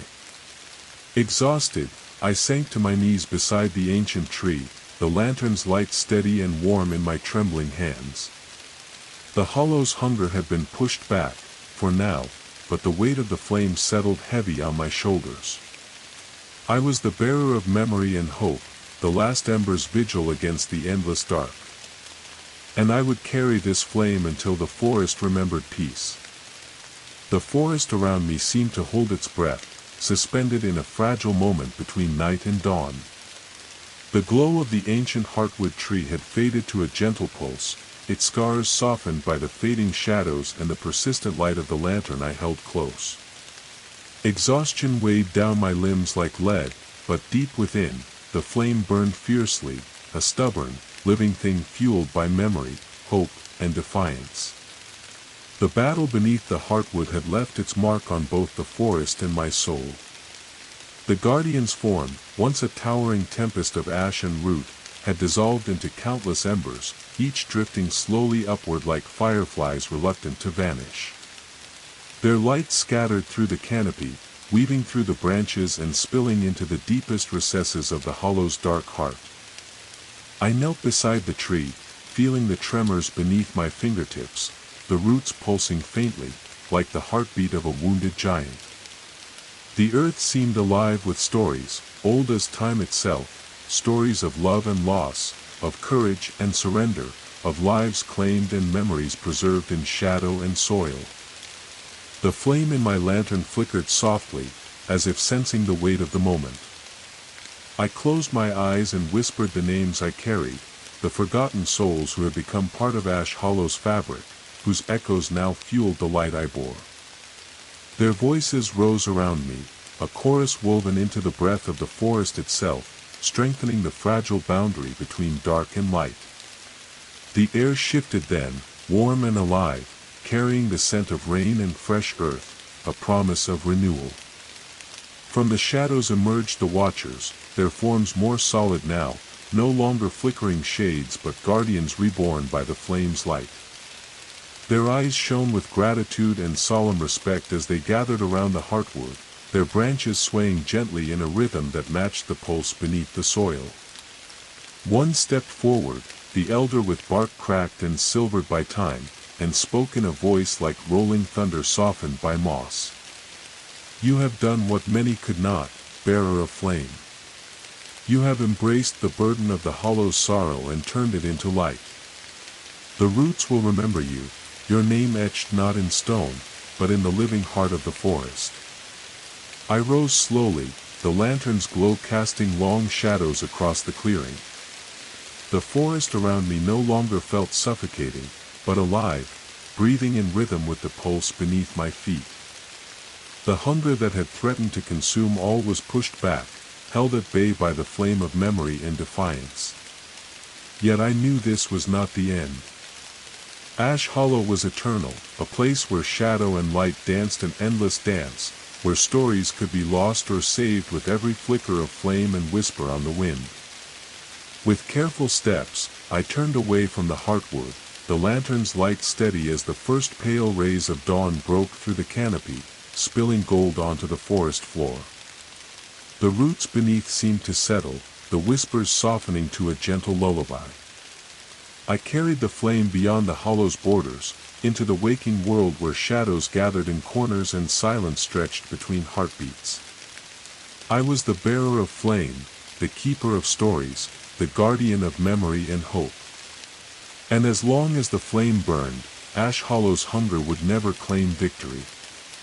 The journey ahead was uncertain, but the light within me was eternal. And so, beneath the endless sky and ancient trees, I walked on, into the dawn, carrying the flame.